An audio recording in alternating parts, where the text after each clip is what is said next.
Shards of a Broken Crown. Serpentwar Saga, Volume 4. By Raymond E. Feist. Copyright 1998 by Raymond E. Feist. Read by Roy Avers. This book contains 417 pages. Book 4. The Brother's Tale. Duty cannot exist without faith. Benjamin Disraeli, Earl of Beaconsfield. Tancred, Book 2, Chapter 1. Prologue. The General knocked. "Enter," said the self-styled King of the Bitter Sea, as he looked up from a hastily scribbled note just handed him by his captain of intelligence, Cahill. General Norden entered and shook off the snow from his cloak. "You found us a cold land to rule, Majesty," he said with a smile. He gave Cahill the briefest nod of greeting. Fadawa, former commanding general of the Army of the Emerald Queen, now ruler of the city of Illith and the surrounding countryside, said, "At least it's a cold land with food and firewood." He waved in a vague fashion to the south. "We're still getting stragglers in from as far away as Darkmoor, who paint a bleak picture about conditions throughout the western realm." Norden motioned to a chair, and Fadawa nodded. While old companions, they observed the formalities, as Fadawa prepared to launch his spring campaign. The general still wore the ritual scars on his cheeks, marks given him when swearing loyalty to the Pantathians. He had considered attempting to find a witch or healing priest who could remove them, for when he had finally realized that the Pantathians were as much dupes as he was, he had killed their remaining high priest. As far as Fadawa was concerned, he was no longer bound to anyone. He was his own man, and he was in a rich land with an army. But Cahill had reminded him the scars were intimidating, and kept the men in awe of him. Cahill had served the Emerald Queen before she had been destroyed by the demon, but he had proven a valuable and trusted adviser since the change in leadership of the invading army. By last count, over 30,000 men had found their way into the south end of the province of Yabon. He had organized them, stationed them, and now controlled all the lands from Illith south past Quester's View, north to the outskirts of Zun, west to the city of Natal, which was now occupied by more of his own men than their own pitiful defenses. He had also captured Hawk's Hollow, a small town, but one giving him control of a vital pass through the mountains to the east. "Some of the men don't like the idea of staying," said Norden. The stocky soldier rubbed his bearded chin and cleared his throat. "They're talking of finding a ship and going back across the sea." "To what?" asked Fadawa. "To a land burned out and overrun by barbarians from the grasslands. Besides the dwarven stronghold in the Ratangari Mountains and some surviving Jashandi in the north, what is there left of civilization?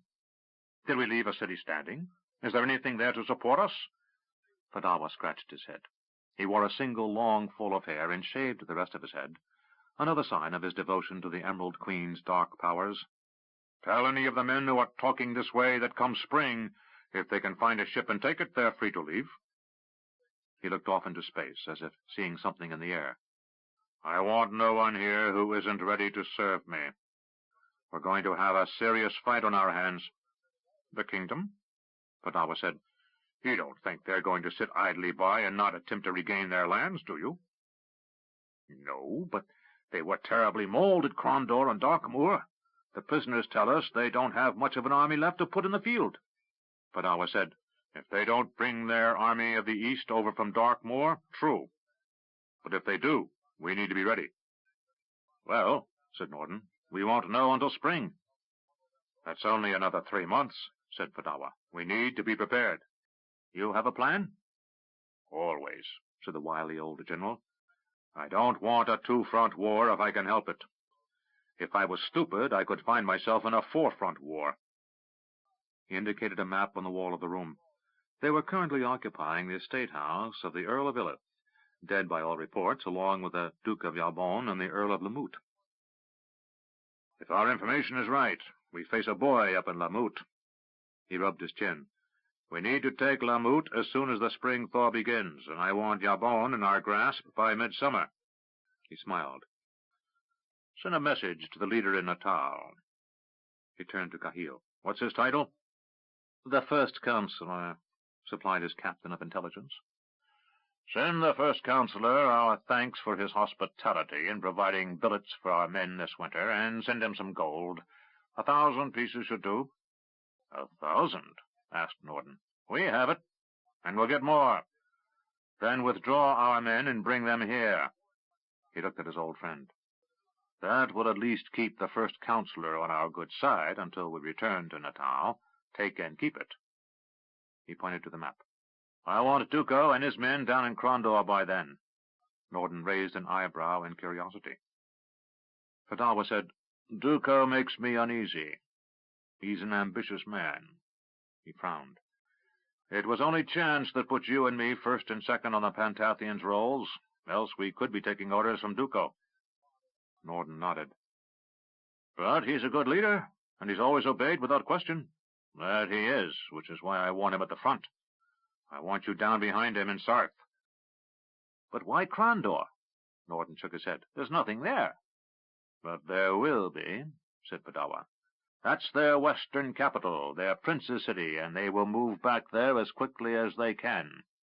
He nodded to himself. "If Duco can keep them busy until we seize all of Yabon, then we can turn our sights on the free cities. This far coast region," he pointed to the western coast of the kingdom. "We'll reoccupy Krondor and move back toward the old battle line. What's that place?"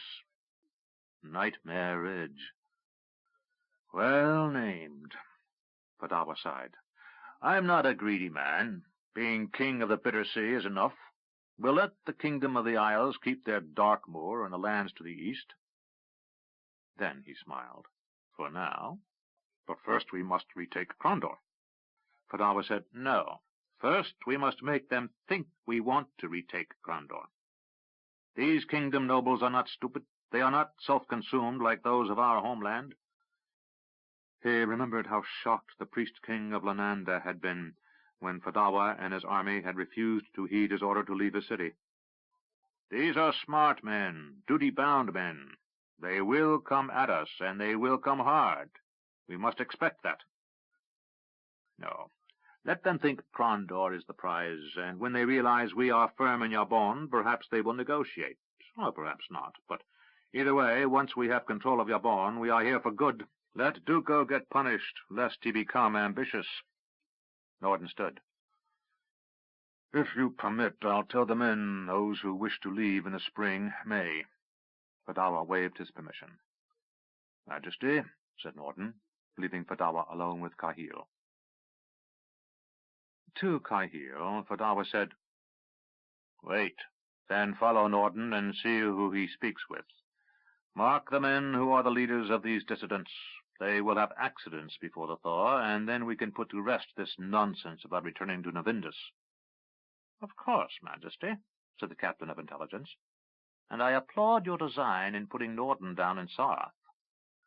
Fadawa said, "Design?" Kahil leaned over, putting his arm around Fadawa's shoulder, and he whispered, "Put all your disloyal commanders to the south to ensure that when the enemy exacts their price for our conquest, those we can most afford to lose pay it." Fadawa's eyes became unfocused, as if he was listening to something in the distance. "Yes, that is wise." Kahil said, "You need to surround yourself with those who can be trusted, those who are loyal beyond a doubt. You need to return the immortals to a place of prominence." "No," said Fadawa. "Those madmen served dark powers." Kahil interrupted. "Not dark powers, Majesty, but vast powers. Powers that can ensure your rule not only in Yabon, but in Krondor too." "Krondor?" asked Fadawa. Kahil clapped his hands twice, and the door swung open. 2 warriors, each with ritual scars on his cheeks that matched Fadawa's, entered, and Kahil said, "Guard the king with your lives." Fadawa repeated, "Krondor." Kahil rose and departed, closing the door behind him. A faint smile passed across his face before he turned and left upon his next task, following Norden and marking those men for death who displayed even the smallest hint of disloyalty.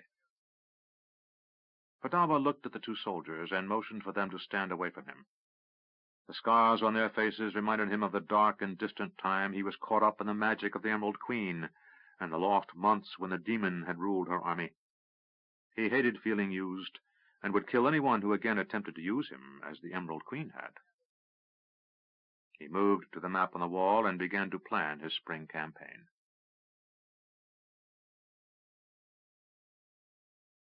One. Winter. The wind had died. Dash waited. The frigid bite of the air still brought tears to his eyes as he scanned the road below. The reconstruction of Darkmoor had been tedious, slowed by continuous snows and rain, as the winter proved a fickle one. If slippery ice wasn't making footing treacherous for those workmen attempting to rebuild the walls around the western portion of the city, then knee-deep mud stalled wagons carrying needed supplies. Now it was icy again, but at least Dash was thankful there was currently no snow.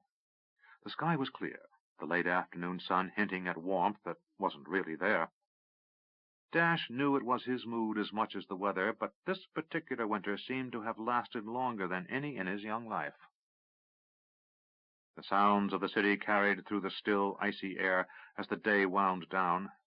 With luck, the new gate would be finished before sunset, and an extra modicum of security would be added to the sum of things that needed to be done yesterday.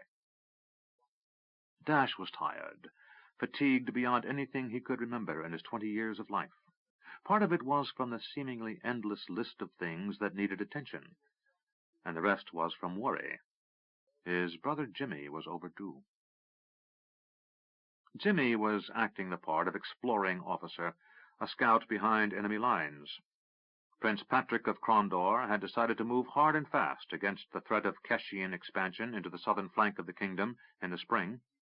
That meant that the retaking of lands lost during the invasion the previous summer would be left to Owen Greylock, Knight Marshal of Crondor, and Eric von Darkmoor, Knight Captain of the Crimson Eagles, an elite mobile force of hand-picked men. Which had meant the prince needed information on what the invaders were doing between Darkmoor and Crondor, and Jimmy had volunteered to go see what was going on. He was now 3 days overdue. Dash had come to the edge of the patrolled area, a series of burned-out walls that marked the western edge of the Foulburg of Darkmoor. The prince's army in the city ensured that there was little danger within a day's ride of the city, but these partial walls and piles of tumbled masonry provided ample cover for ambush and had been refuge to more than one band of scavengers or outlaws. Dash scanned the horizon, watching for his brother. The sounds of the winter woodlands below were few and infrequent. An occasional rustle as snow fell from tree branches, or the crack of ice some miles away as the thaw began. A bird call, or the rustle of some animal in the brush. Sound carried for miles in the winter cold. Then Dash heard something, a faint sound coming from far away. It wasn't the sound of hooves striking hard dirt and rock Dash had hoped to hear. Rather, it was the rolling crunch of ice underfoot, and whoever made the sound was coming toward him with a methodical step, even and unhurried. Dash flexed his gloved fingers and slowly pulled his sword from his scabbard. If the previous conflict had taught him nothing else, it was to always be ready. There were no safe positions outside the fortress that was the city of Darkmoor. In the distance he detected motion, and he focused on it. A single figure trudged along the road. He was moving at a plodding walk, and as Dash watched, he hurried to a slow trot. Dash knew he was walking 100 paces, then trotting 100 paces, a practice drilled into Dash and his brother by their arms teachers as boys. For a man without a mount, it could cover almost as much distance as a horse could in a day, more over the course of weeks. Dash watched. The figure resolved itself into a man wrapped in a heavy gray cloak, clothing designed to make it difficult to see the wearer from any distance in the gloom of winter. Only on the bright days, when the sky was clear, would the wearer be easy to spot.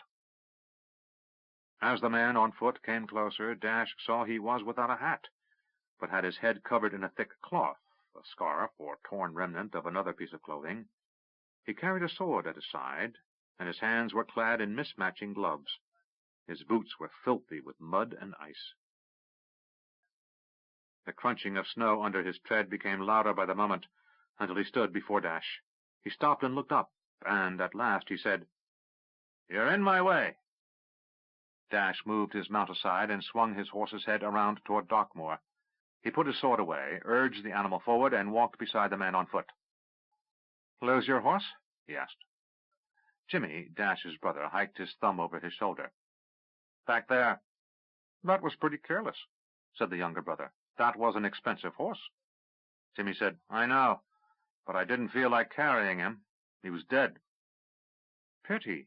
That was a really good horse." "You don't miss him nearly as much as I do," said Jimmy. "Would you like a ride?" asked Dash. Jimmy stopped, turned, and regarded his brother. Neither son of Lord Arutha, Duke of Crondor, resembled the other. James looked like his grandmother, slight, blonde, and possessing features that could only be called finely drawn, with sapphire eyes. Dash looked like his grandfather, with tight curls of light brown hair, dark eyes, and a mocking expression. In nature, they were as alike as twins. "About time you offered," said Jimmy, reaching up to take Dash's hand. He swung up behind his brother, and they rode slowly toward the city. "How bad was it?" asked Dash. "Worse," said Jimmy. "Worse than we thought?" "Worse than anything we could have imagined." Dash said nothing more, knowing his brother would report directly to the prince, and that Dash would hear every detail. Jimmy took the hot cup of coffee, sweetened with honey and made rich with cream, and nodded his thanks. The servant quickly departed, closing the door behind him. Jimmy sat in the prince's private chamber, while the prince, the Knight Marshal Owen Greylock, Duke Arutha of Crondor, and Eric von Darkmoor patiently waited for his report. Patrick, Prince of Crondor and ruler of the western realm of the Kingdom of the Isles, said, "Very well. What did you find?" Jimmy finished his first sip of the hot drink and said, "It's far worse than we feared." Patrick had detailed 5 men to ride into the west, toward Crondor, his capital city, and only 3 of them had returned so far. The picture he was having painted for him could be called nothing but bleak. "Go on." Jimmy put his cup down on the table and started removing his heavy cloak as he said, "I got to Crondor. It took some doing, but most of the remaining soldiers between here and there are nothing more than bandits. After a couple of months of snow, rain, and sleet, they are dug in, hugging their fires and trying hard to stay alive." "What of Crondor?" Patrick asked. Jimmy said, "It's almost deserted. There were a few people around, but no one wanted to talk to me, and frankly, I wasn't anxious to strike up any conversations myself. Most of those I caught a glimpse of were soldiers foraging for what they could find in the rubble." Jimmy stretched, as if tired. He took another sip of coffee. "Though what they could possibly find is beyond me." He looked at Patrick. "Highness, Crondor looks like nothing I've seen before or could dream of in my worst nightmare.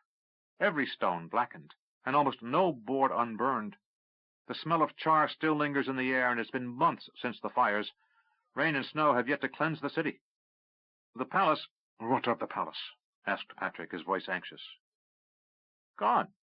The outer walls stand in place, but great breaches exist. The inner palace is little more than a huge pile of blackened rubble. The fire was so hot that timbers burned through and some inner walls collapsed. Only the ancient keep still stands, if you use the term stands generously. It's a blackened shell of stones. I climbed the stone steps inside, for no wood remains untouched, and reached the roof. From there I could see the entire city and some distance to the north and west. The harbor is a sea of sunken ships, their masts blackened and rotting. The docks are gone. Most of the first street after the docks has been leveled. All the buildings in the western third of the city have been gutted or reduced to rubble, as if the fires burned the hottest there." Arutha, Duke of Crondor, nodded. His father, Lord James, who had preceded him in his office, had fired the city to trap the invaders inside the flames, and had died along with his mother in doing so. Arutha knew the placement of Quegan fire oil in the sewers below the city would have concentrated the damage where his father would have judged it most appropriate, at the docks, near the ships unloading troops, then throughout the maze that had been the poor quarter of the city, then the merchant quarter. The central third of the city is seriously damaged, but there may be a building or 2 that can be salvaged on every street. The rest will have to be razed before any construction can begin. The easternmost third is also heavily damaged, but many of the buildings there can be restored. What of the outlying estates? Asked Eric, thinking of his friend Rupert's large house, a day's ride to the east of Crondor. Many burned to the ground, others were sacked and left empty. A few of them were being used as headquarters for what I took to be companies of the invaders, so I didn't get too close, answered Jimmy. He sipped at his coffee. I was about to leave when things turned interesting. Patrick and Arutha looked at Jimmy expectantly. Jimmy took another sip of coffee, then continued. A command of at least 100 men rode past where I was camped. He glanced at his brother. That little inn up the street from Weaver's Road, where you got into that fight? Dash nodded. Looking back at the prince, Jimmy continued. It's atop a little rise and had an intact roof, which was welcome, and best yet, provided an unobstructed view of High Street and Palace Road, as well as several other byways from the North Gate. The men? Prompted Owen Greylock. If I understand the markings used by the mercenary companies, General Duco is now on his way to Crondor or is already there. Eric swore. Then he glanced at Patrick and said, Sorry, Highness. Patrick said, I understand. All the reports I've read tell me Duco is a worthy foe. Eric said, He's more than a handful. He kept constant pressure on our northern flank along Nightmare Ridge without wasting soldiers. He's the closest thing the invaders have to a kingdom general in his knowledge of tactics and deployment. Owen nodded. If he's in Crondor, in order to hold it, our job just became a great deal more difficult. Patrick looked worried, but stayed silent a moment. Then he said, Why would they move into Crondor in strength? There's nothing left. They don't need it to protect their southern flank. Could they know of our new base down at Port Vicor? Perhaps, said Owen, or they simply wish to keep us from using Crondor as a forward base. Patrick suddenly looked tired and worried, thought Jimmy. After another long silence, the prince said, We need more information than we have. The brothers exchanged glances, each acknowledging what the other knew. They were among those most likely to be sent ahead to get that information. Patrick asked James, How long did you stay? Long enough to see them start to secure the area, so I made for the eastern gate to get free before they spotted me. I got out of the city, but ran right into a patrol between Crondor and Ravensburg. I managed to get loose from them in the woods, but they killed my horse. Patrick said, Patrol? That far east? Owen nodded and said, Eric? Eric's expression showed he was as perplexed as anyone else in the room. We've gotten reports from refugees that General Fadawa might be pushing south again, or at least is making his presence known. If Duco's in Crondor, those rumors are true. But to have patrols already that far east means they're quickly deploying to welcome us should we march home. Patrick said, It's icy hell out there. What's he up to? If we knew that, said Dash dryly, we wouldn't have to go slogging about in that icy hell. Owen smiled. Dugarutha tried to hide his own amusement, but failed. Patrick said, True. Ignoring the breach of protocol, the winter shared in close quarters had turned this group into a fairly informal band of friends when court wasn't in session.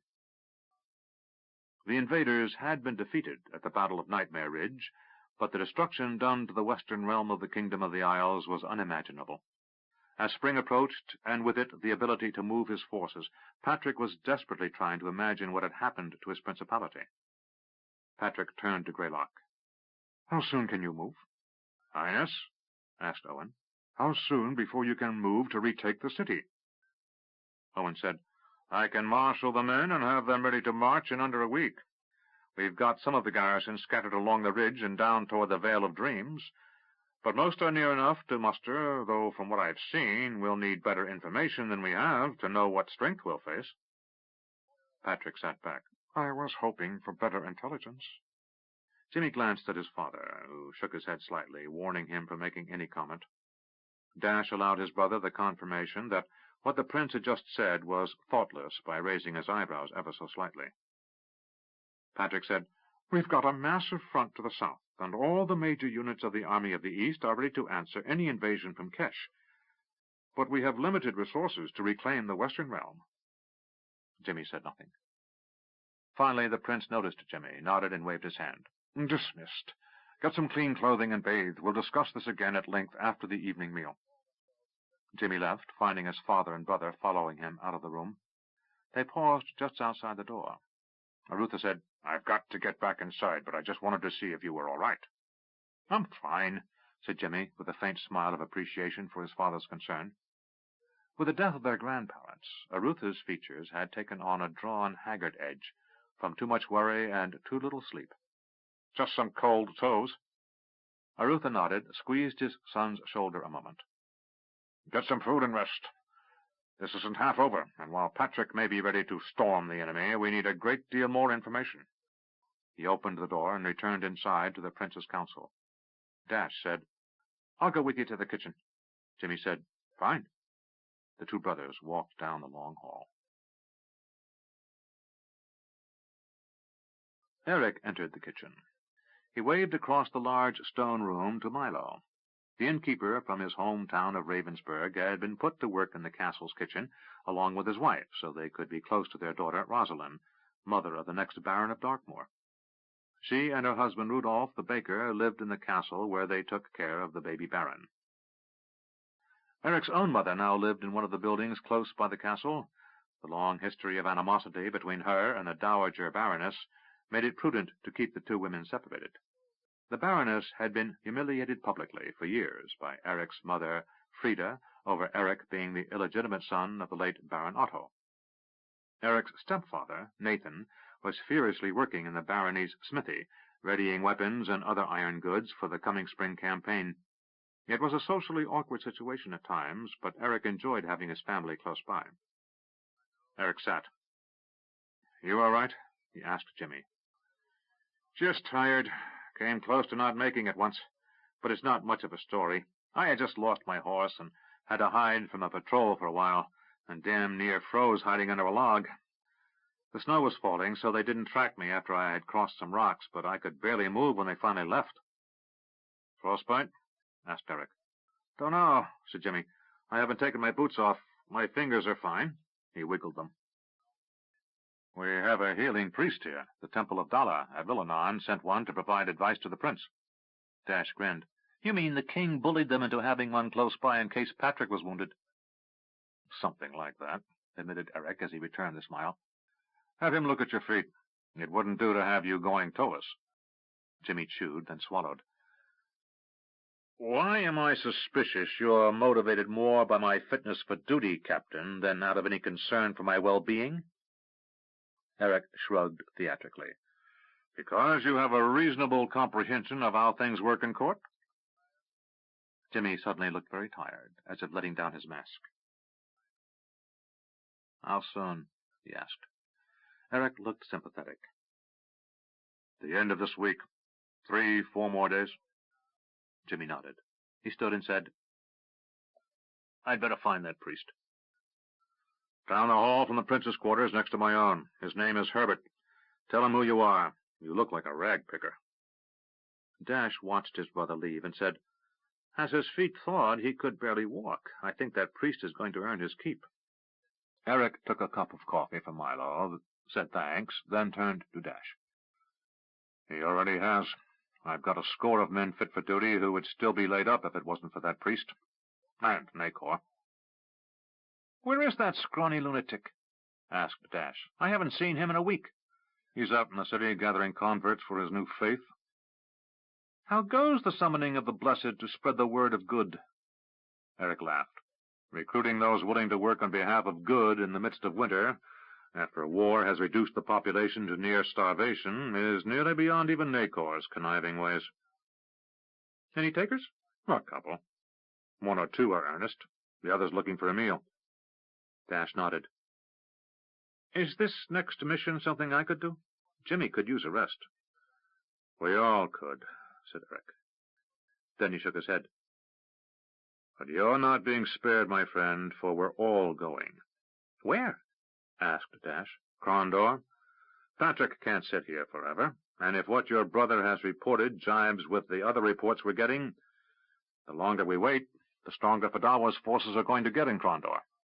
We may have to hit them with everything we have sooner than we'd like. With Kesh threatening our southern border, Patrick's been reluctant to return the armies of the East. Well, the king has ordered some elements back. Seems some of the kingdom's eastern neighbors are getting fractious now. There isn't a large standing army or huge fleet there to keep them in line. So Patrick's in a hurry to retake Crondor before King Boric orders more soldiers home to the east. Dash said, "So, how many of us are going to Crondor?" "The Eagles," said Eric, naming the special command of soldiers that had been gathered and trained by Dash and Jimmy's grandfather, Lord James, the late Duke of Crondor.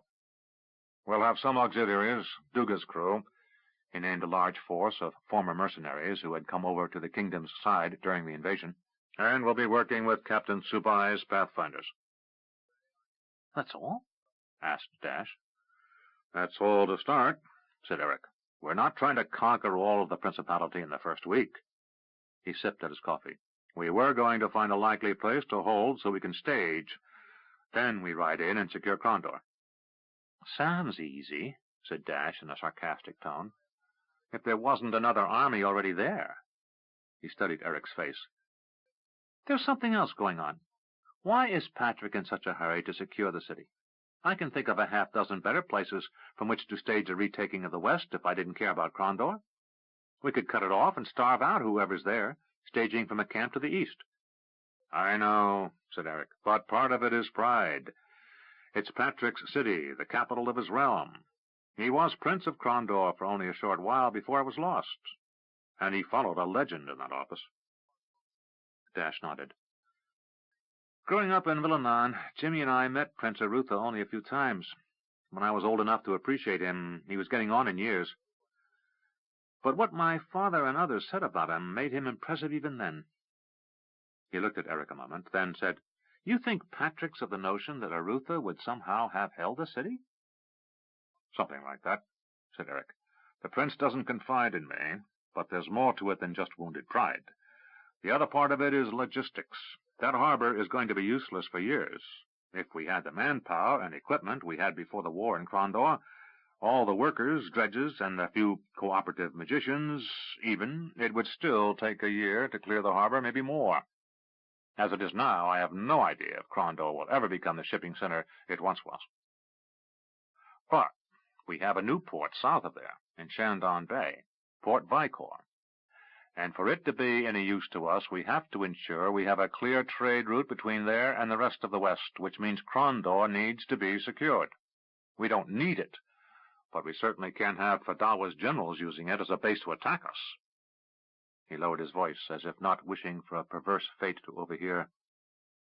"If we get cut off from Port Vicor, we may never reunite the eastern and western realms." Dash nodded. "That makes sense." Eric put down his now empty mug and said, "That's about all that does."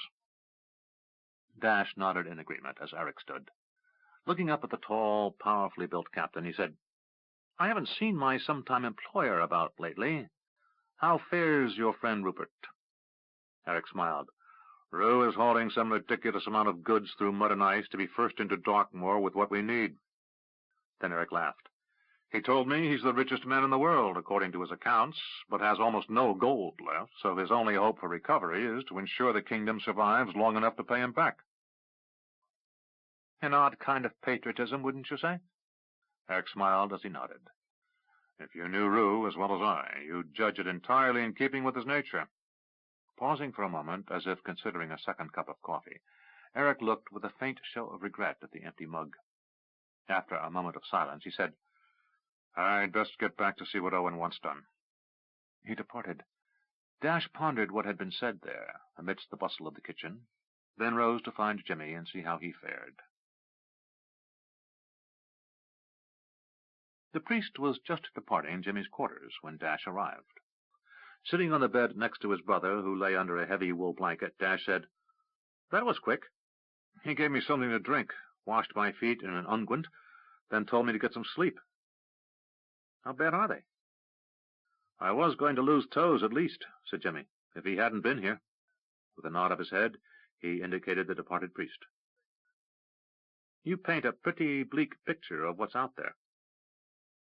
Jimmy sighed. "I saw places where men had stripped the bark off of trees to make soup." Dash sat back. "Patrick's not going to be happy."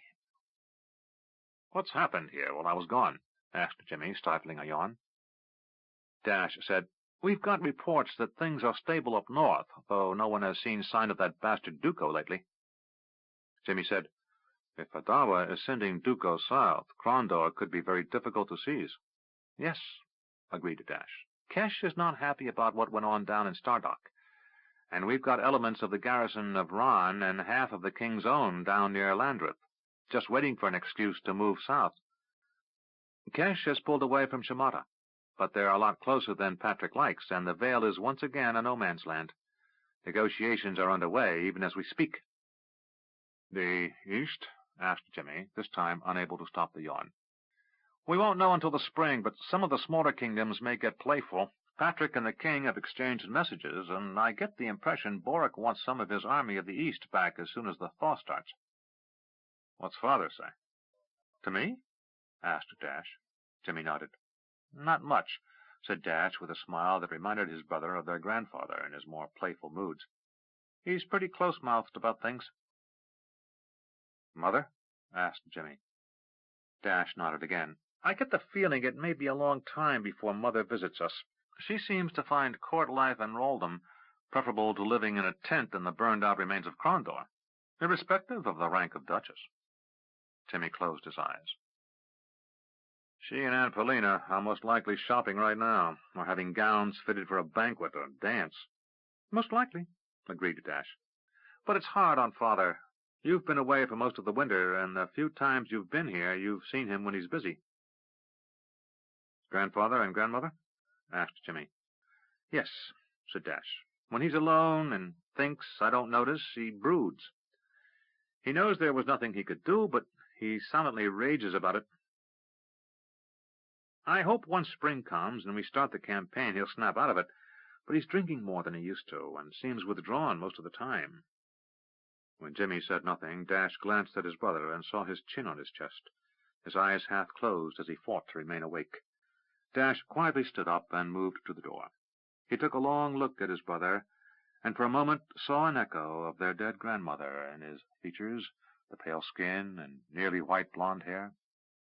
Finding a tear coming unbidden to his eyes, Dash quickly left, silently closing the door behind, while he said a silent prayer of thanks to Ruthia, the goddess of luck, for the safe return of his brother.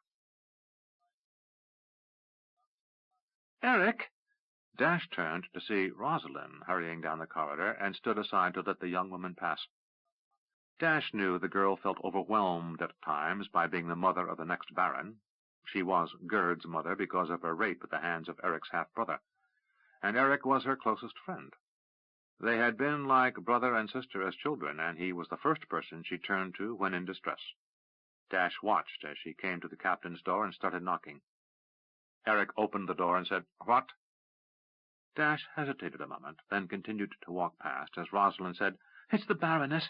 She's refusing to let me bathe my own son. It's just one more thing she's taken from me. Do something." Dash stopped and said, "Excuse me?" Both Eric and Rosalind turned to the young man. "Yes?" asked Eric. "I hesitate to intrude on the basis of overhearing a conversation I'm not party to, but to avoid any embarrassment, may I make an observation?" "What?" said Rosalind. "Given her somewhat forceful nature, the Dowager Baroness has actually been rather leisurely in acquainting your son with his new office." Rosalind shook her head.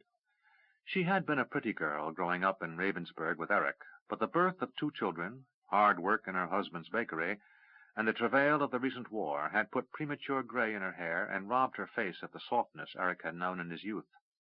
Her eyes were now hard, and she was leery of hearing anything from Dash that would further remove her from her son. "Gerd is now Baron von Darkmoor," said Dash, trying to be patient and instructive without sounding patronizing. Rosalind might be an untutored common woman, but she wasn't stupid. "For the rest of his life, many of the things you did for him will be done by servants. Had you been Baroness, you would never have bathed him, nor changed his diapers, nor perhaps even nursed him.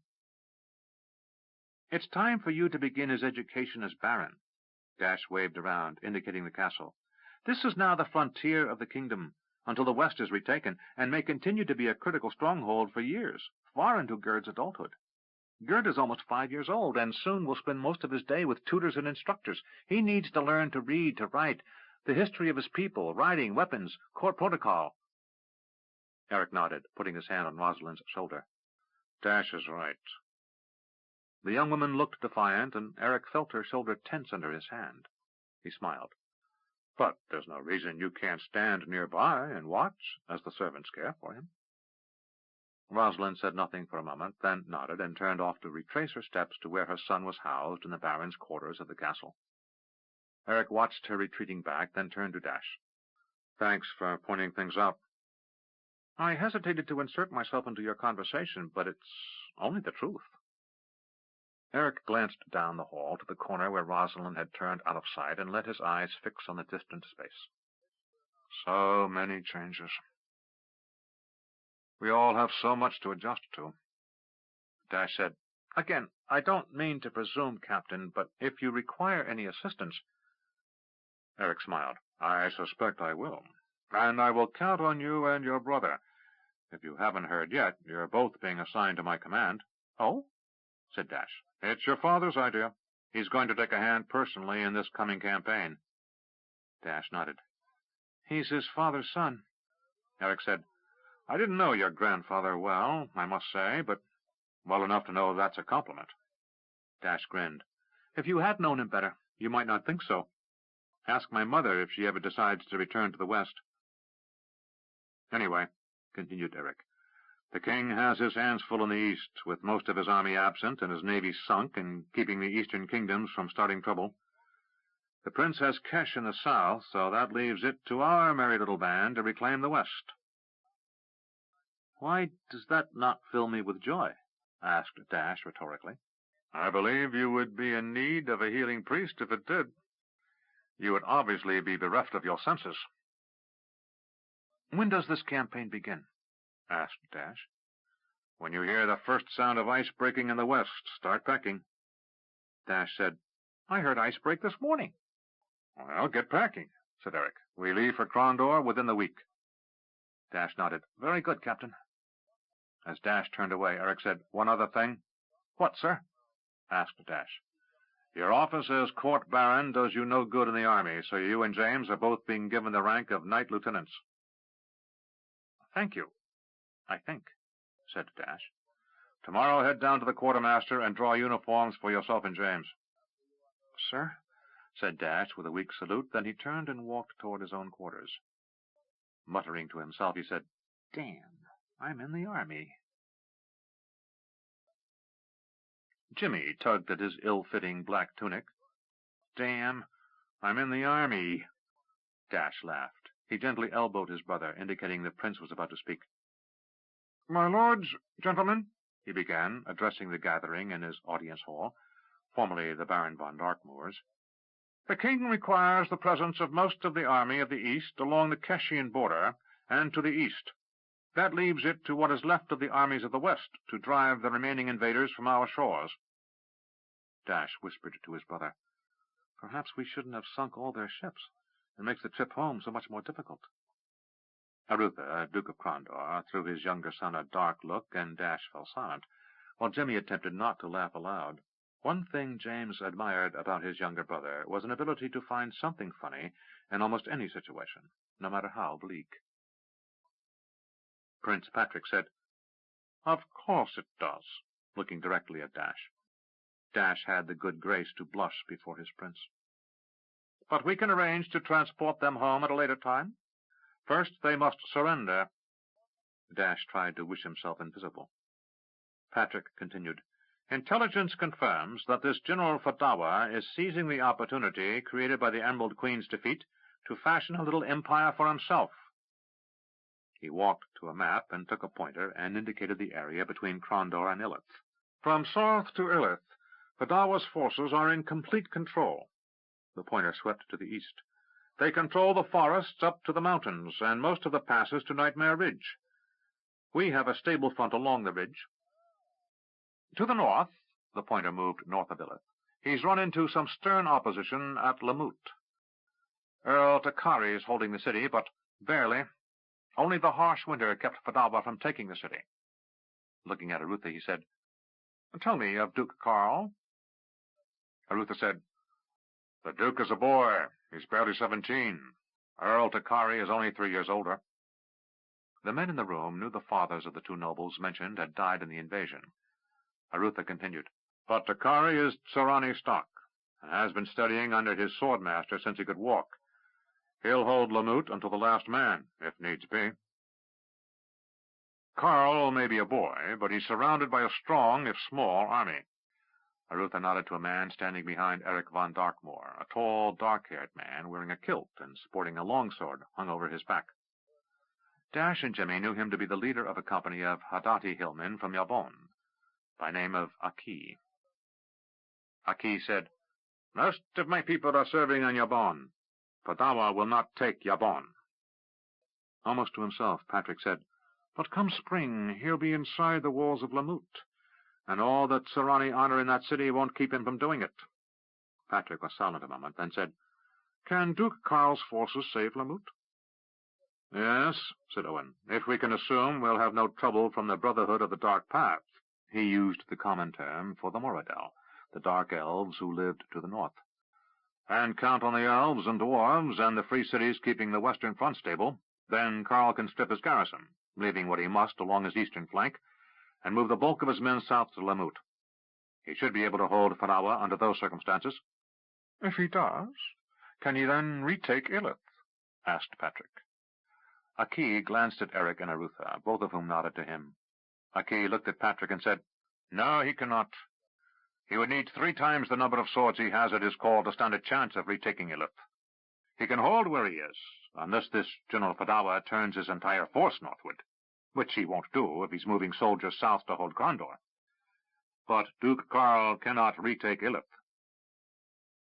My lords and gentlemen, said the prince, Lamut is, by necessity, the anvil.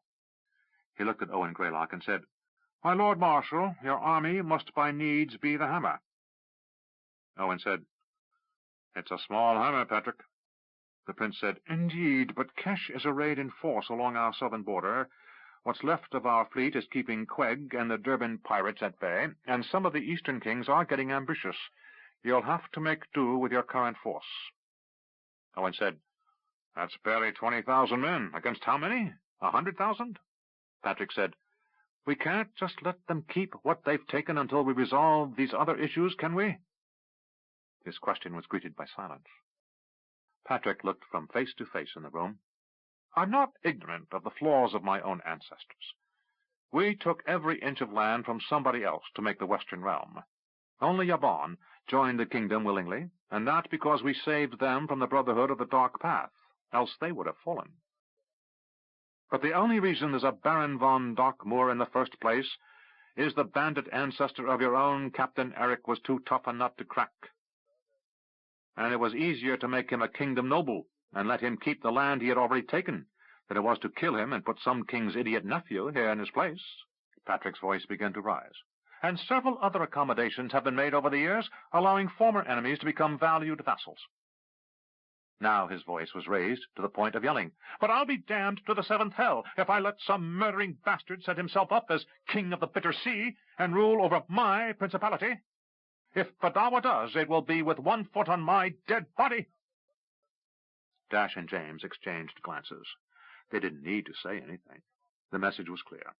Owen Greylock and Eric von Darkmoor and what remained of the armies of the West would have to retake the principality without any outside assistance. Owen cleared his throat. Patrick glanced at his Knight Marshal of Trondor and said, Yes? Is there anything else, Highness? Patrick was silent a long moment, then said, No. To the men in the room he said, My lords and gentlemen, you are all under Marshal Greylock's command from this moment on. Treat his orders as if they are my own. He lowered his voice. And may the gods smile on us, he said, and left. The nobles in the room began muttering comments to one another. Then Owen said, My lords! Silence returned to the hall. Greylock said, We move in the morning. I expect to have advanced units in Ravensburg by nightfall and scouts to the walls of Krondor by the end of the week. He glanced from face to face, then said, You know what to do.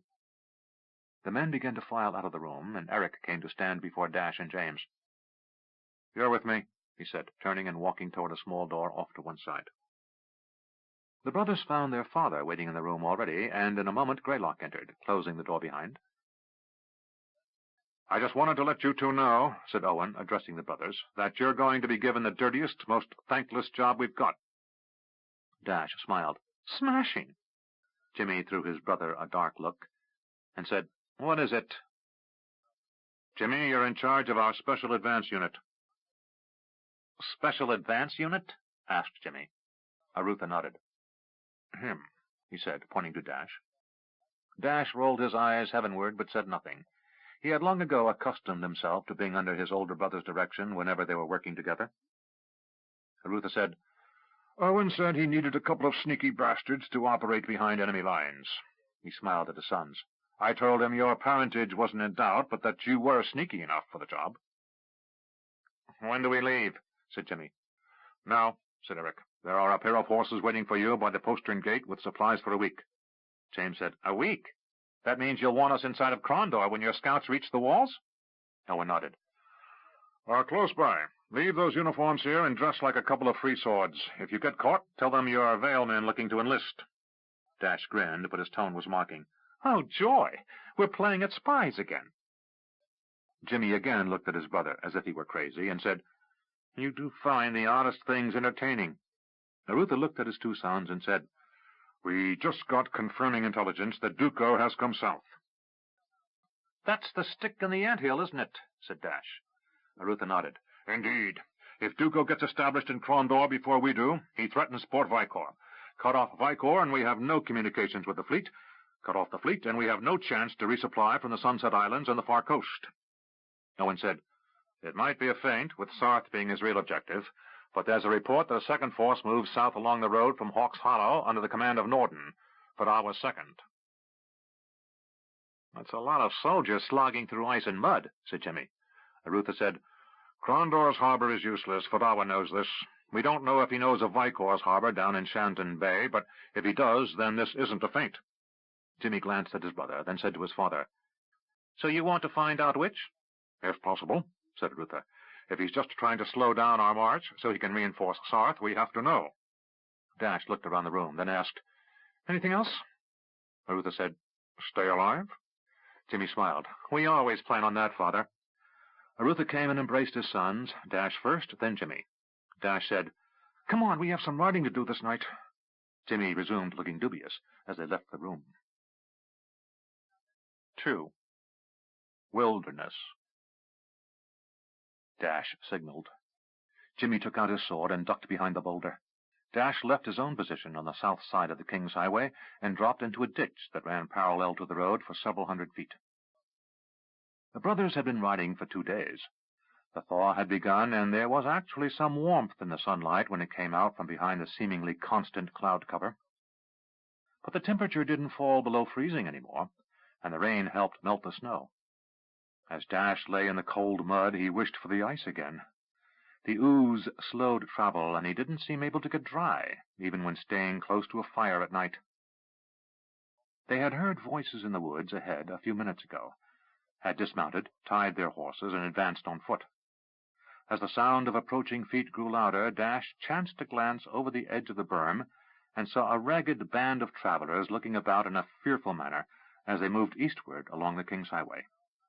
There was a man and woman, and children, 3 of them, though one, Dash couldn't tell if it was a girl or boy under the heavy hood, seemed almost of adult height. Dash stood as Jimmy came from behind the boulder. The man in the van of the small party of refugees pulled a wicked-looking hand scythe from under his ragged cloak and held it in menacing fashion as the others turned as if to flee. "Hold!" Jimmy shouted. "We'll not harm you." The man looked dubious, the others fearful, but they halted their movement. Jimmy and Dash both put away weapons and slowly approached. The man didn't lower his scythe. "Who be you?" he said, his words heavily accented. Jimmy and Dash exchanged glances, for the man spoke with the accent of one who had come from Novendus. This man, at one time, had been a soldier with the invading army of the Emerald Queen. Dash held up his hands to show he was not holding any weapon, and Jimmy stopped moving. Jimmy said, "We're travelers. Who are you?" The woman ventured to step from behind the man's protection. She was gaunt and looked weak. Jimmy glanced to the others and saw that the children were equally underfed. The tallest of the three was a girl, perhaps 15 years of age, though appearing older for the deep, dark circles under her eyes. Jimmy returned his attention to the woman, who looked at him and said, "We were farmers." She pointed to the east. "We're trying to reach Darkmoor. We hear there's food there." Jimmy nodded. "Some." "Where are you from?" "Tannerus," said the woman.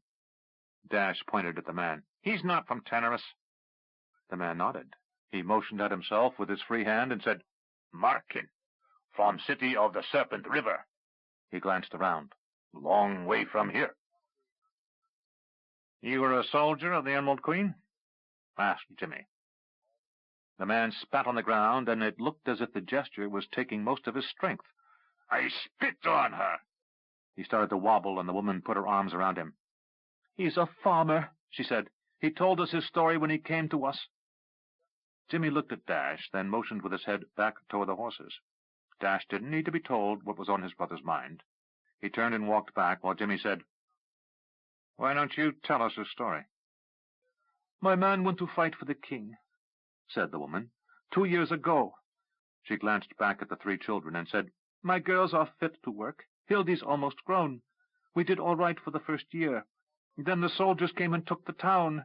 Our farm was far enough away we weren't troubled for a while." Dash returned, leading the horses. He handed the reins to Jimmy, then went back and opened a saddlebag.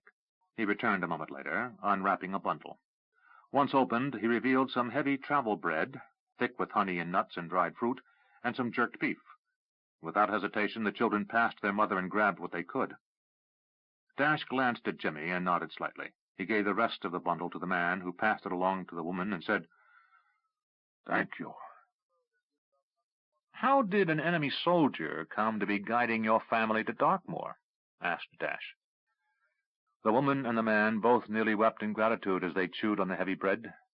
After swallowing, the woman said, "When the soldiers came, we hid in the woods, and they took everything. We had only what we had carried away. Then, out of spite, they burned the roof off our house and broke down the door. Sticks and thatch was all it was, but it was the only home the girls had known." She glanced about, afraid other threats might appear suddenly from the surrounding woods. "Markin found us when we were trying to rebuild our house. It was never what you'd call fine, but my man had spent years adding to it, making it more than just a hut. But the soldiers had burned it down, and the girls and me had no tools." "I find them," said Markin. "They needed help." "He came and he fought for us. Other men came, many with swords and bows, but he kept them from taking me or the girls." She glanced at him with obvious affection in her eyes. "He's my man now, and he's a fair da to the girls." Jimmy sighed. To Dash he said, "We'll hear stories like this one 100 times before we're through." "Why Darkmoor?" asked Jimmy. "We hear the king's there, and there's food for the asking." Jimmy smiled. "No, the king's not there, though he was last year. But there's food for work." "I work good," said the foreign-born soldier. "Can we go?" asked the woman. "Yes," said Dash, motioning for them to pass. Markin said, "You soldiers?" Jimmy grinned. "Not if we can help it." "But you noble man, Markin can tell." Dash said dryly, "I've known him all my life, and can tell you he's far from noble most of the time." The old soldier studied the two, then said, "If you try to look like common men, you don't." He pointed down to Jimmy's feet. "Dirty, but noblemen's boots." He motioned for the woman and girls to follow him, and moved carefully on, not taking his eyes off the brothers until his small band was past. Then he turned and hurried along, taking his position in the van against any other unexpected encounters. "First time I regretted having comfortable boots," said Dash. Jimmy looked down and said, "Well, we may be muddy, but he's right." Glancing around, he added, "This is a place of little food and even less comfort." Dash remounted his horse. "I suspect by the time we get to Crondor, we won't look quite so prosperous." Jimmy also mounted and said, "Maybe we should get off this highway." Dash said, "The North Road?" He referred to an old road his one-time employer, Rupert Avery, used regularly to move goods, avoiding the tolls charged on the King's Highway. Jimmy shook his head. No, that's almost as busy as this one, and those woods are going to be full of deserters and bandits. The south? Slower going, but there are enough trails along the lakes if we don't head too far into the southern hills. Dash said, Since Kesh pulled south to the old border, everything from here to their nearest garrison is going to be wilderness. Jimmy laughed. What's the difference if we run into 50 deserters from the Emerald Queen's army, or 50 bandits, or 50 Keshian mercenaries? He shrugged. Dash made a show of shivering under his heavy cloak. Let's hope whoever's down there is hugging their fires, as any sane man would do. Dash urged his horse forward, and soon the two brothers were riding south at a steady walk. Why do we do these things? He asked. Jimmy said, Because our king commands and we obey. Dash let out a theatrical sigh.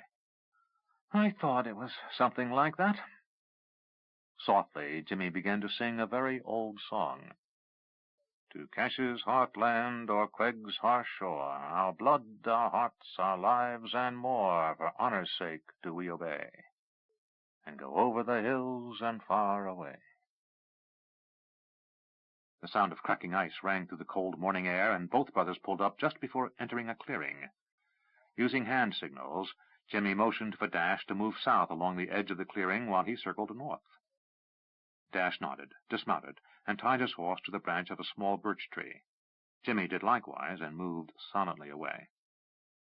Dash moved through the thinning trees, bordering a burned-out farm, he judged from the appearance of tree stumps nearby. The sound resolved itself into a repeated hammering at ice. Dash saw a man in the distance. A slender figure, he crouched over the frozen ice on a large pond, perhaps 100 yards away from where Dash watched, hammering at the ice with a rock. Up and down the rock moved, and Dash couldn't help but be fascinated with the sight. Dash couldn't get a good look at the man, but his clothing seemed a hodgepodge of rags and ill-matched garments. He might have worn boots, but all Dash could see was a collection of rags tied around each foot for warmth. Dash saw movement in the woods beyond the pond, and judged Jimmy was in place. He waited.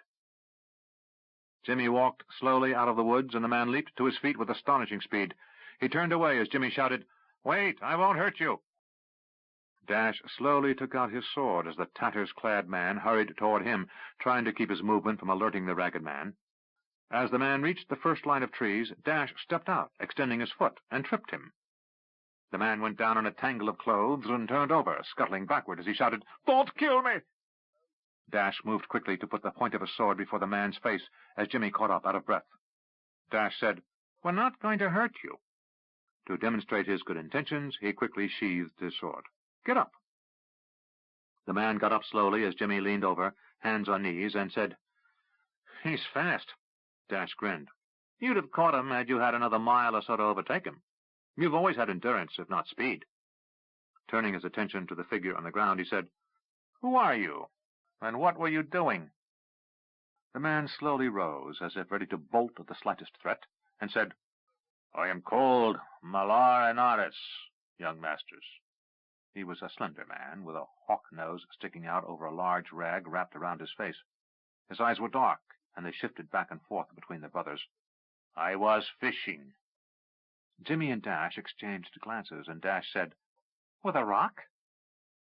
To break the ice, young sir. Then, when the fish comes up to sun himself, I would strip bark and make a noose. Jimmy said, You are going to snare a fish? It is easy if you but have patience and a steady hand, young sir. Dash said, I hear Kesh in your speech. Oh, no mercy, young sir. I am but a humble servant of a great trader of Shamata, Kiran Hessen. Jimmy and Dash had both heard the name. A trader with Keshian connections who did a great deal of business with the late Jacob Estabrook. Since the destruction of Krondor, the boy's father, Lord Arutha, had pieced together several accounts that had clearly indicated two facts: that Estabrook had been a long-standing agent of Great Kesh, and that he and his daughter were both dead. Jimmy could see what Dash was thinking. If Estabrook had been a Keshian agent, so then could Kiran Hessen. Where's your master now? Asked James. Oh, dead, I fear, said the thin man with a display of regret. 14 years was I his servant, and he a generous master. Now I am alone in this cold place. James said, Well, why don't you tell us this story?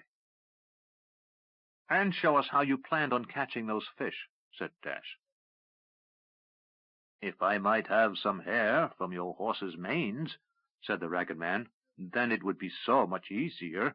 Horses? Asked Dash. 2 young noblemen such as yourselves didn't walk into this forsaken wilderness, I am certain, supplied Malar, and I heard one of them snorting a moment again. He pointed. That way? Jimmy nodded. That's fair. What do you need hair from their manes for? Asked Dash. Let me show you. He walked toward the place where Dash's horse had been tied, and said, The ice was almost broken when you startled me, young sir. If you would but use the hilt of your sword to break it open, that would be a great service. Jimmy nodded and started back toward the icy pond. Dash asked, Now, about how you came to be lost in this forsaken wilderness.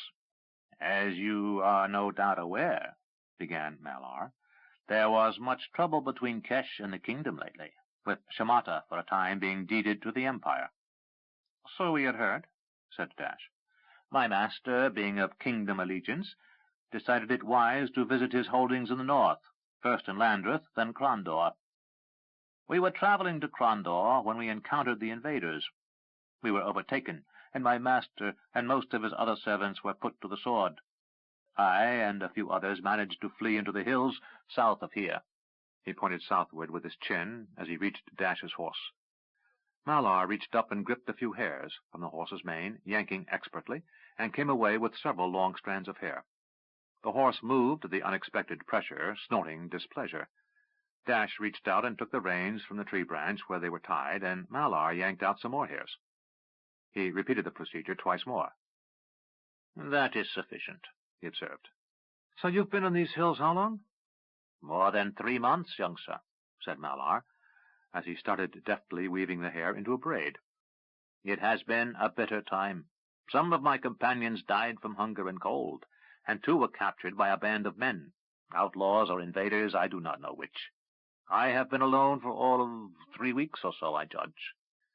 He sounded apologetic as he said, It is difficult to keep track of time. You've survived in these woods for 3 weeks with nothing but your bare hands? Asked Dash. Malar started walking toward the pond, continuing to weave the horsehair. Yes, and a terrible thing it has been, sir. How? Asked Dash. As a boy, I was raised in the hills above Landreth, to the north of the Vale of Dreams. Not as hostile a land as this, but still a place where the unwary can perish easily. My father was a woodsman who put food on your table with bow and snare, as well as gold in his pouch from guiding men through the hills. Dash laughed. He guided smugglers. Perhaps, said Malar with a broad shrug. In any event, while the winters in the hills near my home are nowhere near as inhospitable as here, still a man must have skills to survive. Malar moved slowly as he approached the hole. He glanced skyward to see the angle of the sun, then moved to face it. Do not let your shadow cross the hole, he instructed. Dash and Jimmy followed behind. The man from the Vale of Dreams slowly knelt and said, Fish, I have been taught, see movement, so we must move ever so slowly. Dash said, This I must see. Jimmy nodded. Malar said, The sun shines through the hole in the ice, and the fish swims up to feel the warmth. Jimmy looked over the man's shoulder and saw a large brook trout lazily circling the hole. Moving slowly, Malar inserted the noose of horsehair into the water behind the fish. The trout ceased moving for a moment, but Malar resisted the urge to move quickly, instead inching the snare toward the fish's tail. After another long minute, the fish darted away, and Malar said, Another will come. They see the light and think insects may land upon the surface. After a silent 5 minutes, a trout appeared near the edge of the hole. Dash couldn't tell if it was the same fish or a different one. Malar again started moving the noose slowly and got it around the fish's tail. With a jerk, he snared the trout and yanked it out of the hole, landing it on the ice where it flopped. Dash couldn't see the man's face behind the rags that covered it, but the crinkles around his eyes showed Malar was smiling. "If one of you young gentlemen would be so kind as to light a fire, I will catch some more." Jimmy and Dash exchanged glances. Then Jimmy shrugged. Dash said, "I'll get some wood. You find a campsite." They hurried off while the strange man from the Vale of Dreams sought out another fish for supper.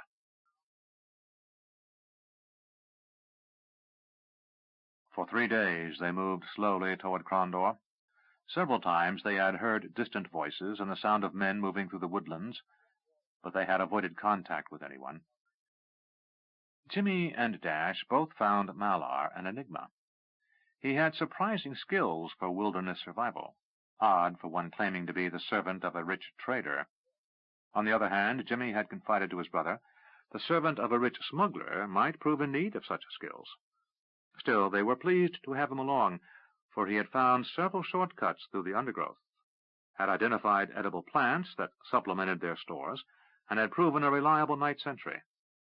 As they were walking their horses, leading them more than half the time, his keeping up had proven to be no difficulty.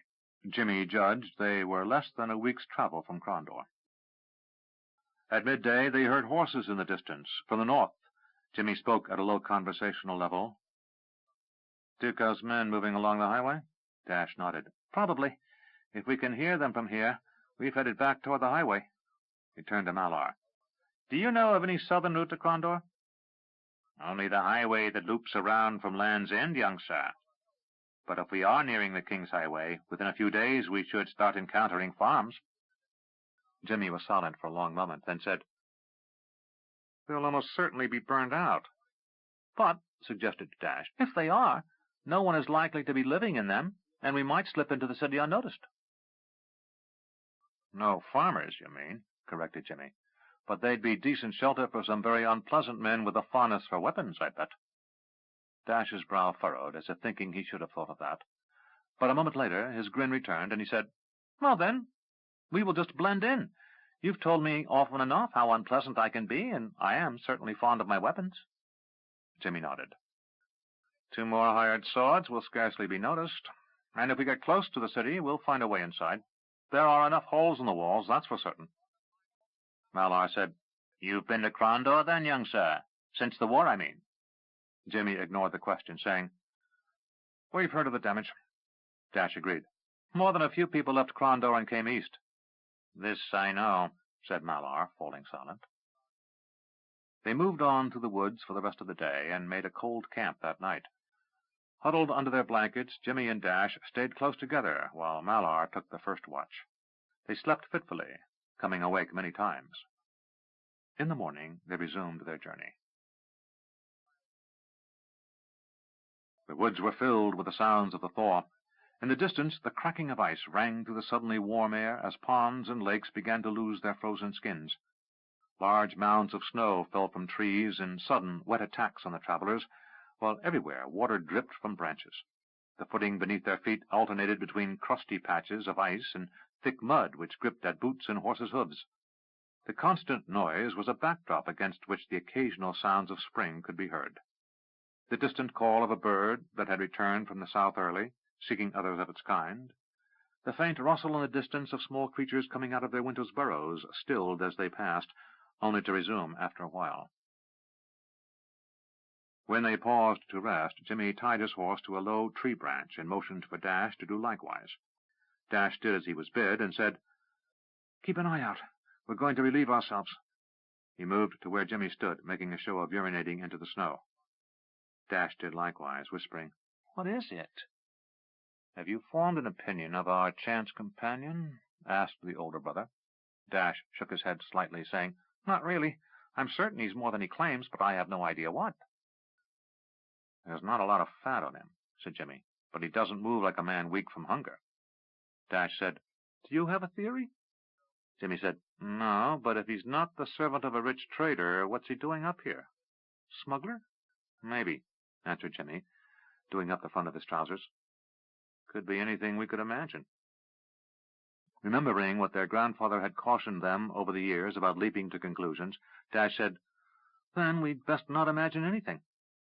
Wait and see, agreed Jimmy. They returned to the horses, and Malar hurried off to relieve himself away from the trail.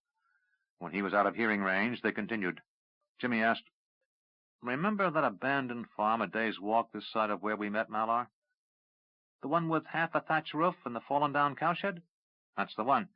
If we bolt and get separated, meet there." Dash nodded. Neither chose to discuss what to do should the other never appear. Malar returned, and they started off. The servant from the Vale of Dreams had been as close-mouthed as the brothers. Part of the reason was the environment. The nights were still, and even in the day, noise carried. They knew they were approaching an area likely to be patrolled by the invaders. They were leading their horses rather than riding them, as even in the woodlands, a rider presented a much higher profile in the distance than a man on foot or a horse. Periodically, they stopped to listen. Rains came later that afternoon, and they sought out what shelter they could, finding a hut of some sort, burned out, but with just enough thatch to give slight respite. Sitting atop their saddles, hastily removed to get them out of the weather, they took stock. "We've got another day's grain, then we're done," said Dash, knowing his brother was just as aware of supplies as he. Malar said, "Shouldn't there be winter grass under the snow, sirs?" Jimmy nodded. "Not much in it, but the horses will eat it." Dash said, "If there are horsemen in Crondor, they'll have fodder." Jimmy said, "The difficulty will be in persuading them to share, brother." Dash grinned. "What's life without a challenge or two?" The rain stopped, and they resumed their trek. Later that afternoon, Malar said, "Young sirs, I believe I hear something." All conversation ceased, and the three stopped walking as they listened. The frigid days of winter had given way to a promise of spring, but it was still cold enough they could see their breath in the late afternoon air. After a moment of silence, Dash was about to speak when a voice echoed from ahead. It spoke a language neither brother recognized, but they knew it was the Yabanese-like tongue of the invaders. Glancing around for a place to hide, Jimmy pointed and mouthed the word, "There." He indicated a large stand of brush that surrounded an outcropping of rocks. Dash wasn't sure they could secrete the horses behind it, but it was the only thing nearby that offered shelter from whoever came their way. Malar hurried around the upthrust rocks and pulled aside a low branch, allowing Jimmy and Dash to lead their horses around to a relatively sheltered hiding place. In the distance, horses could be heard. Dash's horse's nostrils flared, and her head came up. Jimmy said, "What?" "This witchy mare is in heat," whispered Dash as he tugged hard on her bridle. "Pay attention to me," he demanded. Malar said, "You ride a mare?" "She's a good horse," insisted Dash. "Most of the time," agreed Jimmy, hissing his words, "but not now." Dash tugged on the horse's bridle, trying to focus her attention on himself. An experienced rider, Dash knew that if he could keep her attention, she might not call out to the horses that were approaching. Jimmy's gelding seemed relatively indifferent to the proceedings, though he did look on with some interest as the mare's excited state built. Dash held tight to the mare's bridle, rubbing her nose and speaking close to her ear in a reassuring fashion. The riders came close, and Dash judged there must be at least a dozen of them from the clatter. Voices cut through the air, and a man laughed. These were men who patrolled a familiar area and expected nothing out of the ordinary. Dash held tight to the bridle and continued to speak softly to his mare as the horses came to the point of closest approach on the trail. Suddenly, Dash's horse pulled backwards, and her head came up. For an instant there was a tiny hope she might come back to him, but then she called out her greeting, a loud whinny. Suddenly shouts filled the air, and other horses answered the mare's call. Jimmy didn't hesitate. "That way!" Malar shoved through underbrush and ignored scratches from branches as he went where Jimmy had directed. Jimmy came next, leading his gelding, eyes wide and nostrils flaring from excitement. The mare balked and resisted as she screamed her welcome to the other horses. A stallion's herd cry answered, and Dash knew the only way he could control his mare was from her back. Letting her head come around toward the stallion, he quickly swung up onto her back, exposing himself to view. He didn't hesitate, and slammed heels into her flanks. Urging her into a gallop, he seemed to burst from the underbrush toward those riders arrayed on the trail. Then he was past them, moving away from his brother and Malar, and the chase was on. From a vantage point a short distance off, Jimmy turned and saw the riders wheel and charge after Dash. Malar, almost out of breath, puffed as he said, "Sir, will they catch him?" Jimmy swore. "Probably. But if they don't, he should try to get back to that farmhouse. That's what we planned." "Shall we turn around?" asked the servant. Jimmy was silent. After a moment he said, "No. Dash will either be captured, in which case we can't help him escape, or he'll win free. If he gets back to that farmhouse we found the day we met you, he'll wait 1 or 2 days, then return to Darkmoor.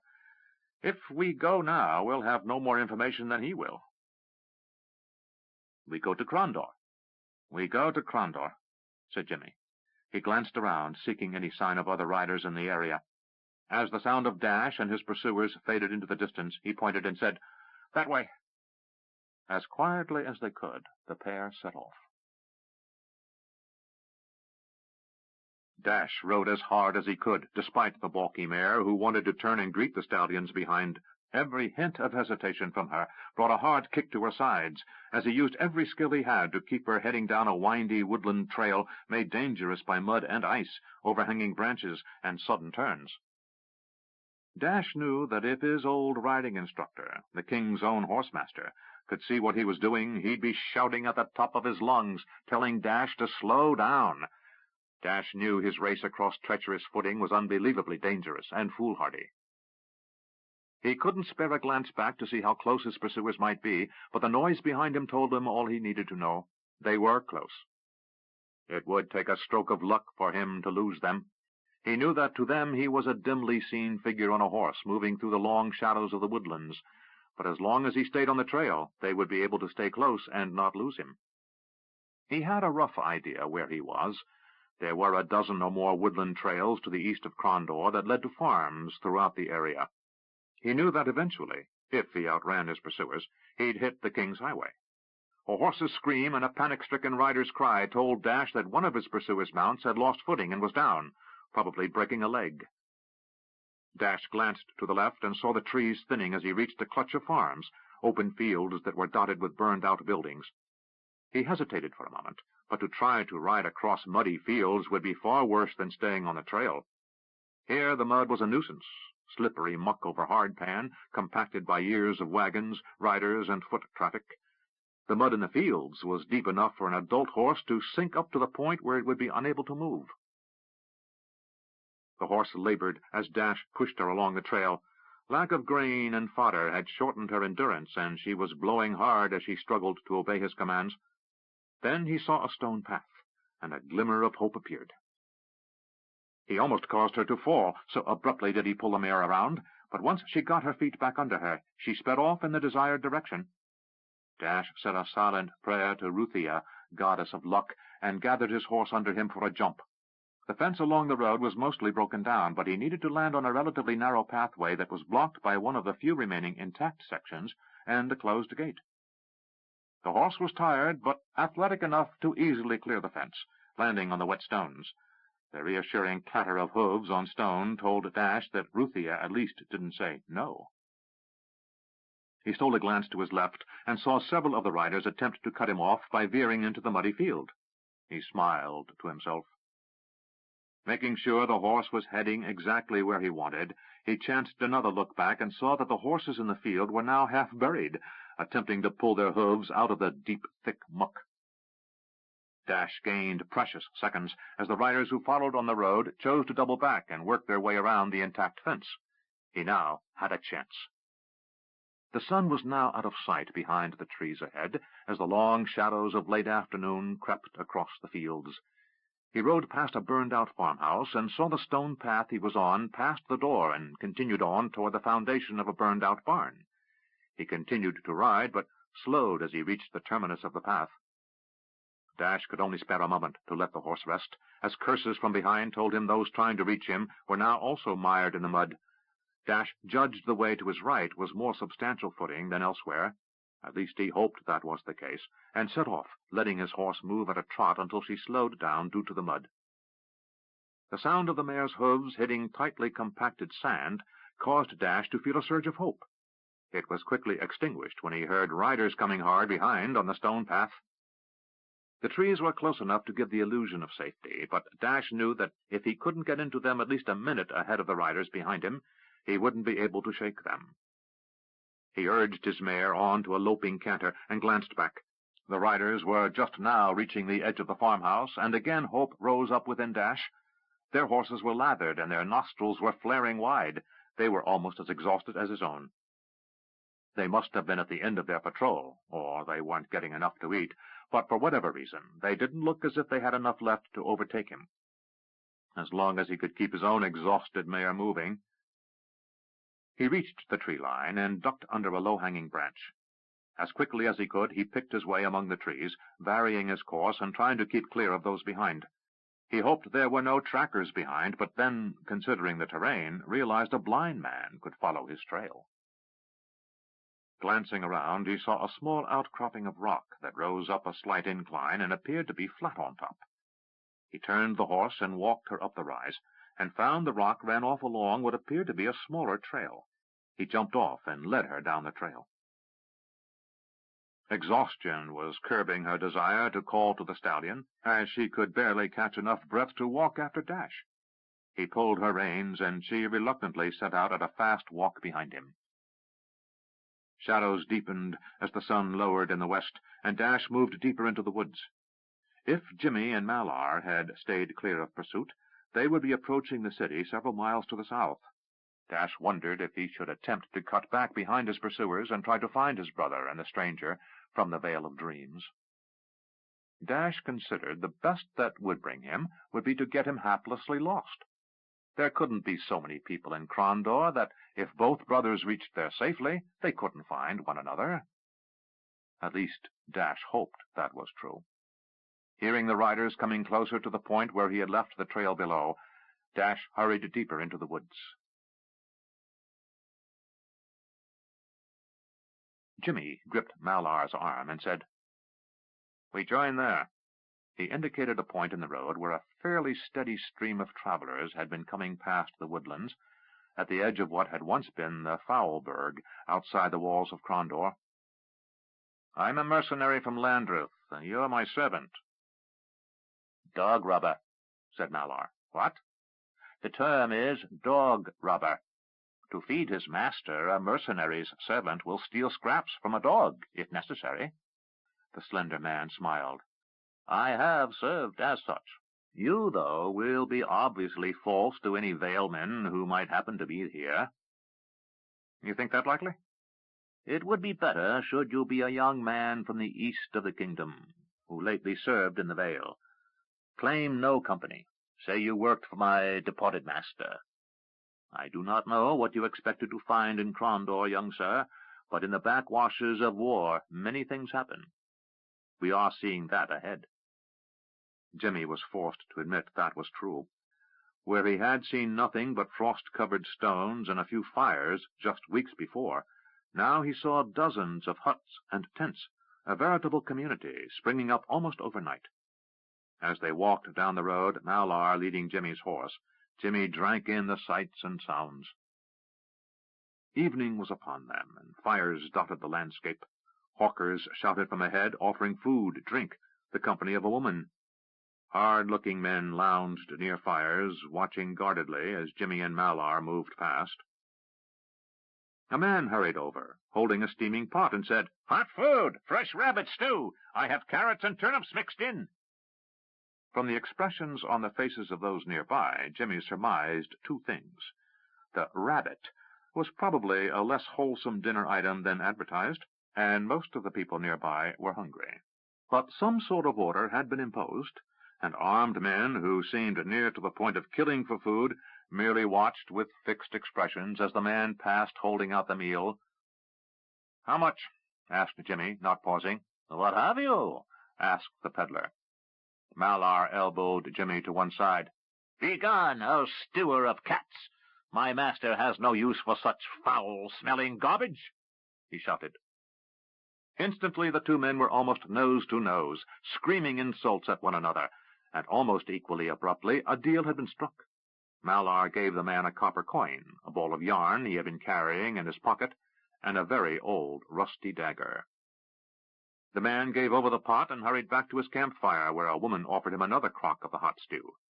He set out to find another customer. Malar motioned for Jimmy to move to the side of the road and squatted, holding the crockery. He held it out and spoke softly.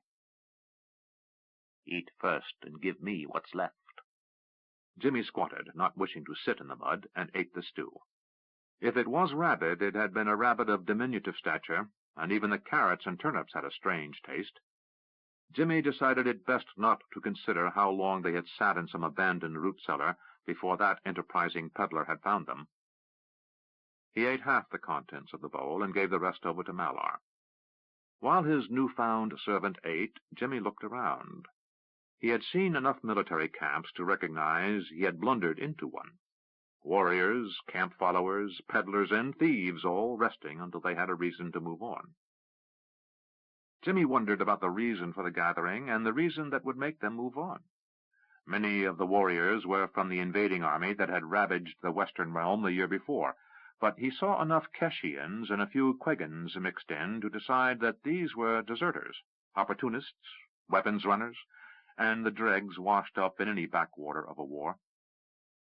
Putting aside the bowl, Malar looked at Jimmy. "Young sir?" "Let's head into the city," said Jimmy. "And do what?" inquired the Valeman. "Look for my brother." "I thought he was to go back east," said Malar. "That's what he should do, but he won't." "Why?" "Because he's Dash." They moved through the tent village and headed toward the city gate.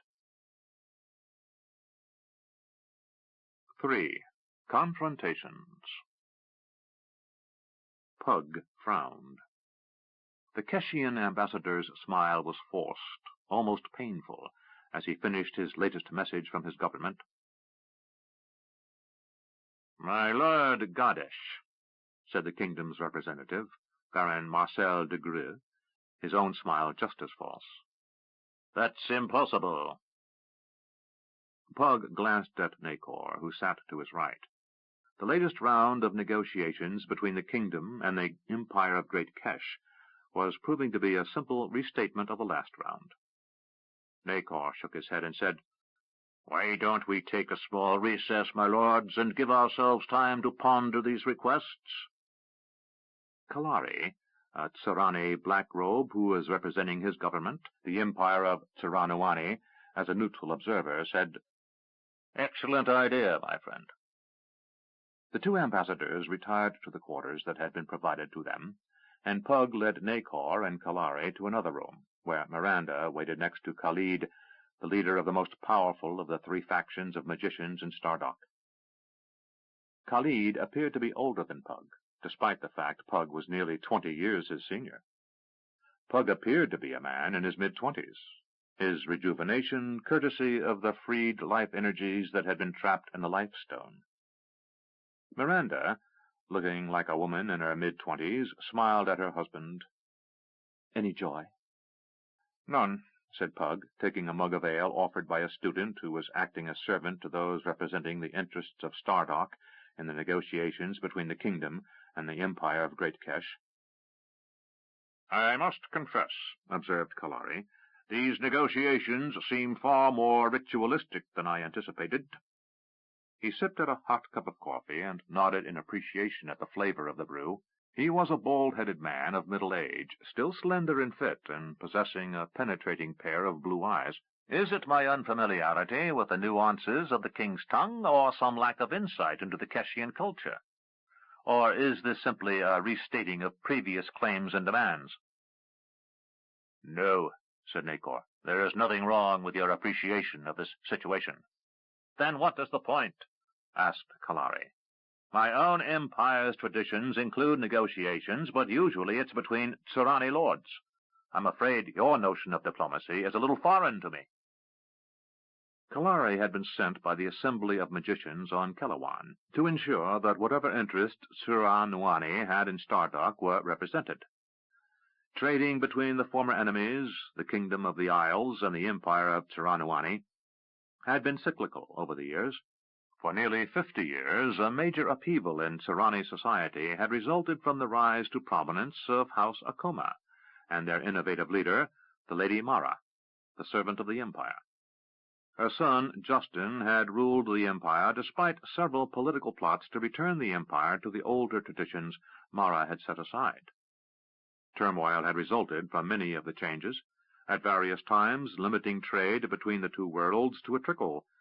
But currently a stable period had endured almost 10 years, and the Empire wished to see nothing disrupt their commerce with Midkemia.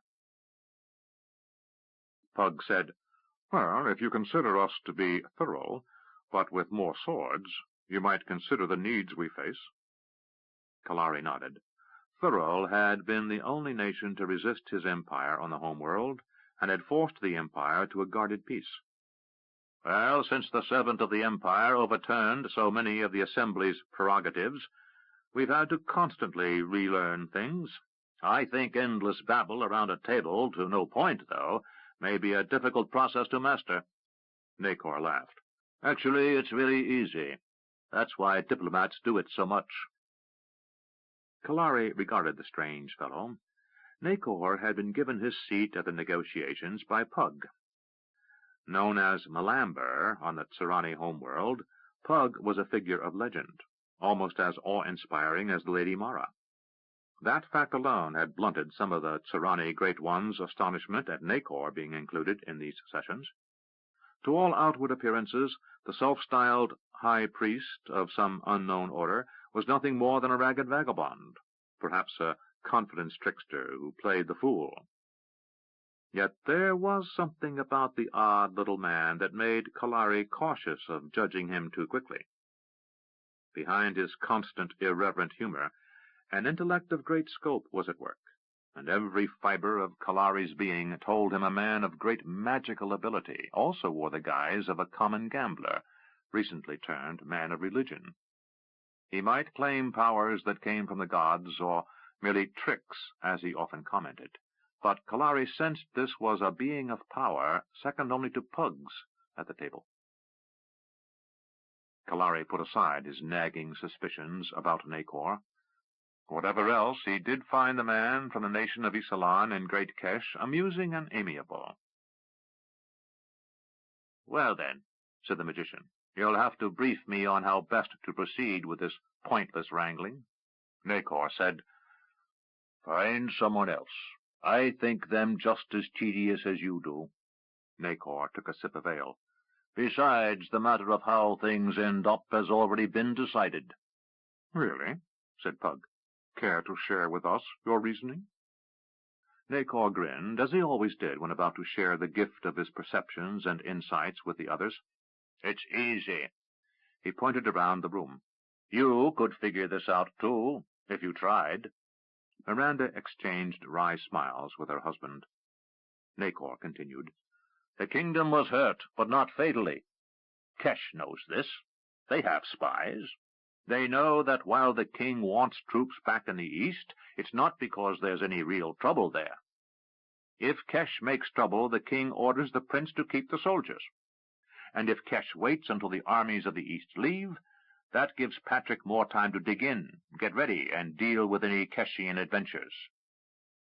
Nakor shook his head. "No.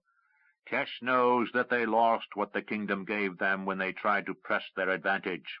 They know the best they can do is maybe some trade concession or another, but they'll never get back what they were granted for protecting the kingdom's southern flank." He glanced from face to face. "They're trying to figure out how to admit publicly they were stupid without admitting they were stupid." Kalari laughed. Even the usually taciturn Khalid was forced to smile. Pug said, "So it's a matter of honor." Nakor shrugged. "More a matter of avoiding punishment back home. Generals Rufi ibn Salaman and Behan Solan have much explaining to do to their emperor when they return to the city of Kesh." They've got to be given a really good story to explain how they lost by getting greedy what they had gained by the Emperor being generous. You know they had no authority from Kesh to try to grab all of the Vale, don't you?" Pug fixed Nacor with a narrow gaze. "And how do you know that?" asked Pug. Nacor said, "I move around. I listen to things. Generals may keep their mouths shut, but soldiers talk. Soldiers serve in the general's tent. Then they talk to traders and camp girls, and the traders and camp girls talk to wagon drivers, and pretty soon everyone knows what the general's doing. Kesh doesn't want a war, even if the kingdom is weak. They've never fully pacified the southern nations below the girdle of Kesh. The Keshian Confederacy would rise up again at any excuse, and your king knows this. So the Empire doesn't want war. And the kingdom doesn't want another war. They're busy with the one they have now, and we all sit around while the outcome is already known." "Save one thing," said Pug. Nacor said, "Stardock." Khalid said, "That matter is settled." Pug shrugged. "I know it is. I told Nacor to make whatever deal necessary to get you to help save the kingdom. The threat of you acting against Kesh if they turned aggressor tipped the balance in our favor. But there's still the matter of explaining to the king how I managed to give away one of his duchies." Khalid said, "I am dining with the members of the council. As Robert Delize has decided to continue serving in Darkmoor with the prince, we need to replace him on the council." He rose and said, "But keep in mind, Pug, despite your legendary power and our abiding respect for what you founded here, Stardock is no longer your personal fiefdom. We have Nacor's pledge that you would honor the arrangements he made to gain the kingdom our aid. The council now governs, not on your behalf while you're off somewhere, but on behalf of all those who reside here. You are entitled to no more or less a voice than any other member of the Academy." Pug was silent for a moment, then said, "Very well. I will honor that pledge and ensure the kingdom acknowledges your autonomy." "Autonomy," said Khalid. "That's an interesting choice of words. We prefer to think of it as independence." Nacor waved away the remark. "Don't be stupid. Pug can convince the king to let you govern yourself, but don't expect him to make the king accept the proposition of an independent entity located entirely within the boundaries of the kingdom. Besides, while you protect the kingdom from Kesh, the kingdom also protects you from Kesh. Do you think for a moment the Emperor would be as generous?" Khalid said nothing for a long moment, then said, "Very well. I will present this to the council, and I am sure they will choose not to be stupid in this matter." With a dark look directed at Nacor, he bowed to the others in the room and departed. Kalari turned to Nacor and said, "I assume your earlier comments on diplomacy are more in the theoretical area rather than from practice?" Miranda laughed. Pug joined in. "Well, I still have a lot to explain to the prince, and I think there's no putting that off. I suspect that Patrick will be even less enchanted with the idea of an autonomous Stardock within his borders than Khalid." Miranda said, "We go to Darkmoor?" Pug nodded. "Nacor?" Nacor nodded. "I'm done here. The Blue Riders are again ensconced among the students to make sure magicians who train here don't get too stuffy. Besides, I need to spend some time with Dominic and some of the other Eshapians who have ended up next to the prince. Let me fetch Shopi, and we'll all go together." He left, and Kalari said, "Pug, a question." Pug turned to regard the Tsarani Great One. "Since coming to Stardock on behalf of the Emperor, I've pieced together a view of how things stood here. I'm curious as to why you, yourself, didn't come to the Assembly and seek our aid in dealing with the threats from this Emerald Queen." He lowered his voice. "I'm not sure what fully transpired here, but I get the strong impression that a great deal more was at stake than most people understand." Miranda and Pug exchanged glances, and Pug said, "Yes, but I am not free to share details. As for why we didn't seek Tsarani aid, Our relationships with the Empire have never been the same since Makala. Kalari said, "Ah," and nodded in understanding. A Tsurani Great One, Makala had come to the Prince of Krondor's court years before, ostensibly to act as a liaison between the assembly on Kelawan and the prince, but in fact had come as a self-appointed spy, determined to discover the secret of what truly happened at Sethanan at the end of the Rift War. He had been motivated by loyalty to the Empire and the fear of some kingdom plot or weapon of great power, and had actually discovered the secret of the Lifestone. Through agents who chanced upon one another near Sethanan, he had become a party to a conspiracy involving the Brotherhood of the Dark Path. Only the intervention of a renegade, Moradel, chieftain, had prevented a major catastrophe. Makala and 4 of his allies from the Tsurani homeworld had ensorcelled the great dragon oracle that lived below the city of Sethanan, and were on the verge of unlocking the Lifestone when Pug and his companions had arrived. That secret had died with Makala and his 4 companions, deep in the chamber below the city.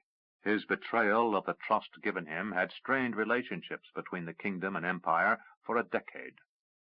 Only members of the assembly on Kelawan and a few trusted advisers to the Prince of Krondor knew of the incident. It served as a cautionary tale on both sides of the rift.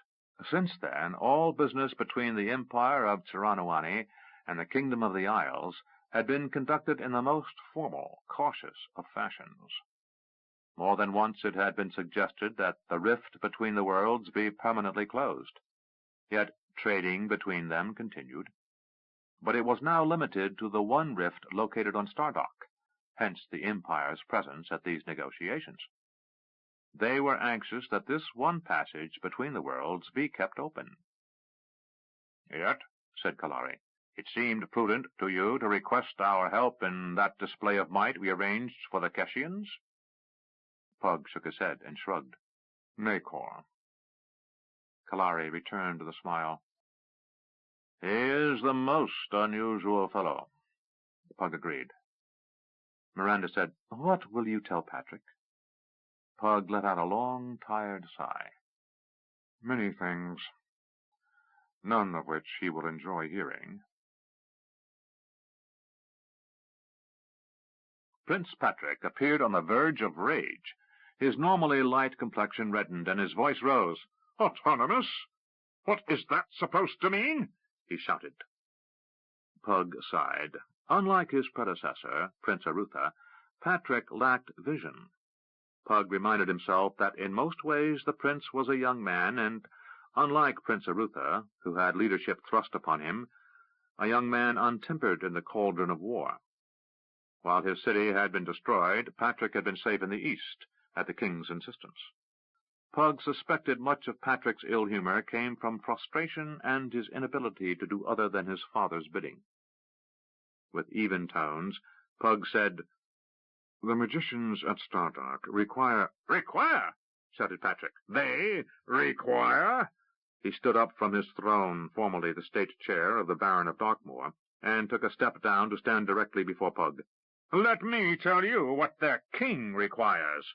He requires their unswerving loyalty and obedience."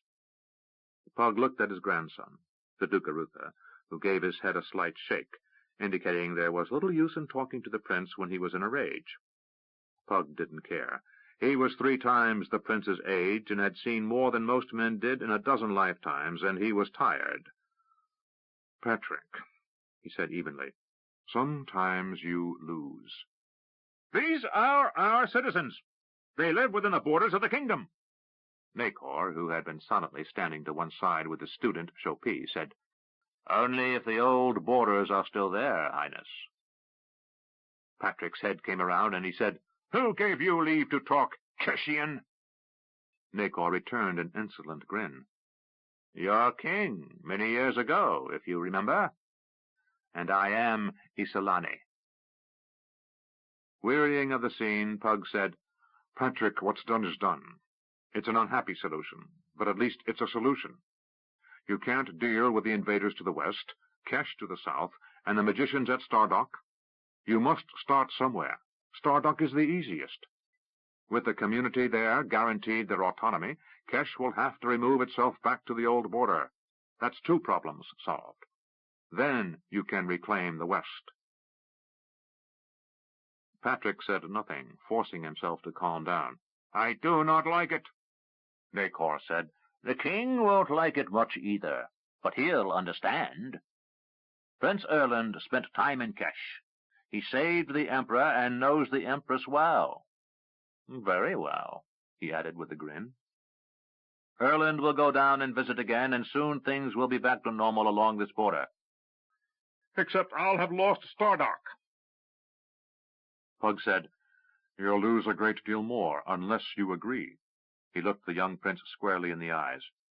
Sometimes ruling is hard choices, between bad and worse.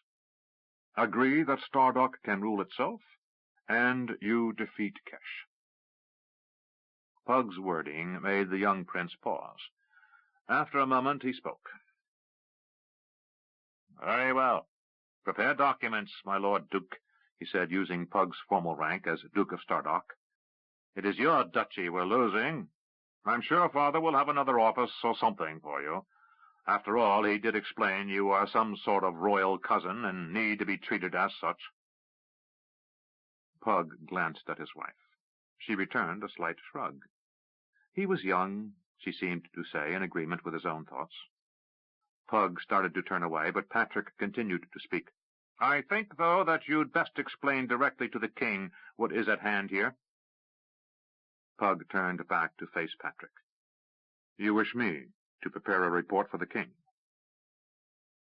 Patrick's expression showed his temper was still getting the better of him. No, I wish you to use whatever magic arts you have to take yourself to Villanon. In fact, I command you to do so, my Lord Duke. Perhaps being wiser than I, the king can discern how this isn't some sort of treason. He glanced at Miranda. If your wife isn't an agent of the Empire, I'll be astounded. Pug's eyes narrowed, and he remained silent. You'll need to demonstrate that loyalty I currently find lacking, magician, if you're to regain this court's favor. Demonstrate? Said Pug softly. I have labored to my utmost to prevent the destruction of all we hold dear. Patrick said, I've read the reports. I've heard the tales. Demons and spawn of the lower hells. Yes, magic to warp the world to darkness and all the rest of it. Arutha looked from one man to the other, saying, Highness, grandfather, please. We have much to do, and contention in our ranks does us no good. Pug looked at his grandson, and slowly he said, I am not attempting to contend, Arutha. My only purpose has been, from the first, to serve. He stepped forward, and his voice was filled with menace. If you command, my prince, I will obey. I will take the time to visit with the king. If you are not satisfied with my performance in recent months, perhaps he will be persuaded that the price I paid demonstrates my commitment. Perhaps, said Patrick. He spat hot words. You gave away a duchy that by all reports you have neglected, and I have a city lying in ruins, as well as my entire principality to the west in thrall to hostile forces. Who between us has lost the most? Pug's throat burned as color rose in his cheeks. In a hoarse whisper he said, Lost? You dare speak to me of loss? Stepping up so that he was mere inches from the prince, Pug looked up at the taller, younger man. I lost nearly everything, you child. I lost a son and a daughter, and a man she loved who was as another son to me. William, Gamina, and James gave their lives for Crondor and the kingdom. You sit this throne for a few years, Patrick. When you've lived as long as I have, should you be that fortunate, remember what you said here. Patrick appeared embarrassed as he realized he had overlooked the death of Pug's family in the war. Still, his temper got the best of him, and as Pug turned to walk away, Patrick's voice thundered, I will not be addressed in that manner, magician. Duke or not, royal cousin or not, you will come back here and beg my pardon. Pug spun Before he could speak, Arutha turned and stood directly before his prince. "Highness!" He put a restraining hand on Patrick's shoulder. In a whisper he said, "This brings nothing good. Calm yourself, and we'll revisit this tomorrow." Whispering, he added, "Patrick, your father will not be pleased at this." Before the prince could speak, Arutha turned and said, "Grandfather, if you and your lady would dine with me tonight, we can discuss exactly what sort of communication with the crown shall be undertaken." To the remaining courtiers in the hall, he said, "That will be all today. This court is adjourned." He hustled Patrick through a door to the apartment set aside for him during his stay in Darkmoor, not allowing the prince to further inflame the situation. Pug turned to Miranda, who said, "That boy needs some training." Pug said nothing, merely offering his arm to his wife and leading her to the rooms put aside for them. He knew his grandson would come to see them as soon as the prince had been placated. Arutha looked like a man aged years in a few hours. His eyes, normally bright and alert, were now deeply sunk with dark circles under them. He sighed and nodded thanks as Miranda handed him a goblet of wine. "The prince?" asked Pug. Arutha shrugged. "It's difficult. During the war he seemed content to follow Father and Uncle William's lead. The preparations for the city were underway by the time he arrived in Crondor, and he simply agreed to whatever Father wanted. Now he's out of his element. He is being asked to make decisions that would have taxed the wits of the best generals in this kingdom's history." He sipped his wine. "Partly it's my fault." Pug shook his head. "No, Patrick is responsible for his own actions." "But Father would have—" Pug interrupted. "You are not your father." He let out a slow sigh. "No one is James. James was unique, as was Prince Arutha. The Western realm may never again see men as able as them gathered together at one time." Pug grew reflective. "It all began with Lord Borwick. I have never known a man his equal. Arutha was his equal in many ways, perhaps his superior in some. But on the whole, Borwick raised two sons the kingdom needed. But from there, we are seeing a diminution of the line. King Borwick was seasoned in his travels to Kesh, but nothing like his father, the prince." Pug looked out a window at the distant torchlight along the palisades of the castle. "Perhaps it's just the years passing, the ability to think back with history's perspective. But at the time of the Rift War, there was a sense in the West that eventually we should prevail.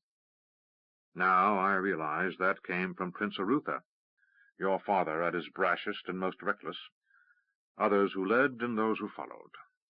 Looking at his grandson, Pug said, "You must step forward, Arutha. You will never be the man for whom you were named, and you will never be your father, but nature didn't intend for you to be either of those men, no matter how worthy they were. You must become the best man you are capable of. I know the war took as much a toll on you as it did me.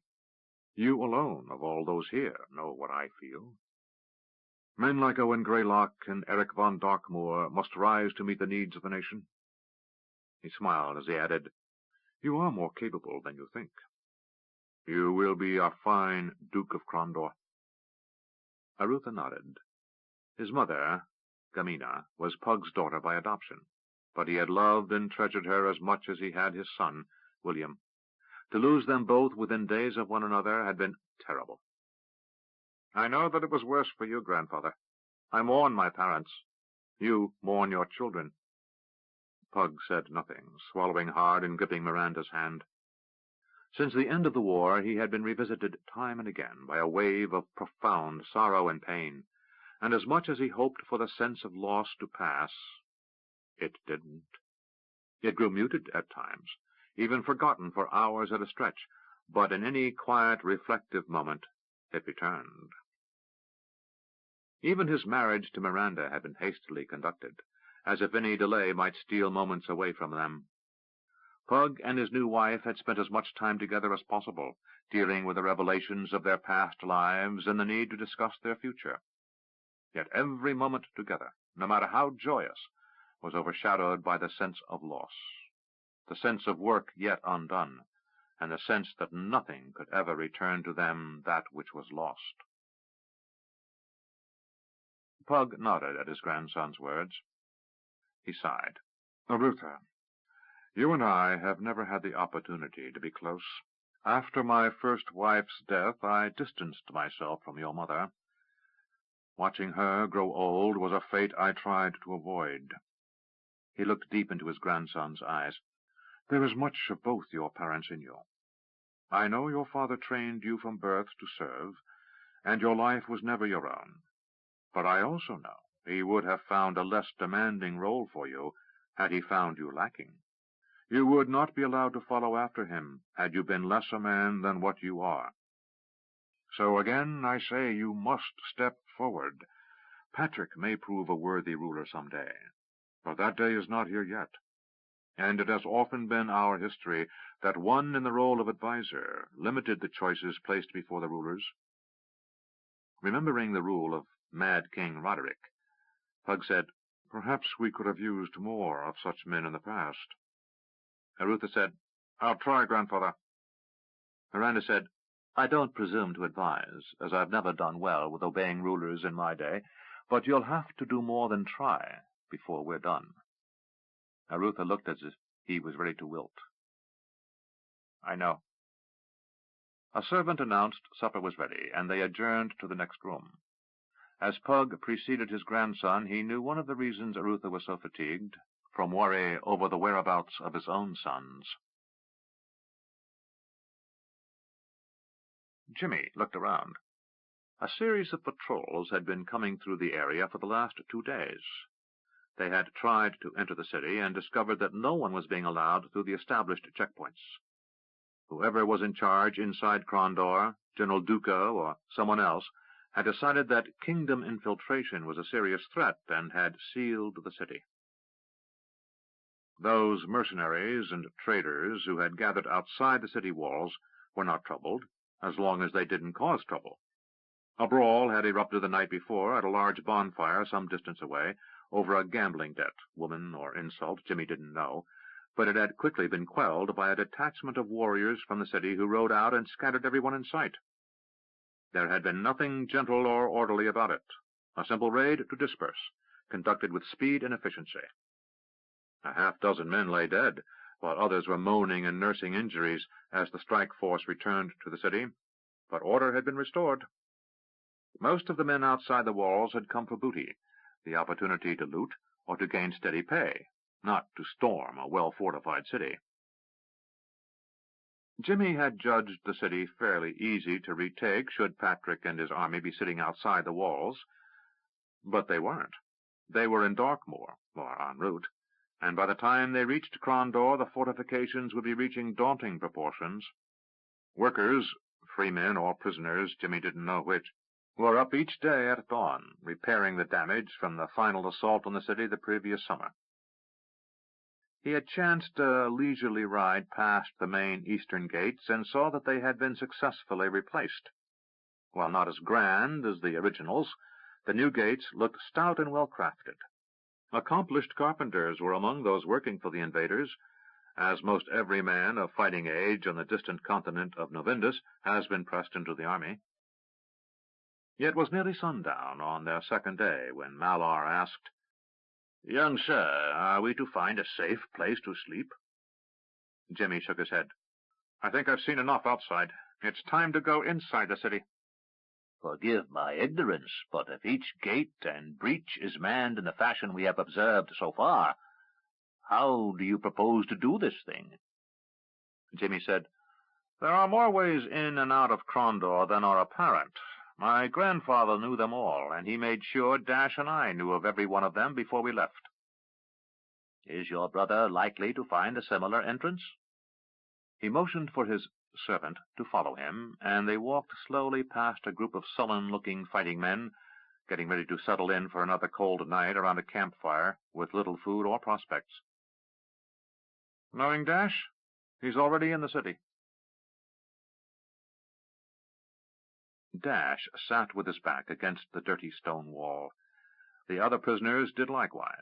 Men crowded together on both sides, but he didn't object. The weather was still cold, and his captors spared no fuel to keep the slave pen heated. He wore only his undershirt and trousers. His boots, jacket, cloak, and all the other possessions he had carried were taken from him. He had managed to evade the patrol that had followed him and had ridden to the edge of Crondor. There he had found a thriving community of traders, thieves, camp followers, and others assembled outside the gates of the city.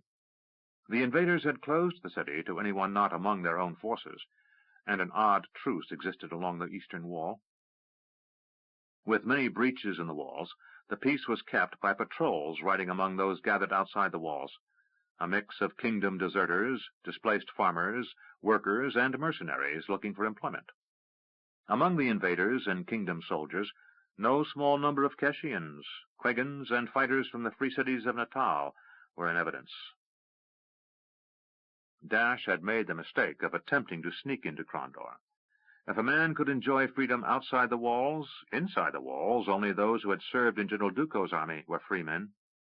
He had managed to stay out of sight for a day, but had run into a patrol, and while being chased, had ducked into a seemingly empty building in which, in reality, had housed a half-dozen armed soldiers who were off watch. They held him until the patrol caught up and, without even asking his reasons for being in the city, had beaten, robbed, then incarcerated him. That had been 3 days before. Dash was letting his bruised and aching body recover. He had no doubt that given half a chance he could escape, and this time he wouldn't make the mistake of thinking the city was deserted. It wasn't. In fact, it was turning into something far more lively than he would have thought from Jimmy's report. He had spent 2 days working on restoring a fortification on the north wall. He had tried to overhear the guards' gossip, but the fact was he could barely understand them. His brother had the gift for language. Dash could speak passable Keshian and Roldem, after having both languages drilled into him as a boy in the king's court in Milanon. But he had barely been exposed to the Quegan, Natalese, and Yabanese dialects, which, although descended from Keshian, were almost other languages to his ear. And this common tongue of Navindus was even more removed from Kesh than those. Still, he was able to judge that something odd was happening, or about to happen. The soldiers on patrol and those inside the city seemed as concerned about what was taking place to the north as they were concerned about what might be coming from the east. "Time to go," said a voice next to Dash. Dash nodded to the man as he stood. The man was named Gustav Tinker, though his last name suggested a grandfather's trade, for he had been a mercenary soldier from the Vale of Dreams. Dash had found out the first night that most of the prisoners were hapless locals, townspeople, fishermen, and farmers from nearby. Gustav was something of an oddity, as the kingdom soldiers had been segregated from the other prisoners. They didn't get worked, but they weren't executed either. Dash had no idea what General Duco thought he might do with them, use them for hostages, perhaps. But as a result of the segregation, Gustav and perhaps 1 or 2 others among the 50 or so men herded nightly into a room designed for a half-dozen might prove useful allies when Dash made his break for freedom. Another of the men, Tolwyn, was almost certainly a thief, but Dash had avoided too much conversation with him. Once into the sewers of the city, a local thief might prove a useful guide, but as long as they shared a cell together, Tolwyn would just as likely turn Dash into the guards as a kingdom spy, as not for an extra ration. The door opened, and the men gratefully left the cramped room and shuffled out into the hallway. They were housed in a half-burned tannery in the north quarter of the city.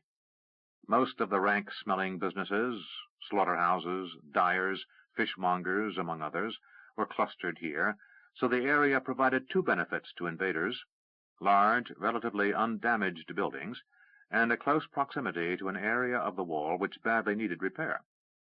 In the east quarter, Dash suspected the workers were being housed in abandoned stables and sheds. The guard motioned, and the first man in line moved out of the hall, into the cold morning light.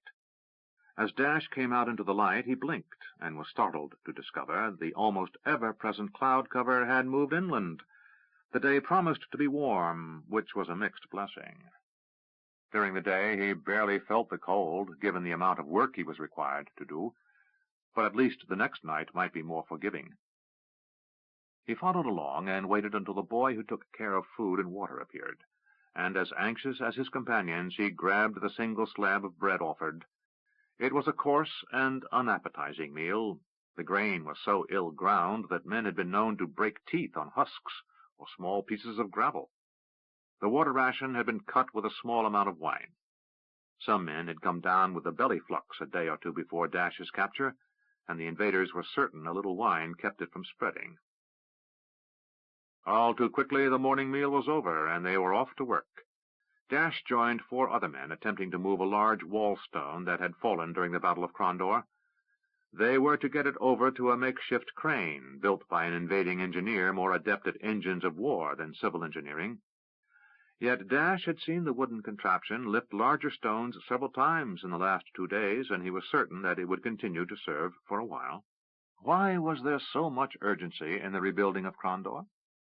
For Duco to deny the city to Patrick made sense.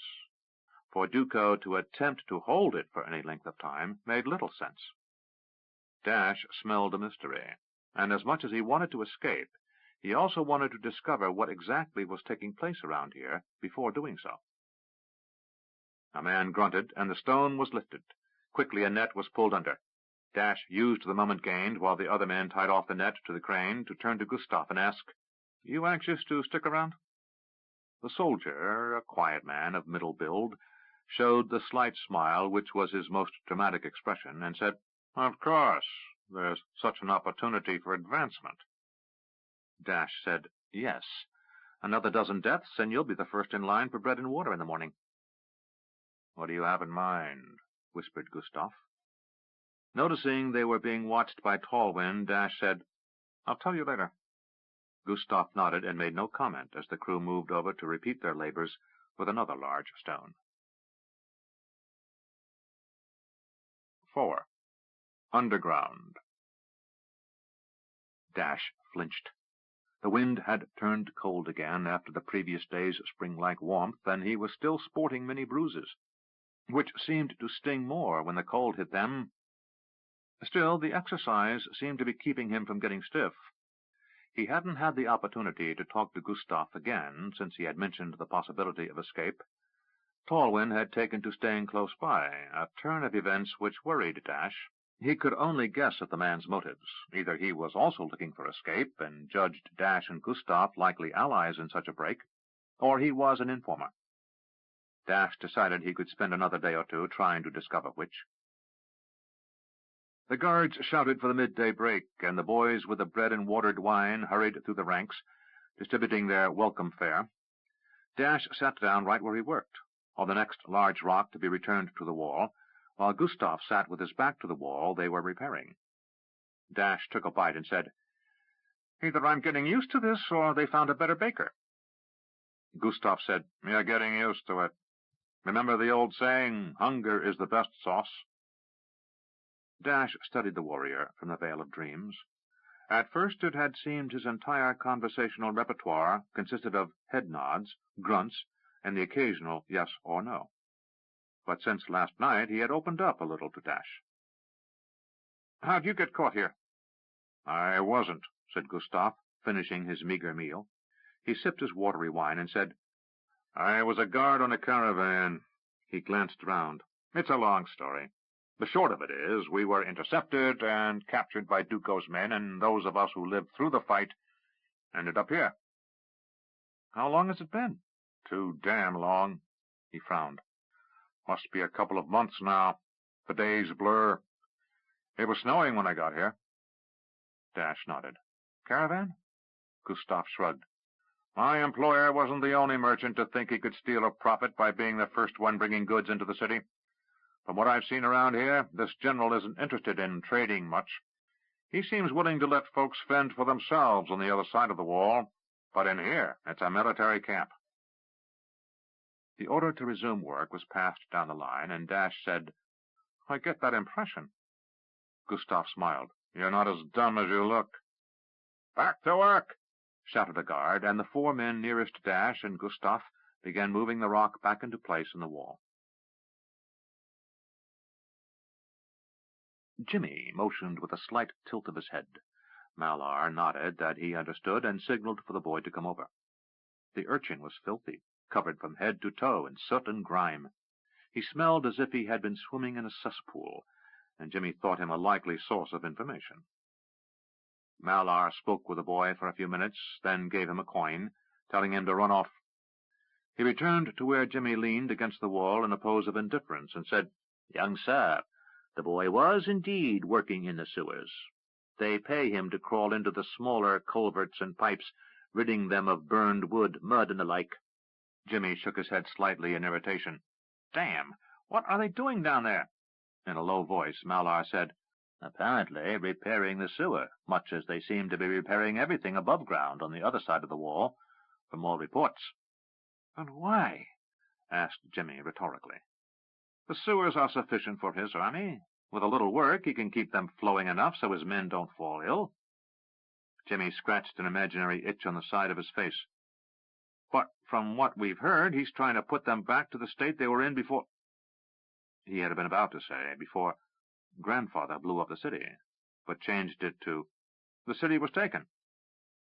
"Perhaps this General Duco likes things orderly." Jimmy shook his head in baffled silence. He had read every report that had reached Darkmoor on the enemy before and after the Battle of Nightmare Ridge. Duco was probably their best field general, and third in importance after Fadawa and Norden. Jimmy couldn't begin to guess what he was up to. Had he been fortifying the city for an attack from the east or south, that might have made some sense, though the defenses would still be less than ideal when Patrick's army arrived. Had he continued to rip Crondor apart, adding to the destruction, to deny it to the kingdom, would have made sense. But repairing the damage done as if he was going to occupy the city for a long time, that made no sense. "Unless," said Jimmy softly. "Young sir?" asked Malar. "Never mind." He looked around. "It's going to be dark in the next hour. Come with me." He led Malar through the busy streets in the tent city and toward an alley, really just a passage between freestanding walls, all that was left of 2 businesses. He ducked into the alley without waiting to see if he was being watched, and heard Malar follow. It would be easy to become lost in Crondor, Jimmy knew from his last visit. With all the destruction, landmarks didn't exist. Yet the patterns were the same, and if one constantly remembered where one was relative to one of the few intact, recognizable features in the city, it should be possible to find one's way. At least Jimmy hoped this was so. He heard movement before he saw it, and ducked back, almost knocking Malar over. Someone walked along the abandoned street, coming closer. Jimmy and Malar hunkered down, fading into the darkness between the walls. Shortly, a pair of armed men hurried by, upon what errand Jimmy could only guess. Jimmy waited to see if they returned or if others followed. When no one else appeared after a few minutes, he moved across the road to a burned-out inn.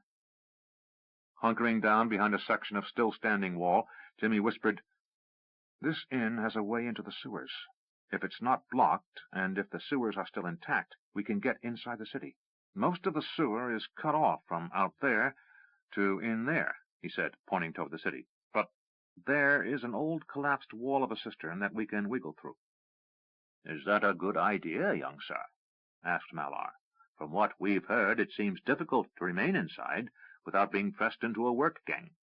At least, that seems the general opinion." "I don't plan on being seen," said Jimmy. "You're free to make your own way from here on if you choose."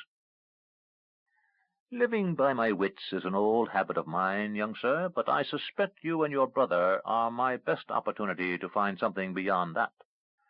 He studied Jimmy for a moment, as if weighing risks against possible rewards, then said, "You and your brother are 2 men of some position, I suspect. If so, and if I serve you to a good ending, then perhaps I may salvage something from what has so far been a horrible turn of fate." He fell silent for a moment again, then said, "If you will have me in your service, I will go with you." Jimmy half shrugged. I guess that makes you my servant in fact, then. Tell you what you must do. Should anything happen to me, return as best you may to the east. Long before you reach the Kingdom army, you will almost certainly be apprehended by Kingdom advanced scouts, probably Hadati hillmen or Krondorian pathfinders. If it's Hadatis, see if there's a man named Aki with them. If pathfinders, ask for Captain Subati. Have either of those men take you to Owen Greylock or Eric von Darkmoor, and tell them everything you've seen so far. Without a name, you'll be taken for a Keshian deserter or looter or something, and it might be a long time before anyone heard your story. And they must know what we've seen. But what have we seen? Said Malar, genuinely perplexed. I'm not sure, which is why we must get inside the city. But whatever it is, it's not something we anticipated. That's bad. Jimmy grinned. Why do you say that? Because the unanticipated is always bad. Jimmy's grin broadened. Always? Always. There is no such thing as a pleasant surprise. I remember this girl once. Did she end up breaking your heart? Jimmy nodded with a smile, now rueful. That she did. You see, if you can anticipate, you can stay beyond harm's reach.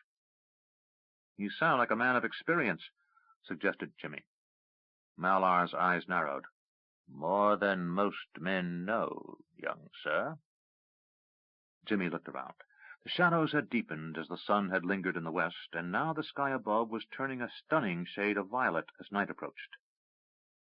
It's dark enough, we won't be noticed, I'm thinking. He led Malar into the rear of the old inn, having to carefully pick his way across a section of timbers, what was left from a collapsed doorway and wall section, as well as part of the ceiling above. The roof was gone, and blackened timbers above showed starkly against the darkening sky. They moved cautiously. Then Jimmy said, "It's around here somewhere." He knelt and looked around. He moved some smaller debris covered in thick soot, raising a stench of wet charcoal. "Some of the wood is rotting." Malar said, "There's a ring of iron there, young sir." "Give me a hand," said Jimmy, as he cleared the top of the trapdoor.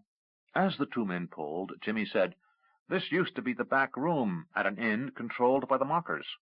"Mockers?" "Thieves," said Jimmy. "I thought their fame reached into the Vale." "The only thieves with whom I had contact were those who used quill and parchment, not dagger and guile. Businessmen." Jimmy laughed. "My brother would agree. He used to work for the worst of the lot, Rupert Avery." "That's a name I have heard, young sir. My late master had cause to curse him more than once." They got the trap moved and swung it back, letting it fall. The opening yawned at them like a black pit. Jimmy said, "I wish we had some light." "You expect to travel in such gloom?" said Malar, a note of incredulity in his voice. "There is no light on the brightest day down there." He found what he was looking for, the ladder down, and as he swung himself down onto the topmost rung, he said, "There are lights down there, if one but knows where to look." "If you know where to look," Malar muttered under his breath. They carefully descended into the darkness. Dash winced, but not from the cold. Rather, he flinched at the sound of a lash striking a man down below. He, Gustav, Talwyn, and a few other men he had come to know were laboring atop the wall just to the north of Krondor's main gate. Dash glanced over at Gustav, who nodded, indicating everything was all right. Suddenly they both turned. A man screamed a few yards off as he lost his footing. In that brief instant, the man knew with dread certainty he was going to fall, and no amount of will or prayer would keep him alive. His anguish and terror filled the afternoon air as he toppled sideways and fell to his death on the cobbles below. Gustav flinched at the sound of the body striking the unyielding rock. They were repairing the battlements, and the footing was treacherous, made doubly so by loose stones and constant fog in the mornings and evenings. "Keep your wits about you," said Dash. "You don't have to tell me that twice," said Gustav. Dash chanced to look over the wall and saw the usual confusion of the Foulborg, soldiers milling around, street vendors, and the other human flotsam drawn into this eddy of the previous year's war. Somewhere out there, he fervently wished, his brother Jimmy was getting the information needed to alert Owen Greylock that something strange was taking place in Crondor.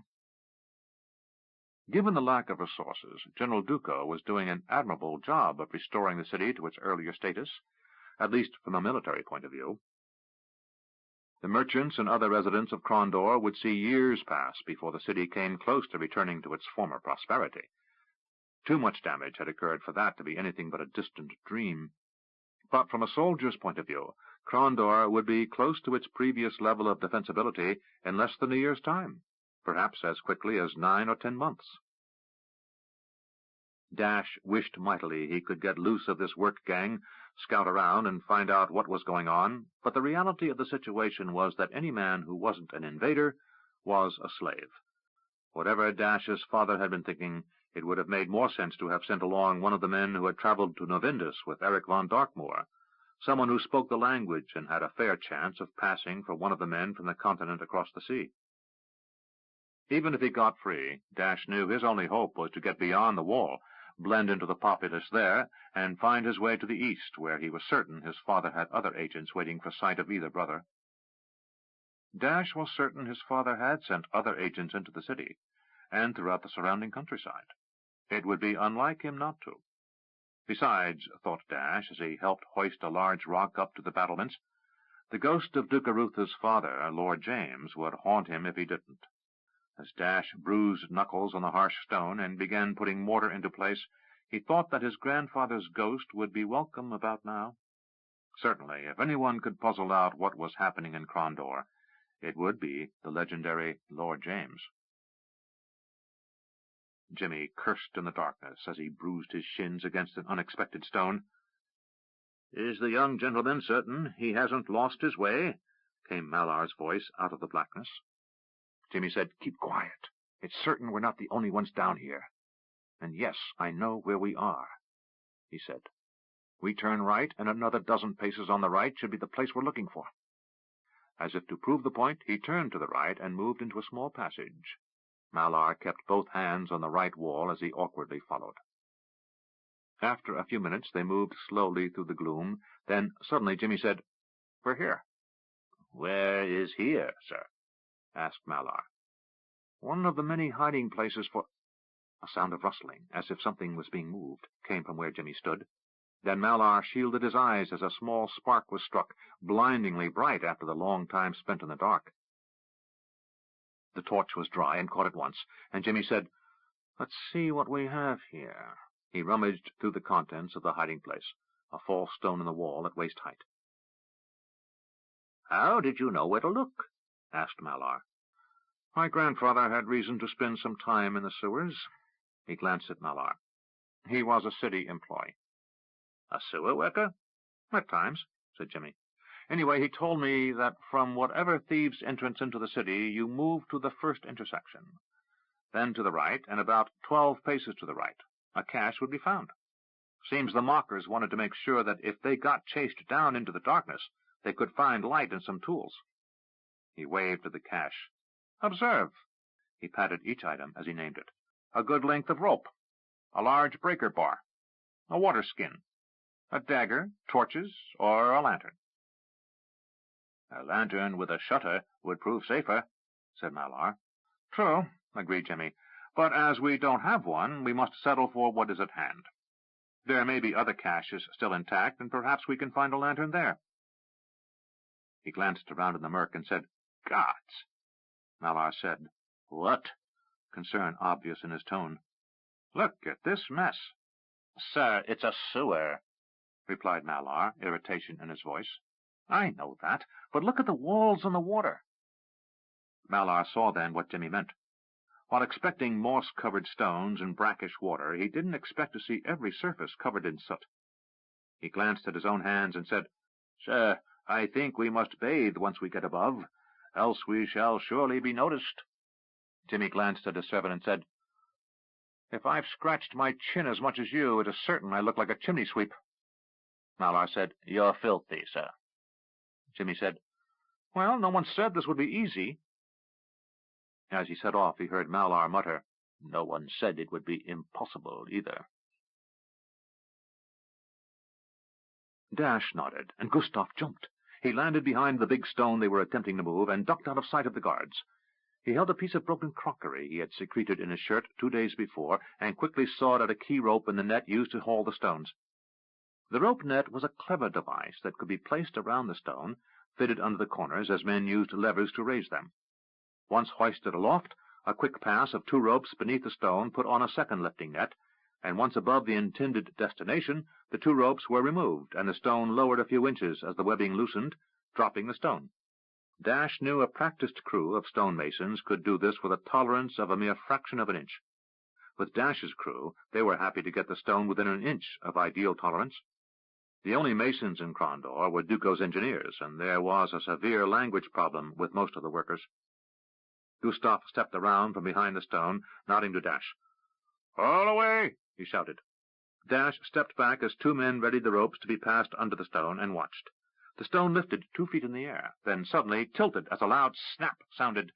The strand Gustav had cut had parted, and now the stone hung a few feet off the ground, spinning slowly. The 2 men with the support ropes backed away. "Get it down!" shouted a voice from below, and suddenly the rock was dropped.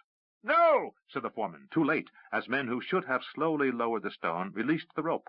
Instead of settling quietly to the ledge, the rock bounced a bit, then teetered, as Dash had hoped, then slowly started to fall. "Look out!" cried a man near Dash as men started scrambling out of the way. "Come on," Dash said to Gustav as confusion erupted.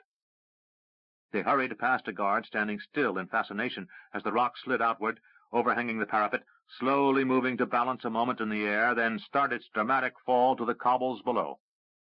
Dash, Gustav, and some other men hurried down a flight of stone steps, as if intent on helping those below. But at the base of the wall, Dash moved quickly to his right, into what appeared to be a slight gap in the stones. The others ducked into the gap after him.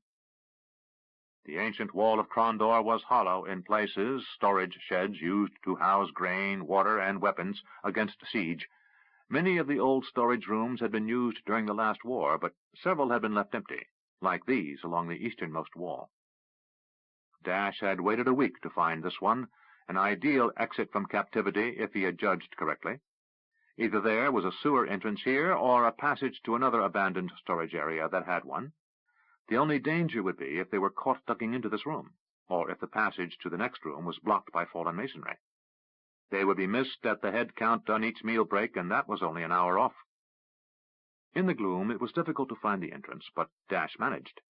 Below a heavy layer of ash and dust lay a wooden pallet used to keep grain off the damp stones. Below that was a man-sized hole covered with a simple iron grate.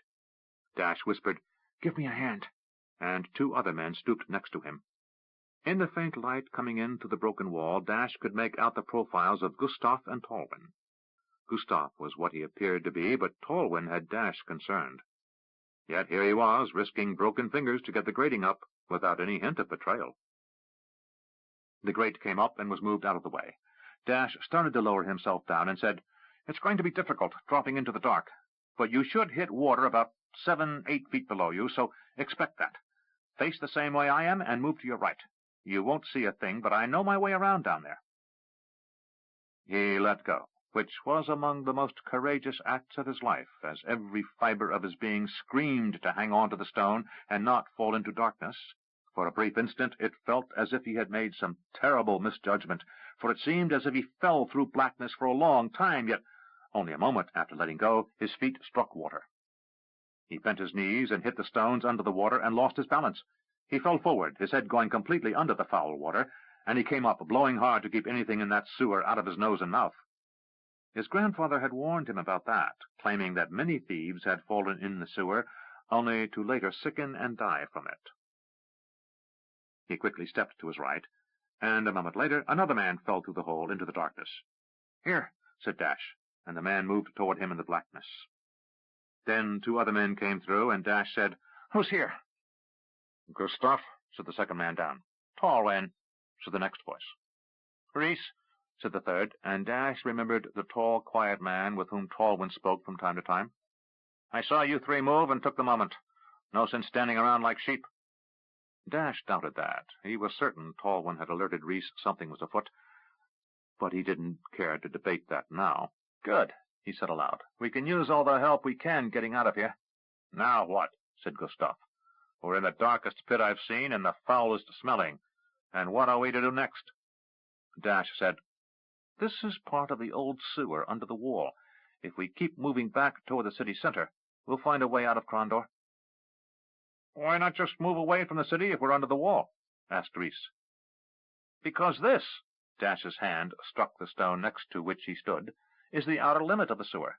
To get on the other side of the wall, you better be able to chew rock." "Damn," said Gustav. "I thought we'd slip out under the wall or something when you told me of the sewers." "They never connected the sewer in the Foulberg with the inner city. It would make it too easy for an invader to slip in." Dash muttered. "As it is, a good crew of sappers could still get in within weeks if they knew this was here. There's one breach to the other side of this wall, but we must go into the city to eventually get there." "Well, which way do we go?" asked Tolwyn. Glancing up at the faint light of the hole above, Dash oriented himself. "Get over here." The men gathered near him. "Gustav, put your right hand on my right shoulder." He felt the mercenary's strong hand take a grip of his tunic. "Tolwyn, do the same to Gustav, and Reese, bring up the rear. Listen for my instructions." Dash put his right hand on the wall and said, "Let's go, slowly. And if you lose your grip, sing out." They moved off into the gloom. Jimmy turned suddenly and put his hand over Malar's mouth as he let the torch fall to the stone walkway next to the sewer. As he hoped, the torch began to fail and flicker, allowing Jimmy to step on it, putting out the light. Malar had the presence of mind not to be too shocked by the move, and he endured standing there with Jimmy's hand over his mouth. When Jimmy removed it, Malar heard what Jimmy had, men moving cautiously down another tunnel nearby. Whispering as quietly as possible, Jimmy said, "Someone's coming." Malar nodded. They stood motionless, listening to the faint sound of men moving slowly. Then one spoke. His voice was muffled and distant, and nothing of what was said came through, but Jimmy would have bet a purse of gold they were invaders on patrol. Something about the quality of the speech hinted at an accent. They waited until the sound died out as the strangers moved away. Jimmy knelt and felt around in the dark until he located the torch. It was still hot to the touch. He struck a spark with flint and got the flame going again, and said, "We may have to lose this if we run into another patrol." "You mean walk around down here blind?" said Malar, obviously upset at the thought. "I know my way around here pretty well," said Jimmy, expressing a confidence he didn't feel.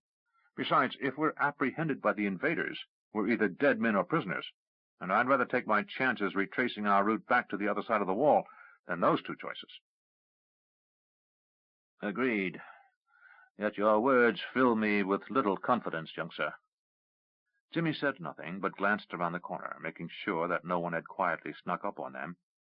"This way," he said, leading Malar toward a large, yawning tunnel entrance that opened up across from where they stood. This required them to step down into the filthy water. They slogged through the slowly moving mass of floating char and less savory debris, and entered the blackness.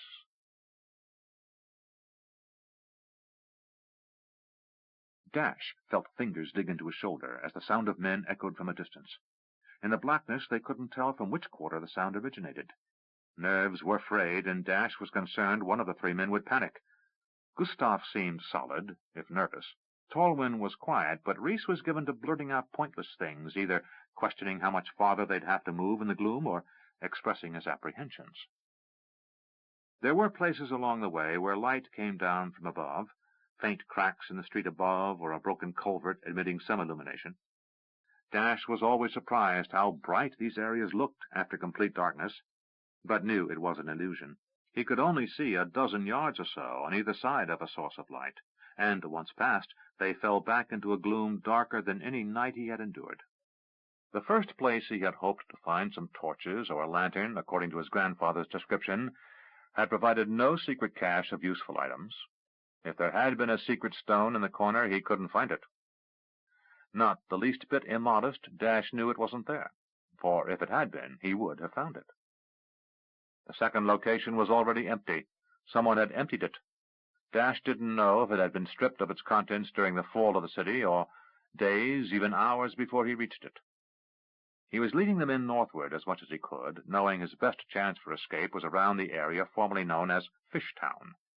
It was one of the few places in Crondor you could enter the bay and, with a little swimming, find yourself outside the walls of the city. Dash didn't know if the other men could swim, and for the most part he didn't care. While he wanted to see these 3 men to safety if possible, he'd willingly sell them out to get his information back to the prince. Keeping one hand on the wall, he led them deeper into the darkness. Jimmy motioned toward the faint light. Malar nodded, whispering, "A way out, young sir?" "Perhaps. Boost me up on your shoulders so I can take a look." Malar knelt, and when Jimmy put his left foot on the servant's shoulders, Malar stood, grabbing Jimmy's ankles to support him as he was lifted to a point just below the light.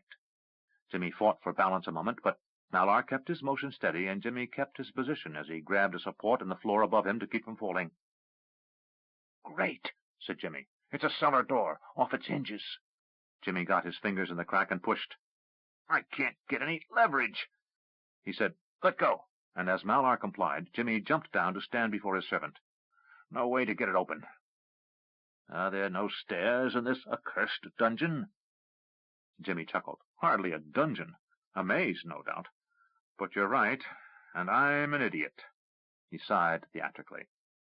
"There are several places with stone steps up to basements." He looked around in the gloom, barely illuminated by the faint flickering of his torch. "If I'm not mistaken, one isn't too far from here. Pray to whatever gods you worship that the top of the steps is unblocked." Malar muttered an almost silent benediction and followed behind Jimmy. Dash heard something ahead of him in the dark and whispered, "Don't move." The men behind him stopped their forward motion as sounds around them echoed. "What is—" began Tolwyn. He never finished, as Reese struck him from behind, knocking him from his feet. "Here!" he shouted. Suddenly men were swarming in the dark and lanterns uncovered, blinding Dash momentarily. He blinked, trying to see beyond the brilliant lights, but could only see dark shapes hurrying toward him. Thinking of nothing else to do, he leaped forward, trying to dodge between 2 of the shapes. One man lunged at him, missing, while the other was slow in turning, with Dash past him before he could be intercepted. Dash slogged as quickly through the knee-deep water as he could, and behind a pair of lanterns he saw movement. Dodging to his right, he rushed to another potential exit, as arms grabbed him from behind, dragging him down into the water. Dash turned, kicking hard, and felt his foot strike the man's leg. Dash scuttled backwards in the water, and another man seized him. A voice in the gloom said, "They're making too much noise. Shut them up." Dash felt pain for a brief moment as someone struck him hard behind the ear with a billy club. Then he sank into unconsciousness. Jimmy pushed the trap up, and with relief he found that it moved. He glanced around under the slight opening he created, and seeing no movement, he heaved. The large wooden trap swung over to crash noisily against the floor behind him. He hurried up into the dark room as a cloud of soot exploded into the air from the trap. Malar sneezed as he came up. The room was the back storage area of a tannery near the river to the north of the city, and it had taken Jimmy most of the day and into the evening to discover it. The roof of the building was gone, probably accounting for its being abandoned, as the nights would still be cold. Jimmy looked around and saw lights in a few buildings nearby, but nothing close by. Malar could be seen in the faint light inside the building. "If I'm as dirty as you, we'd better stay out of sight." "Good advice, young sir," agreed the servant. "You are dirtier than a coal cellar. One glance at us, and any fool could tell we had been somewhere we should not be." A sound caused Jimmy to hold up his hand. "What?" At once he pulled his sword, as men came swarming into the room, over the burned-out wall and through the single door. Only a fool would fight, as more than a dozen swords were leveled in their direction. Jimmy made a clear gesture of letting the sword fall from his hand as he stepped back.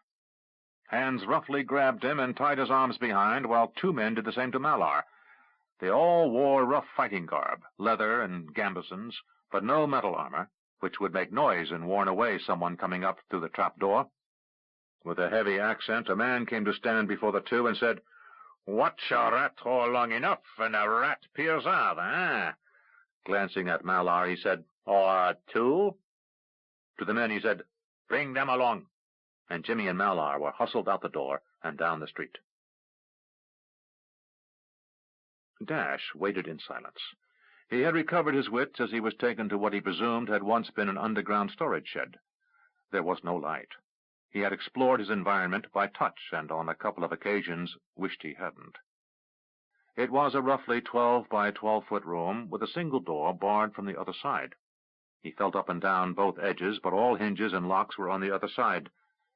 He was inside until someone released him. From the stench, several rodents had recently died in the room. Had he eaten in the last 2 days, he probably would have added to the mess, but his captors would have to be satisfied with subjecting him to a fit of the dry heaves. After several painful minutes of gagging, he had managed to overcome the impulse. Now, about 2 hours later, he judged, he barely noticed the odor, unless he thought about it. Mostly he was attempting to chart his best possible course. That he was in this dark room rather than being hauled before one of General Duco's officers suggested to Dash that he was a prisoner of someone besides the invaders. The first possibility to occur to him was that he had been captured by Kingdom soldiers hiding from the invaders. If so, he could quickly identify himself and recruit them. More likely he was in the clutches of outlaws, and in that case he would have to bargain. His companions were missing, probably locked away in a similar room somewhere nearby. Suddenly light shone around the edges of the door, and he could hear footfalls approaching. As bright as the light seemed through the cracks, when the door was opened, it blinded him. A voice from without said, "You awake?" "Yes," said Dash, finding his voice was harsh from dryness. "Any chance of water?" "Let's see if we let you live first," came the gruff answer. A pair of hands reached in and yanked Dash to his feet, and he was pulled into a larger room. Shielding his eyes from the glare of the lantern, he glanced around the room. It was indeed the basement of a burned-out inn or hotel, and he had been locked in a storage closet. There were ample signs of life in the building, for crates and bales of goods were stacked around the room. A half-dozen men surrounded him, none with weapons evident.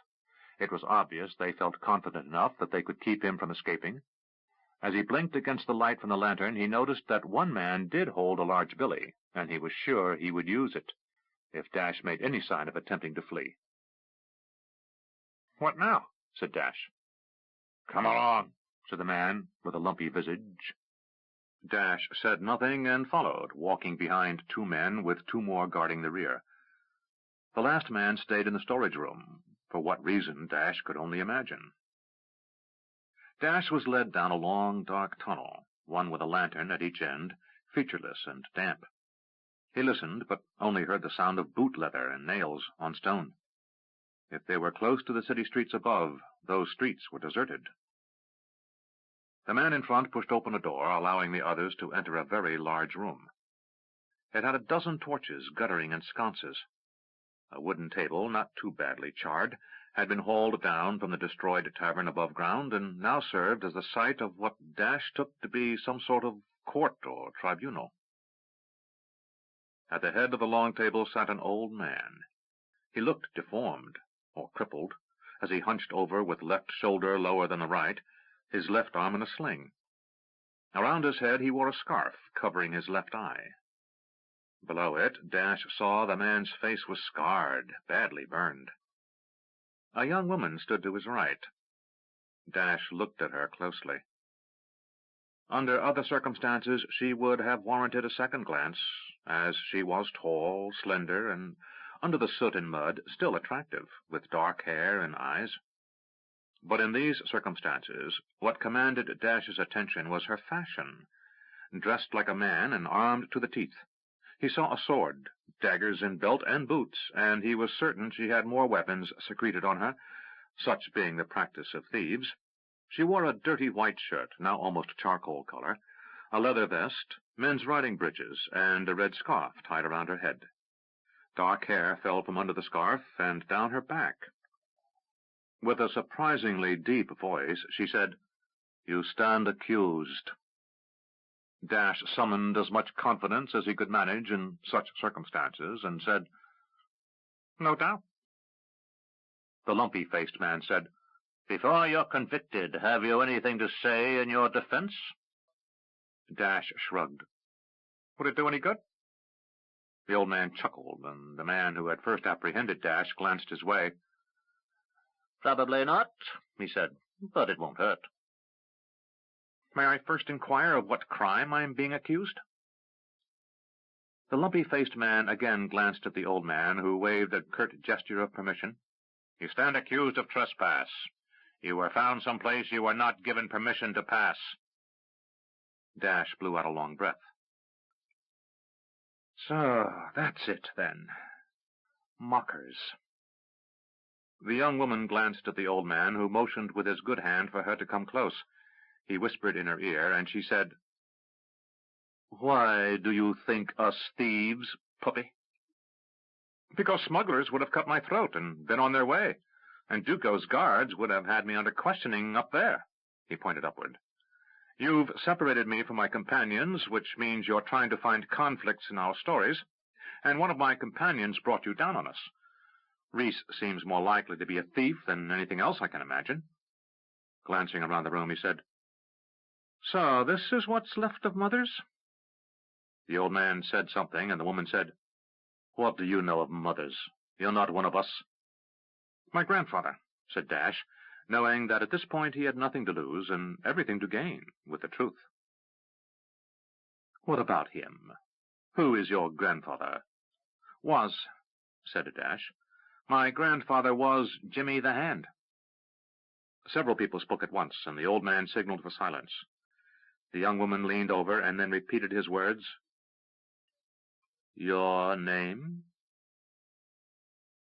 "Dashiell Jameson. My father is Arutha, Duke of Crondor." Without waiting, the girl said, "So you've come spying for the king." Dash attempted a grin. "Well, the prince, actually, but yes, I'm here to scout out Duco's defenses, so that Patrick can retake Crondor." The old man waved a badly burned hand and spoke to the woman, who said, "Come closer, puppy." Dash did as he was told, and came to stand before the old man and the young woman. The old man's one good eye studied Dash's face for a long moment, as the woman held a lantern close to it, so every detail could be seen. Finally, the old man spoke loud enough for all to hear. "Leave us!" His voice sounded close to ruined dry gravel being scraped, a strangled sound. Everyone but the woman did, instantly and without hesitation, and the old man said, "Well, then, it is a small world, boy." Dash leaned over to study the burned features before him, and he said, "Do I know you, sir?" "No," said the old man slowly, as if every word hurt. "But I know you by name and lineage, Dashiell, son of Arutha." "Am I to know your name, sir?" The woman glanced at the old man, but his one good eye stayed fastened upon Dash.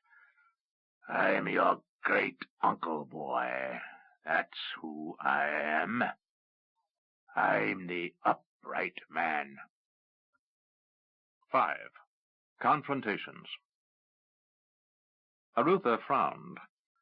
Pug stood at the door, studying the Duke of Crondor for a moment, before he said softly, "May I speak with you a moment?" Arutha glanced upward and waved him in. "Grandfather, please." "You appear distracted," said Pug, sitting in a chair across a large oak table Arutha used for work. "I was." "Jimmy and Dash?" Arutha nodded as he looked out a window at the warm spring afternoon. His eyes narrowed. They were deep sunk and had dark bags underneath, revealing the lack of sleep that had plagued him since sending his sons into harm's way. There was gray in Arutha's hair. Pug hadn't seen so much just a month before. Arutha looked at Pug and said, "You needed to see me?" "We have a problem." Arutha nodded. "We have many. Which particular one are we discussing?" "Patrick." Arutha stood and moved around the table to the door and glanced through. A pair of clerks outside were hunched over documents, reviewing reports and requests for supplies, lost in their work. Arutha closed the door. He returned to his seat and said, "What do you propose?" "I propose you send a message to the king." "And?" Arutha looked directly into the magician's eyes. "I think we need another commander in the West." Arutha sighed, and in that moment Pug could hear the fatigue, stress, worry, and doubt in the man, expressed in as eloquent a fashion as if an orator had spoken for an hour. Pug instantly knew the outcome of this discussion before Arutha said another word. Yet he allowed the Duke to continue. History teaches us that we often do not get the best men for a particular job. It also teaches us that if the rest of us do ours, we'll somehow manage. Pug leaned forward and said, "We are this close," he held forefinger and thumb apart a scant portion of an inch, "to war with Great Kesh. Don't you think it proper to finish the one we have before we start another?" "What I think is immaterial," said Arutha. "I counsel the prince, but it's his realm. I'm only allowed to manage it for him." Pug remained silent and stared at Arutha a long moment. Suddenly Arutha allowed his temper to get the better of him, slamming his hand down on the table. "I am not my father, damn it!" Pug remained silent for another moment, then said, "I never said you were, or that you should be." "No, but you are thinking, how would James have dealt with this?" Pug said, "It was your mother that read minds, Arutha, not I." Arutha leaned forward. "You're my grandfather, yet I hardly know you." He glanced upward toward the ceiling as if collecting his thoughts, then said, "That means you hardly know me." "You were raised on the other side of the kingdom, Arutha. We saw each other from time to time." Arutha said, "It's difficult growing up surrounded on all sides by legends. Did you know that?" Pug shrugged. "I am not sure." Arutha said, "My father was Jimmy the Hand, the thief who became the most powerful noble in the kingdom. I was named for the man who is almost unarguably the most brilliant ruler the Western realm has known. The king and I have discussed what it's like to be the sons of such men on several occasions." He pointed his finger at the magician and said, "And you look like my son. You look younger now than you did when I was a child. You're turning into a figure of mystery and fear, grandfather. Pug, the eternal sorcerer, the man who saved us during the Rift War." Arutha stopped, weighed his words, and said, "Boric, before he became king, once told me that our roles would be far different than our father's. Arutha had been thrust into command in Cryde, a situation demanding action without hesitation, without doubt. Father was the brash boy who saved Arutha, then became his most trusted adviser and friend. Between the two of them, there was always an answer." Pug laughed, and it wasn't a mocking laugh. "I'm sure they would argue they had their share of doubts and mistakes, Arutha." "Perhaps, but the results were there. As a child, I grew up hearing the stories in Milanon, tales told to entertain the eastern nobles who had never seen Crondor, let alone the far coast. How Prince Arutha had saved Cryde from the Tsarani host, and had journeyed to Crondor where he found Princess Anita. How father had helped smuggle them both from the city, then later helped get Earl Kasumi to see the king." Arutha became more reflective. "I heard the story of the renegade Moradel and the rogue magician from Calawan, and I was told of the attack on the Tier of the Gods. I heard of the Crawler and his attempt to take over the Mockers, and the other stories of father's more reckless youth." He looked at Pug. "I wasn't a noble reading dry reports, but a boy hearing tales from his father." Pug said, "What are you telling me? That you don't feel equal to the task?" "No man can be equal to the task of putting the kingdom right, grandfather." He narrowed his gaze. "Not even you." Pug took a deep breath, then relaxed. "So, Patrick won't give up Stardock." "He wants it all back, grandfather. He wants this city rebuilt in his lifetime to a glory beyond what it was before. He wants Kesh completely out of the Vale. He wants the Bitter Sea cleared of Quegan raiders and Keshian pirates, and when Boric finally dies, Patrick wants to go to Milanon to take the crown, to be known as the greatest prince in the history of the West." Softly, Pug said, "Save us from monarchs with vanity." "Not vanity, Pug. Fear." Pug nodded. "Young men often fear failure." "I understand his fear," said Arutha. Maybe if I had been given a different name, George or Harry, Jack or Robert. But no, I was named for the man Father admired above all others. Prince Arutha was a very admirable man. Of all the men I've known, he was among the most gifted. A fact of which I'm painfully aware. Arutha sat back as if seeking some comfort. If Arutha were still prince, and Father still duke, perhaps Patrick's dreams of returned glory would prove possible. As it is today, Pug said. What? We are lesser men. Pug's expression turned dark. You are tired. You are tired, and you are worried about the boys. He stood. And about Patrick and the kingdom, and everything there is in this life to be worried and tired about. He leaned over the desk and said, But know this. You are able. And as long as you're my grandson, I will not let you forget that. The boys are my great-grandsons. Carmina may not have been the daughter of my body, but she was the daughter of my heart, and I love all her children and grandchildren none the less for this. He reached across the table and put his hand on Arutha's shoulder. Especially you. Moisture came unbidden to Arutha's eyes. Me? Softly, Pug said, You may not be as much like your father as you would wish, but you are more like your mother than you'll ever know. He removed his hand and turned to go. I'll leave you. Rest and dine with me tonight when you've had a chance to refresh yourself. He reached the door and said, Try not to worry too much about the boys. I am sure they are safe. He opened the door and left, closing it behind him. Arutha, Duke of Crondor, sat silently and thought about what his grandfather had just said to him. At last he allowed himself the luxury of a long sigh, then turned to the work still before him. Perhaps he would take the opportunity to rest a bit before supper that evening. And as he regarded the report on top of the pile, he thought, The boys are able. Grandfather is most likely right, and the boys are safe. Jimmy's head snapped backward as the soldier stepped through the blow. Jimmy's eyes watered from the pain, and his vision turned red for a moment. His knees wobbled, and he felt himself start to go, but the other two guards who held him kept him upright. All right, said the interrogator, speaking the king's tongue with a very heavy accent. Again. He paused. Let's start again. Why were you sneaking into Crondor? Malar was held by another two soldiers. His nose bled, and his right eye was puffy, as he had stood his turn at interrogation.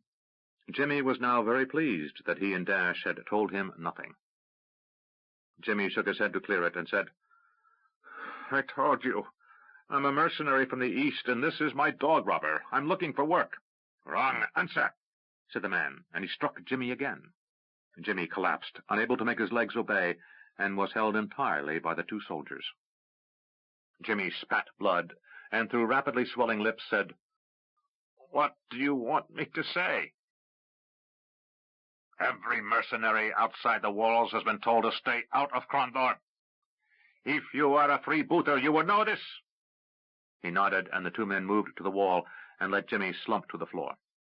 The man knelt, putting his own face down near Jimmy's. The soldier was a brutish-looking fellow, with a beetle brow and thick black hair that hung down over his shoulders. He sported a short black beard, and at this close quarter, Jimmy could see he bore an assortment of scars on his neck and shoulders. The man grabbed Jimmy's hair and said, Either you're a fool or you're a spy. Which is it? Jimmy paused for dramatic effect. Then slowly he said, I came looking for my brother. The soldier stood and motioned, and the two other soldiers picked Jimmy up and moved him to a chair. They were gathered in a large bedroom of an inn, converted to a cell of sorts. Jimmy and Malar had been dragged there the night before, and the interrogation had started at once. For an hour they had been routinely questioned and beaten, then left alone. Just as they were able to relax, the door would open and the questioning would begin again. Jimmy knew the oddly timed schedule was deliberate, designed to unnerve them. Despite the overt brutality of the man questioning them, the entire process was very well thought out and subtle. It was designed to disorient him without rendering him incoherent. It was a methodical approach, looking to ferret out mistakes and inconsistencies. Jimmy had fought to concentrate to the limit of his ability to prevent any such lapse. He was attempting to turn the situation to his advantage. One fear of his was that they already had Dash in custody. If so, the admission he was searching for his brother might dovetail into Dash's arrest if he was already here. In a way, it was the truth, and being the truth, it would prove far more convincing than the most artfully concocted lie. "Your brother," said the man, holding a fist cocked to deliver another blow. "What brother?" "My younger brother." Jimmy leaned back in the chair, letting his left arm hang over the chair back, keeping him upright. "We were jumped a few miles from the city by bandits and rode toward Crondor." He paused for a long moment. Then, as the interrogator started to menace him with his fist, he blurted, "We got separated. The bandits chased him, so we doubled back and followed after. We dodged the bandits as they came back our way, so we know they didn't have him. Couldn't see any leading his horse, and it was a good horse, so they'd have kept it." He swallowed. "Can I have some water?" he croaked. The man in charge nodded, and one of the guards stepped out of the room and returned a moment later with water. Jimmy drank eagerly, then nodded toward Malar. The man who had been questioning Jimmy nodded, and the servant was given a cup of water to drink. "Go on," instructed the interrogator. "We checked all the camps outside. No one had seen him." "Maybe someone already cut his throat." "Not my brother," said Jimmy. "How do you know?" asked the interrogator. "Because I'd know. And because whoever cut his throat would be wearing his boots if he was." The interrogator looked down at Jimmy's feet and nodded. "Good boots." He motioned to one of the men in the room, who ducked out and returned a moment later, holding a sack. He opened the sack and dumped the contents on the floor. The interrogator said, "Are these your brothers?" Jimmy looked at the boots. He didn't need to pick them up. They were identical to Dash's. The same bootmaker in Milanon had made them for the brothers. Jimmy said, "In the left one you'll see the mark of the bootmaker, a small bull's head." The man nodded. "I've seen it." "Is my brother alive?" The man nodded. "At least he was until 2 days ago. That's when he escaped." Jimmy couldn't help but smile. "Escaped?" "With 3 others." The man studied Jimmy a moment, then said, "Bring them." He turned and walked out of the room. Jimmy and Malar were hurried after him, a guard on each side. They were taken to what had been the common room of the inn, and Jimmy finally recognized where he was. He was in what was left of a very palatial inn called the 7 Gems, not too far from the heart of the merchants' quarters. He was a few blocks from Barrett's Coffee House, where most of the major financial business of the Western realm had been conducted. Glancing around the room, Jimmy decided the inn had survived relatively intact.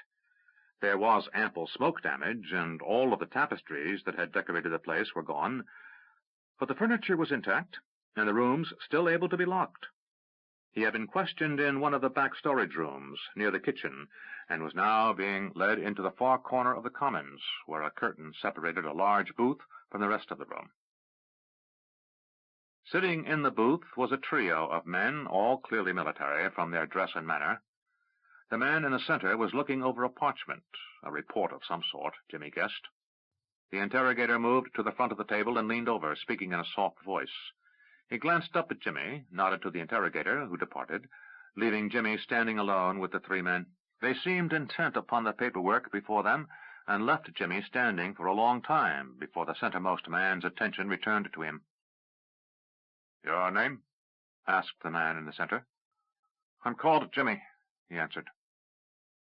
"Jimmy," repeated the man, as if testing the sound of the name. He studied Jimmy's face, and Jimmy studied his. He was a middle-aged man, probably in his late 40s or early 50s. He still looked fit, though what once had been hard muscle had been thinned by hardships on campaign and a cold, hungry winter. He had the look of a fighter, from his graying dark hair, tied back to keep it from his brown eyes, to the hard set of a jaw kept clean-shaven.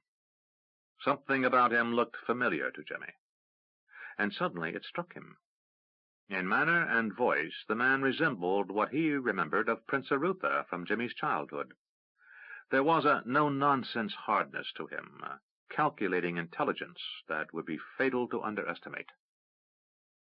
The man said, "You are a spy. Of that I am almost certain." He spoke the king's tongue, but his accent was slight. Jimmy said nothing. "But the issue here is, are you a bad spy or a terribly clever one?" He sighed, as if thinking on this. "Your brother, if that is really who he is, was a far better spy than I had thought.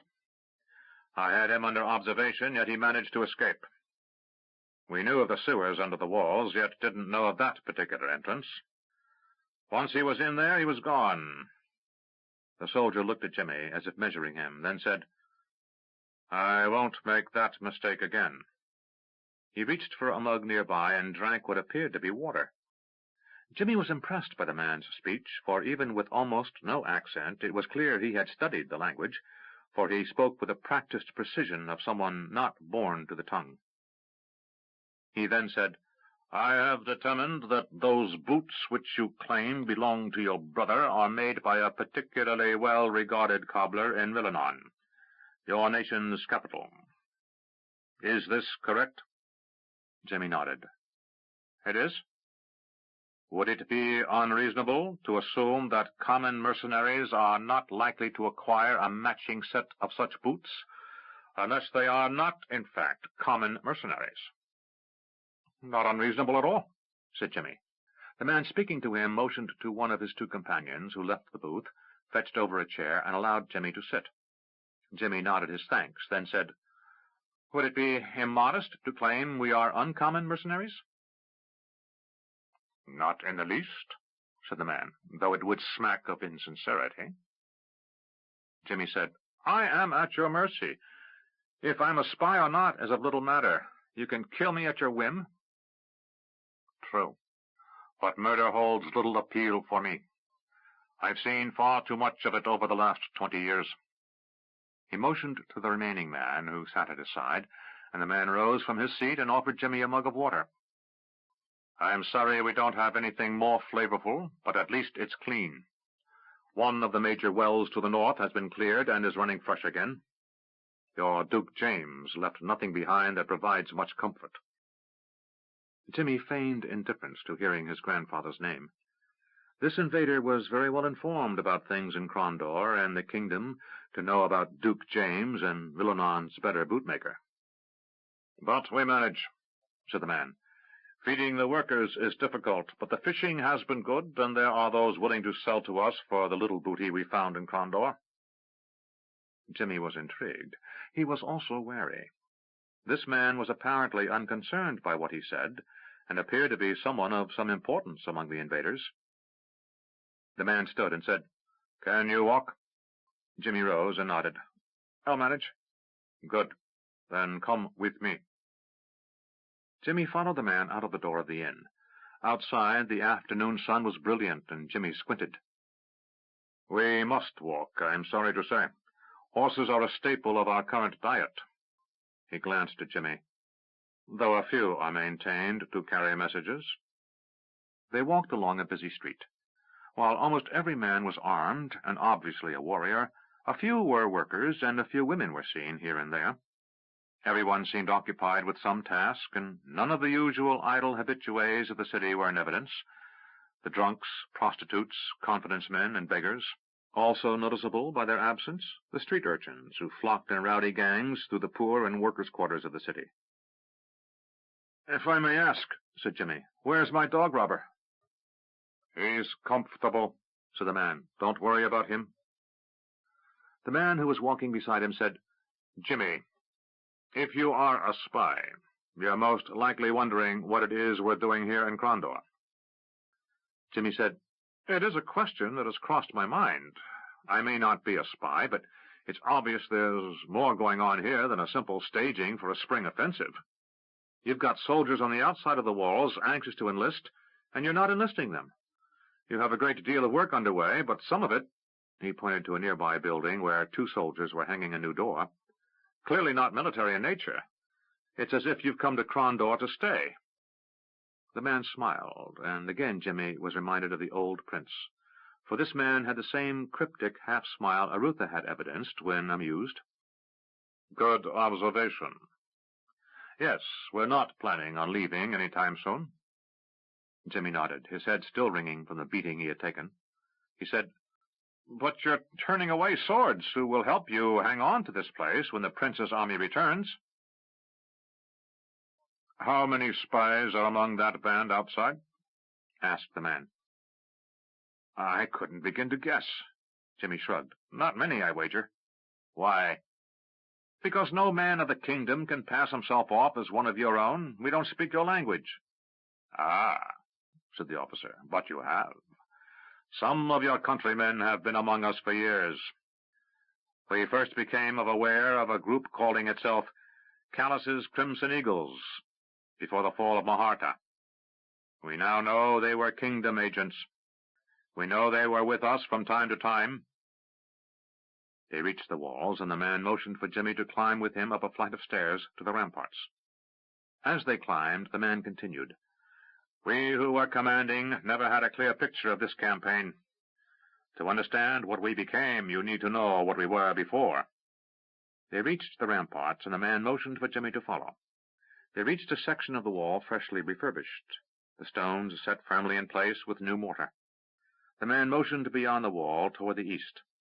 "Out there is a nation, your kingdom." He turned to regard Jimmy. "In my homeland we have no such nations. There were city-states, ruled by men who were petty or noble, who were acquisitive or generous, wise or foolish. But no ruler's power existed beyond a week's ride by his soldiers." He motioned toward Jimmy. "You people have this thing in your mind, this idea of a nation. It is an idea I am most intrigued by, even captivated by. The notion that men who live more than a month's travel from a ruler swear to that ruler, are willing to die for that ruler." He stopped himself. "No, not the ruler. This nation. Now this is an amazing idea.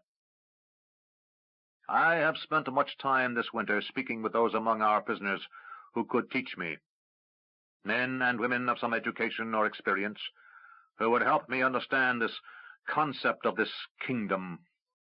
He shook his head. "It is a grand thing, this nation of yours." Jimmy shrugged. "We tend to take it for granted." "I understand, for you have never known otherwise." The man looked out over the wall. Below was a sea of tents and makeshift shelters, campfires and the sounds of humanity, laughter, shouts of anger, the voices of peddlers, a child crying. "But to me, the notion of something larger than what I can take and hold, for my employer or for myself, that is a wondrous notion." The wind blew, and the afternoon smelled of salt and charcoal. The man said, "Tell me, why is this city built here?" He glanced westward. "If there is a worse harbor in the world, I have not seen it." Jimmy shrugged. "The story says the first prince of Crondor liked the view of the sunset from the hill upon which the palace was built." "Princes," said the man, shaking his head. He sighed loudly. "We are dredging that terrible harbor. We have found those who call themselves wreckers, and they are using their magic to raise hulks for us. We manage one every 3 days, and we'll have the harbor cleared before next winter." Jimmy said nothing. "We know you marshal what's left of your fleet down in Shandon Bay, in the village you call Port Vicor. We have no fleet, but we will have ships, and we will hold the city." Jimmy shrugged. "May I ask why?" "Because we have nowhere else to go." Jimmy looked at the man and said, "If there was a way back to your home, there is nothing there." He glanced toward the east. "There is my future, one way or another." Then he looked toward the west. "Out there is a land ravaged by over 20 years of war. No city of size remains. Those few that do are small backwaters, barely more prosperous in their glory than Krondor is now in her ashes. They are city-states of tiny men with no sense of the future. One day is much like the next. He turned toward Jimmy and studied him a long time.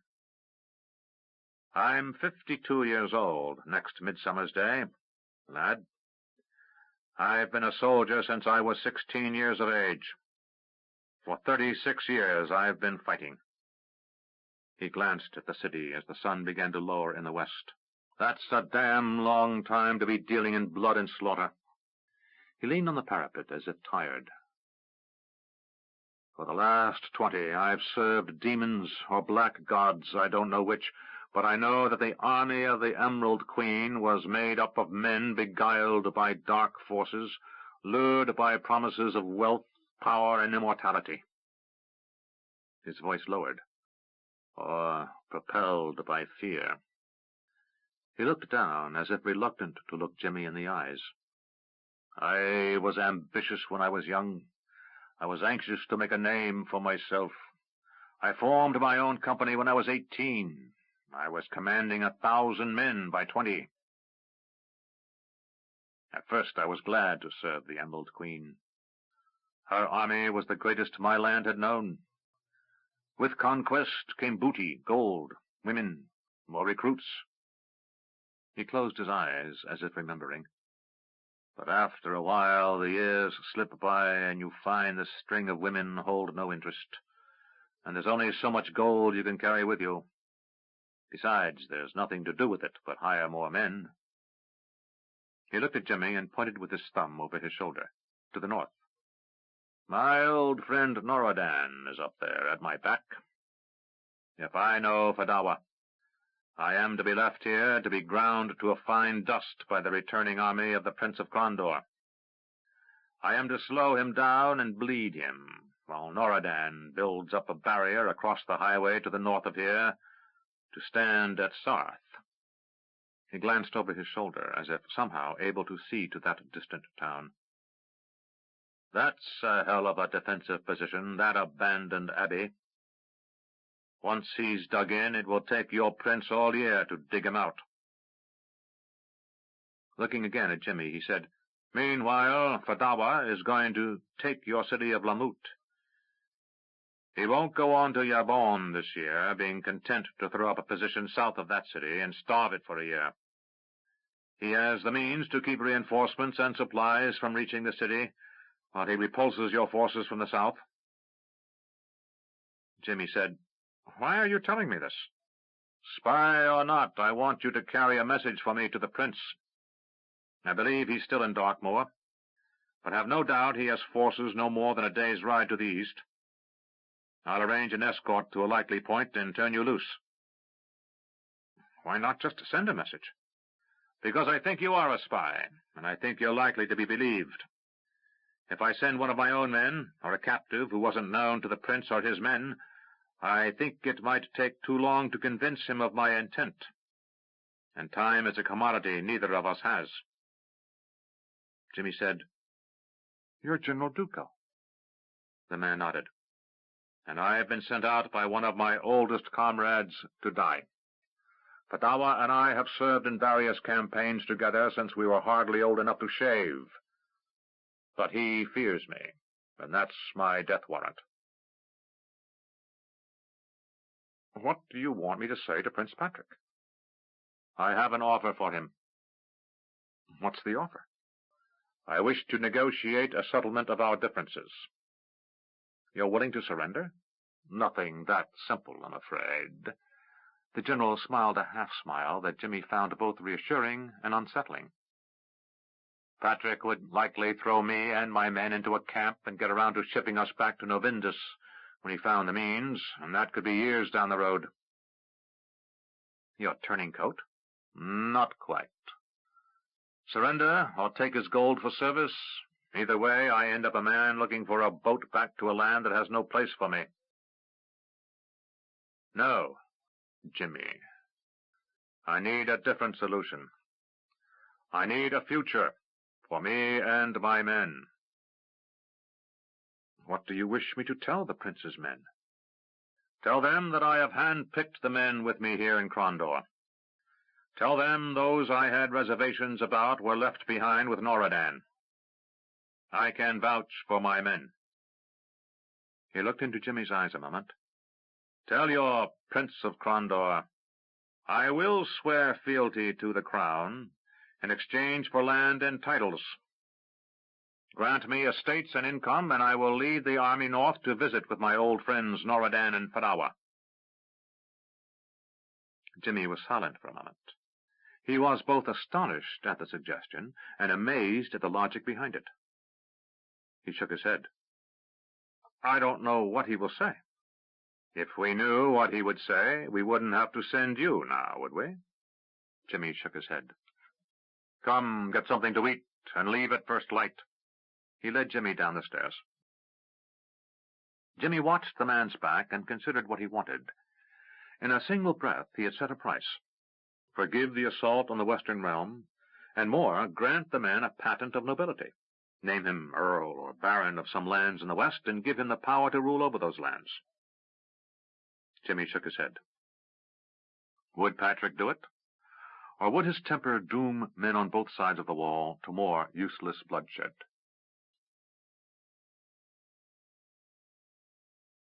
Dash sipped at the watery soup and said, So then what? We stayed in that basement a week or more. Hard to judge, being in the gloom all that time. The old man motioned to put aside his bowl, held in a badly deformed hand, and the young woman moved to take it before it fell to the floor. Thank you, Trina, he said.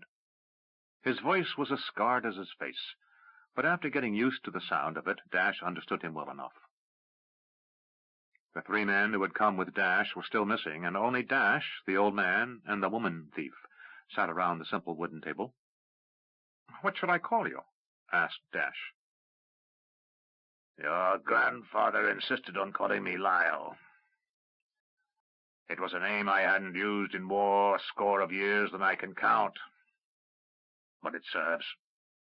I've had so many in my life, I barely know which one is truly mine.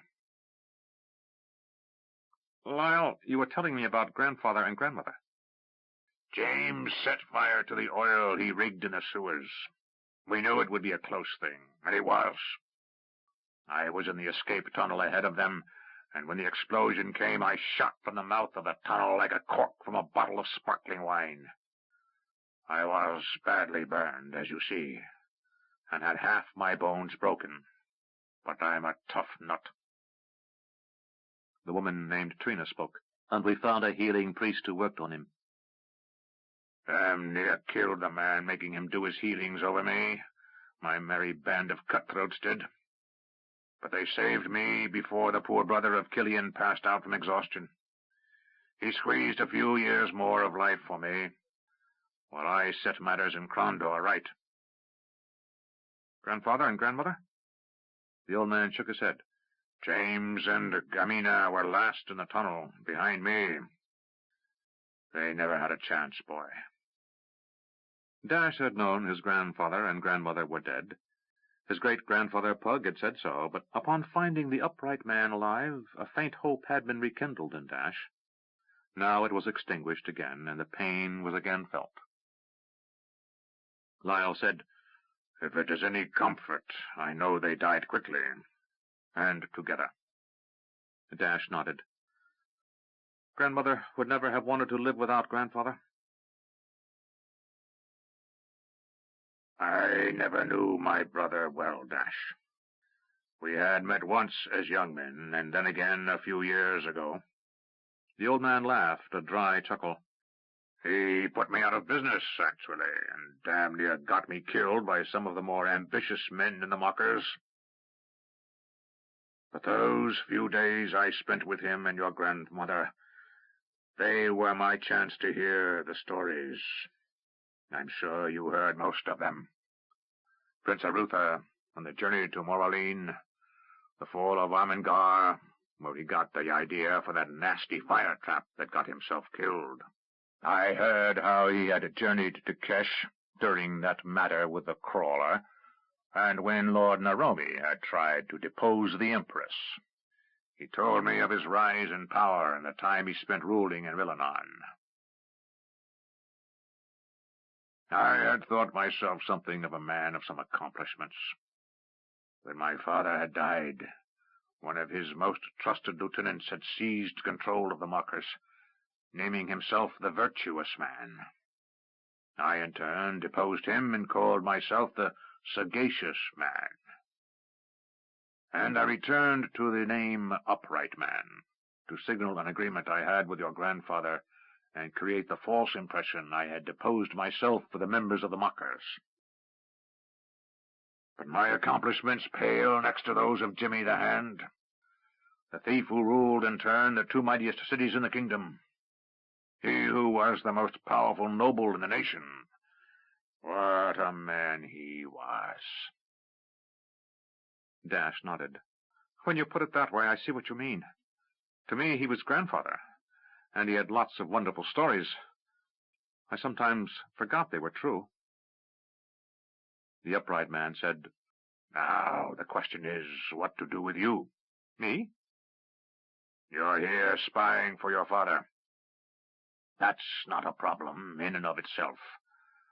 But the fact is, you've seen me, talked to me, and letting you go is a problem. Would it make a difference if I swore to say nothing about you to anyone? The old man laughed his dry chuckle again. Hardly. You're who you are, boy, and things might remain on the square between us for a while. But eventually, when things return to something like before around here, the day will come when some mocker will create a problem that will call a little too much attention to us. It happens from time to time. And then you'll find yourself wondering just where your loyalties lie. To your prince, or your old Uncle Lyle. Considering our deep family bond, I have no doubt you'd turn me in the first chance you get. Dash stood up. Grandfather taught me better. He glanced at the girl and then at his great-uncle. Besides, the mockers I've seen don't exactly look a menace to the sovereignty of the nation at the moment. And then there's the small matter that we don't presently control Condor. That's a matter of some weight, true. And it gives me pause about ordering your death. You don't presently pose a threat. What do you think you can manage for us if we help you get free and back to your father? Dash said, I can't promise anything. I don't have the authority. But I suspect with a little conversation I can get Father to authorize a general pardon for any of your people who help us retake the city. A little fighting for an amnesty? Something like that. Having a few of you inside the walls at key locations at the right time could save a lot of lives under the walls. Let me think on this. And then I'll tell you what I'll do tomorrow. Get some rest, and don't try to escape. What of my friends? They're being cared for. I don't know how important they are to you, but I'm counting on them having a little call on your loyalties, so I can keep you in line. Dash nodded, and the old man hobbled to the door. Trina will keep you company for the night. Dash tried to look pleased, but the woman's dark glare made it clear amusing byplay would be lost on her. After the door closed, Dash sat down on a pile of straw in the corner, obviously his bed for the night. A long moment of silence passed as Trina sat on the chair by the table watching him. Looking at his guard, he said, Well then, do we tell one another our life stories? Taking out her dagger, the woman began to clean her fingernails with the point. She put her feet up on the table and said, No, puppy, we do not. Sighing, Dash lay down and closed his eyes. 6. Choices. Nacor frowned. He scanned the room of the warehouse in Darkmoor he was currently using as a base of operations and said, This will not do. Chopee, his first disciple, said, What, master? Since becoming self-appointed head of the Church of Arch-Endar, Nacor had ceased objecting to being referred to as master by the young former monk of Dala. Nacor pointed to the wagon that was being unloaded outside his new church, and said, "We ordered twice that." "I know," shouted the driver of the second wagon as it pulled up. "Hello, Nacor." "Hello, Roo," shouted the former gambler turned high priest. "Where's the rest of our grain?" "This is all there is, my friend," said Rupert Avery, once the richest man in the history of the Western realm, now the proud owner of 3 wagons, 3 teams of horses, and an amazing debt owed him by a near-bankrupt kingdom. "Most of what I can buy goes to the prince, to feed the soldiers." "But I have gold," said Nacor. "For which I am eternally grateful, for without your patronage I would be unable to buy even the meanest grain out there. My credit is overextended in the East. I am forced to sell my holdings there to pay off my debts, and the money that's owed me is coming from a presently non-existent Western realm." "You seem unusually happy for a man in such dire straits," observed Nacor. "Carly is going to have another baby." Nacor laughed. "I thought you were put off by children." Rue smiled, his narrow face showing an almost boyish aspect as he nodded. "Once I was. But when we fled Crondor and reached Darkmoor, well, that time cooped up with them almost every day, I came to learn a great deal about my children." His smile faded, and he said, "About myself as well." "Learning about oneself is always a good thing," observed Nacor. "After you unload, come inside, and I'll make us some tea." "You have tea?" asked Rue. "Where did you get it?" "A gift from a woman who had hidden it from before the war. It is not very fresh, I'm afraid, but it is tea." "Good. I'll join you when I'm done here." Nacor went inside the building, where another disciple was overseeing a class of students, 5 this time, listening to the introductory lesson on the role of good in the universe. Nacor realized that most, if not all, were there for the meager food his church provided after the lecture, but he was always hopeful someone would answer the call. So far he had recruited 5 new students, for a total of 6, counting Chopin, given he had unilaterally decided to create a church for one of the 4 greatest gods in the Midkemian universe. It was a very modest beginning. "Any questions?" asked the disciple, who had himself heard the lecture for the first time only a few weeks before. 4 of the students looked back with expressions showing limited comprehension, but one tentatively raised her hand. "Yes?" asked the disciple. "Why are you doing this?" "Why am I doing what?" said the disciple. Nacor stopped and listened. "Not you, all of you. Why are you preaching this message of good?" The disciple looked at Nacor with near panic on his face. He had never been asked anything so basic, and the simplicity of the question was confounding him. Nacor grinned. "I'll answer, but first I must know. Why do you ask?" The girl shrugged. "Most who preach are servants of one of the common gods looking for something. You seem to be asking for nothing, and I wish to know what is the catch." Nacor grinned. "Ah, a cynic. How wonderful. You, come with me. The rest of you wait here, and you'll eat." The girl rose and followed. Nacor turned as he led her into what had once been a shipping office and now served as his personal quarters. A half-dozen sleeping mats were strewn across the floor, and a small brazier heated a pot of water. "What is your name, girl?" "Alita," answered the young woman. "Why?" "Because you interest me." The girl looked Nacor up and down frankly and said, "Well, priest, you don't interest me, if you're looking for a companion." Nacor laughed. "That's funny. No, you interest me because you're curious." He poured tea and handed her a small cup. "It's not very good, but it's hot." She sipped at it and said, "I agree, it is not very good." "Now, about your question. I will answer you if you tell me what brought you here." "I worked in an inn to the west of here before the war. It is now ashes. I almost starved during the winter. I have managed to stay alive without having to spread my legs or kill anyone, but I'm hungry, and your monk said there's to be food. A frank answer. Good. There will be food, said Nacor. As to why we do this, let me ask you a question. What is the nature of good and evil? The girl blinked, and Nacor studied her as she framed her reply. She appeared to be in her middle 20s. She had a plain face, with wide-set eyes that made her appear to be as curious as her questions showed her to be, and her nose was straight. Her mouth was full, and her chin was strong, and the entire effect was more attractive than not, Nacor decided. She wore a heavy cloak over her dress, but Nacor had glimpsed enough of her as she crossed the former warehouse to judge her slender, perhaps even wiry. At last she said, Good and evil are natures. They have no nature. They are what they are. Absolute? What do you mean? I mean, do good and evil exist in some absolute sense? I suppose so, said the girl.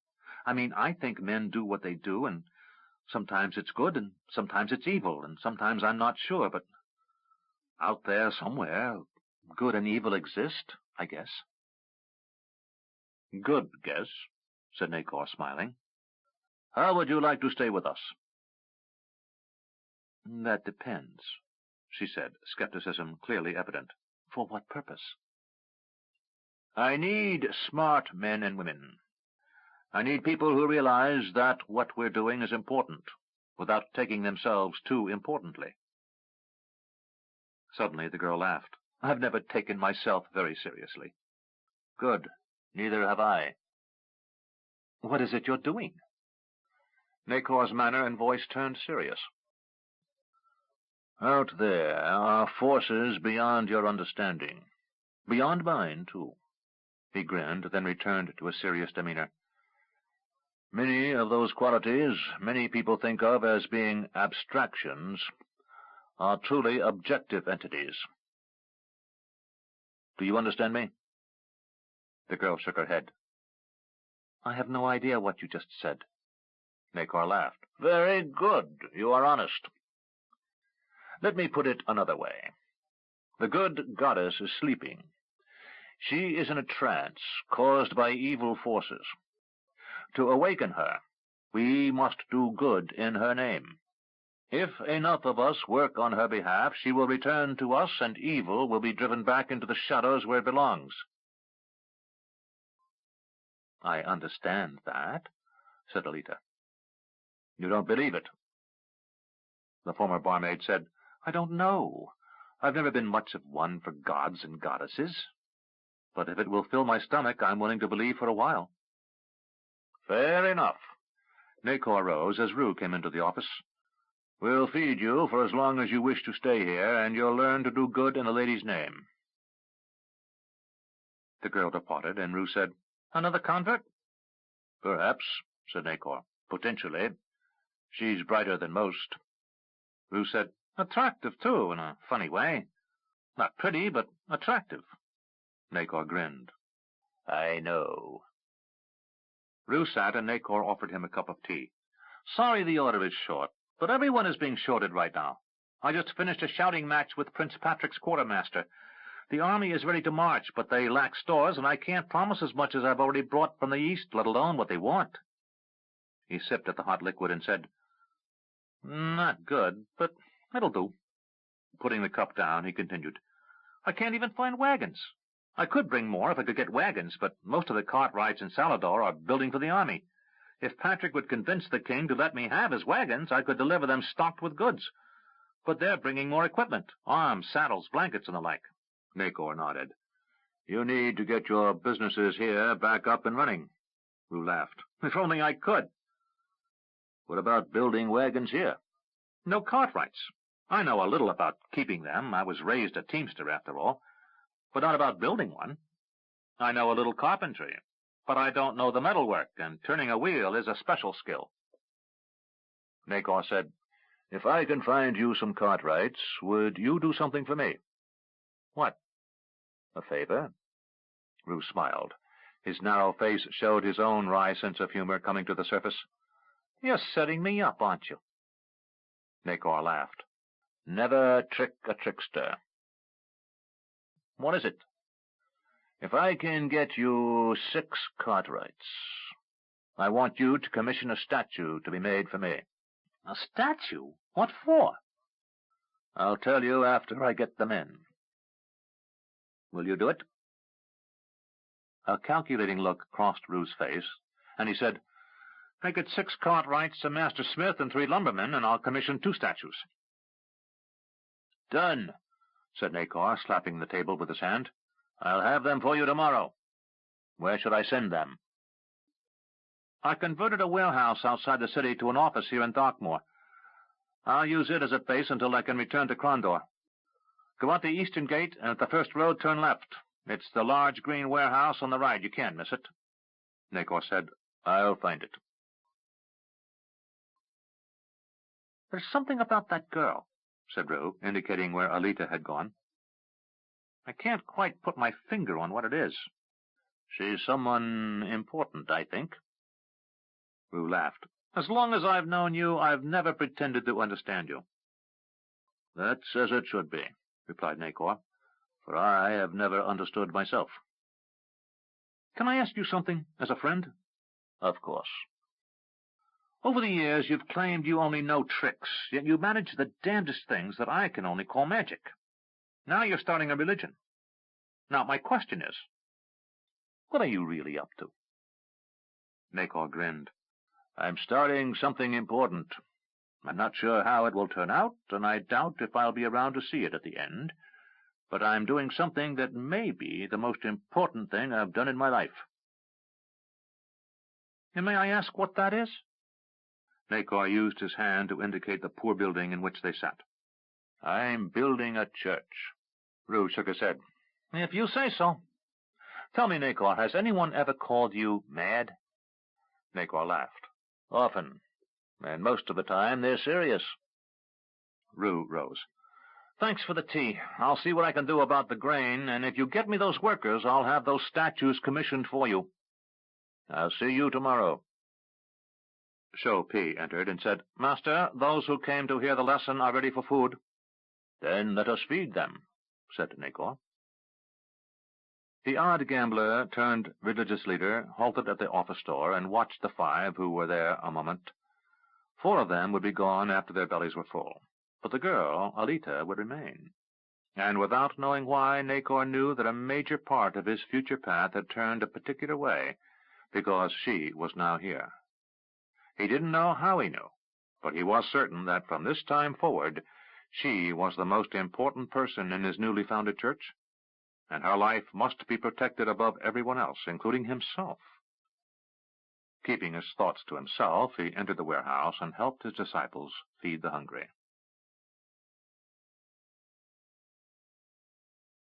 Eric pointed and said, "What do you see there?" "Something's coming along the road," said Aki, the Hadari hillman. "A single man on horseback." Eric squinted against the setting sun. Sure enough, what had been a faint movement, a speck of darkness against the bright sky, resolved itself into the figure of a man on horseback, trotting along the King's Highway. Eric von Darkmoor, captain of the Crimson Eagles, and a mixed detachment consisting of members of his own company, Hadati hillmen, and members of the Royal Crondorian Pathfinders, were spread out on either side of the highway. "One of ours?" asked Eric. Aki said, "I think so. I think it's Jimmy Jameson." "How can you tell?" The Hadati smiled. "You learn to recognize a friend by the way he sits his mount." Eric turned to see if the man was joking, and saw that he wasn't.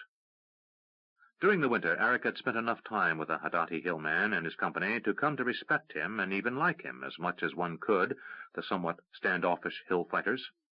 Aki was a leader in his village and considered an important voice in the council of the Hadati people up in Yabon. That much Eric had come to understand.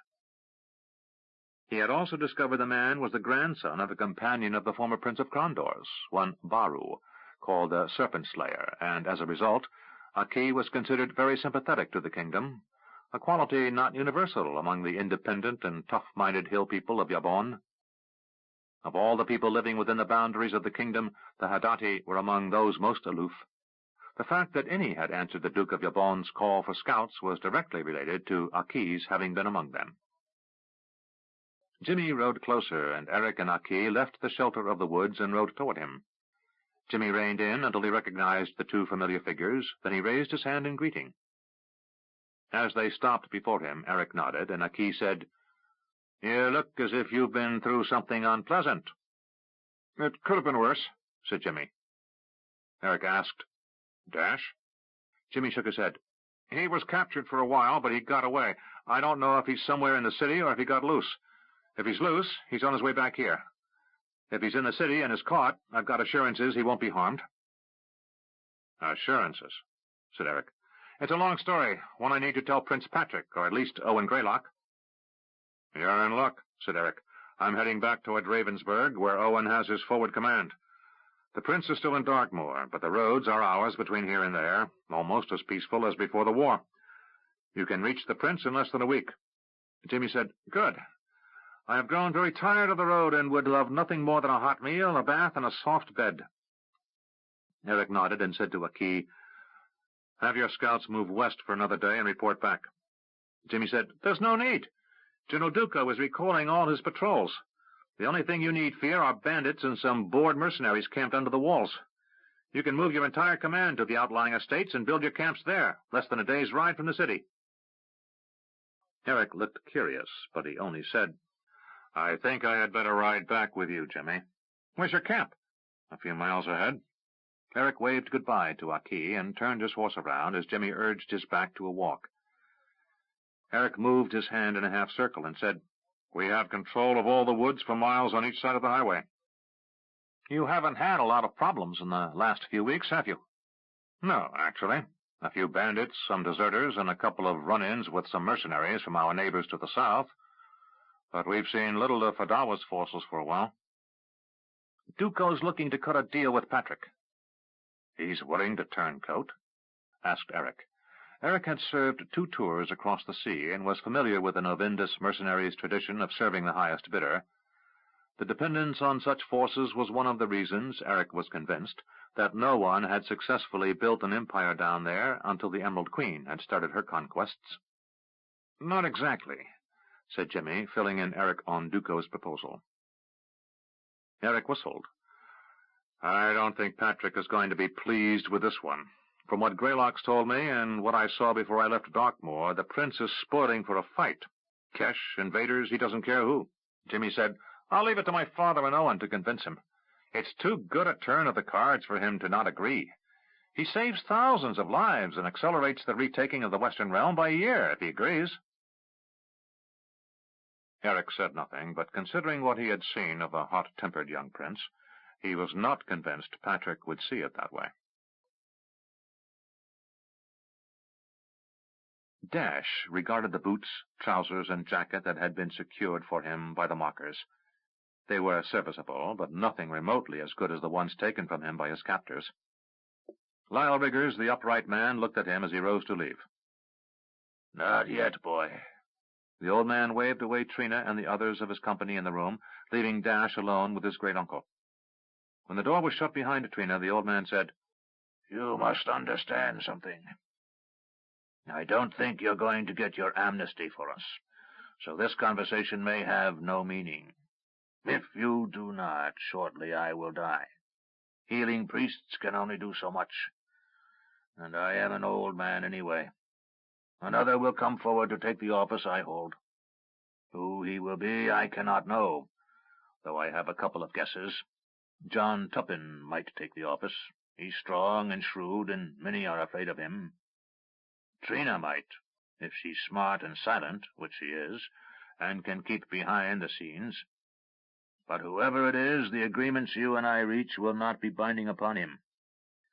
As I said, if you can't get the prince to agree to giving us pardon for past crimes, it doesn't matter. But if you return with promises, they had best be kept, for if you are forsworn to the mockers, no matter how high you rise, where you live, or what great office comes to you, Eventually, one of our brotherhood will find you in the night, and your life will end. Do you understand? Dash said, I understand. Know this as well, Dashiell Jameson. Once you step through that door, you have taken blood oath, not by word or deed, to betray what you have seen here, nor may you bear witness against any who you've met. It is an oath made by silence, for you may not live to leave mothers without such oath. Dash didn't like being threatened, but he had heard enough stories about the mockers from his grandfather to have no doubt that what Lyle was saying was not an idle threat. Dash said, I know the rules as well as anyone born here. No doubt you do.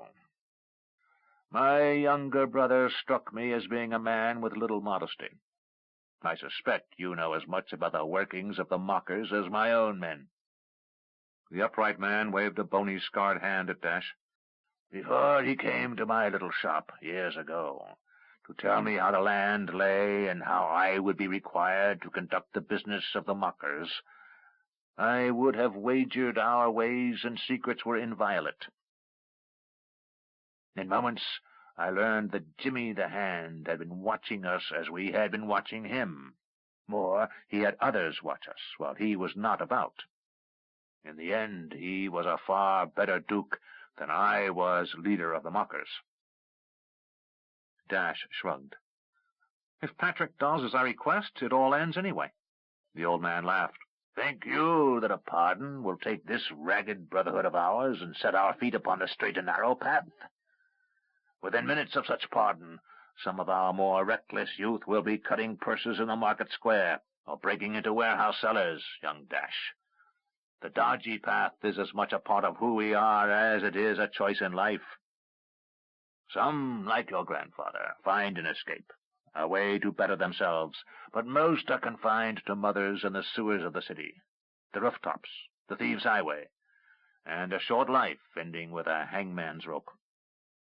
It is as much a prison as the one in the basement of the palace, this life, for there is little chance of escape. Dash shrugged. At least everyone, you, Trina, the rest, will have a choice. Most men can't ask more than that. The old man laughed his dry laugh. You're wise beyond your years, Dash. If you really understand that, and are not merely mouthing words heard at the knee of another. Now, go. Outside, Dash found his three companions from the work gang waiting. Gustav and Tallwyn were together, while Rhys stood next to some mockers. You coming with me? Asked Dash. Rhys shook his head. Not me. I was a mocker before they caught me, and these are my people. This is my home. Dash nodded. Looking at the other two, he said, You? Gustav said, I'm a swordsman without a sword. I need a job. You hiring? Dash smiled. Yes, I'll hire you. Tallwyn said, I just want to get out of the city. Then it's the three of us. Trina came and stood before Dash. Well, puppy, I'll show you back to the safest way out. Wait until nightfall, then get out of the outer camps. Rumors are starting to circulate that the prince's army is getting close and men are sleeping close to their swords. There aren't many friends to be found in a place like that. Dash nodded and asked, Weapons? We have some for you, said the heavy-set man who had been his first captor. The man Dash knew as John Tuppen. We'll give them to you just before you leave. Dash nodded. Then let's be off. He glanced over his shoulder at the closed door, behind which sat the old man who claimed one of the most mysterious names in the history of Crondor. The Upright Man. Dash wondered if he'd ever see the old man again. They set off in the gloom. Pug sat quietly, considering the choices that were rapidly approaching. Miranda watched him. After a few moments, he turned his attention from whatever image hung in the air outside his window and said, What? She laughed. You were millions of miles away, weren't you? He smiled at her. Not really. Just a few hundred. But I was years away. What were you thinking of? My past and my future. Our future, you mean? He shook his head. There are still some choices left to me alone. She rose up from her seat next to the fireplace. A small fire, more for comfort than warmth, which had been allowed to burn down to coals, smoked there. She glanced at it, and came to stand before her husband. She settled easily into his lap and said, "Tell me." Gathus's choice. The god's choice, really. Have you decided what you must do? He nodded. I think for me there is only one choice. After a moment of silence, she said, "Care to share it with me?" He laughed, kissing her on the neck. She squealed appreciatively, then playfully pushed herself away. "You'll not divert me that easily. What are you thinking?" Pug smiled. When I lay in death's hall, I was given the choice to become your father's heir. At mention of Makros the Black, Miranda frowned. She had never had a close relationship with her father, and the primary reason for that had been his association with great powers. His role as human surrogate for Sarig, the lost god of magic, had reduced his role in her life to a scant decade out of nearly 200 years she had lived so far. Pug continued, I can't be Sarig's agent on Midkemia. That's not my role. From what you told me, your other choices weren't that appealing. Pug looked worried. I didn't die, so that narrows my choice down to one. I must live and watch destruction and death, and lose that which is most dear to me. She returned to his lap and said, That has already been fulfilled. Your daughter and son were taken from you, weren't they? Pug nodded, and she could see the echoes of pain still not dulled within his eyes. But I fear there is more to lose. She settled into his arms, resting her head on his shoulder. There is always the potential for loss, my love. Until we are at last dead, we can lose. That is the irony of life. Nothing is forever. Pug said, I am almost 100 years old, yet I feel like such a child. Miranda laughed and held him close. We are children, my love, and I'm twice your age. Compared to the gods, we are infants just learning our first steps. But infants have teachers. You had teachers, she said. So did I. I could use one now, I think. Miranda said, I shall teach you. Pug looked at her. You will? She kissed him. And you shall teach me. And we shall teach your students on my father's island, and they shall teach us. We have books yet to be read and understood, and we have the Hall of Worlds through which we can reach out to wisdom undreamed of on this tiny orb. And we have ages to do it. Pug sighed. You make me feel as if there's hope. Miranda said, There is always hope. There came a knock at the door, and Miranda stood, allowing Pug to rise to answer the door. Outside stood a royal page, and he said, My lord, the prince requests your presence at once. Pug glanced at Miranda, who shrugged in curiosity, but said nothing. He nodded to her and followed the page. He wended his way through Castle Darkmoor until he came to the old baron's quarters, being used presently by Prince Patrick. The page opened the door and stepped aside, allowing Pug to enter. Patrick looked up from old Baron Otto's desk and said, Magician, we have a problem I hope you can deal with. What may that be, Your Highness? Patrick held up a rolled-up parchment. A report in from the north. The Sa'awar have decided to put in an appearance. From the north? Pug looked puzzled. When he had persuaded the Sa'awar to quit the field in the final battle for Darkmoor, their leader, the Shah Jahan, had vowed a blood price would be extracted for the wrongs done the Sa'awar. But to the north lay the armies of Fatawa, the most likely object of that vengeance.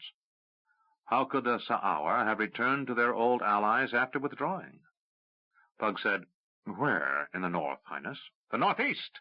They've wintered north of us, between the mountains and the woodlands of the Dimwood. They've occupied the southern end of the Thunderhill steppes, and now they've struck southward. Southward? Pug echoed, alarm in his voice. They've attacked us? Patrick threw down the parchment. Read about it. They overran a detachment held in reserve in the foothills to reinforce whichever gap Fadawa might attempt to breach along Nightmare Ridge. They slaughtered every man in the company. Are they continuing to move? No, said Patrick. That's the good news in this. They seem content to butcher 300 of my soldiers, then withdraw. They left us a warning, though. What is that? They left 300 stakes in the ground. Atop each was a man's head. It's a clear challenge. No, Highness, corrected Pug. It's not a challenge. It's a warning. A warning to whom? Patrick said, his anger barely held in check. To anyone. To us, to Fadawa, to the Brotherhood of the Dark Path. Any creature of intelligence who is near enough to see the skulls. Jatuk is telling us that the Sa'awa are claiming the Thunder Hell Steps for themselves and for us to stay out. Patrick considered it and said, Save nomads, weapons runners, and outlaws, no one lives there I would care to name citizen of the kingdom. But it's still our realm. I will be damned to the lower hells before I allow an army of aliens to overrun my troops and declare themselves an independent nation within our borders. What would you have of me, Highness? In the morning I'm sending a detachment of soldiers northward. I would appreciate it if you'd accompany them. You were the one to get the Sa'awa out of the war. If this Jatuk wants to turn his anger against Fadawa, I'll withdraw my soldiers along the northern ridge and even give him supplies to go assault Fadawa and Yabon. But I can't have this bloody business go unchallenged. What would you have me tell them? Tell them they must cease this hostility against us and withdraw from our lands. To where, Highness? Patrick said, I don't care where. They can have safe conduct to the coast and they can swim home for all I care, but I won't have them telling me to stay out of any part of my own principality. There's been too damn much of that lately. Patrick's voice was rising, and Pug could tell anger was getting the best of him. I will be pleased to go, Highness. Good, said Patrick, his tone leveling off. I've sent word to Captain Subai, who's in charge of the northern elements of our forces along the ridge, that someone will be coming. I want you to have him accompany you, and I want this matter resolved. I've got enough to worry about with this business down in Stardock, Kesh acting foolish, and Fadawa living in my principality to have the Sa'awa act up. If they'll listen to reason, I'll listen to reason. Have them tell me what we must do to get them out of our kingdom, and I will do it. But if they refuse, there's only one thing you can do. What is that, Highness? Patrick looked at Pug as if he were missing the obvious. He said, Why, you must destroy them, magician. You must obliterate them from the face of the world. 7. Opportunity. Jimmy grimaced. He had one good night's sleep in Owen Greylock's camp, then had spent the next 5 days in the saddle, tiring out a string of relay horses. He and the Knight Marshal of Crondor rode as quickly as possible to Darkmoor, where Prince Patrick's court was established. Now he stood outside Patrick's quarters, having ridden in just before dawn. He waited along with other courtiers while the prince was dressing for the day's court, and thanked all the gods he could think of that at least here an ample supply of Keshian coffee was still to be found. Tsirani Chocha was a reasonable substitute, but nothing kept him going like a hot mug of coffee, cut with a tiny bit of honey. James, said a familiar feminine voice from behind, and Jimmy was suddenly wide awake. He turned to see a young woman approaching. Francie? He asked in astonishment. In a serious breach of court protocol, the girl threw her arms around Jimmy's neck and said, It's been years. Jimmy hugged the girl back. He then stepped back and regarded her. You're all grown up, he said, admiring that fact. She was a tall girl, slender, yet muscular in his embrace, as if she had spent a great deal of time outdoors in vigorous physical activity. Her face was lacking the usual cosmetics of the women of court. Sun freckles lightly brushed her cheeks and nose. Her hair, usually a light brown, was lavishly streaked with blonde highlights. She wore a very mannish vest and trousers, white shirt, and riding boots. I was just coming back from an early morning ride with Father and saw you standing here. Let me go change and put on something more appropriate. Where can I find you? As the prince's door opened, Jimmy said, Wherever His Highness puts me, but most likely in the officers' mess. She nodded. I'll find you. Kissing him lightly on the cheek, she dashed off, and Jimmy was forced to admire the way she moved. Owen, who had stood silently next to Jimmy throughout the exchange, said, And that would be? The Duke of Sildon's daughter, Francine. She used to play with Dash and me when we lived in Millanon, and business would bring Lord Brian to court. She's Dash's age, and last time I saw her, she was just a skinny kid. She had a terrible crush on me for the longest time. Ah, was all Owen said, as the prince's page appeared. The page saw Greylock and said, "Marshal Greylock, His Highness will see you first." Owen motioned for Jimmy to follow him, and they entered Patrick's quarters. The prince remained seated behind his desk, cluttered with papers and a small silver tray with hot rolls and a pot of coffee. Duke Arutha sat quietly at the left end of the desk. He looked at his son and smiled. "I can't tell you how pleased I am to see you." "Dash?" Jimmy shook his head. "He's out there somewhere." Arutha's smile faded. Patrick finished a mouthful of roll and said, "What news of Crondor?" Owen said, "Jimmy brings a message from General Duco." Patrick asked, "From General Duco?" Jimmy said, "The invaders are having a falling out, it seems."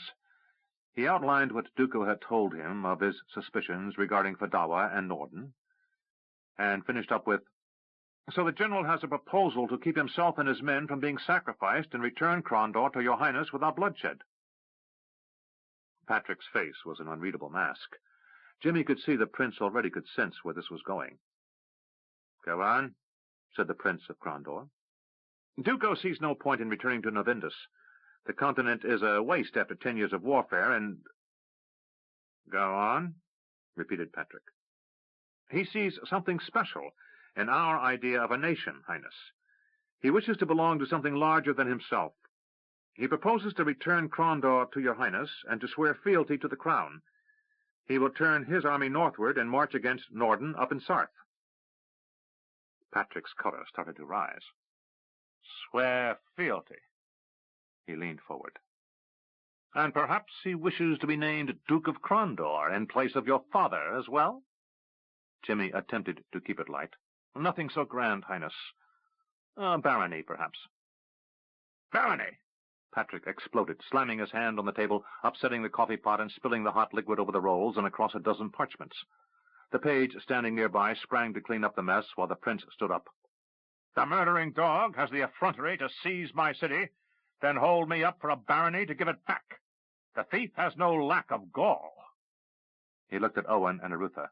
"Is there any reason I shouldn't order the army into the field and simply hang the bastard after we retake Crondor?"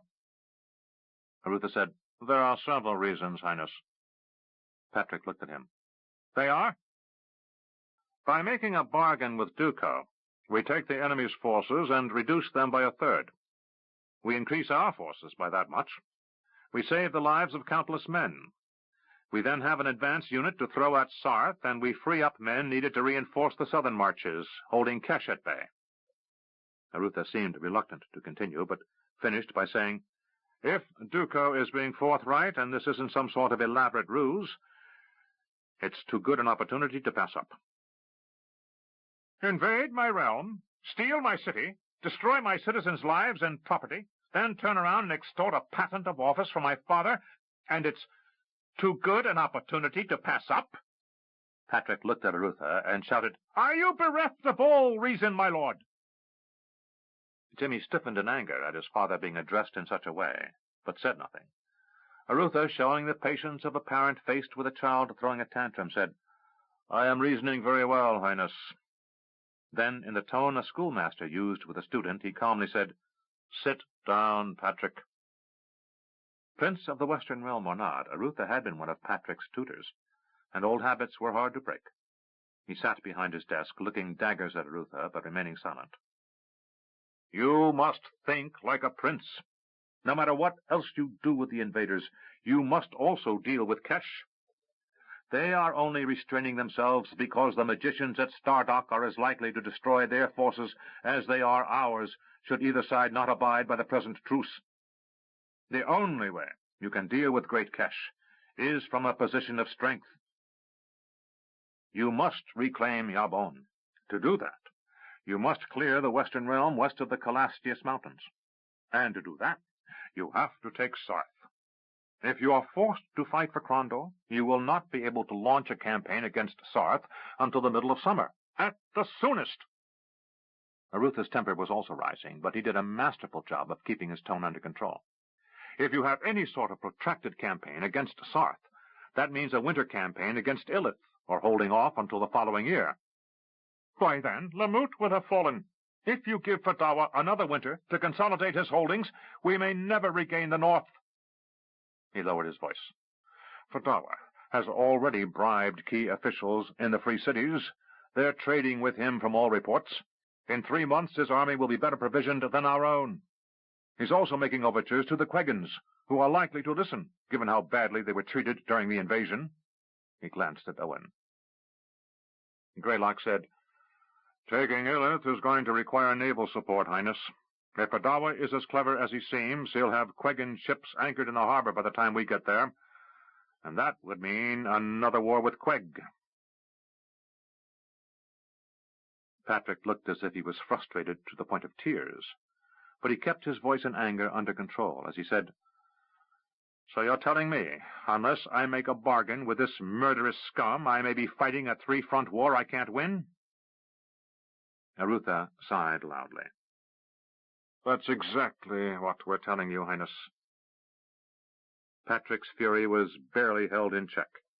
He was intelligent enough to know that Arutha was right, but angry enough to be unwilling to admit it. There must be another way. Yes, said Owen. You can march to the walls of Krondor, through the assembled mercenaries camped outside, swarm the city and fight house to house for a week, then spend another month licking your wounds and getting ready to march north. Patrick seemed to lose his anger.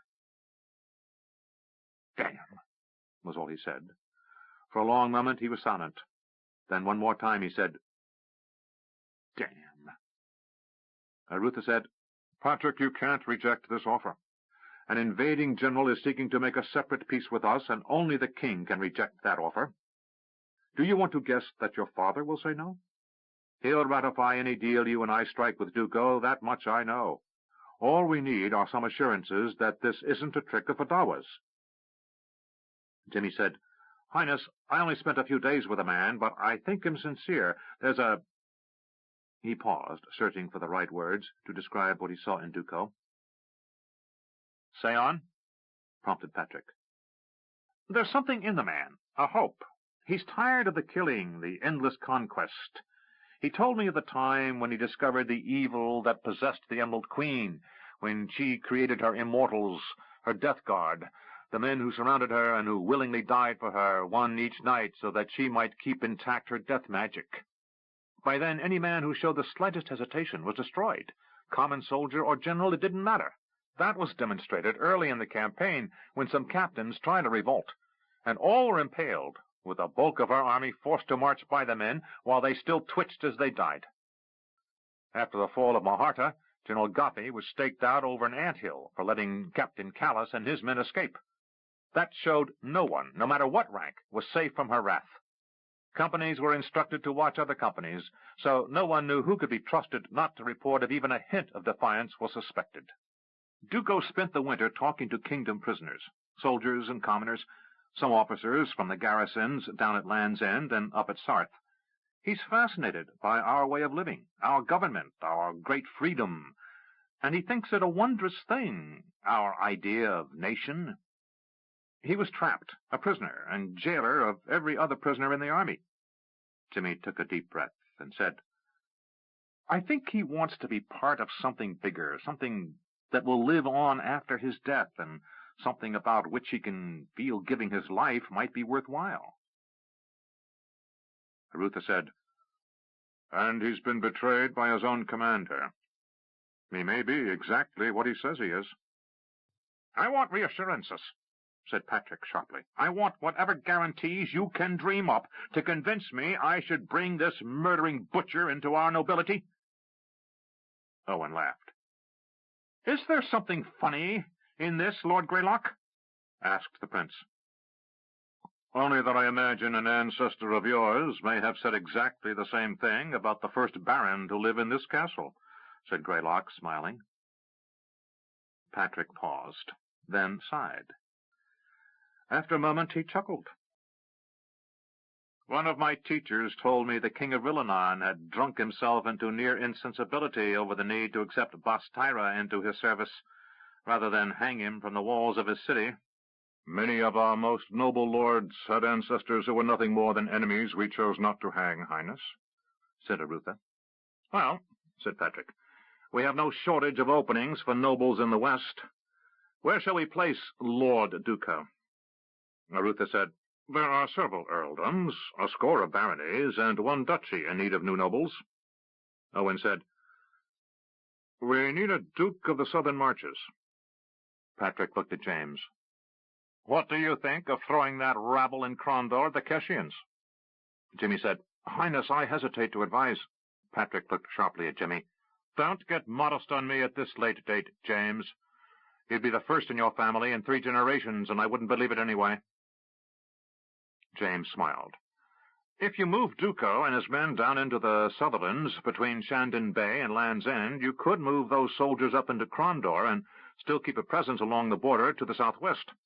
We can assume there are Keshian agents all over who are keeping the Emperor's generals up on our dispositions by the minute. You could then turn at Crondor and move straight up to take Sarth before Norden gets dug in. Patrick looked at Owen. Greylock, you're Knight Marshal of Crondor. What do you think of young James's thesis? Owen knew exactly what he thought of it. He had been discussing this plan with Jimmy the entire journey from his headquarters camp to Darkmoor. It's risky, Highness, but far less risky than trapping Duca between our army and Norden's and making his men fight for their lives.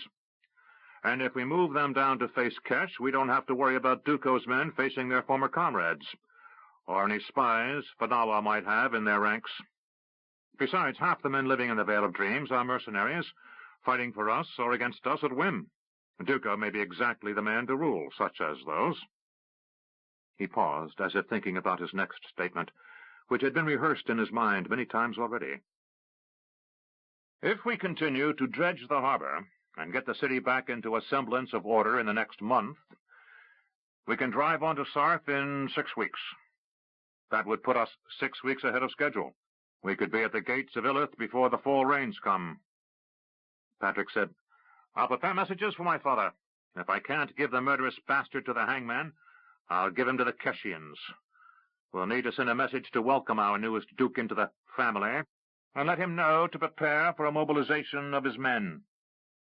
James rose and said, If your Highness will excuse me.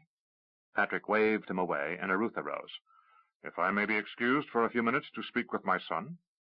Patrick nodded and turned to his page. Have a scribe come here at once. Arutha led his son out to the waiting room and moved away from the others gathered to await the prince's pleasure. Softly, so as not to be overheard, he said, What of Dash? We were separated. Malar and I— Who's Malar? Interrupted Arutha. A servant from the Vale of Dreams we encountered. His caravan was attacked, and he survived in the wilderness for a month or more. Malar, said Arutha. That name's familiar. Malar Enaris, Jimmy supplied. That's his full name. Yes, it's familiar, but I can't place it. I don't know why you'd know it, Father. His master was an important merchant. Perhaps that's where you know it from. Arutha said, Most of my records are still in boxes from when we evacuated Crondor. Normally I'd have my clerk look for that name, if I still had a clerk. Jimmy said, Well, if you recognize the name, he's more than he seems to be. I'll keep an eye on him if he's still around when I get back to Crondor. Arutha put his hand on Jimmy's shoulder. Do that. Rest now and be ready to leave in a day or two. Patrick should have something to send to Duco in 2 days at the outside. We'll need some sort of ceremony and pomp, a formal surrender and an investiture of office. I wish old Jerome was still alive. Jimmy grinned. Grandfather never got along with him. No, but he was as good a master of ceremony as I've ever known. If you needed the proper welcoming ceremony for a creature from the lower hells, he could find it for you and have it ready on short notice. Jimmy said, I think a meal and a nap will do for me right now. By the way, said Arutha, Lord Silden is here. He brought Francine with him. I saw her just before I went in to see you and the prince. She was coming in from a morning ride. She's grown up. I remember you used to think her a pest when you were children in Milanon. Does she still want to marry you? Jimmy laughed. Only if I'm lucky. I'm having the midday meal with her if I can stay awake. Arutha smiled. You'll manage. Then his manner turned somber. I just wish we had some word about your brother. Jimmy nodded. Me too. Arutha squeezed his elder son's shoulder briefly, then returned to the prince's office. Jimmy thought about lunch with Francie and decided he wasn't as tired as he had been before. He decided he might wander down to the guard captain's office to see if any reports from the west had come in since the night before. He might be lucky and hear something of Dash. Pug moved through the door of the temple, finding it empty. From behind the converted warehouse he could hear the sounds of shouts and children laughing. He hurried through the empty building, past a makeshift altar, through a kitchen area, and into the workyard attached to the old warehouse. Nacor squatted near a child who was blowing bubbles with soapy water. Other children chased and grabbed at the bubbles, but the former gambler stared intently at a bubble being formed on the end of the little boy's pipe. It expanded, as Nacor said, slowly, slowly. Then, as it reached the size of a melon, the little boy gave in to the impulse to blow hard, and it popped as a stream of tiny bubbles surged from the tip of the pipe. The other children in the yard erupted in laughter, shrieking with delight as the bubbles sailed away on the afternoon breeze. Pug laughed, and Nacor turned. At seeing the magician, Nacor's face split into a wide grin. Pug, what wondrous timing! Pug approached, and they shook hands. Why? The bubble. A thought came to me while watching these children, and I needed to ask you something. What? That story you told me, of when you, Tomas, and Makros went back to the dawn of time, remember? I could hardly forget that, replied Pug. You said there was this gigantic explosion that launched the universe outward, didn't you? I don't know if I put it exactly like that, but yes, that's basically what happened. Nacor laughed and did a tiny dance for a minute. I have it. Have what? I have been wrestling with a thought since you told me that story years ago. Now I think I understand something. Watch the boy as he blows a bubble. He turned to the boy. Charles, again, please. The boy obliged by blowing a single large bubble. Watch it expand, insisted Nacor. See how it grows larger. Yes, said Pug. What is the point? It's a drop of soapy water. But you force air inside, and it grows. It gets bigger, but the content of the water droplet is the same. Don't you see? What? Asked Pug, genuinely perplexed at Nacor's latest revelation. The universe! It's a bubble! Pug said, Oh. He paused. I don't see. Using his hand, Nacor made a curving motion, as if describing a sphere in the air. The stuff of the universe. It was blown outward like a soap bubble. Everything in the universe is on the surface of the bubble. Pug stopped a moment, considered what he heard, then said, That's amazing. Everything is moving away from everything else at the same speed. That's the only way it's possible. Pug was genuinely impressed with the insight. Now, what does it mean? What it means is we now have a clue as to how things in the universe work, and that might give us a better understanding of what it is we do in the middle of this universe. On the surface, you mean?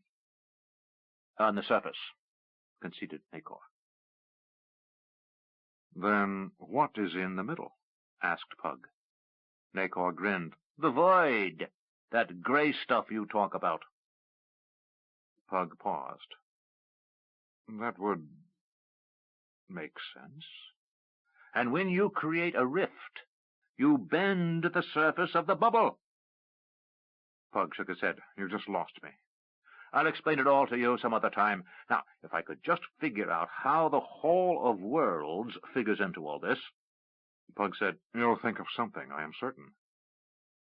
Nacor said, You had a reason to visit with me?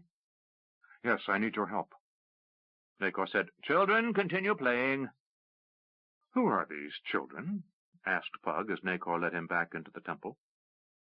The sons and daughters of people who live nearby, people who are attempting to rebuild their ruined homes and businesses, but who have no place for their children while they do. We give them a safe place to leave the children rather than let them run the streets. And when the businesses are rebuilt, the children will return to help their parents. Correct, said Nacor. In the meantime, we build some nice credits with people who will be inclined to help us out along the way.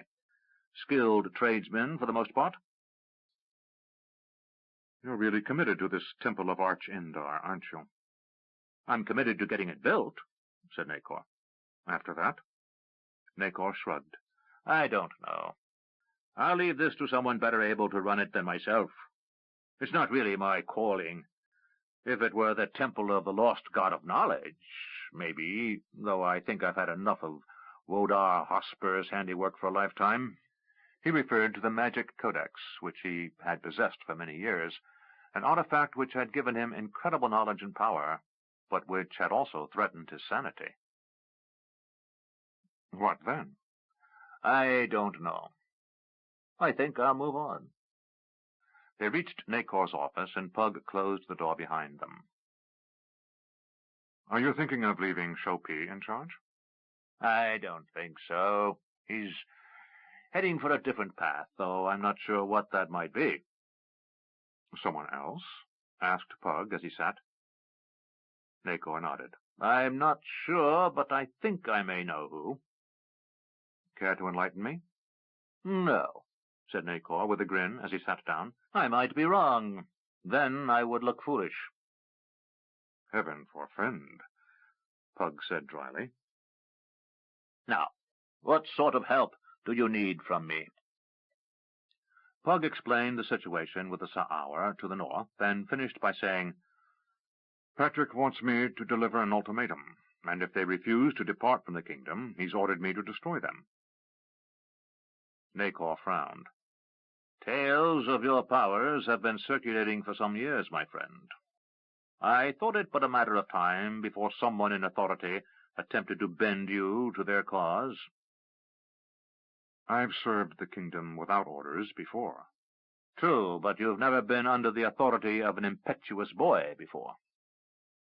Pug sat back in his chair and said, I've never considered myself under anyone's authority since coming to my power. As a great one of the Tsarani Empire, I was outside the law, subject to no authority save my own conscience and a mandate to do what was best for the empire. Since returning to Midkemia, the crown was content to leave me alone, to let me conduct my business down in Stardock as I saw fit. King Boric and King Liam before him were satisfied knowing I would do nothing to cause harm to their realms. Now, about this go destroy our enemies order of Patrick's, I'm not sure what's best to do. Nacor pointed at Pug. You've lived on another world, Pug.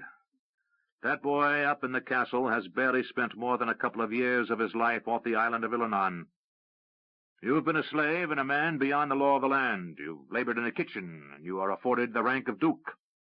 You've traveled in time. Nacor smiled. You've seen a lot of things. He lost the smile. Patrick's a scared boy, but he's a scared boy with a bad temper and an army who will obey him. That's a dangerous combination. Maybe I should go to the king. Nacor said, Perhaps, but I'd save that option until you've talked to the Sa'aur and seen if you can convince them to leave. Would you consider coming with me? You have a wonderful knack for knowing what to do in unusual situations. Nacor was silent a moment, then said, Preventing the death of many would be a good act. Yes, I'll come with you. But you could do me a favor first. What? Come with me. Pug stood and followed Nacor out of the office. In the far corner of the large hall, Shopi and a pair of acolytes were in discussion. Nacor shouted, Shopi, you keep an eye on the children. I'll be back. He took Pug through the streets toward the castle, but short of where they would normally turn to approach the main drawbridge of the castle, They turned and followed another street down toward a burned-out section of the city. Reaching a checkpoint, they were halted by a pair of guardsmen wearing tabards of the Baron of Darkmoor. "Halt," said one in a bored tone of voice. Nacor said, "This is Pug, Duke of Stardock, on a mission for the Prince of Crondor." "Sir," said the guard, coming to attention. He might not have seen the magician before, but every soldier in the West knew of him by reputation, and he looked the part. "We need to commandeer a score of prisoners for a work detail," said Nacor. "I'll fetch some guards to accompany you," said the sentry. "No need," said Nacor, holding up his hand. "We can take care of ourselves." He motioned for Pug to follow and hurried by before the guard could object. Pug said, "We'll be fine." They entered an area of a half-dozen city blocks, raised by fire and catapults, where the prisoners of war were being kept. Nacor found a large boulder and climbed atop it. He shouted in the language of Novindus, "I need some workers." A few men nearby looked over, and one or two continued to pay attention, but no one came near. Nacor waited a moment, then climbed down. "This isn't working. Come along." He hurried deeper into the milling camp of men. On all sides, dirty and hungry-looking mercenaries sat in idle conversation. As he moved deeper into the press of men, he said, "I need some carpenters, cartwrights, wheelwrights, wagon-makers." One man said, "I used to be a carpenter before I was forced to fight." "Can you turn a wheel?" The man nodded. "I can shave spokes, too." "Come with me." "Why should I?" said the man. He was in his 50s, gray-haired, and looked filthy and miserable. "Because you've got nothing better to do, have you? And you'll get better food, and you'll get paid." At that, the man said, "Paid? I'm a prisoner." "Not any more if you want work. I'll make you a priest of Arcindar." "Who?" asked the man in confusion. "The good lady," said Nacor impatiently. "Now just come along and say nothing." The exchange was repeated a half-dozen more times, until Nacor had selected 7 men with the required experience. Several others had come forth, but lacked the requisite skills. When they had returned to the pair of guards manning the exit, Pug said, "I'm taking these men with me. They have skills I need for a project." "Begging your pardon, my lord," said the senior guard, "but this is highly irregular. We have no orders." "I'll take full responsibility," said Pug. "I'm on a mission for the prince." The senior soldier exchanged glances with the junior, who shrugged. The first soldier said, "Well, then, I guess it's all right." They led the prisoners back to the temple, and Nacor shouted as they entered, "Soapy!" The first of his disciples hurried over. "Yes, master." "Get these men some food and some clean clothing." He glanced back and added, "After they take baths." Soapy nodded. "I will, master." "Then send a message to Rupert Avery and tell him his workers are waiting for him." Pug said, "Workers?" Nacor nodded. "Rue's going to start up a little wagon-building enterprise as soon as we return to the camp in the morning and get him some lumbermen." "Lumbermen?" asked Pug. Nacor grinned. "I'll explain it all as we travel." Pug returned the smile. Nacor said, "One favor more." "What is that?" Nacor lowered his voice. "I strongly urge you to require the Lady Miranda stay behind." Pug said, "Miranda can take care of herself." "I fear not for her competence, but rather that well-demonstrated temper of hers. You are going in harm's way, even if the risks are minimal. She might not react well to a threat." Pug said, "I doubt she'd cause another war, but I see what you mean." He was thoughtful for a moment, then said, "I think I'd like her to visit Tomas and see how things are to the north anyway. We're getting almost nothing from Cryde or Elvendar, and if we're going to be moving quickly to retake Illith, knowing how the struggle for Yavon goes is vital." "She has the means to travel there?" "There are some tricks my wife is capable of that you and I need to learn. She can transport herself without patterns or devices." "That would be very useful." Pug said, "You and I'm sorry to say, will be traveling by horse. I can fly, but not if I'm carrying you along." Nacor said, "It's better than walking." Pug laughed. "You have a wonderful capacity to see the good in most situations." Nacor said, "It helps at times." "I'll send word when I'm ready to leave." 2 more days, I think. I'll be ready, said Nacor, as Pug left. 8. Preparations. Dash signaled. The guards at the sentry post waved him and his companions forward. Dash, Gustav, and Tolwyn had trudged along the road for 3 days, not catching sight of anyone, save for what they took to be a roving bunch of bandits late the second afternoon. Duco had pulled back his forces to just outside of Crondor, so the patrols that had caused the brothers so much difficulty just a few weeks earlier were now non-existent. The nearest soldier said, "Who goes there?" Dash answered, "I'm Dash L. Jameson, Baron of the King's Court." Gustav and Tolwyn exchanged surprised glances at that, but said nothing.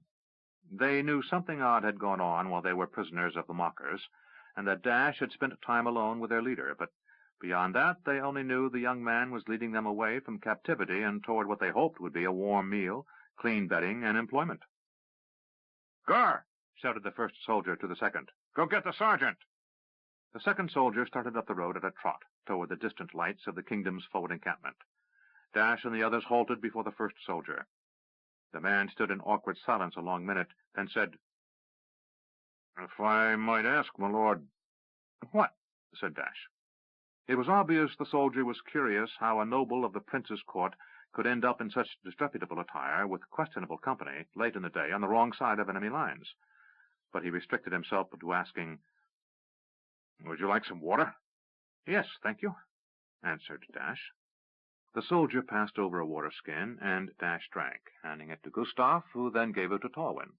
Dash said, "I think I'll sit," and he moved over to the side of the road and sat. His companions joined him. They sat in silence, ignoring the curious sentry. A short time later, a group of riders approached from the kingdom camp, leading 3 horses. A sergeant jumped down from the first horse, handing the reins to the sentry, and said, "Baron Dashel?" Dash stood up and said, "That's me." "Captain von Darkmoor is at the forward location and is waiting for you and your companions, sir." The 3 men rode with the escort a scant mile up the road to Eric's camp. He was waiting outside his headquarters tent and said, "Dash, your father will be pleased to hear you got back in one piece." "What of my brother?" asked Dash as he dismounted. "He arrived about a week ago. He and Owen hurried off to see the prince and your father. Come inside." Eric gave instructions to a soldier to find a place for Gustav and Tolwyn to spend the night, and once inside his command tent said, "Hot food is on the way." "Good," said Dash, sitting heavily in a camp chair next to a large map table. He glanced at the map and said, "Getting ready to assault Crondor?" Eric shook his head. "We may not have to, if your brother's message from Duco is not some sort of lie." "Message?" "Jimmy got himself captured and was turned loose by Duco, bringing an offer to Patrick." "What sort of offer?" asked Dash. "Duco wants to change sides." "You could have fooled me," said Dash. "I was stuck on a work detail for a few days, and he's rebuilding Crondor as fast as he can." An orderly arrived with 2 wooden bowls filled with hot stew, simple by any standard, but the smell of which set Dash's mouth to watering. Behind him came 2 other soldiers, one bearing cheese and bread, and the other 2 large mugs of wine. Dash set to, and after the soldiers left, Eric said, "You'd better fill me in on what you saw." After a few chews and a swallow, Dash said, "I got caught by Duco's men and put to work in a gang." Eric said, "Interesting. They caught Jimmy coming into the city and took him for questioning." Dash said, "I was already in the city and looking like a rat catcher, so they must have assumed I had just avoided capture for a while. I don't know, but that would make sense. For all that Duco's doing there, it's still pretty confusing in places." Eric nodded. "So you were in a work gang?" Dash took a sip of wine. "Yes, until I got out with 3 other men. We slipped into one of the sewer culverts under the outer wall and headed into the city. That's when we got grabbed by the mockers." "So the thieves still control the sewers of Crondor?" "I wouldn't exactly call it control as much as that there are some places Duco and his men haven't found yet, and they have a couple of safe ways in and out of the city." Eric took a drink of wine and said, "That would have been a blessing if we were going to assault the city." "You think he's sincere about wanting to change sides?" "I don't know," answered Eric. "Your brother seemed to think so, and he convinced Greylock, and if I know your father, they'll all convince the prince." Dash shook his head. "That creates a problem for the mockers." "What?" I promised them some sort of amnesty or pardon if they helped get us into the city during the coming attack. Eric rubbed his chin. With Krondor in ruins, it does seem a little trivial being worried over a man's past before the war. I mean, should we hang someone for cutting purses 2 years ago while we pardon a man who burned down parts of the city last year? Politics, said Dash. Fortunately for you and me, we don't have to make that decision. Eric's gaze narrowed. Don't discount your own counsel too much, Dash. I'm sure your father and the prince will want your opinion on the matter. Dash sat back, swallowed another mouthful, and said, I have one idea. Just pardon everyone inside the walls and get on with it. He motioned with a fork over his shoulder. I have no illusions about those mother-killers back there, and even fewer about the mockers, despite my grandfather's wonderful stories. Most of those invaders would be rioting within weeks if they were forced to play garrison soldiers, and the thieves will be cutting purses or throats within a day of being pardoned. Speaking around a mouthful of food, Dash shook his head. Now, the only difference between having the mockers help us to get into the city or having Duco open the gates is me keeping a promise. Eric raised an eyebrow. Is that a problem? Only if the mockers decide I forswore my promise and put a death mark on me. Eric nodded. Let me know if I can help. Dash said, I will, though I suspect Father and Jimmy have persuaded Patrick to do whatever it is that Patrick is going to do. Well, do you want to wait here and see if they're heading our way? I could send word you're alive. Or do you want to ride on to Darkmoor? Dash yawned. Right now, I just want to sleep on something softer than a pile of straw on a stone floor. Eric gave him a rueful look. Then you might do well to ride on tonight. We don't have a lot of down-stuffed mattresses in camp. I know, said Dash, pushing himself back from the table. I was just expressing a desire. I'll take a soldier's pallet, if that's what fate provides. I've slept on the ground with this tattered cloak wrapped around me for the last 3 nights. Well, we'll get you some better clothing, said Eric. We have spares, though you'll be back in uniform. Dash shrugged. As long as they're free of lice and fleas, I won't complain about fashion. Eric laughed. You can always hang your rags over the campfire. A dog soldier's washing, said Dash. Yes, I've heard of that approach. Then your clothing stinks of wood smoke for days. I'll settle for a uniform, and you can burn these. Eric laughed. You can have the extra bedroll over there and bunk in with me tonight. I'll try not to wake you when I turn in later. He moved toward the tent flap. I have to check on some things before... He turned and saw that Dash was already on the pallet and asleep. Moving outside, Eric turned his mind to the tasks at hand, though for a brief moment he considered how odd the situation before him was becoming. Well, he decided, he'd leave it to the Prince and Duke to decide if Duco was being straightforward or not, and then, as always was the case, he would follow his orders the best way he knew how. Pug reined in, and the leader of his escort shouted the order to halt.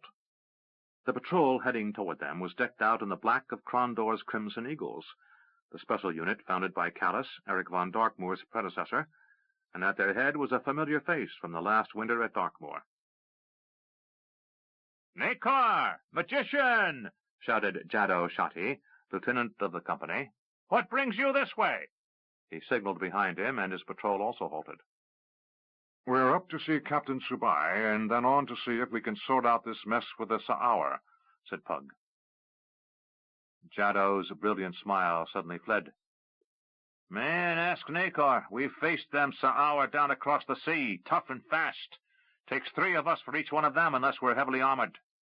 What do you think the chances are of the prince sending the Royal Lancers this way, Magician? I'm hoping that I can convince the Sa'awar that fighting us is a waste on both sides. Well, that would be novel. From what I've seen of them, peaceful isn't the first word that springs to mind when thinking of them. He glanced over his shoulder, then said, Ride on another hour and you'll hit our main camp. I'm out for a couple of days, so perhaps I'll see you on your way back. He looked at Nakor. How's your new religion going? Nakor sighed theatrically. Being good is difficult, Jaddo. The good-natured former sergeant laughed. You state the obvious, my little friend. He waved his patrol after him. Let's ride. As he passed the leader of the patrol from Krondor, he accepted their sergeant's salute with a wave and nod. Pug said, Let's go see the captain.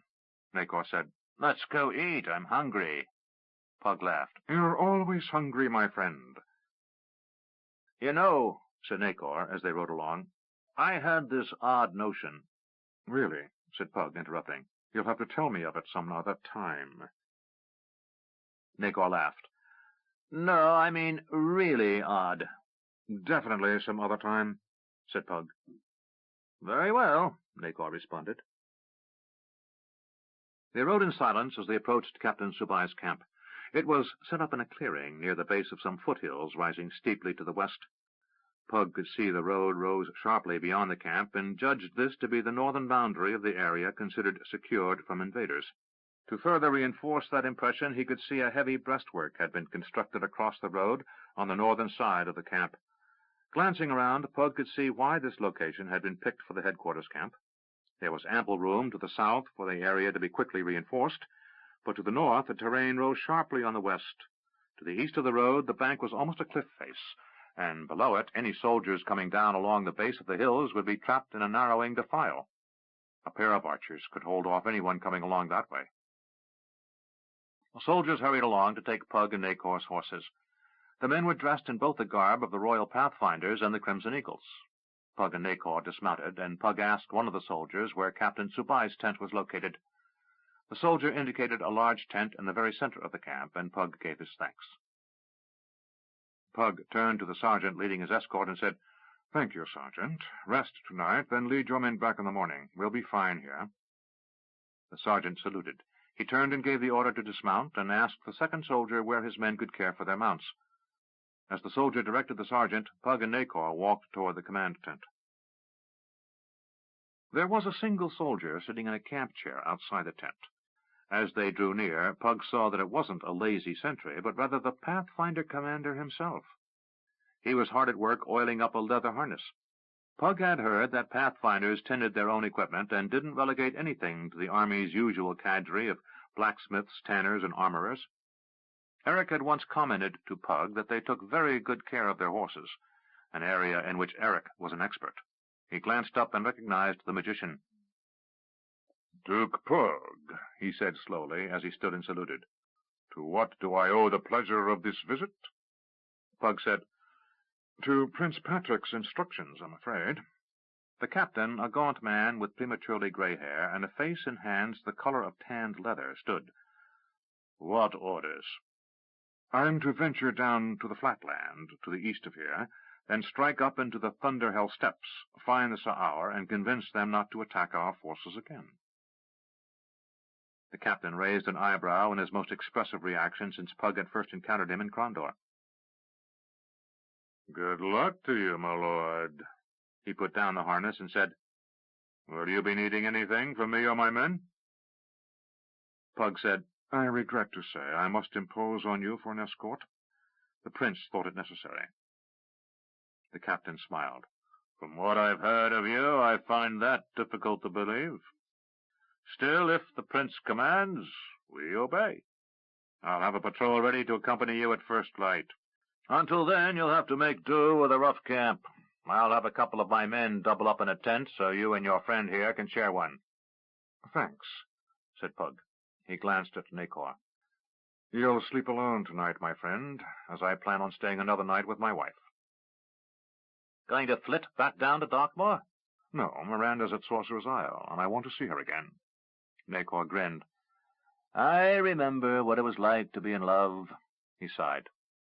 "That was a while back, though." Pug took out a Tsurani transportation orb and said, "This is the last one. I'm going to have Miranda teach me the trick of getting around without one of these things." He started looking around the landscape. To attempt to use the orb to go to a destination not well known to the user's mind was almost certain death. "Let me take a few minutes and get the location of this camp fixed in my mind so I can find my way back here in the morning." "By all means," said Nacor, "but don't break it," he added with a laugh. "It's going to take her a while to teach you, and somehow I don't imagine you're going to start learning tonight." Pug ignored Nacor and wandered off, looking intently at the surrounding landmarks. Nacor turned to Subai. "Things quiet around here, Captain?" Subai nodded. "The invaders hold the other side of the northern passes, but they're not trying to cross the ridge of the mountains. Our patrols can get within a few hundred yards of their positions before they come swarming out, but they only chase us a little way. They seem content to stay where they are." "Undoubtedly," said Acor. "They're fortifying defenses before every avenue of attack." Subai nodded. "I suppose you found a few ways over the mountains they haven't found out yet?" "A few. Mostly goat trails and footpaths. There are a couple of places we might infiltrate a squad or two, potentially put men at their back as we drive north, but no place we could stage on the other side for a major offensive."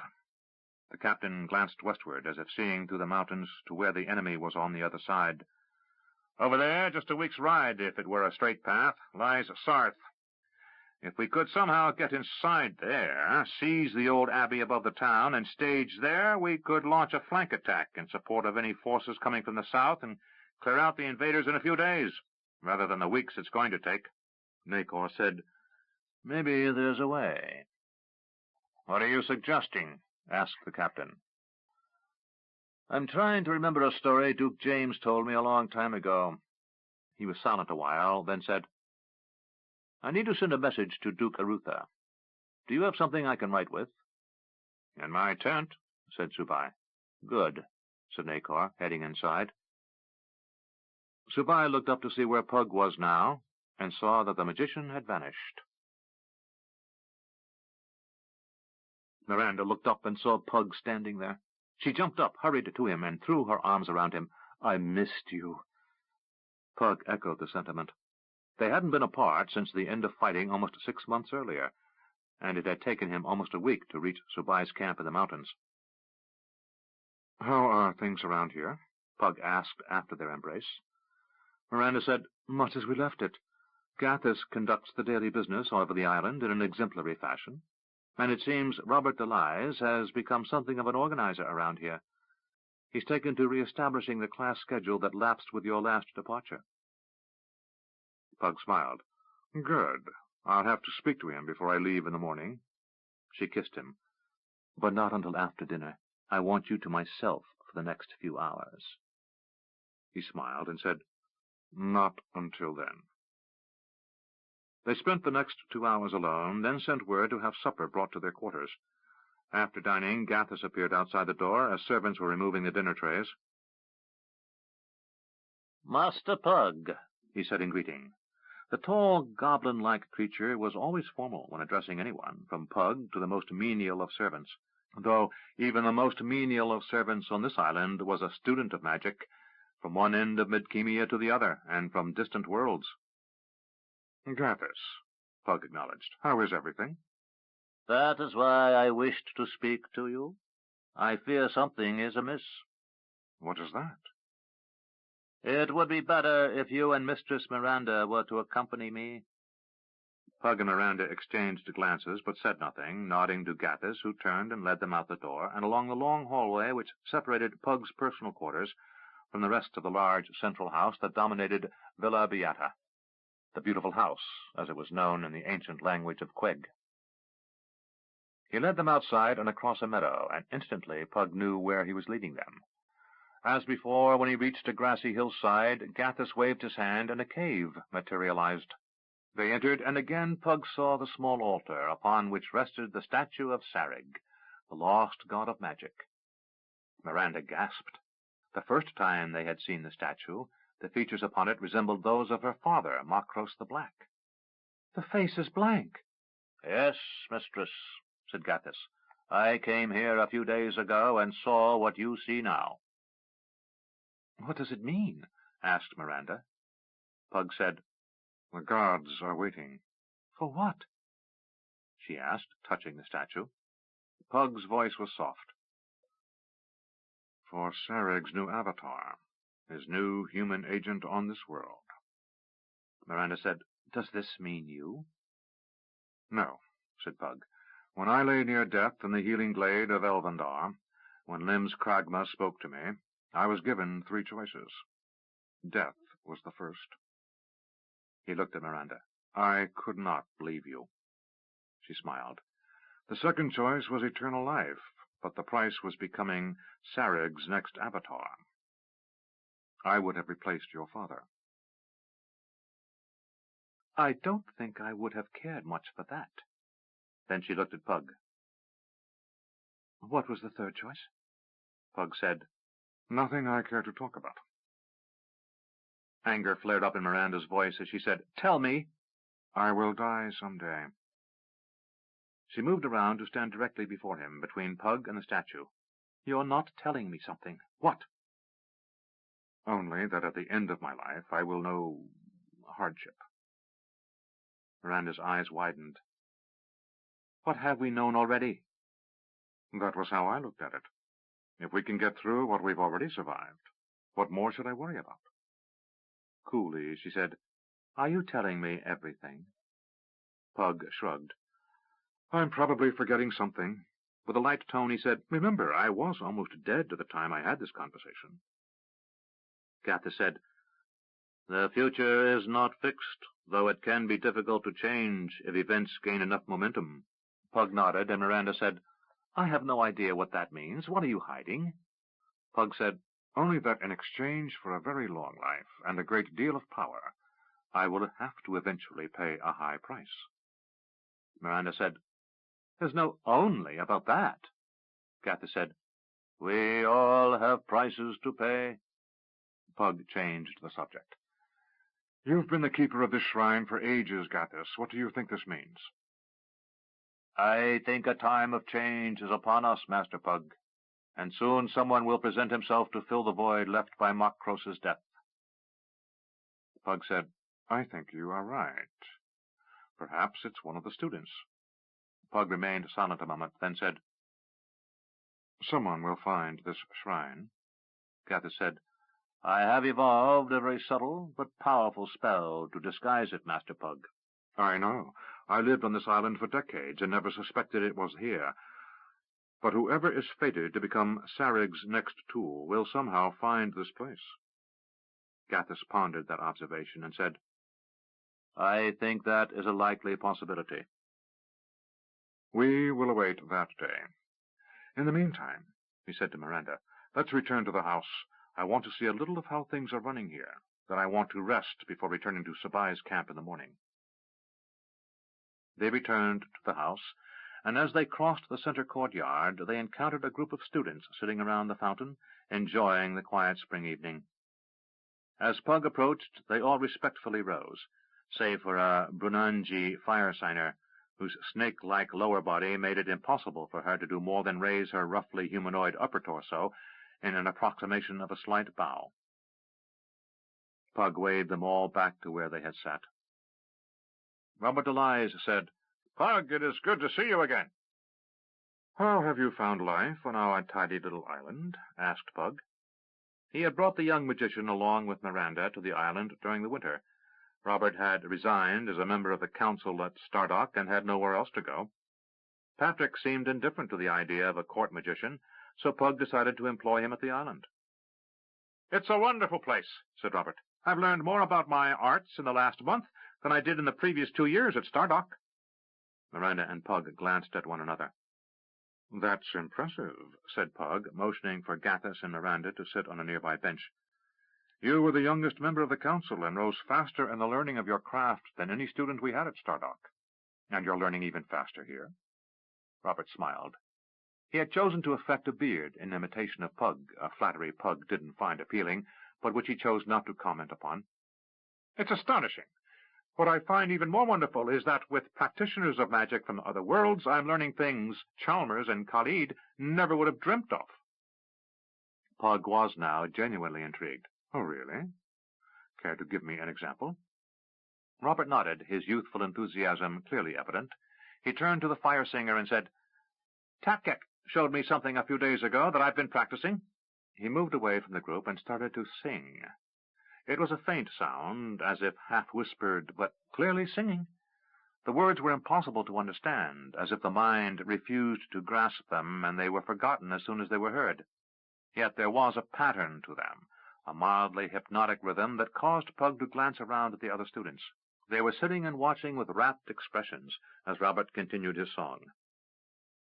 A flame appeared in the air a foot or so before Robert's face. It was the size of a baby's finger, but clearly it was a flame. It flickered and danced in the wind, then suddenly went out. Robert looked tired, but elated as he said, "I'm just now starting to understand a little of what Takek has shown me. But give me time." "I am impressed," said Pug. "Under the old labels used by the Tsarani Assembly, that's lesser path magic, and should be close to impossible for you to perform." Robert laughed. "I'm convinced Nakor was right. There is no magic, just tricks. And if we open our minds, we can learn anything." Rising, Pug said, "Well, enjoy the evening, and don't set fire to the house. Miranda and I are off." "Oh, Robert," said Pug, turning to face the student. "Yes, sir?" "Gather says you've been doing a good job in my absence. Continue to help out, if you would, please." "It's my pleasure," said the student. Pug and Miranda returned to their quarters. As they reached the door, Pug said, "That really was quite remarkable." Miranda laughed and pushed him through the door. Playfully, she said, "I'll show you something remarkable." She shut the door. Nakor glanced up as Pug popped into view. A soldier carrying a bundle of wood dropped it when suddenly there was a black-robed man standing where there had been only empty air the moment before. "Hello!"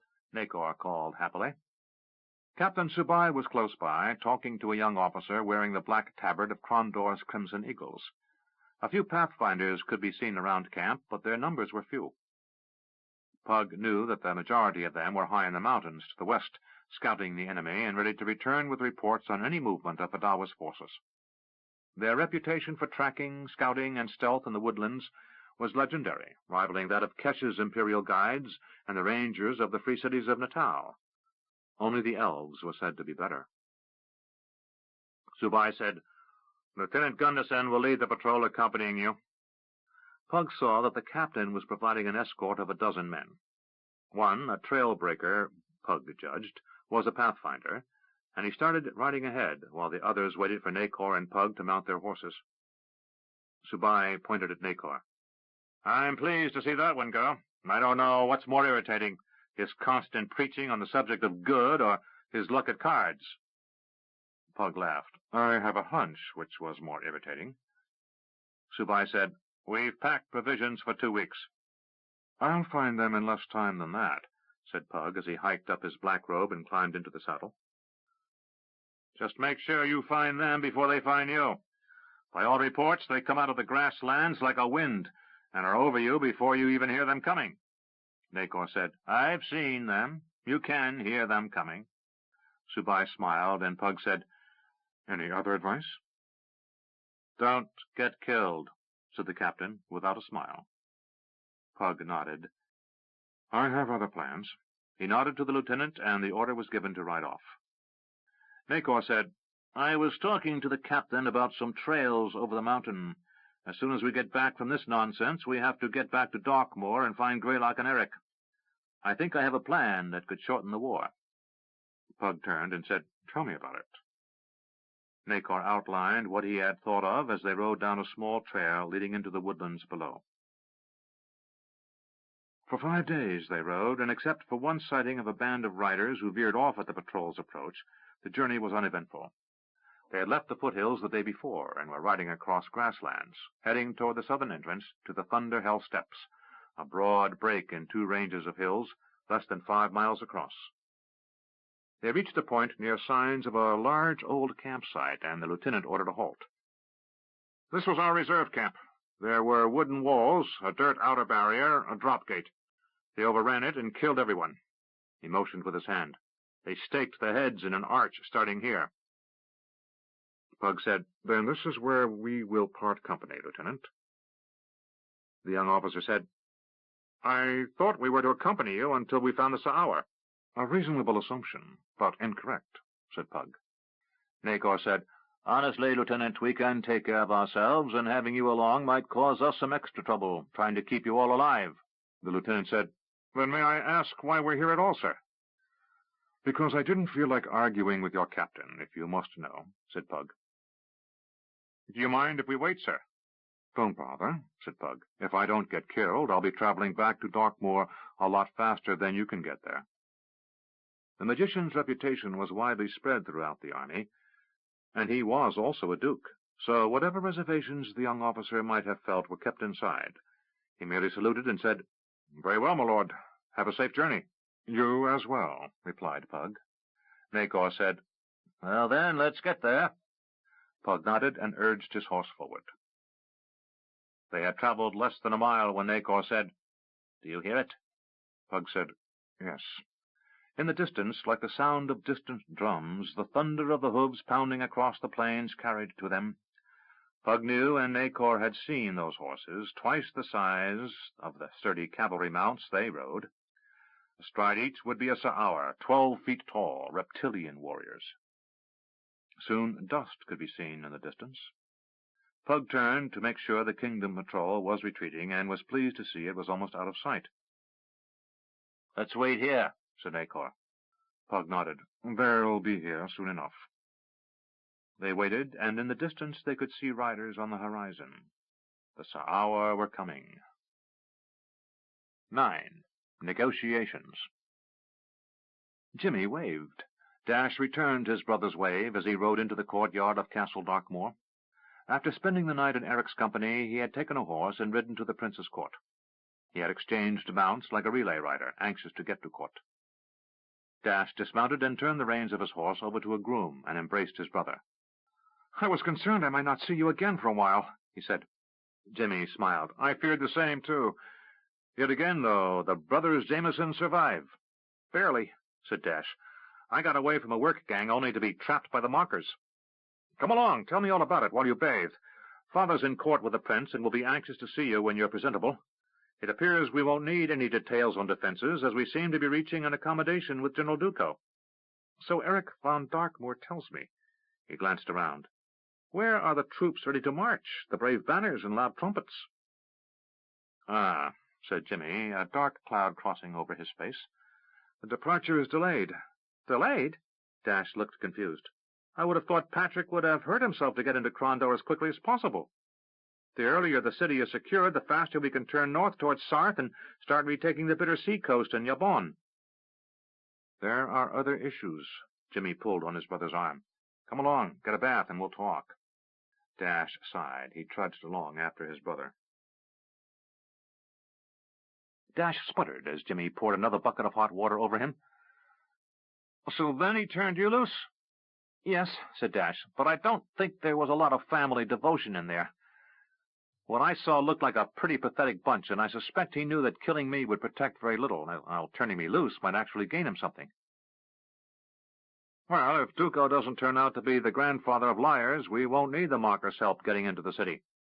"I'm for that," said Dash. "I've seen enough bloodshed to last me the rest of my life." Jimmy put down the bucket and handed Dash a towel as he climbed out of the bathtub. A servant had laid out clothing on the bed and left the brothers alone. Dash toweled dry and said, "Does it bother you?" "The killing?" asked Jimmy. Dash nodded. Jimmy sat back on the window seat. "Sometimes, when Grandfather used to talk about the things he and Prince Arutha did, killing was something you did to the enemy. The stink of the dead wasn't part of Grandfather's stories." "Except that one about the living dead in the brothel," said Dash with a laugh. "To this day I don't know whether to believe it or not. Having to burn the building down to the ground to get rid of them?" Jimmy shared the humor. Then his smile faded. "Given what we've seen in the last 2 years, I'm disinclined to put false to anything Grandfather told us." Dash nodded. "Do you ever ask yourself why we do these things?" "Almost every day," said Jimmy. Dash pulled on his shirt. "Good. What's the answer?" "Because we go where duty calls us." Dash stepped into his trousers. "Duty?" He reached for his boots and sat on the bed to pull them on. "These aren't as good as the ones I lost in Crondor." "They were the second best pair you brought with you from Ilonan. I checked your wardrobe." Dash nodded. "Anyway, Grandfather always talked of duty, but I saw where he grew up firsthand, and I have no idea why he felt that way." "What way?" asked Jimmy. "I'm not sure I'm understanding you."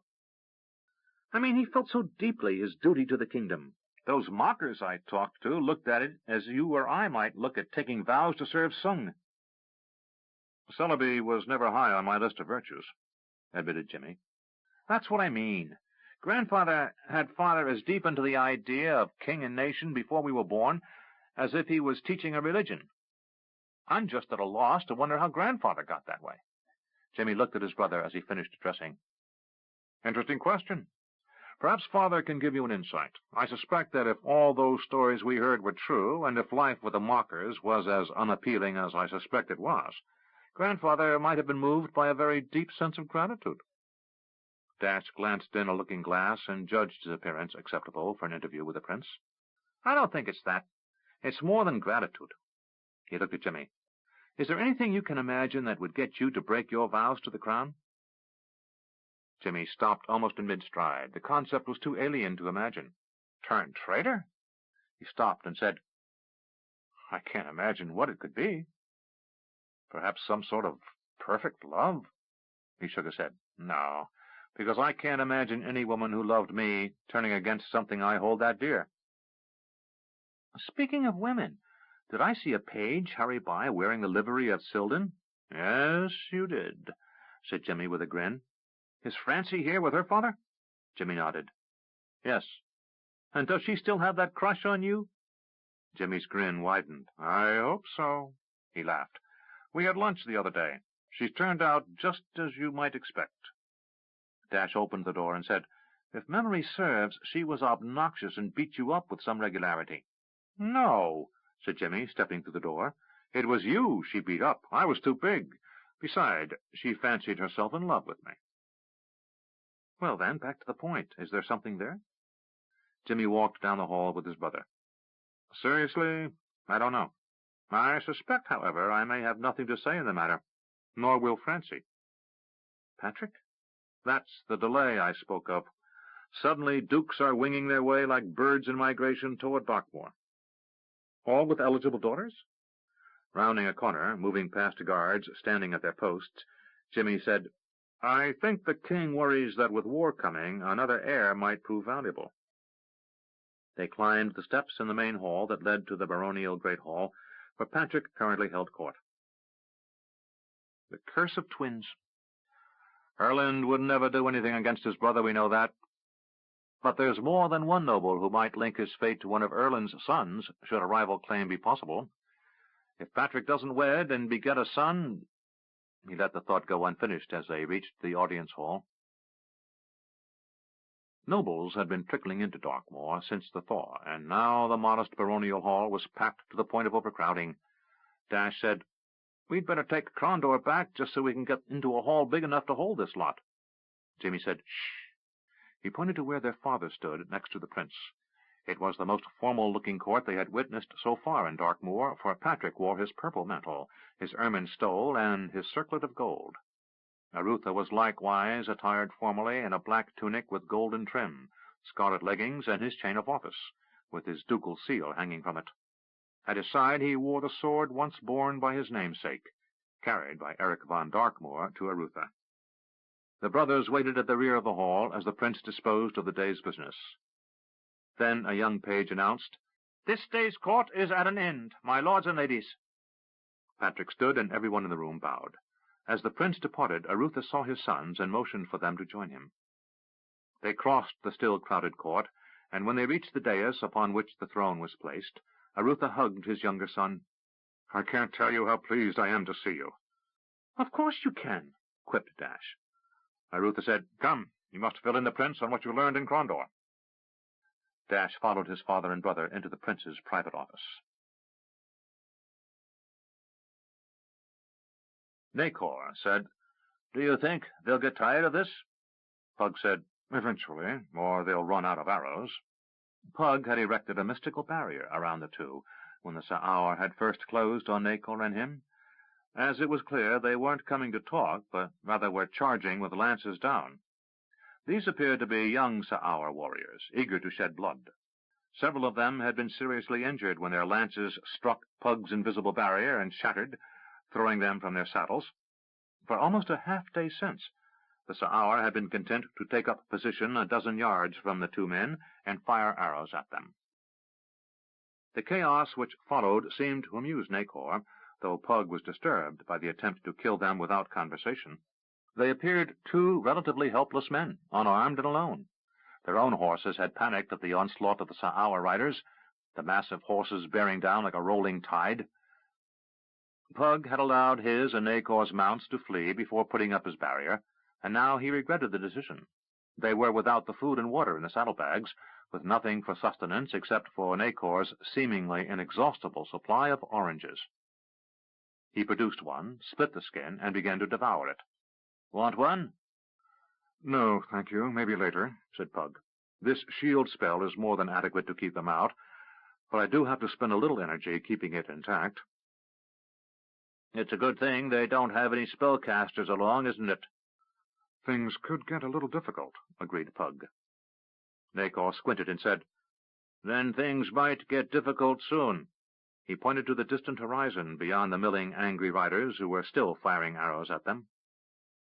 In the distance, another band of riders was approaching at speed, and, from the banners being carried by heralds at the front, Pug assumed someone of importance was coming to investigate this problem. He said, "Well, if I tell you to run, don't hesitate." Nakor said, "I run very well when I need to." As the new band of riders pulled up, those already surrounding the protective sphere moved back, allowing a group of a dozen riders to come close and inspect the two humans. Pug recognized the leader, Jatuk, the Shashahan of all the remaining Sa'awa. The young warriors fell silent as their leader reined in his mount. The leader jumped down from his horse and walked to stand just inches the other side of the energy barrier. "Why have you humans come to trouble the Sa'awa?" he demanded. Pug glanced at Nakor, who shrugged.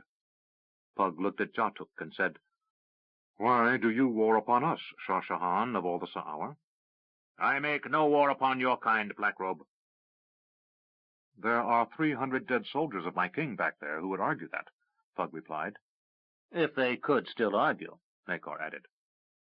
"They refused to depart," said Jatuk. "They were told we claim these grasslands." Pug said, "If I lower this barrier, may we talk?"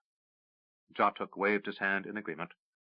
"We camp here," he shouted, and instantly the 50 or so riders surrounding the two humans dismounted and started to organize a camp. Several led horses away and drove stakes for pickets, while others began building fire pits. Still others rode off toward a nearby river to carry water back. Pug let the barrier lapse, and Jatuk said, "I remember you, Blackrobe. It was you who brought me Haman's dying words of our betrayal at the hands of the Pantathians. I will speak with you in truce, and you may leave freely when we are done." "Me too?" asked Nakor. Jatuk didn't deign to answer, merely waving away the question as he turned his back on the pair. He walked to his horse, held by another Sa'awa warrior, and with a gesture indicated he wanted his travel pack. The warrior complied and handed down a bag that a human would have been hard-pressed to carry. Pug was again staggered by the scale of the Sa'awa. The average warrior topped out at 12 feet tall, with a few slightly taller. Their horses were close to 25 hands, compared to the 17 or 18 hands of a heavy Midkemian warhorse. Pug was also impressed at their efficiency in setting up camp. He reminded himself these were originally a nomadic people, who, despite having constructed great cities on their home world of Shyla, had remained nomads at heart.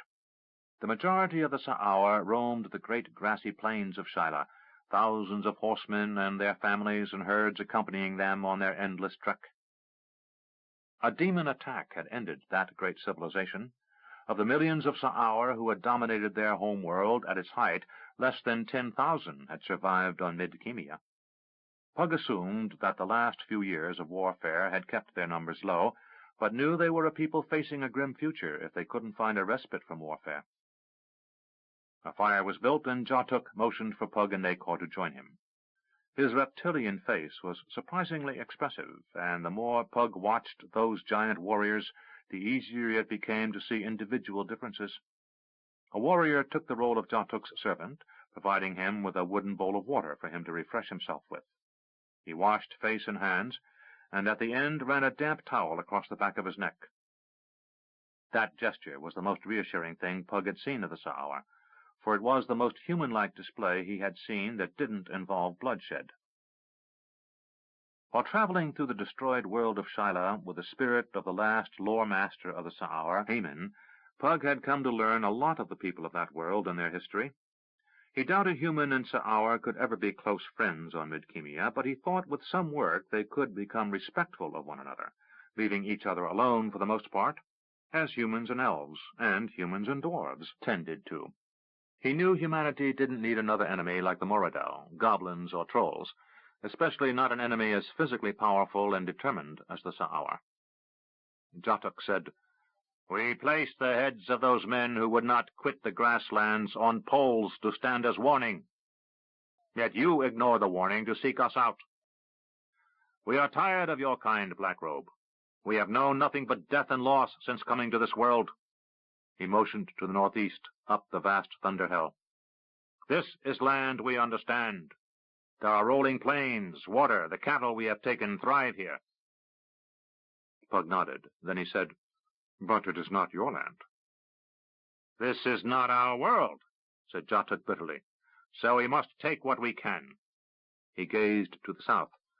"You have suffered, you humans of the kingdom, and I now understand that it was through no fault of yours that we were brought here.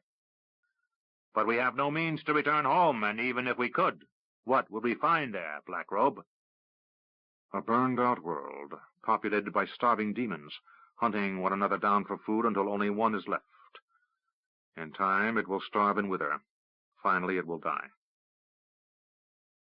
"So there is nowhere to go?" Pug said, "Perhaps there is." Jatuk looked at Pug and said, "Where?"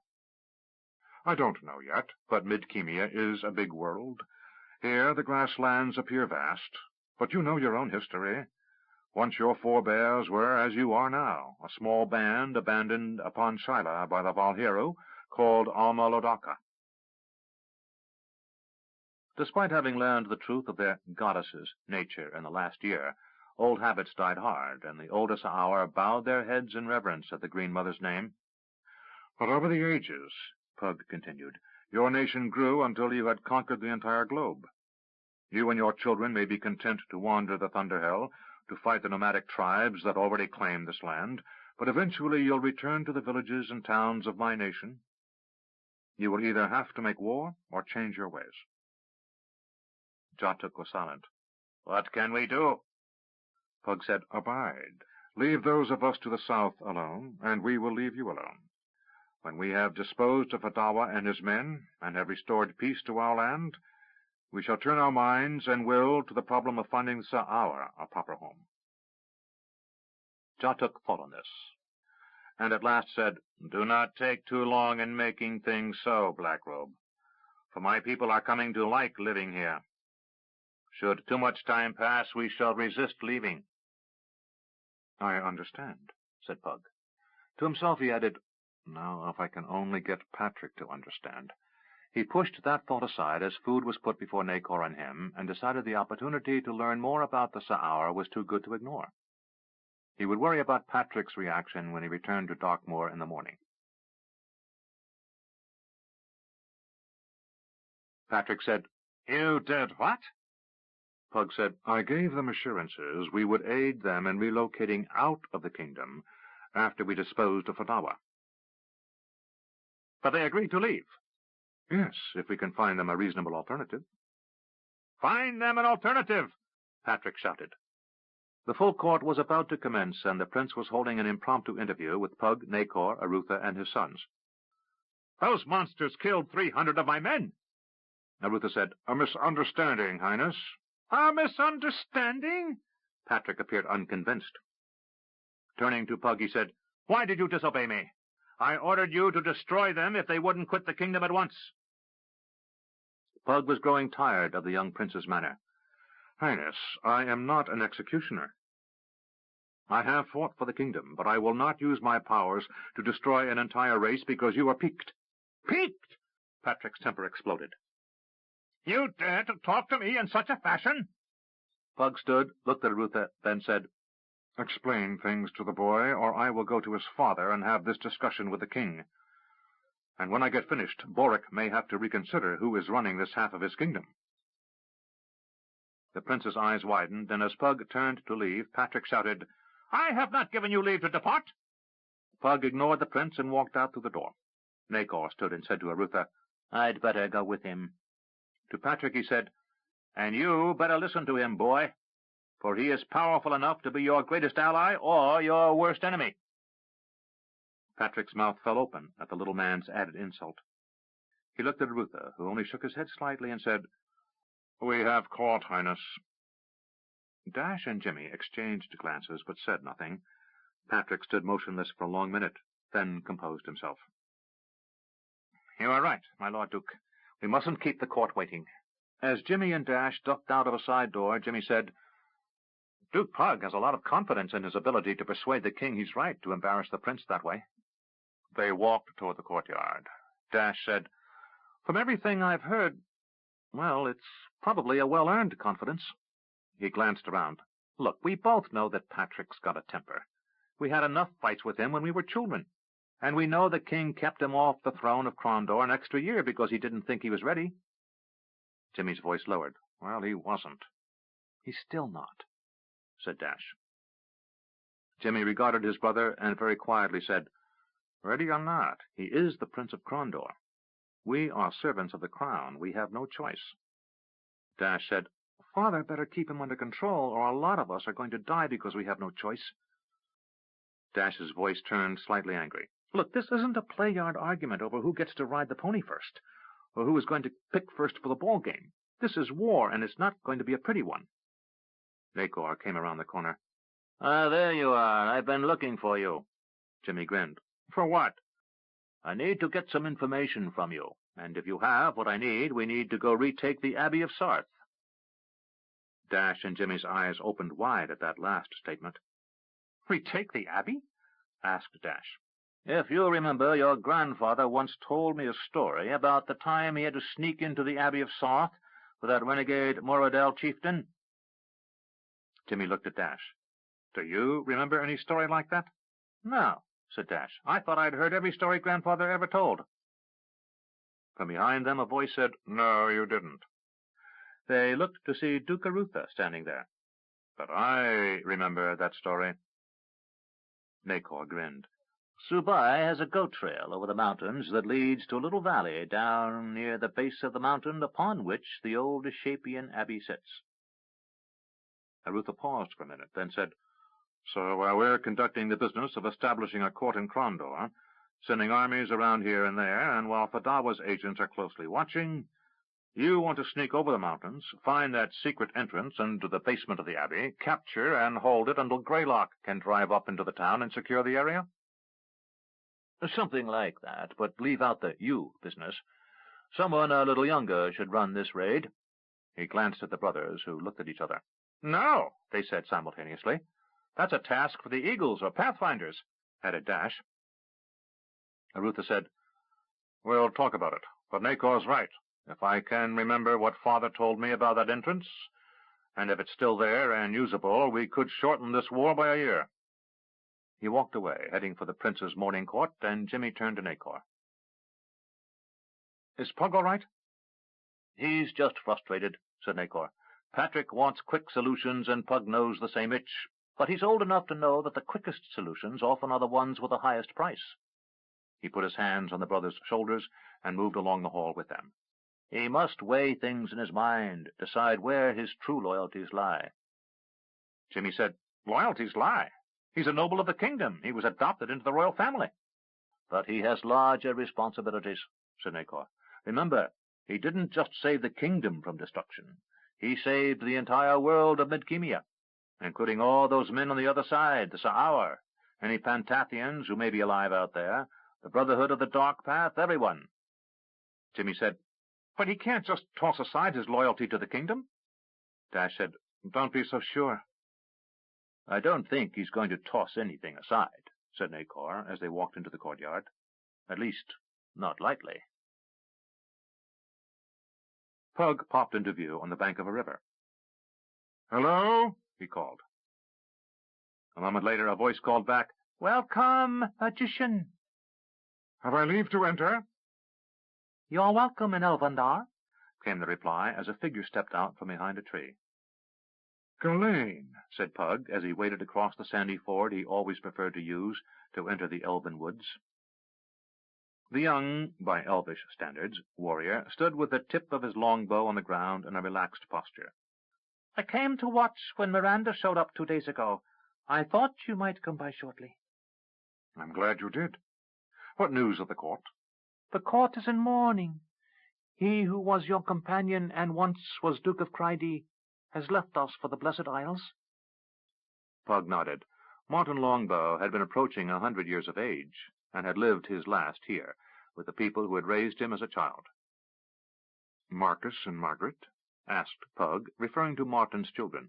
They came with their mates and children, and they collected the body of their father. They returned him to Cryde to bury in a vault, as is their custom. How long ago? Not long, a few weeks. Marcus and his party left the banks of the river less than 2 weeks ago.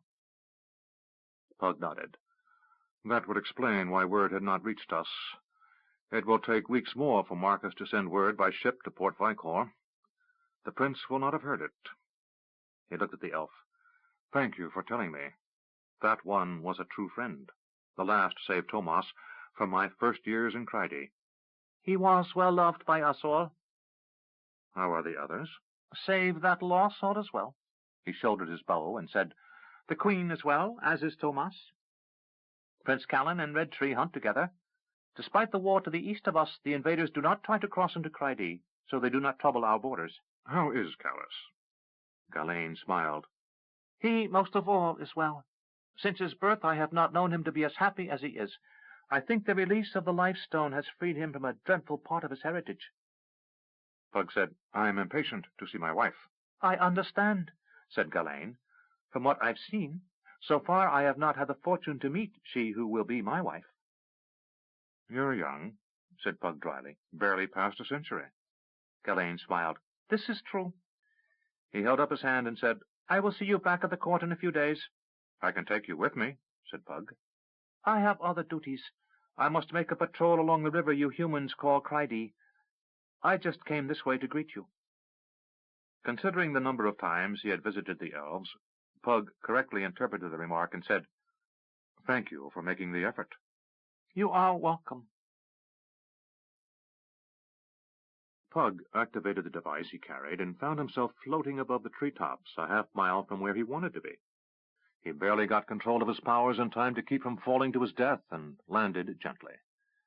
Feeling shaken, he examined the Tsarani sphere and saw a fading along a portion of it that told him it was no longer usable. He regretted the loss of the device. His ability to quickly move from place to place was now gone, until he learned the trick Miranda had of moving at will without aid. He put it back inside his robe. Several other such devices were being studied back at his island by his students, and another might prove useful. He remembered the days of free trading with the empire of Tsaranuani through the rift gates. Now there was only one, at Stardock, closely monitored on both sides. For a dark moment he wondered if there was anything mankind couldn't make a mess of. Not for the last time in his life he cursed Makala, that Tsarani magician whose badly conceived treachery had caused the estrangement between the two worlds, all motivated by the highest ideals, to serve the Empire. Well, he thought, dwelling on past failures once you'd learned all there was to learn, was just heaping futility on failure. He put aside reminiscences and started walking. A short time later he reached the large clearing that surrounded Elvendar, keeping it apart from the surrounding forest. As every time before, he found himself captivated by the sight of it. Even in the brightest daylight the colors of the trees were otherworldly. The magic of the place was powerful, but subtle. A sweet counterpoint to what nature had fashioned, a wonderful feeling of rightness. High above, large branches with flattened tops formed walkways between boles, and along the base of the trees cooking fires and tanning racks, pottery wheels, and other craft areas sat. Pug was greeted by several elves who recognized him, and those who did not nevertheless nodded in greeting. He made his way along the climbing path of steps and branches until he was at the center of the great elven city. At the boundary to the Queen's court he found Tathar, the Queen's senior-most adviser, waiting. "Magician," Tathar said, extending his hand to shake in the human fashion, "it is good to see you again." Pug said, "It is good to see you as well, old friend." He glanced around and said, "It is good to again be in Elvandar." He looked at Tathar. "My wife?" "She is with the Queen and Tomas," answered the old adviser. "Come." He led Pug into the heart of the Queen's court, where Queen Aglarana, Tomas, and Miranda were sitting in conversation. Seeing his boyhood friend, Tomas rose, but it was Miranda who reached her husband first. "I didn't think you were coming," she said, delighted to be wrong. "I didn't think I was either," said Pug. "But I had a bit of an argument with Patrick." "The Prince of Crondor?" asked Tomas. He smiled down at his short friend. Pug looked up at his boyhood foster-brother. Even in that tall, slightly alien figure, Pug glimpsed the image of the kitchen boy with whom he had lived as a child. "The very same. He wanted me to go obliterate the Sa'ar, and I thought offering him a peaceful alternative might prove a wiser course." Tomas nodded. "Crush your enemies without mercy." He shook his head. "I remember those impulses all too well, my friend." Pug allowed Miranda to escort him to Aglarana's throne, where he bowed and said, "Greetings, my lady." "Welcome, Pug." "I am grieved to learn of a friend's departure," Pug said. Aglarana said, "He passed as happy as he could be, given his life. No one can ask more. He bade us good night and never awoke. He was at peace. For one of your race, he lived a very long time." Pug nodded. "But I will miss him, as I miss all the other friends of my youth." "I understand," said the Queen. "That is why you should visit more often. We Eladel abide far longer than you humans." Then, considering Pug's and Miranda's age, she amended that to "most of you humans, that is." Pug said, "This is true." Glancing around, he said, "Where is Callus?" Miranda smiled. "He's not too far away. I suspect, anyway." Tomas grinned. "There's a woman." He shrugged and winked. Pug said, "Callus?" "One from across the ocean, whom Miranda brought to us, with 2 beautiful boys who need a father." "Is it serious?" asked Pug. Tomas laughed. "My wife's people are very different from you and me, Pug, and from my son. He is but half-elf, unique in the world, and he has spent a great deal of time among humans." Tomas leaned over and whispered in a mock conspiratorial tone, "I think he's taken, but he doesn't even know he's tasted the hook." Tathar laughed and said, "This is true. Among our people we have the recognition, the sudden knowledge that a mate is before you. Not all our people know this certainty, and to them falls the difficult task of slowly building a bond with another who has also not known the recognition. With Callus and Elian it is the difficult way, but often it ends in a love as profound as the first." Miranda smiled. "I think I sensed something in her when I first found her and the boys. I think it will all work out." Aglarana turned to an elf nearby and said, "Would you carry word to my son, please, and have him attend us for supper this evening? Have him bring Elian and her sons, too." The elf bowed and hurried off. "What brings you to us?" asked Tomas. "I wished to see my wife," said Pug with a smile, "and I wished an evening among friends, where the air doesn't carry the memory of war, smoke, and blood. I wanted a quiet night before I start another quest." "A quest?" asked the Queen. "For what do you seek this time, magician?" "I need to find the Sa'ar a homeland," said Pug. "Else we may have yet another war upon us before we sort out the one already here." Miranda said, "Well, then, we'll leave in the morning." "I was going to go alone," said Pug, "but the Tsarani orb is no longer working. I almost broke my neck when it left me hanging in midair, and I don't know where I'm bound for." So you need me to show you how to get around? Something like that. Miranda smiled. I don't know if I will. What? Why? Asked Pug. Poking a finger into his chest, she said, Because I like being able to do something better than you. At that, the rest of the Queen's court laughed, and they relaxed as pages brought wine and food. Soon they were joined by Callas and the woman from across the sea and her sons.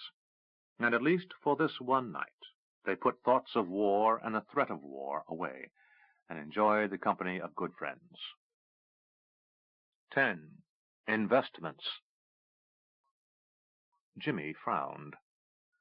Prince Patrick had just leaned over to whisper something in Francie's ear, and she blushed as she laughed. The Duke of Silden pointedly chose to ignore this breach of etiquette. The Dukes of Rhodes, Uper, Sidara, and Timmins glanced over and returned to their conversations.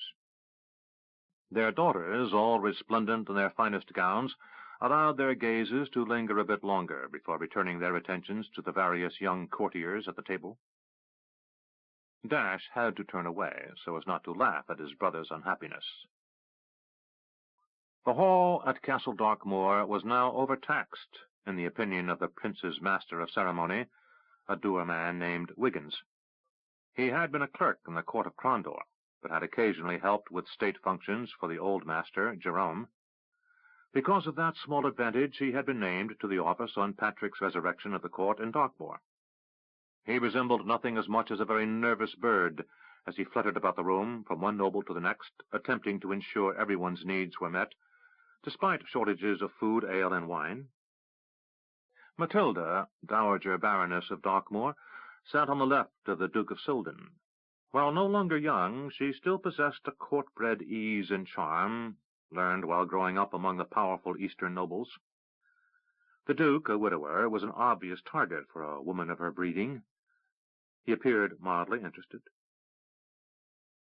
Dash cast a glance back at his brother and saw that Jimmy was attempting to be interested in something said by the daughter of an Eastern earl, which one he couldn't remember. She was a pretty enough girl in a vapid way, and Dash's amusement at his brother's frustration turned to sympathy.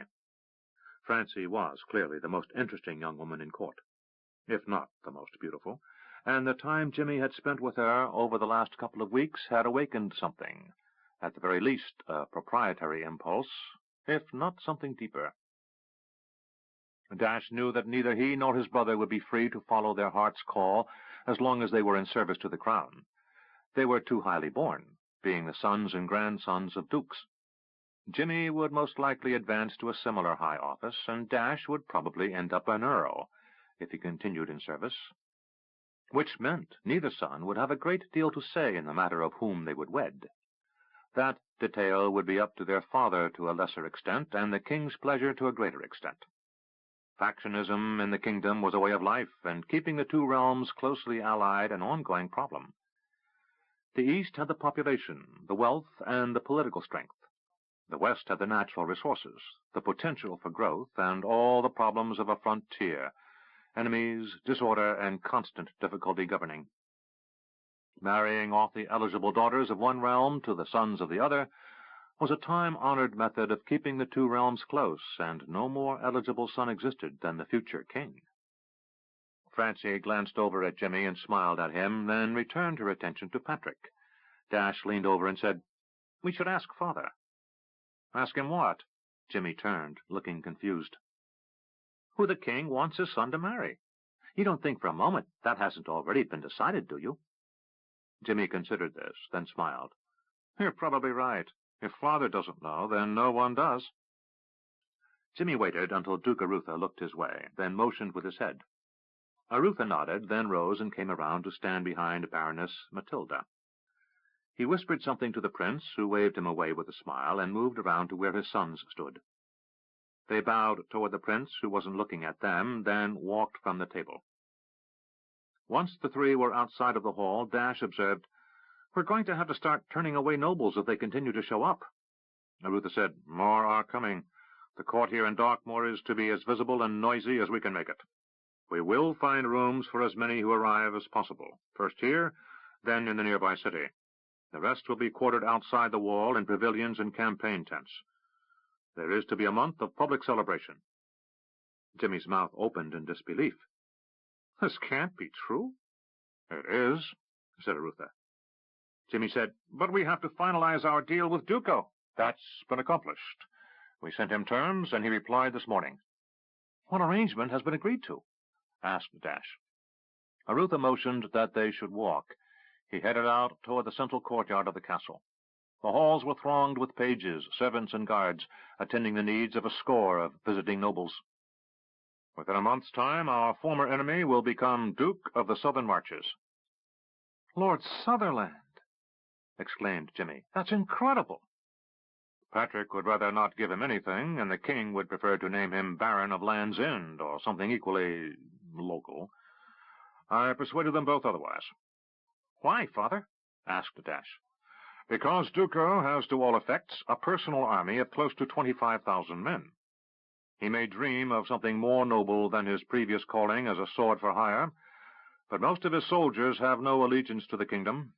I convinced the king that he might be the only hope for us to keep those men under control and make them Kesh's problem rather than our own.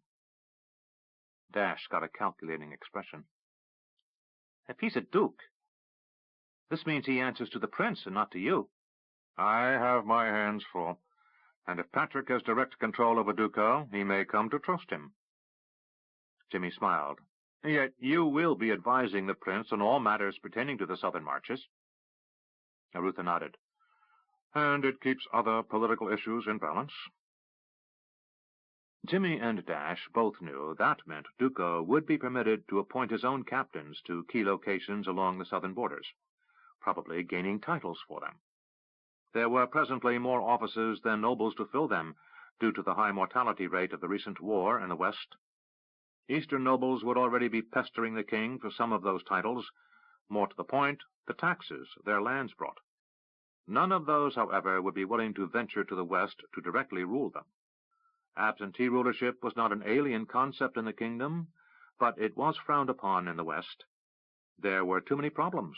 Queg, Kesh, the Brotherhood of the Dark Path, among others, to leave the administration of a barony, let alone an earldom or duchy, to a bailiff or seneschal.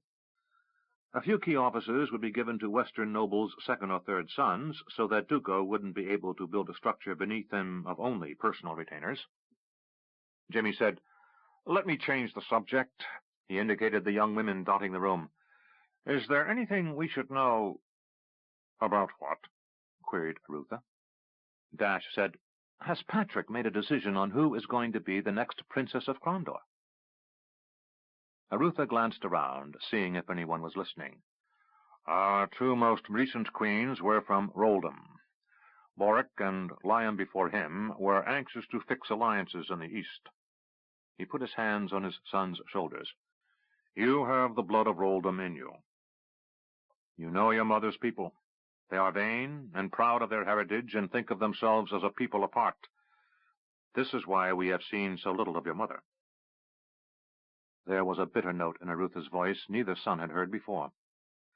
They both knew their parents' marriage had been arranged by their grandfather, Duke James, and had been as advantageous to the kingdom as the two marriages of the last two kings to Roldham's royal daughters. Dash and Jimmy's parents had always been able to maintain a pose of wedded happiness in public, though the boys both knew the marriage was far from ideal. Only now were they learning just how strained the relationship between their parents truly was. Dash said, So it must be a kingdom bride? Arutha nodded. The king has said so to me in private, and it must be an eastern noble's daughter. Preferably one from a duke with a great deal of influence in the Congress of Lords. Brian Selden, said Jimmy. Boric has determined to let his son have the privilege of liking the woman who is to bear Isle's future king. So there are 5 likely candidates for the position of princess. Jimmy said, Have you any inkling of who Patrick will ask to wed? Arutha regarded his son closely and said, Francine will be our next queen. All that remains is the timing. Patrick and she have been friends since childhood. He genuinely enjoys her company. There have been far worse foundations for state marriages in our time. Jimmy looked stricken. Dash said, "Are you all right?" Jimmy glanced from his father to his brother. "I just didn't realize."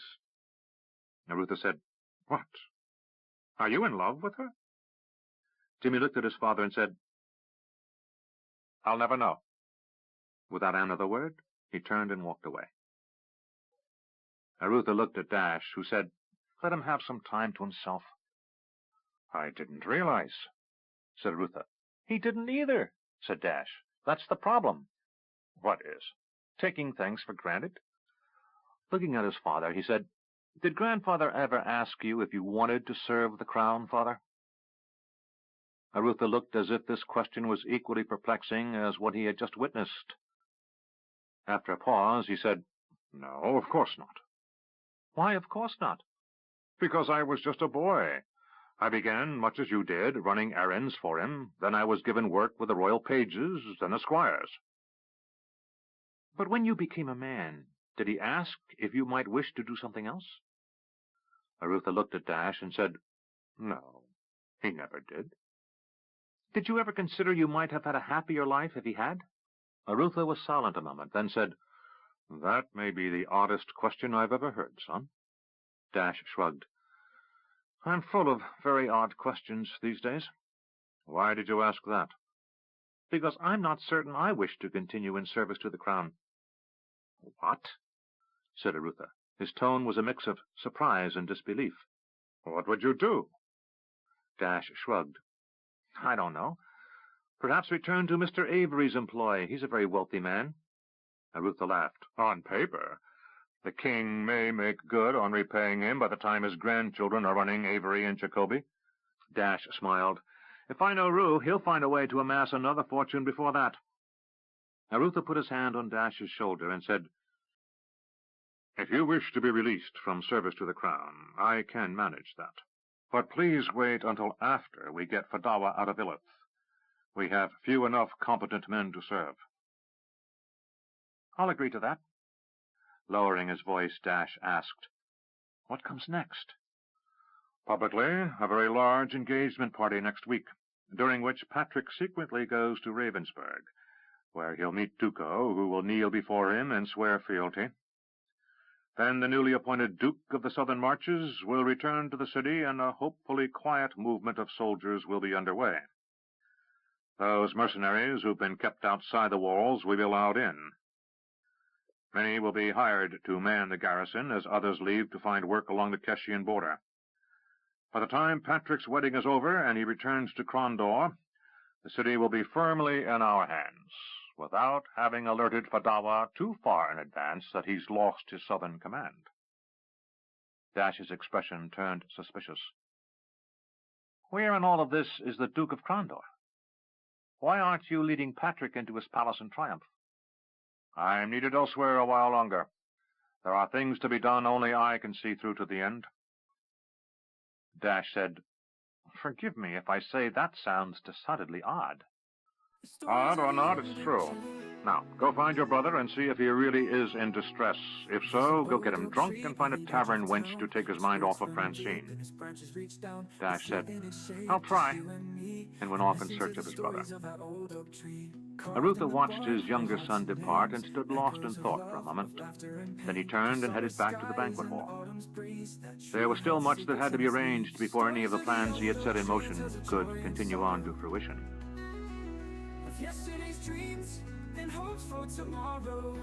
Eric von Darkmoor and Rupert Avery sat at a table in the Charging Boar, one of Darkmoor's better taverns, when Jimmy and Dash entered. Jimmy looked drunk already, and Eric stood and signaled across the crowded common room. "Over here." Dash saw him and led a somewhat off-balanced Jimmy over to the table. "Join us," said Rue cheerfully. A plump barmaid came by, and Eric indicated a round of ale for the four of them. Dash said, "No thanks, he's had enough." Eric looked surprised, but said nothing as he waved away the barmaid. "What brings you out of the palace, young nobles?" asked Rue. "We needed a change of air," said Jimmy, his voice edged in bitterness. Rue glanced at Eric, and Eric said, "Something sounds amiss." Dash leaned over and in conspiratorial tones said, "A woman." Eric laughed, and when Jimmy's expression darkened, put up his hands in supplication. "I make no jest, young Jimmy. It's just unexpected." Rue nodded.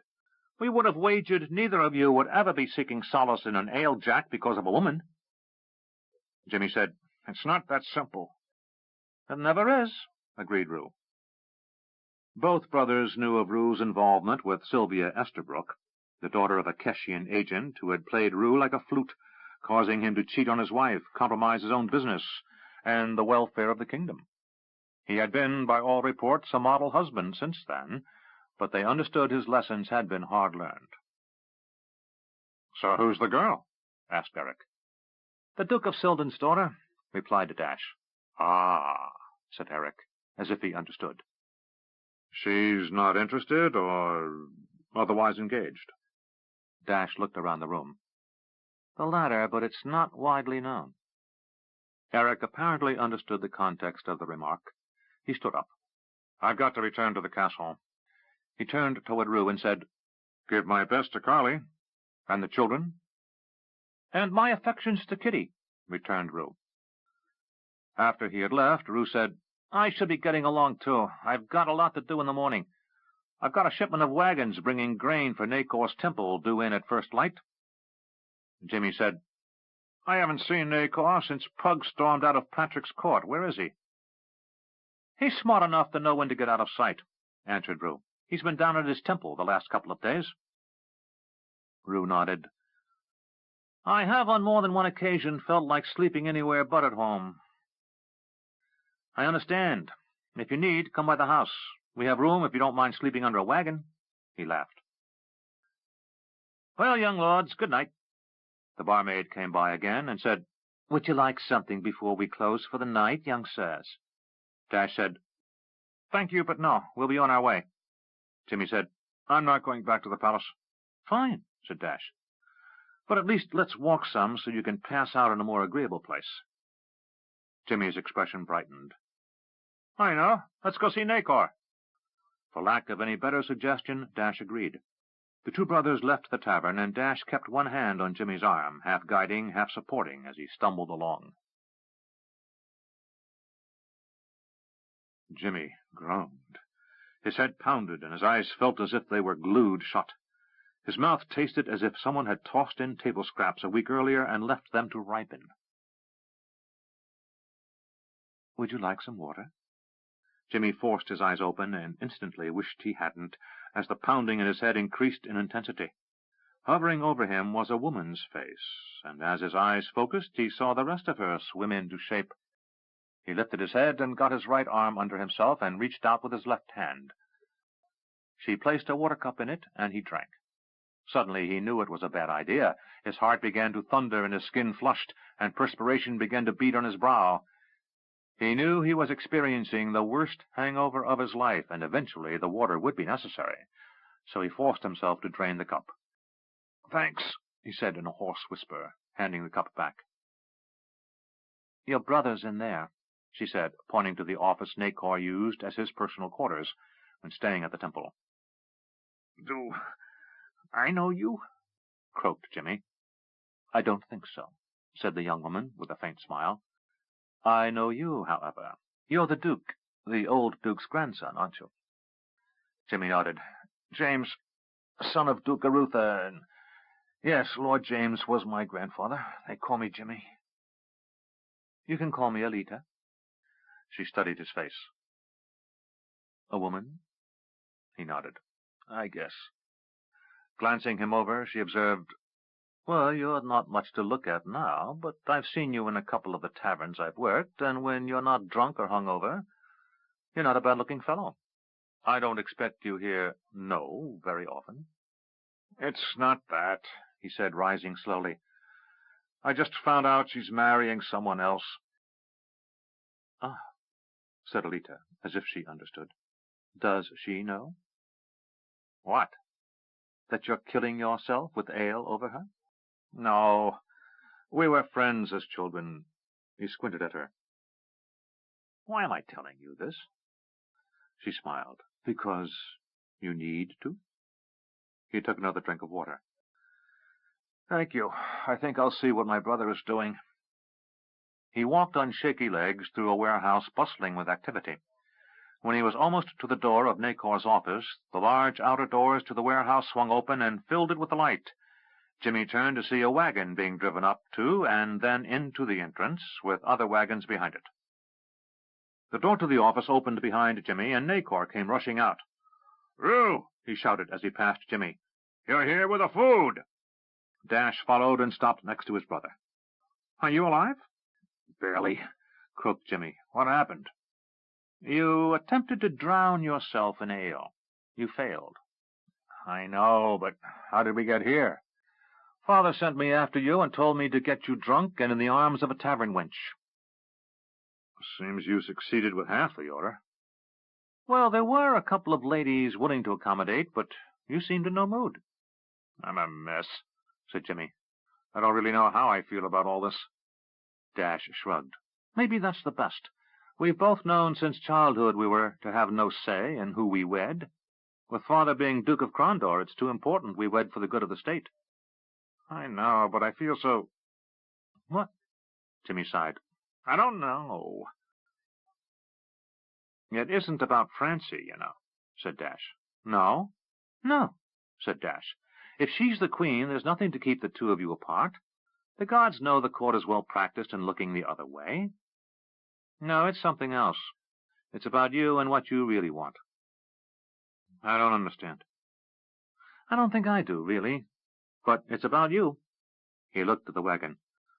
"I still half expect to see Jason on one of those wagons," Dash said reflectively. Jason had been an employee of Rupert's Bitter Sea Company when Dash had served there, and had been feeding information to Rupert's rival, Jacob Estabrook, because of his misguided love for Jacob's daughter. He had died in the war. As the first wagon entered the warehouse, Jimmy said, "Tell me, who's that girl?" "Which one?" Dash asked. "That one over there who gave me water. She said her name was Alita." "Then you know more of her than I," said Dash. "Why don't you ask Nakor?" "There's something odd about her." "Nice, but odd." Dash said, "There's Luis." He hurried past Jimmy to the second wagon, where Luis de Savona sat next to a woman Dash didn't recognize. Luis jumped down, and Dash said, "Luis, it's good to see you again." Luis shook hands with Dash and said, "It's good to see you again, young Mr. Jameson. I was grieved to learn of your grandparents' death." Luis had spent the winter in Salador, overseeing Rue's holdings in the east while Rue had worked in Darkmoor. Dash said, "I appreciate that." He then noticed the woman as she climbed down off the wagon. "Mrs. Avery?" he said in wonder. Carly Avery had been a plain-looking, pale and plump woman. The woman who was stepping before him was slender, tanned, and while still not pretty, had an alive, expressive face that commanded attention. "Dash," she said, taking his hands and kissing his cheek, "how are you?" "I'm just fine, Mrs. Avery, but you look so different." She laughed. "There's been a great deal of work, and not much food all winter.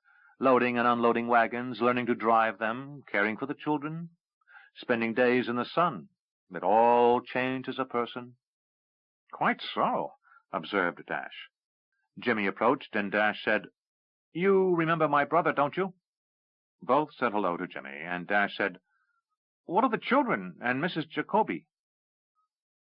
"All back in Salador, under Helen's care," said Carly. "Only it's no longer Mrs. Jacoby.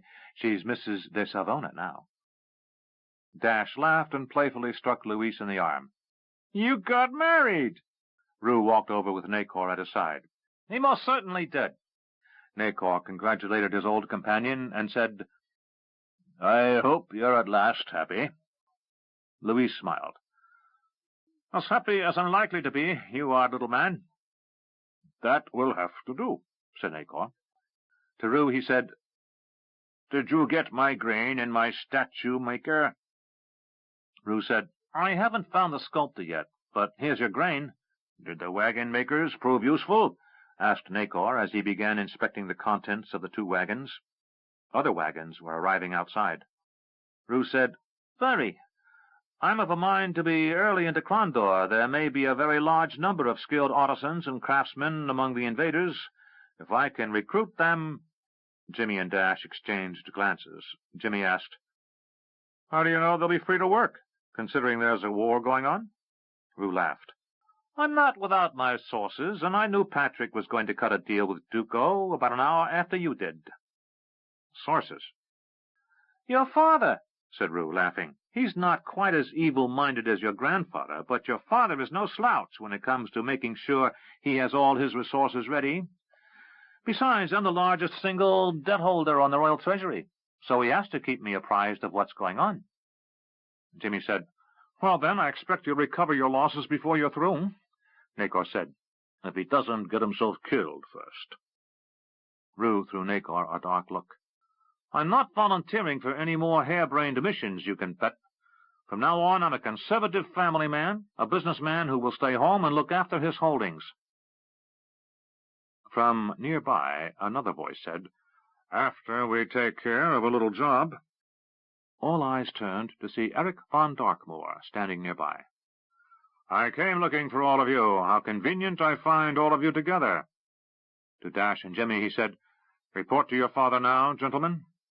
The brothers didn't hesitate and started for the door. As Jimmy passed the young woman who gave him water, he said, "Thanks again." She nodded and smiled and said nothing. Eric turned to Nacor. "Can you reach Brother Dominic?" Nacor nodded. "He's due back from Ilanon soon. He's supposed to be bringing me word as to the Temple of his Shop's willingness to support our efforts here. I suspect he is either in Salador or on the road from Salador to here." "I'll send a patrol eastward looking for him. If he somehow gets here before they find him, please let Duke Arutha know." Nacor nodded. "Why, if I may ask?" "You can ask," said Eric. "I can't answer. You'll have to ask Duke Arutha." Nacor said, "I might."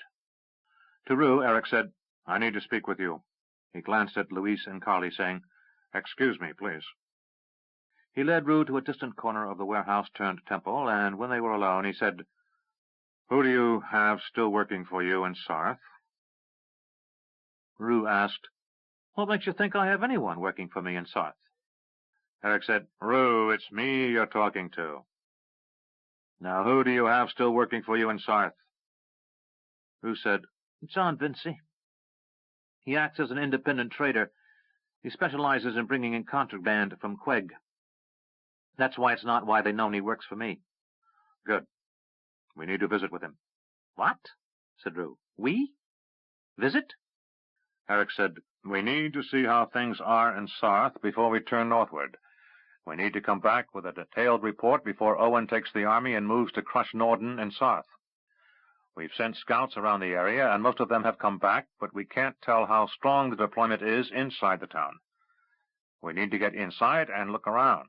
Rue looked his boyhood friend in the eye and said, "When you say we, you're speaking of the Kingdom Army, right?" "No, I mean you and I need to get in there and scout." Rue said, "No!" "You must," said Eric. "You're the only man we know who has a plausible enough story that can get us into Sarth without getting our throats cut." "What story?" "You're a well-known kingdom merchant who has openly traded with Queg and the Free Cities. You're reputed to put a profit above everything else. If you were to sneak into Sarth, especially with your friend Vincy ready to corroborate your story, even if we get apprehended, you'll be convincing in your role as the greedy merchant anxious to set up trade before his competition does." "We?" "I'm going too," said Eric. Rue still looked unconvinced. "So you'll be standing beside me on the gibbet again. Only this time there won't be any Bobby de Longueville to haul us to our feet and explain we're being reprieved to serve the crown." "No, thank you. I've done my service and been pardoned for my crimes." "You want to see any of the money the crown owes you, ever again?" "It's my most ardent hope." "Then I'd consider this, Rue." He glanced around. "This isn't the place to talk. Come to the castle tonight and seek me out in my quarters. I'll explain more then." Rue said, "For the sake of our friendship, I will, but I'm not going on any more stone-headed missions, Eric." The smuggler's boat sailed silently up the coast, hugging as close inshore as possible, without shoaling out on the reefs which dotted the shoreline between Crondor and Illith. Rue and Eric had ridden to within a half-day's walk of the coast, just beyond a checkpoint Duco had established, and escort riders had taken the horses back to Owen Greylock's forward position.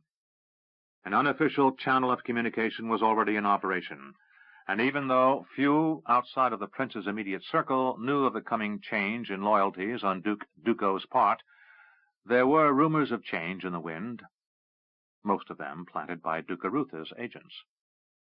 The current one, being carefully fostered, was that the kingdom couldn't mount an offensive this year against the invaders in the north, due in the main to Kesh's threatening presence on their southern flank. Additionally, it was rumored the prince would be leaving soon for the east to get married in the royal palace at Rillanon, leaving the command in the west to Owen Greylock, with express orders to hold where they were, defend where necessary, but to seek no offensive. Rue had been astonished by the scope of the deception. He had been told by Eric that Arutha's agents were already in Crondor, quietly undertaking the transfer of power with as little fanfare as possible. It was Eric's passionate hope that by the time the armies of the West were ready to redeploy, not only would the enemy be taken by surprise, but they would have been lulled into a state of complacency. A crewman whispered, "We're nearly there. Get ready." Rue said, "Are you sure this is necessary?" "Absolutely," said Eric. The captain ordered sail lowered, and a small boat was put over the side. Neither Eric nor Rue were sailors, but Eric felt competent enough to row a boat into a quiet fishing village without calling too much attention to themselves. The boat was lowered, and Eric and Rue shimmied down ropes to get into the skiff, and by the time Eric had the oars in the oarlocks, the smuggler had his sails up and was putting out toward deeper water. The current here ran southeast, and Eric was forced to work to keep on course, trying to come in at a fishing village in a sandy cove just south of Sarth. Rue said, "Are you all right?" Eric pulled hard, and the boat seemed to jump forward. "Everything's fine." The sound of breakers wasn't loud, as the surf was relatively calm, but it still picked the boat up as the combers ran up on the shore, turning into breakers. Eric pulled, and the boat seemed to be climbing a hill, only to slide backward a bit as the wave broke just in front of them. Suddenly the bow of the boat dipped, and Rue glanced over his shoulder and realized he was looking at water. "Eric!" he shouted as the wave crashed down upon him, drenching him to the skin in moments. The boat wallowed and turned sideways as Eric fought to keep it pointed at the beach. The boat tipped to the left, then suddenly it flipped, and Eric and Rue both were tossed into the water. Rue sputtered as he came up, and to his irritation found he was only waist-deep in water. He looked around and saw Eric standing a few yards away. The boat, upside down, was being pushed into the sand by the waves. Wading over toward Eric, Rue was about to comment on Eric's boat-handling skills when a lantern a dozen yards away was unshuttered. Men stood at the edge of the water, visible in the lantern's light. Torches were lit. Soon Eric and Rue could see a score of armed men, many with bows or crossbows pointed in their direction, facing them from the dry sand. In the distance, behind them, the faint outlines of the fishing village could be seen. Rue turned to Eric and said, "Everything's fine?" 11. Disposition. Rue sneezed. Eric sipped at a hot cup of Keshian coffee. They were sitting in a large hut near the beach, warming themselves before a fire while their clothing was drying on a line strung in front of the rude stone fireplace. The leader of the smugglers who had met them on the beach said, "Sorry for the scare, Mr. Avery. John said to cover the cove and make sure you got ashore safely." He was a nondescript fellow, ideal for smuggling, one whom a soldier or guardsman was unlikely to look at twice. The only thing that differentiated this man and his companions from common workers was the assortment of weapons they carried. Rue said, "I wish we'd have had enough time for him to answer the note, so I would have known we were to be met." The smuggler's spokesman said, "As soon as your clothing is dried out, we'll leave." He glanced out the door of the hut. "Or maybe a little damp, because we have to be out of here before dawn." "Patrols?" "Not so's you'd notice," said the man. "But there is a checkpoint up the road we need to pass, and the guards that we've bribed are relieved at dawn. You'll go in place of 2 men who will stay here. We've got some goods stashed away from our last cargo, and we'll have to hurry to be in town before dawn. No one will suspect anything." Eric nodded. Rue inspected the clothing and said, "We'll change once we get to John's. He's sure to have some dry clothing." Eric sipped the coffee. "This tastes fresh," he said. "Should be. Got it off a packet boat from Durban yesterday. It's part of that cargo we'll be carrying in." "Keshian ships are putting in here?" "And Quegan traders, too," said the leader. "Kingdom ships are staying close to Port Vicor and escorting far coast traders to and from the Straits of Darkness." He made a wide, sweeping gesture. "Padawa's got a few ships left from the invasion, and he's keeping them up near Illith. So there's no one to keep ships away from these beaches, but it's tough getting anything into the town unless you have the checkpoint guards bribed." The leader moved toward the door. "I've got things to do." He motioned to the other smugglers, who departed, leaving Rue and Eric alone. Eric said, "I told you Vinci would get your note." "You had more confidence in my agents than I," Rue answered. "It seems your faith was justified." Eric said, "There are a lot of things at risk, Rue, and we need your contacts as well as our own to pull off this counterstrike." "What's the prince's plan for that old abbey? If Adawa's got any brains, it's packed to the limit with enough men to strike down the mountain and ruin any attack up the coast." "Arutha's got plans for the abbey." Rue shook his head. "Every time I hear any member of the royal court has plans, I'm reminded that most of the time we served involved running very hard from people who were trying equally hard to catch and kill us." Eric said, "That's one way of putting things." They spoke little for the next hour as their clothes dried enough to put on. An hour before dawn, the leader of the smugglers said, "We must go." Rue and Eric quickly dressed, their clothes still slightly damp. They went outside and gathered up bundles of goods and climbed a steep path that cut straight up the side of a small cliff behind the village. Fishermen were moving down toward the beach, where they would launch their boats and spend their day as their fathers and grandfathers had before them. They took no notice of the smugglers, and Rue assumed the inhabitants of the village were paid a handsome sum to pretend the smugglers were invisible. They climbed the cliffs until they reached the plateau above, a large stretch of dirt and grass they quickly crossed to reach the road. They moved swiftly down the road until they came in sight of a barricade. It was a sturdy affair of dirt, reinforced with wood and stones, sporting an impressive array of steel-tipped wooden stakes to repulse riders. To pass it, the smugglers had to move to the side of the road, step down into a shallow gully, then circle around to the back of the barricade. A wagon or a man on foot could easily negotiate it, but attackers up the road would be forced down to the cliffs on the seaside, where another large barricade was erected, or into thick woods steeply rising up the side of a small mountain, impassable by any but the occasional goat or deer. As they hurried past the guards, the leader of the smugglers stopped and handed over a pouch and nodded, without a word, to a soldier who was equally silent.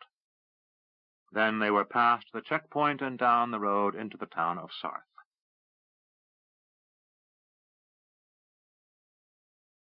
The rear door to the storage room closed after the last smuggler departed. It was attached to the back of John Vinci's shop, the second floor of which was his home. A single lantern illuminated the room, which was stacked with small boxes and bundles of goods he would sell in his shop: cloth, needles, thread, iron goods, kettles, pots, and pans, rope, tools, and other necessities for those living in and around Sarth. Vinci turned and said, "Bad news, Rue." "What?" "Lord Visarius has agents in town." Rupert said, "Damn! Any who know me from my visits to Queg?" "Almost certainly. You'll have to keep a very low profile," Vinci said. "You can stay out back in the smaller workers' shed. I have no one using it now. Visarius's men are due to sail back to Queg by the end of the week. Once they're gone, you should be able to move about freely." John Vinci was the son of an escaped Quegan galley slave, who had made his way to the safety of the kingdom. He spoke the language of the island nation like a native, and traded with smugglers and sea captains attempting to avoid kingdom customs officers. He had come to Rue's attention when he had gained possession of a valuable necklace, one which Rue had eventually used to ingratiate himself to Lord Visarius. He had then achieved several profitable trades with the Quegan noble, leading up to planting a rumor of a treasure fleet which had caused the leading nobles of Queg to dispatch their warships to attack the fleet of the Emerald Queen as it exited the Straits of Darkness the previous Midsummer's Day. The most powerful lords of Queg had seen the vast bulk of their ships sent to the bottom, the single most devastating naval defeat in their history. Most knew that Rupert Avery of Crondor somehow had a hand in this, for while there was no direct line proving he engineered the ruse, there were ample reports of rumors started by men who served on his ships or who worked for his agents. Without being told, Rue knew he was a marked man in Queg, and that to be discovered outside kingdom protection meant his life would be measured in hours, if not minutes. Even in the kingdom he would have to forevermore be vigilant against assassins hired by Quegan gold. Rue looked at John. I can hide out until we have to depart, if necessary, but Eric needs to look around. Can you provide believable cover? John looked dubious. I don't know. There are so many strangers in Sarth, perhaps. If he could pass as a Quegan or Keshian mercenary, no doubt. But all kingdom citizens who bear arms are known to the local soldiers. Eric said, I don't have to go armed if I'm one of your workmen. Vincey shook his head. I only employ casual labor, Eric. Things are a little slow now, given the occupation. He said, let me think about this. You two sleep and take it easy. I'll send one of my children out with some food in a while, then sleep. Maybe by tomorrow morning I'll have thought of some reason to be walking around town with someone as noticeable as Eric. Buy something, said Rue. John's eyebrows went up. What? Buy something. A building, a business, a house. Something over on the other side of the town that will let you move back and forth. Make Eric a builder. Someone you're going to pay to repair things. Vincey said, there are several businesses that are abandoned or for sale. Good. Let it be known you're taking the opportunity to seize profit and are willing to buy whatever anyone has to sell. How, by the way, am I paying for this? If you actually have to buy something, John, you'll pay for it as you always do, with my gold. Vincey grinned. It usually comes back with a profit attached. True, said Rue, returning the grin. That's why you're doing so well. John opened the door to the front part of his store, and the stairs leading up to the living quarters above, and said, Food will be here shortly. After you finish, head out that rear door to the shed on the other side of the yard and get some sleep. Eric turned to Rue as the door closed. A builder? Just pick up some loose wood, look at it, toss it aside, and grunt. Take along some parchment or paper and scribble on it. Look around a lot. If any of the soldiers start talking like they know something about carpentry, nod in agreement. Eric leaned his chair back so that he balanced on two legs, resting his head against the wall. Well, it's a better plan than I have. I hope things back in Darkmoor are working out smoother than they are here. Jimmy shouted, No! Arutha said, There will be no argument. Dash stepped between his brother and father and said, Calm down, both of you. Arutha said, My orders are not subject to your approval, James. Jimmy said, But you, leading a raid, it's preposterous. Nacor and Father Dominic stood nearby, watching the exchange. Arutha said, I am the only one here who remembers Father's story about the secret entrance into the abbey at Sarth. I don't remember all of it, but I stand the best chance of having things come back to me as I walk around the base of that mountain. Jimmy looked at Father Dominic. Don't you know the way? Dominic said, I know where the door is, in the sub-basement of the abandoned library that leads to the tunnel outside in the hills. I don't know if I could find the entrance from the outside. It's been 20 years since I've even been down to the base of the mountain. Jimmy was about to speak when Dash said, What do you want us to do? Arutha said, I need someone in Crondor overseeing the rotation of troops. When von Darkmoor and Avery get back from their scouting mission at Sarth, I want to be able to strike before Norden sees the attack coming. Which is why Greylock is already up at the forward lines getting ready, said Jimmy. Yes, replied Arutha. I'll give you details before you go, but by midday tomorrow I want you on the road west. Jimmy said, I don't like this one little bit. Nacor grinned. You make that obvious. Dash said, Come on, we have to get our kits together. As the boys reached the door out of Arutha's office, Arutha said, Jimmy, Dash. They stopped at the door. Yes? Asked Dash. I love you both very much. Jimmy hesitated a moment, then returned to embrace his father. Don't do anything stupid and heroic, he whispered to his father. Aren't I supposed to be saying that to you? Asked Arutha. Dash hugged his father and said, You know it wouldn't do any good. Stay alive, both of you, whispered Arutha. You too, said Jimmy. The brothers left the room. Arutha turned to Dominic and said, What does the Shapian temple have to say to us, brother? Dominic, a man nearly 80 years of age, but appearing barely 25, due to the healing magic of the Life Stone, said, Many things, my Lord Duke. May I sit? Arutha indicated they both should, and Dominic said, It took some persuasion, but I am living proof of my claims. Besides, I was senior-most in rank in the West, and my words carried some weight. And your warning saved your library at Sarth. To be frank, that was not entirely providential. What do you mean? Asked Arutha. I don't think it a breach of trust to reveal it was your grandfather who warned us to be ready to move the library when certain things occurred. Really? Said Arutha. Dominic got a perplexed expression on his face. But what I find odd was when he arrived at Sarth to find me and take me to Sethanon, prior to our confrontation with the demon, he didn't seem to remember he sent us the warning. Maybe he didn't, said Nakor. Why? Asked Arutha. Because maybe he hasn't sent the warning yet. Dominic said, Time travel? Nakor shrugged. Possibly. He's done it before. Arutha nodded. That's possible. I get the feeling there's a great deal more to all this than Grandfather has told me, or than you've told me. Nakor said, True, but that's for your own good. Arutha laughed. You sound like me, talking to my children. To Dominic, So, will the Ashapian temple support Nakor's efforts? Yes, said Dominic, though they are somewhat dubious as to the net effect. Yet they understand the need. I'm dubious, too, said Nakor, and I started the Temple of Archendar. Arutha said, You are the most amazing man. What is the exact purpose of your order again? To bring about the restoration of the Goddess of Good, as I told you before. Yes, you are a wonder, said Arutha dryly. Nakor said, Yes, I am, aren't I?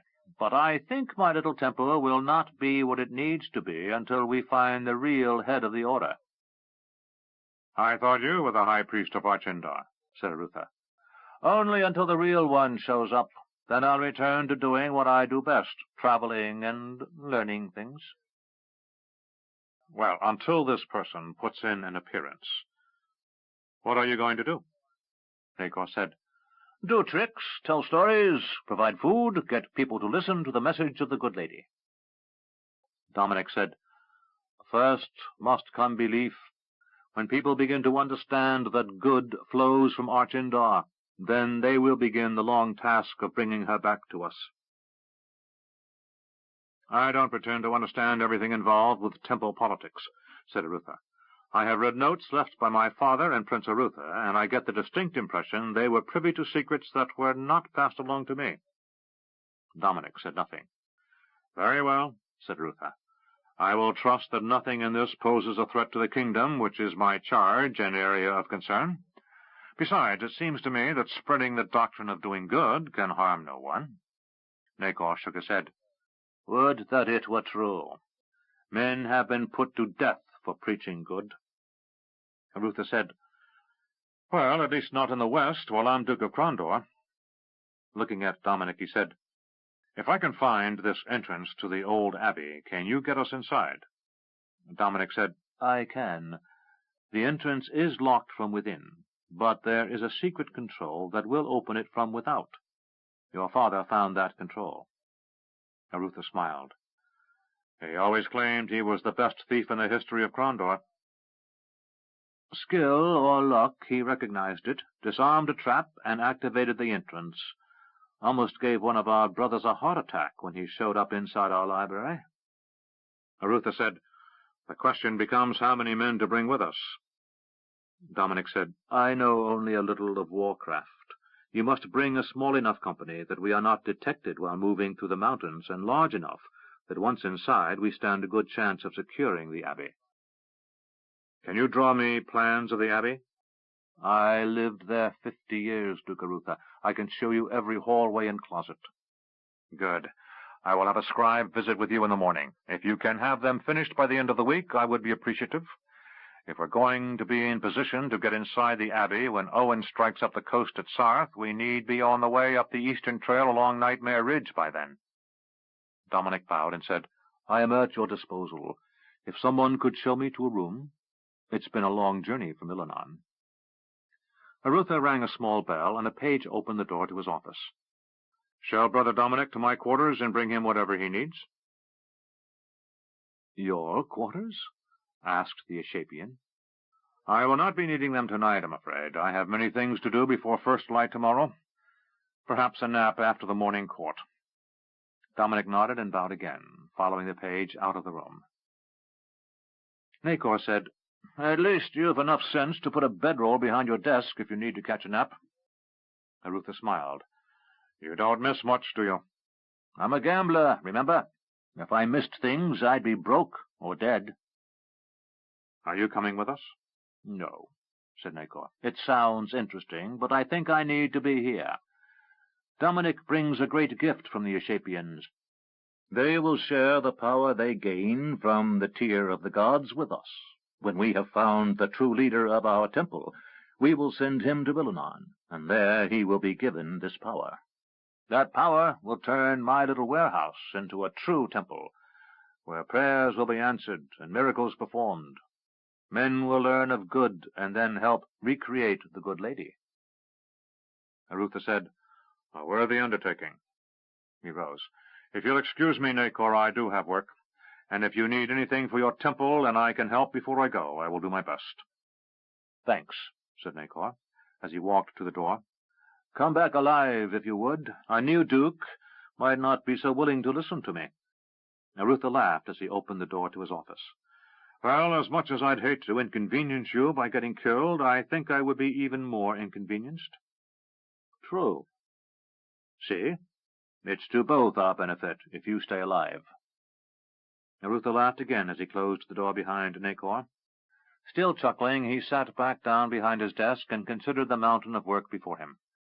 The smile faded as he picked up the first report he needed to review, and, after scanning it, placed it in a pile to review with his clerk in the morning. He picked up the next piece of paper. "Jimmy!" called Francie as he started down the hallway. Jimmy turned and saw her hurrying after him. "Hello," he said coolly. She slipped her arm in his and said, "I haven't seen you for a while. Has your father had you out and about?" Jimmy said, "No, I've been working here, but have little time of my own." Very gently and slowly he disengaged his arm from hers. "Jimmy, what's wrong?" she asked. Jimmy felt his color rise, and suddenly he was choking on unexpected emotions. "What's wrong is, it isn't appropriate for me to be overly familiar with the future Queen of Isles." Her color rose in a blush, and she looked down at the floor stones. "I should have known your father would tell you." "Why didn't you tell me?" he asked. She looked up at him, and her eyes were rimming with moisture. "I don't know. I didn't know how you'd take it. Before I came to Darkmoor, I thought I knew how I felt about you, about us. Then when I saw you and we dined together and those walks together, I don't know. Things just didn't seem the same as they did when we were children." Jimmy said, "That's because they're not the same. We're not children." She looked him in the eyes, then impulsively leaned forward and kissed him on the cheek. "You were always my best friend, Jimmy. I love you more than any boy I've known. I want you to be happy for me." Jimmy flushed. "Happy because you're going to be queen, or because you're going to marry that ass Patrick?" "Don't be that way," she said softly. "Daddy says someone has to keep Patrick in line, and that's why he wants me to be a strong queen. It's one of the reasons the king wants me to marry Patrick." Jimmy said, "Look, I don't know what to say. I only know that whatever we want doesn't matter. and that you'll marry Patrick, and I'll marry whoever Father tells me to marry, and that will be the end of that. It's never been any other way. She squeezed his hand. Be my friend? He nodded. I'll always be that, Francie. A tear formed and started down her cheek. I'll need friends like you when I'm queen in Rillanon. He found his own feelings rising and said, It's just... What? Softly he said, We'll never know what we could have been, don't you see? She nodded. I see. But there's never been a choice for either of us, has there? We can't let our feelings distract us from our duty. She looked into his eyes a moment, then added, I will always love the boy who used to play with me in the palace at Rillanon, and who used to laugh when I beat up his little brother. I'll cherish the time we spent sneaking into all those places we weren't supposed to go. I never forgave you for being boys and getting to do boy things. Well, I had to learn to be a lady.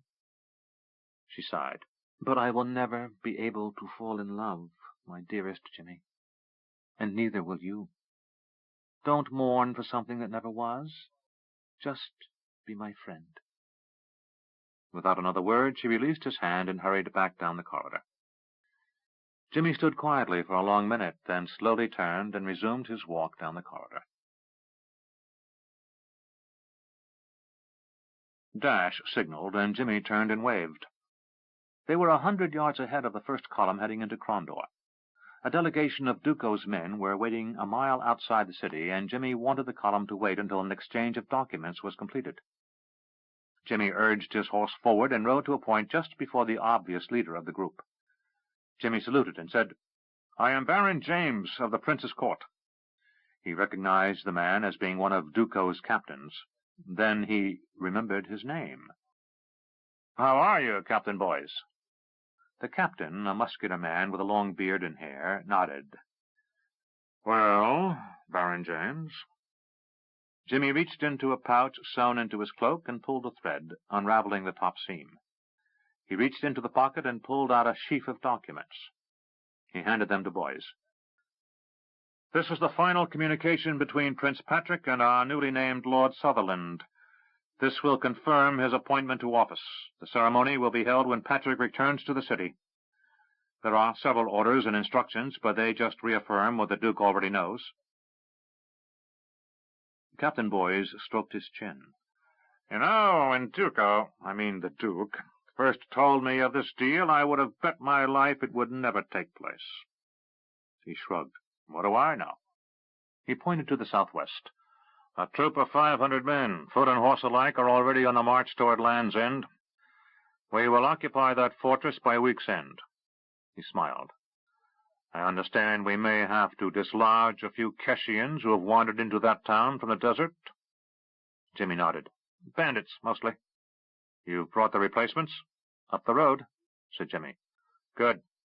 He handed the documents to one of his lieutenants and said, I will happily trade this garrison duty for some scrapping along the frontier.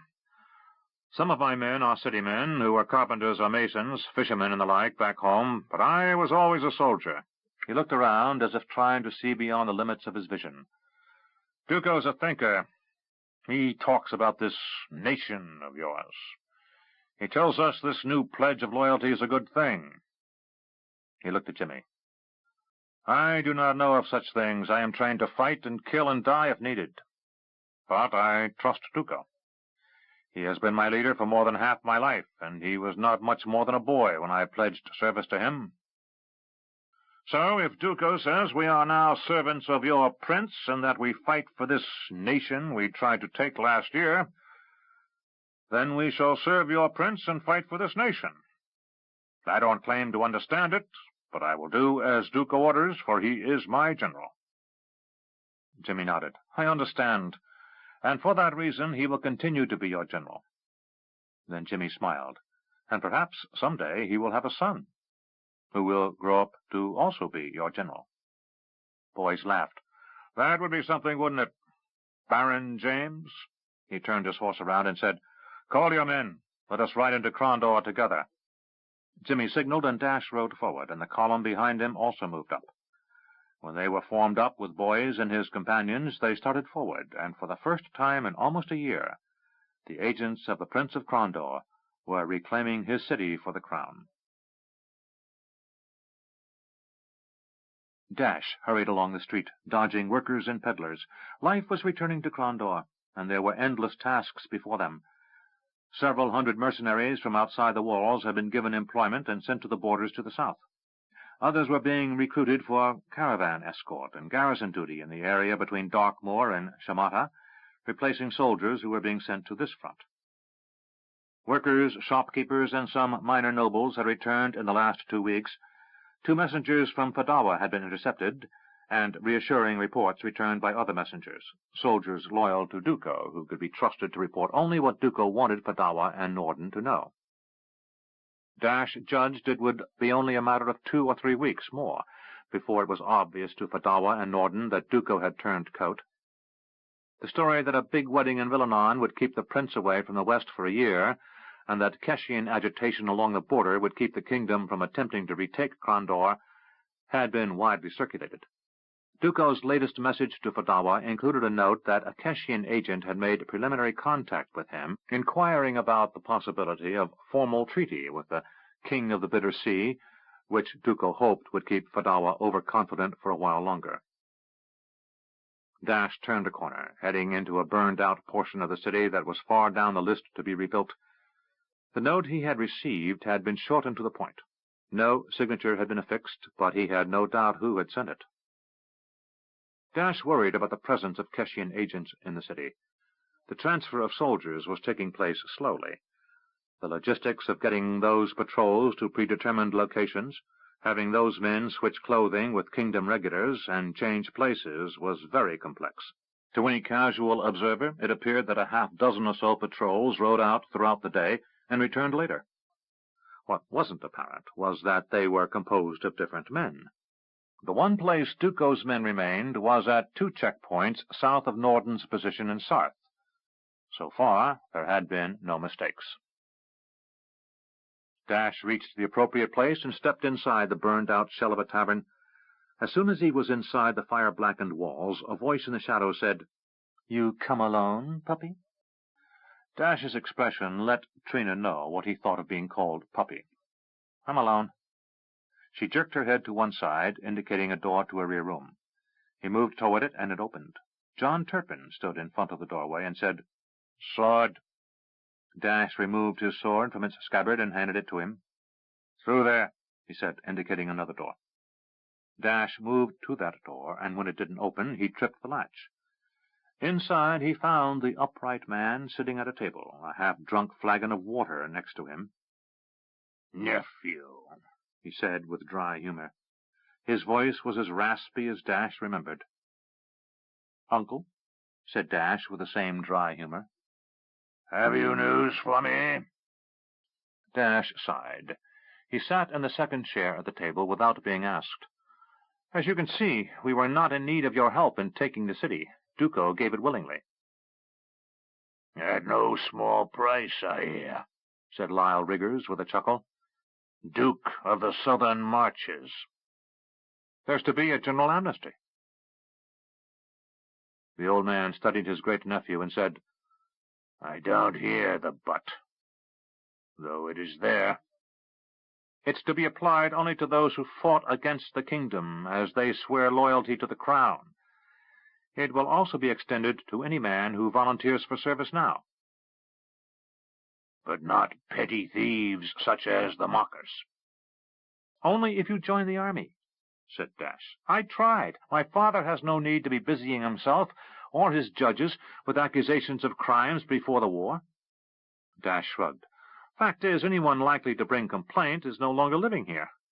When merchants return, who is to say what was taken before the war and what was looted or lost during the sacking of the city?" Lyle chuckled. "True, all true. However, there are those among our brethren who have the death mark on them already, and who are known to your father's constables." Dash let out a long sigh. "I know. But if they'll serve the crown, they'll be pardoned for their crimes." "I am a little old to serve, don't you think?" asked the upright man. Dash said, "I don't think there's anyone besides myself, Jimmy, and Father who has an inkling of who you might be. And while I'm sure there is a very long list of crimes for which you might be hung, why bother?" He looked at his great-uncle and said, "If Grandfather didn't want you taken, why should we?" "Your grandfather needed me alive to control the mockers," said Lyle. "It may be some time before the mockers are effective enough to be in need of controlling again." He let out a long, tired sigh. "I most certainly will not be here to see it. And I do not know if the next upright man, or whatever he calls himself, will care to make deals with the Crown." He pointed a finger at Dash. "You and your father are clever enough, but once I'm gone, you'll not be able to make demands of the mockers the way your grandfather made of me." Dash said, "I know. If you have nothing more, I have a great deal to do." The upright man waved him away. "We're done, Dashiell Jameson. From now on, we are mockers, and you are the prince's man. If you come back into the poor quarter after dark, you are as much at risk as any other man." "I understand," said Dash. He returned to the door, then paused and said, "But if there's something I can do without compromising my oath to the kingdom, send me a message, will you?" The old man laughed. "I'll consider it. Now go." Dash moved into the second room and found John Turpin gone. His sword hung over the butt-end of a burned-out timber. He retrieved it and moved through the next door. As he expected, Trina wasn't in the outer part of the building either. He left the devastation of the inn and moved away. He paused a moment and tried to remember the name of that particular inn. Then it came to him. It had been called the Rainbow Parrot, and it had once been owned by a friend of his grandfather's, a man named Lucas. Caught up for a moment in reflection on old stories of his grandfather, Dash almost didn't hear the footsteps behind him. He spun and had his sword out before the man came within a half-dozen paces. The man coming at him was dressed like a rag-picker and was thin and dirty. He came to a halt and, putting up his hands, backed away, then turned and ran. Dash put up his sword and considered that it would be a long time before Crondor was what it once had been. Then, as he left to return to the palace, he considered the poor quarter was probably safer now than it had been before the war. Dash reached the palace and was again astonished by the amount of work going on. There must have been 100 masons at work, most of whom had been soldiers serving in Duco's army before the war. But they were making progress in getting the palace repaired. Other workers washed soot from walls, hauling away rubbish and debris, even hanging screens and other decorative touches in some of the larger rooms on the main floor. Entering the hallway, he saw Jimmy hurrying toward him. "There you are," said Jimmy. "What is it?" "We've got troubles," said Jimmy, turning to walk beside Dash toward the prince's private office suite, now being used by Duco. "Has Fadawa discovered what we're up to?" "Worse," said Jimmy. "What?" "Land's End was overrun by a Keshian company." "Oh, gods!" "Yes," said Jimmy as he turned the corner and climbed stairs up toward Duco's offices. "And there are other reports coming in. It looks like Kesh has decided to punctuate her demands for concessions with a little show of force." "Just what we need," said Dash. Jimmy moved toward the door to Duco's office, knocked once, and opened the door without waiting to be bid enter. A clerk holding a large sheaf of papers, warned by the knock, jumped nimbly out of the way as the door opened. The two brothers entered and found a half-dozen clerks and scribes writing orders and dispatches. They made their way through the press of court officers and entered Duco's inner office. Dash was once again struck by the difference between his office, when it was occupied by the prince and his father, and as it was now, with Duco sitting behind the desk. Before, it was the administrative center of the Western Realm. Now it was the headquarters of a military organization. Dash and Jimmy now recognized most of Duco's remaining captains, and all the kingdom officers who now served. Wendell, a cavalry captain formerly of the garrison at Hawk's Hollow, now officially the knight captain of the Royal Crondorian Horse, looked at a map and said, I can have 400 more men down there by the day after tomorrow, Your Grace. Some of Duco's captains glanced at one another. They were still having some problems with the protocols of the kingdom, and found the new title oddly unnerving. Duco looked at Jimmy and Dash. You two, you're familiar with this area, aren't you? Jimmy said, We've spent the last few years here, Your Grace. It suddenly struck Dash that the majority of the Crondorian garrison perished in the destruction of the city. The remaining fragments of the garrison were now serving to the east with Owen Greylock. Owen wasn't due in the city for another 5 days, just before the time selected to launch the offensive northward. Duco pointed at the map. We've got 200 or 300 soldiers assaulting our position in Land's End. By this morning's dispatch, they're holding there, but hard-pressed. They may already have fallen. The 500 foot soldiers I sent earlier this week won't get there for another 5 days, even if I send a galloper to order a forced march. We also have reports of some ships sailing along the coast toward Land's End, possibly in support of the assault. Jimmy said, That makes sense. If they bring up a large force across the Jalpur, they have logistics problems. But if they shock us with a smaller force holding our men inside the citadel, while they land more troops by sea, they can quickly surround and siege. Who's in charge down in Port Vicor? Asked Duco. Admiral Reeds, supplied one of the kingdom officers. Send him orders to intercept those ships and drive them off. I don't care if he sinks or captures them, just keep them from landing those men. The officer saluted and hurried to the outer office. Duco looked at Wendell. Take your 400 horse and leave at once. As soon as you overtake those foot soldiers, tell them to run. Captain Wendell saluted. Duco turned to one of his old captains and said, Runcor, I want you to take 100 or so of your best mother-killers and follow the coastline down to Land's End. If you see anyone coming ashore, kill them. The old captain said, Yes, Duco. Your Grace? Duco smiled and said, Get out of here. Duco looked at Jimmy and Dash. Until your Lord Greylock gets here, I'm assuming command. I'll need your help, young sirs, as I am not all that familiar with this outlying area. He pointed to a spot on the map. But I'm guessing that if this empire to the south is serious, here is where we will see their next push. His finger was on a small hill pass halfway between Chamata and Land's End. It's a long run, but it's relatively flat land. If they only seek to put pressure on the negotiations in Darkmoor, then they'll withdraw at the first show of strength. If they are seeking to get into a serious fight, they'll launch a second assault through here, about the time they land their ships at Land's End. Looking at another of his old captains, he said, Jellum, get scouts down to that pass as fast as possible. I don't even know if we have any soldiers there. We don't, said the captain, named Jellum. We assumed the kingdom would take care of their southern flank, and we wouldn't have to worry. Well, we're now the kingdom, and we need to worry. And send word to Greylock about what is going on, and ask him if he might consider sending troops that way if they can get there first. Men hurried to carry out orders, and Duco said, Gentlemen, we have a war on our hands. It's just not the one we wanted, and we don't know how big it is.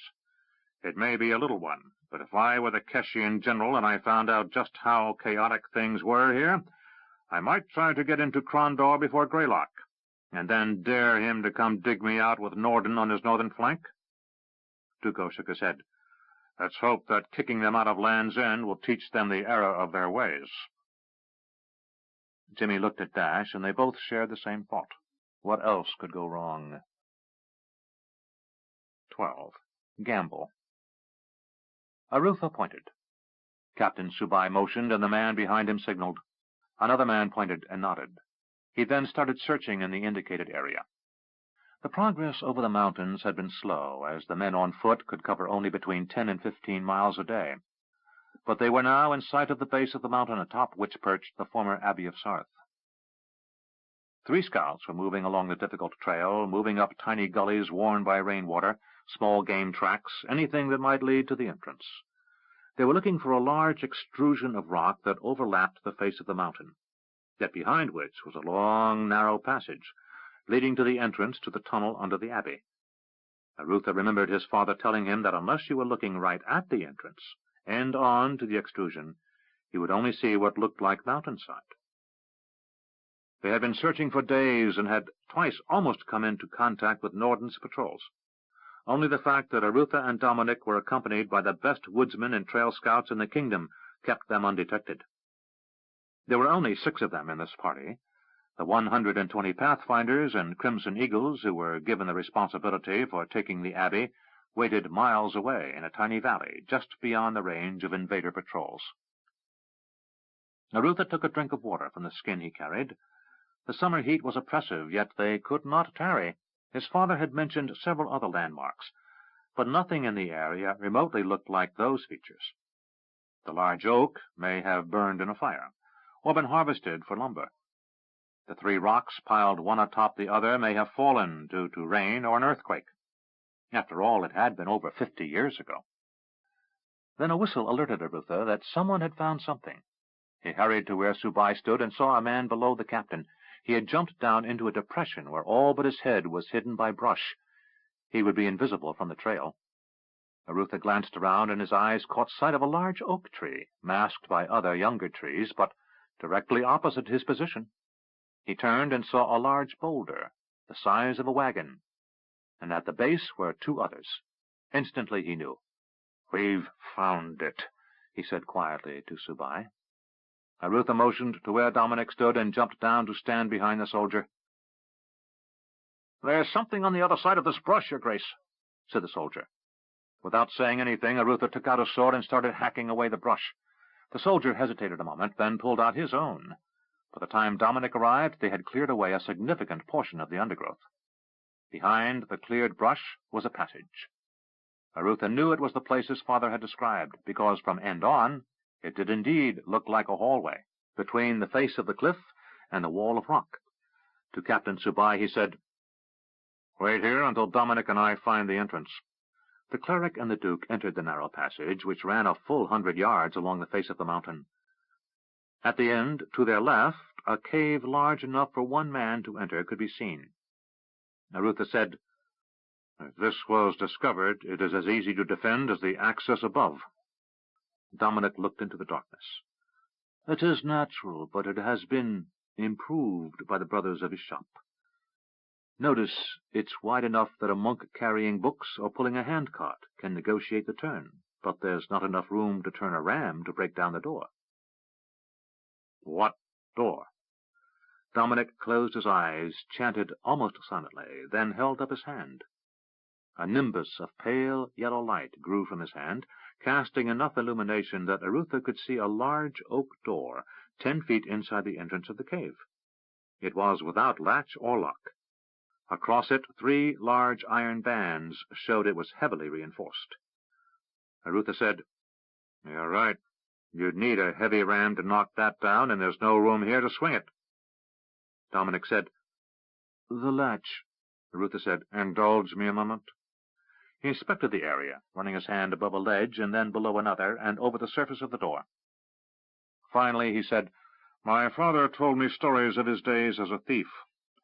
Often I imagined myself in his shoes, doing just this sort of thing, attempting to enter somewhere I was not welcome. I wondered if I would be equal to the task."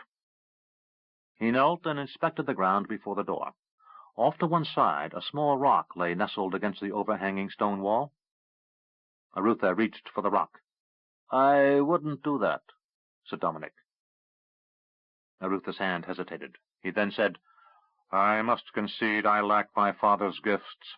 Smiling, he stood and said, "My grandfather tells me I have more of my mother in me than my father. Perhaps he's correct." "That's a trap, almost concealed. Over there is the true release." He moved to a small recess and put his hand inside. Feeling around, he grasped a small latch, then moved it. "Now, pull that rock." Arutha did as he was bid, and discovered the rock was attached to a steel cable by a large bolt at the back. The rock traveled only a few inches, but as soon as he pulled it, a deep rumble could be heard from the other side of the door. The door moved, ponderously, but it moved. Slowly it retracted to the left, leaving a narrow, dark passage leading upward into the mountain. Arutha turned and said to Captain Subai, "It's open. Send a messenger and bring up the men." He followed Dominic into the passage. The cleric pointed to a lever. Don't touch that. It will close the door behind us. He continued walking up the passage. After nearly 100 yards, the passage widened into a large gallery where footprints and signs of recent passage could clearly be seen. Arutha inspected them and said, "These aren't boot marks. These look like sandals." Dominic said, "We kept books, scrolls, and other tomes stored throughout the mountain, even this close to the escape route." He pointed upward. "But nothing was taken out that way. My brothers quit the abbey in good order, so whatever was kept here was hauled up the mountain, put aboard wagons, and taken to our new abbey, that which was Sarth." "Where is the new abbey?" asked Arutha. Dominic smiled. "For reasons that you may understand more than most, my order has decided that the information contained within that particular abbey is too dangerous in the wrong hands. Therefore, only those within our order know the exact location of that which was Sarth. All I may tell you is that while it is in Yabon, it is safe from Fadawa." Arutha said, "As an officer of the royal court, I am not pleased to hear of this. As the grandson of Pug, I understand." Boots upon the stone heralded the approach of the first band of Subai's raiders. The man in the van carried a torch, and behind him came others holding bundles of supplies.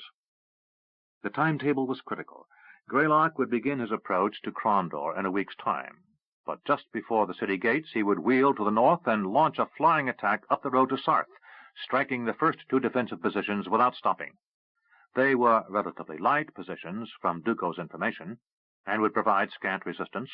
It was at the southern border of Sarth they would meet the first major resistance. From there, the fight into the town would be difficult, but if Norden's forces up in the abbey were to sally forth, Greylock's army would suddenly be caught between a stout defensive position and an army charging down a mountainside. If Greylock turned up the mountain road to attempt to seize the abbey, he would be fighting up a road that at several places narrowed so that only a single wagon or 2 men on horse could pass, with the town garrison at his back. The kingdom's only hope was for Subai's force inside the mountain to seize the abbey, or at least tie up the forces within long enough for Owen to take the town. Once the town was in kingdom hands, the abbey could be isolated and its garrison starved out, or it would have already fallen to Arutha's forces. Arutha considered this as the men started to filter into the chamber. It was possible they would be facing odds as high as 4-1. No one knew how many men were billeted within. Norden had not seen fit to share that information with Duco. Their only advantage was surprise. The night before Greylock's assault from the south, the kingdom forces below the abbey would launch their attack. Arutha knew he had the kingdom's best men for the job, hand-picked by Subai. The Pathfinders were trained for resourcefulness. To a man, they were tough, resilient, and efficient. The Crimson Eagles were veterans of a series of brutal campaigns, men who would do exactly as needed and without hesitation. At an hour past dawn in 3 days' time, they must either be in control of the abbey, or, creating enough trouble, the garrison would be unable to respond to any call for help from the town below. Arutha found a spot near the next tunnel leading up and sat down, conserving his energy until it was time to move. The balance of Subai's forces would be hours in reaching the cave, so there was nothing to do but rest and wait. Eric grunted and made some notes. John Vinci said loudly, "I'll need a larger storage room back here, and probably want to widen the gates so I can get bigger wagons in and out." Softly, Eric said, "Keep it down, John. We've been doing this for 3 days, and no one has questioned us so far. Unless they're starting to think you're getting hard of hearing." With a pained grin, Vinci said, "Just trying to be convincing." "We're done," said Eric. "Let's get back to your shop." They walked through the surprisingly bustling streets of Sarth. The town was always a fairly busy one, with many fishing villages bringing their catch to market. It was also an important secondary port between Illith and Crondor, one which many traders and not a few smugglers from the Free Cities or Queg visited. Kingdom customs had been more lax there, and as a result the city had quite a large population of people who were enterprising, irrespective of who was governing, kingdom or some recent invader. Armed men were everywhere, yet the mood was relaxed. The mercenaries from Novindus who were billeted in Sarth obviously felt they were far enough behind the lines to not be taken unawares. Eric and John hurried back to John's business and moved through the front, then into the rear storage room, where a very bored Rue sat in a corner, half dozing. Without preamble, he said, "Are we leaving?" Eric nodded. "Tonight." John said, "I'll have a boat down to the Smuggler's Cove. You'll carry cargo, and the 2 men who we left down there will be happy to get back home." Eric said, "Rue, look at this." Rue stood and came to where Eric opened up his sketches. He moved them around until they formed a map of the region around the town of Sarth. "You'll need to memorize this, so if you get back and I don't, you can redraw it." "What are you talking about?" asked Rue. "I can't risk carrying these." He looked at Rue and John. "If we get stopped and we're carrying these maps, we're going to be dead before anyone blinks. If we don't have them, we might be able to bluff our way out." He looked at John. "If you hear we are caught, John, you're going to have to try tomorrow night to get down to Crondor." "Me?" said Vincy. Rue said, "That's all right, John. It's not going to happen." "But if it does," said Eric, "you're going to have to carry word to Duke Duco and Owen Greylock." He pointed to the assembled pieces of paper. "Look at this and remember everything." "Natural terrain is the enemy," said Eric. His finger showed a point where the checkpoint had been erected. "This is a bottleneck, this gap where the road runs atop the cliffs above the ocean and hard against the steep hillside." Sarth was built north of that gap, where the road swung suddenly westward and through the town. The southern edge of the town was hard against a cliff face, dropping down into a rocky beach, where even at low tide there was no decent footing. The coast turned northwest after a while, and there Sarth's harbor could be found, with a long sandy beach and several fishing villages to the north. "Even if we landed support troops at the Smuggler's Cove, we are still south of that gap," said Eric. His finger indicated the harbor. "They've only got 1 ship in the harbor, but look where it is." Rue said, "So if anyone sees a kingdom fleet rounding the point south of town, they can move the ship to the mouth of the harbor and sink it." Eric said, "I'm no sailor, but I don't think any ship we have can come from the south and make it through the harbor before they can move that ship and scuttle her." Rue said, "Unless we take her first." "We?" asked Eric. "Figure of speech," said Rue with a grin. Eric shook his head. "We can't get a message down to Crondor and return with a squad to take that ship. Owen will reach Crondor in 3 days' time. We need to be down there in 2 so we can give him the latest intelligence." Rue said, "If you stay and use that band of thugs John hired, you could take that ship." Eric said, "No. Orders. I've got to be back day after tomorrow." Rue looked at Vincy. "John?" John held up his hands. "Not me." He patted his ample gut and said, "I'm an old fat man, Rue, and I never was a fighter on my best day." Then Eric looked at Rue and said, "Would you care to volunteer for one last mission for king and country?" Rue frowned. "To what good?" "You might save the lives of a lot of good men, shorten the war, and regain your lost wealth that much faster." Eric pointed to the northeast end of town. "If we can chase Norden's soldiers up the coast and get ships up from Port Vicor into that harbor, we can resupply and move north that much faster." Rue said, "How many men do they keep on that ship, John?" "A light crew, from what we can see. It's been sitting there since winter. Every once in a while someone rows back and forth between the ship and the town, and we think they've loaded some ballast on it, but we've never seen any significant cargo. Just a box of provisions now and again. So maybe it is a blockade ship." Rue scratched his head. "I'm an idiot for this, but I'll take that ship for you, Eric. When is Greylock supposed to get here?" "If he turns northward at sundown in 3 days, he'll be here by dawn of the 4th. 3 more days in that shed?" "We've slept in worse," said Eric. Rue nodded. Don't remind me. He sighed. 4 days from now, just before dawn, I'll row out and take that ship. Eric said, Good. Now, John, you've got to memorize this map because you're coming with me. Me? Said Vincy. Eric smiled, and it was a smile filled with menace. Your choice. Come with me, or take the ship. Vincy swallowed hard. I'll visit Crondor. Wise choice, said Eric. Rue said to John, I need at least 12 reliable men. 20 would be better. John shrugged. I can get 12. 20? That'll see. I'll need 2 large skiffs hidden nearby until it's time to leave. I have a warehouse near there. I'll have the boats taken there tonight. Rue said, Well then, I guess it's decided. At least it will be over in 5 more days. With luck, said Eric. His fingers stabbed at the road leading from the town to the abbey. If Arutha and his company can neutralize Norden's forces up there. From the lack of troops down here, I must assume he's got at least 300 or 400 soldiers up there. If they come down that road and hit Owen from behind as he's trying to get into the city, they could throw us back south of the gap, and that would cost us dearly. Rue sighed. We can only hope. That's all we ever could do, even when we were running for our lives across Novindus. Do our best and hope. Eric was forced to agree. A prayer might be in order, too. Rue fell silent. Arutha listened at the door. On the other side he heard voices.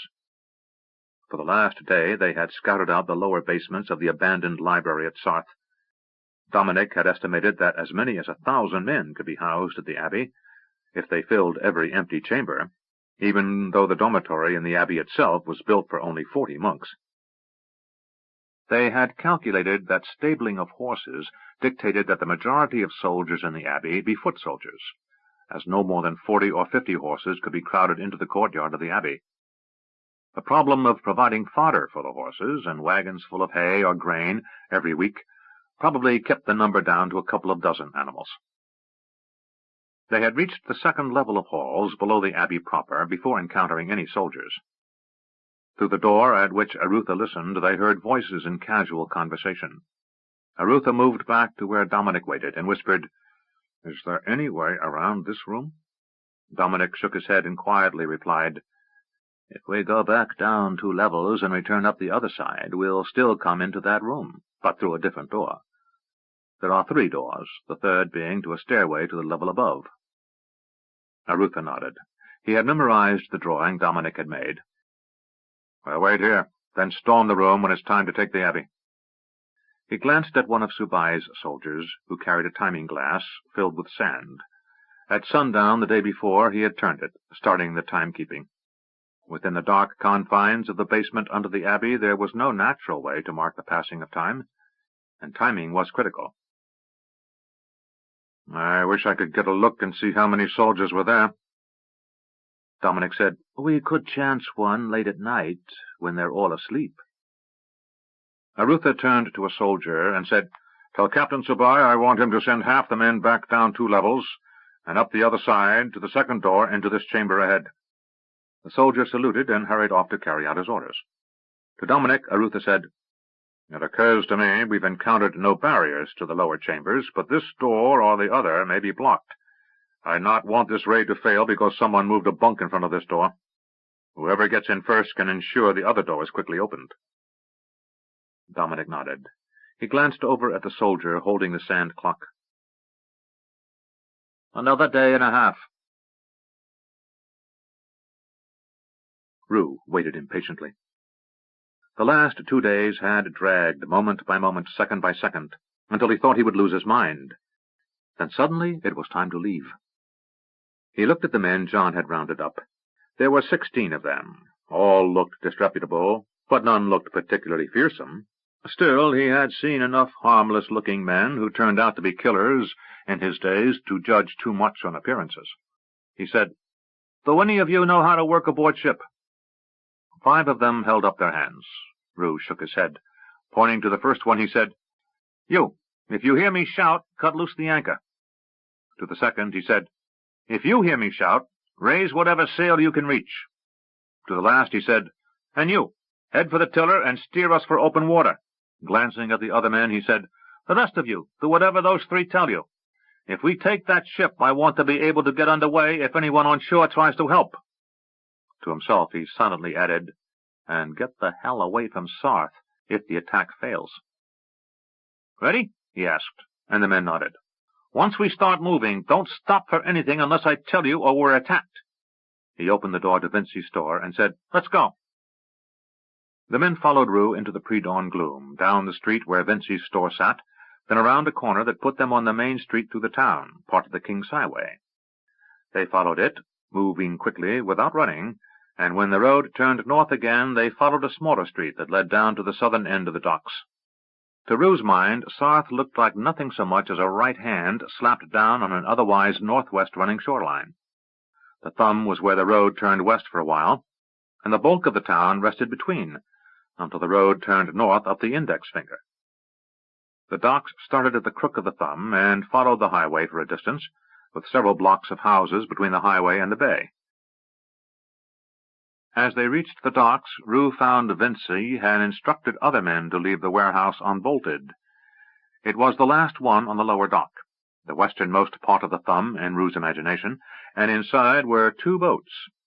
Each boat was lifted by 6 men and quickly moved down a boat ramp, set in the water, and pushed off with 8 men climbing into the first, and Rue and the other 8 climbing into the second. They almost held their breath, trying to be silent, but everything around them remained quiet. 2 men in each boat put oars into the water and rowed lightly, moving across the water to the ship, a dark silhouette against the gray of sky and water. As they neared, Rue felt a cold chill in his stomach. Softly he said, "Damn." "What?" asked a man nearby. "It's a Quegan trader." "So?" asked a second man. "Nothing," said Rue. "I'm in enough trouble with Queg that a little more won't make me any more dead if they catch me." A low cackle from the third man answered the remark. Then the man said, "Oh, but it might make your dying a little nastier." "Thanks," said Rue. "That makes me feel so much better."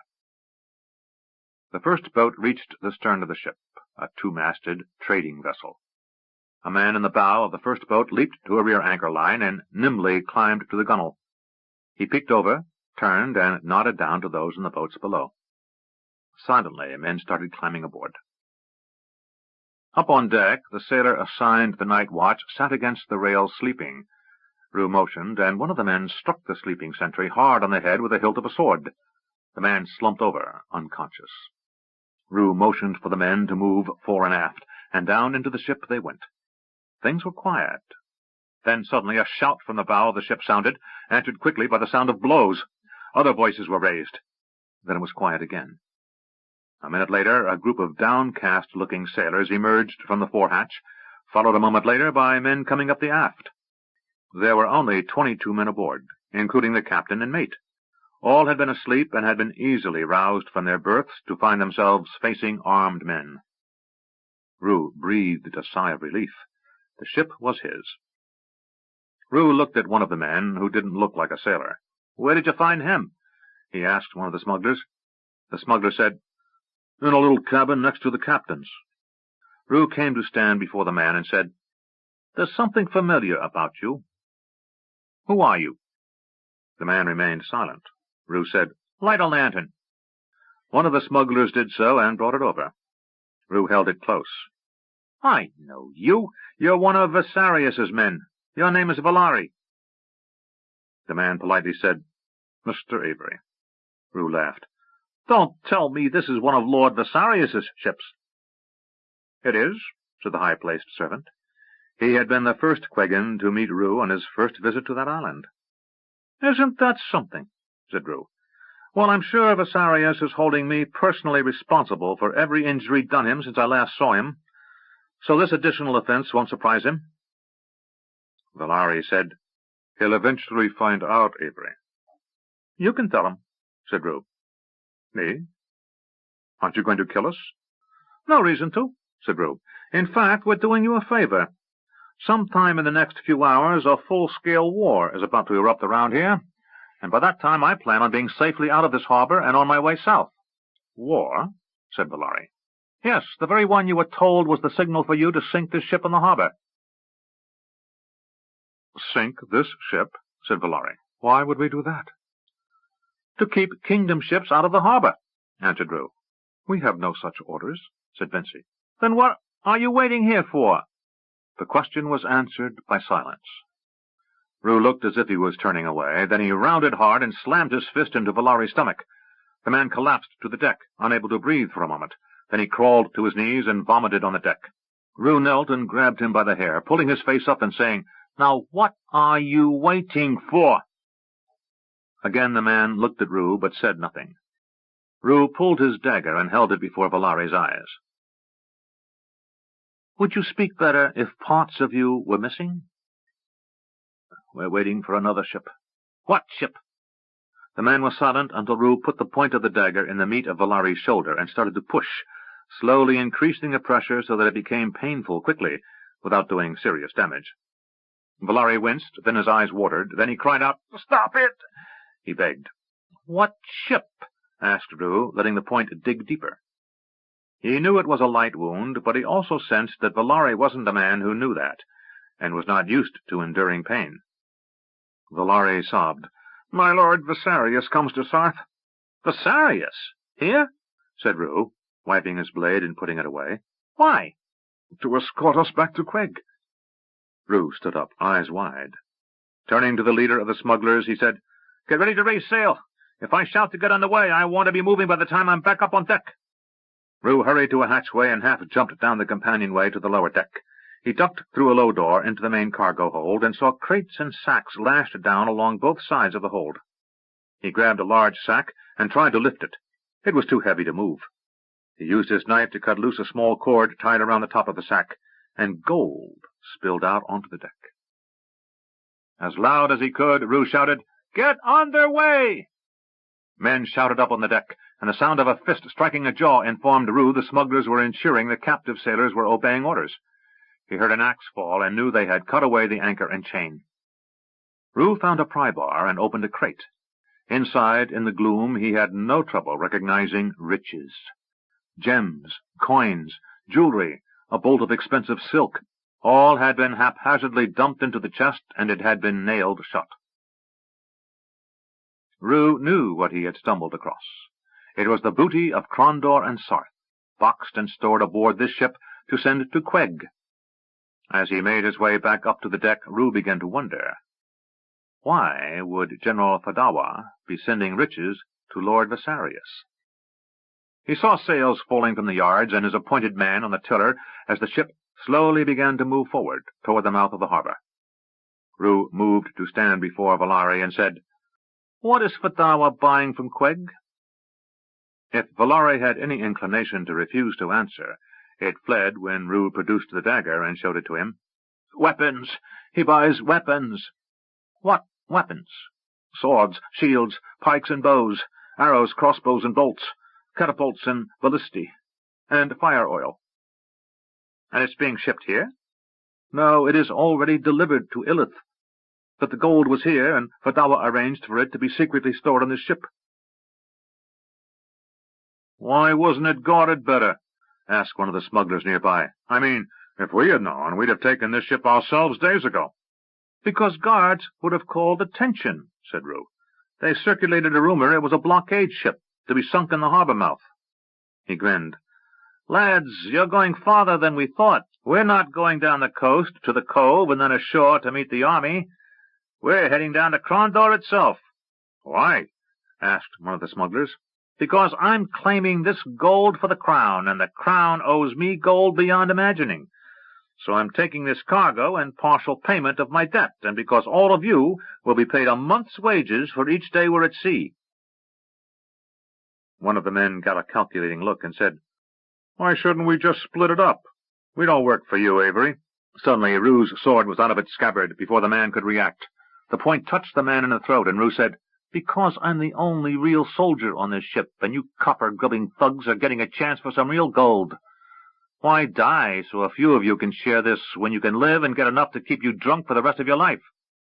"Just asking," said the man, backing away. Besides, said Rue, Vincy knows each of you, and if I don't make it alive back to Crondor and you show up anywhere in the west with gold, he'll know to send assassins after you. That was a bluff, but Rue didn't think any of these smugglers were smart enough to suspect it was. He turned and shouted, "Get as much sail on as you can once we're out of the harbor, and find a kingdom banner if there's one in the captain's cabin, and hoist it aloft. I don't want to get sunk by one of Reeves' attack ships before we can explain we're on their side." As they exited the harbor, the lookout said, "Galley off the starboard bow!" Rue raced to the fore of the ship and looked where the lookout indicated. Sure enough, heaving out of the morning mist, came a Quegan war galley. Rue didn't hesitate, but dashed back to where the captain of the ship still stood under guard. "How tight to the southern headland can you turn this ship without killing us all?" The captain said, "At this speed, not very." "So we either slow down and get overtaken, or we turn south and shoal out." "Yes," said the captain with a smile. Rue looked toward the canvas and saw the luff of the sail. He was not a true sailor, but he had served aboard ship on 2 long voyages down to Novindus. To those sailors aloft, he said, "I'll give every man here 1,000 pieces of gold if we get away from that galley." Quegan sailors were often pressed into service, and none were known particularly for deep loyalty to their emperor. Suddenly the activity above increased to a frenzied pace as Rue shouted orders. The captain realized he was in the presence of a man who knew his way around a ship, and said, "We can heel hard to port in a few moments, and if we hold tight into the wind, make it clear of rocks, Mr. Avery." Rue looked at the captain and said, "Switching sides?" "For 12 years I've sailed for my Lord Visarius, and if I made 1,000 gold pieces in that time, it was barely." "Good," said Rue. "For the captain, 2,000. Now get us out of here." The captain shouted orders and turned to take the tiller away from the man Rue had assigned to the job. Valari said, "What about me?" Rue said, "Can you swim?" "Yes, but—" Rue nodded to the powerful-looking smuggler who had just released the tiller, and the man grabbed Valari by the collar and the seat of the pants, and with 2 steps pitched him over the side of the ship. As the man came to the surface, Rue called down, "Perhaps your employer will stop and pick you up." The galley bore down on them, and Rue stood on the quarterdeck, watching as it came straight at them, then to the side, and then to the stern, as the captain turned southward. The men on the bow of the galley could be clearly seen, astonished expressions on their faces, as the ship they were sent to escort seemed to be turning in the wrong direction. A few moments later, the galley turned to pursue. "Can we lose her?" asked Rue. The captain said, "If we run out of wind before they run out of slaves, no. If they run out of slaves first, yes." Rue said, "I hate to do it to the slaves, but let's pray for wind." The captain nodded. "What's your name?" "Nardini," said the captain. "Well, Captain Nardini, I used to have a fleet, and I expect to have one again. If we live through this, not only will you get your gold, I'll give you a job." "That would be nice," said the captain, a balding man of middle years. "I've never been farther into Crondor than the docks. I was last there about 3 years ago." "It's changed since you were there," said Rue. "So I hear," replied the captain. Rue looked rearward and saw the galley was holding steady about 200 yards off their stern. They had come around the thumb, as Rue thought of it, and the coast fell away to the east, leaving them in relatively open water. Rue knew that a support fleet was due to hit Sarth at noon, and hoped they reached it before Visarius's war galley reached them. Arutha whispered, "Try the latch." The soldier nearest him quietly moved the latch up, and the door opened. There was a faint squeak, but no one inside the room seemed to notice. He followed the first man into the room and glanced around in the dim light. A single candle burned on a table halfway across the long wall, opposite the stairway leading upward to the next level. The floor was littered with a dozen empty sleeping pallets, while another 6 were occupied. With a hand signal, Captain Subai indicated they were to be subdued, and they were. Soldiers entered from the second door, and Arutha smiled as he whispered, "Well, it seems I owe those soldiers an apology. That was a lot of stair-climbing for no good reason." Subai said, "They understand." Arutha turned to locate Brother Dominic. The cleric wore a helm and breastplate, but carried no sword. He only sported a dull cudgel. He had said that his order would not permit him to spill blood. Breaking heads, Arutha had observed dryly, was permitted, however. "What now?" Dominic said. "There is something—" "What?" "I don't know. A presence," Arutha said. "A presence?" "It's something I've felt before, but fainter and more distant." "What?" urged Arutha. "I don't know," whispered the cleric, "but whatever it is not good. I should lead the soldiers up the stairs. If it is magical or mystic, I may be able to protect us." Arutha nodded, frowning. Since the death of the Pantathian serpent priests and Pug's destruction of the demon Jakan, there had been no reports of any magical activity among the enemy. The possibility that some agency of darkness had hidden among them and was now about to manifest itself bothered him, but there was no turning back. Dominic mounted the stairs, and Arutha, Subai, and the soldiers followed. They entered a long hallway with doorways on either side, each leading into a large storage room, used to house books just a year earlier. Each doorway was open, and through the portals they could see more sleeping men. Arutha did a quick estimation, and judged 100 men between the two rooms. He signaled, and Subai placed archers at each end of the hall.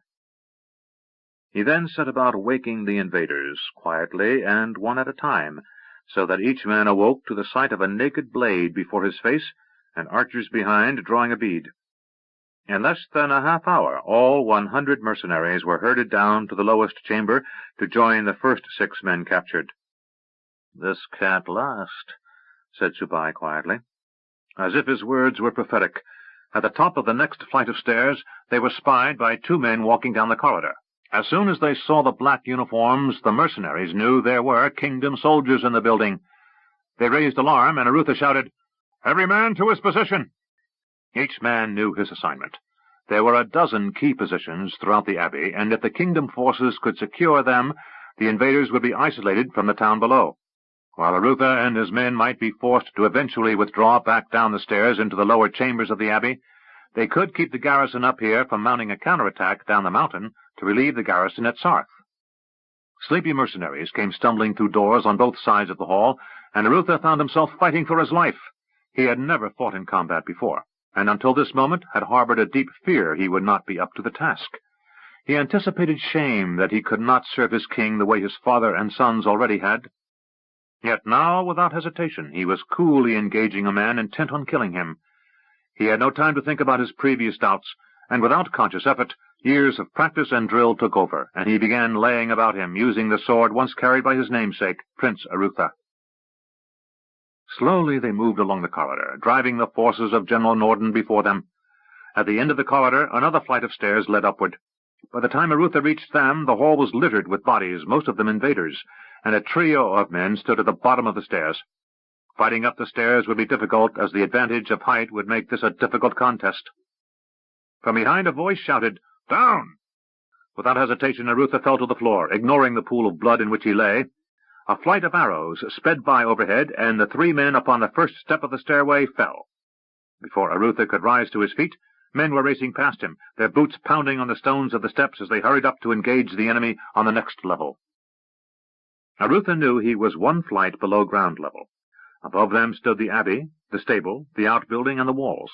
If they could get to the tower above the abbey and command positions atop the walls, they could win the day. Arutha took a deep breath and charged after the soldiers in front of him. 13. Calamity. Eric charged. His company was second through the barricade, following hard on the heels of a unit of the Royal Crondorian Lancers led by Owen Greylock. The heavy cavalry rolled through the defenders effortlessly, driving a wedge through the invaders' line. Eric's unit was on Owen's right, following 100 yards behind, and struck a deeply dug-in series of trenches supported by bow-fire from a clump of trees a dozen yards behind the last trench. Eric had chosen this particular spot for himself and his men, for it was the sort of emplacement that was better attacked by mounted infantry rather than cavalry. As his men reached the point just beyond the enemy's bow-fire, Eric ordered a halt. The men reined in and dismounted, 1 man in 5 taking the horses to the rear. The rest formed up on Eric's command and ran the last 100 yards to attack the enemy lines. Eric knew the key to taking this side of the line was to strike hard and fast at the upper portion that abutted the hillside. It was a series of shallow trenches and offered little protection for the defenders. Once they were in those trenches, it would be easy to get behind the rest of the enemy line, root out the bowmen in the trees, and surround the men in the other trench locations. As he had anticipated, it took his men less than an hour to completely subdue the defenders on the right flank.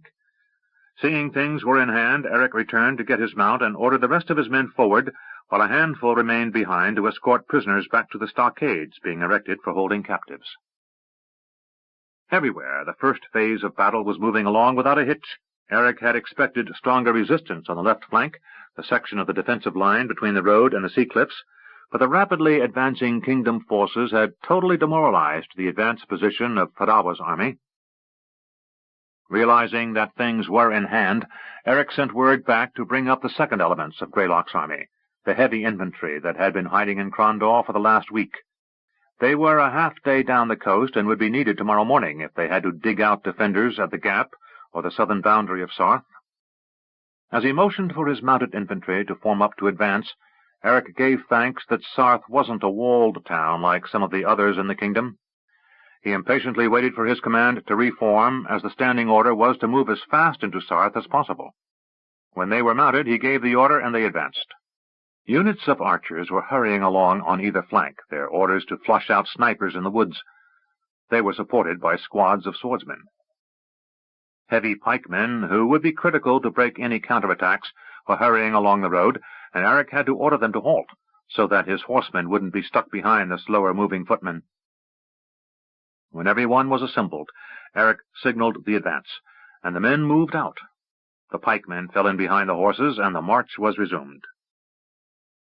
The hillsides echoed with the sounds of shouts and screams, the hum of arrows through the air, and the sound of steel clashing.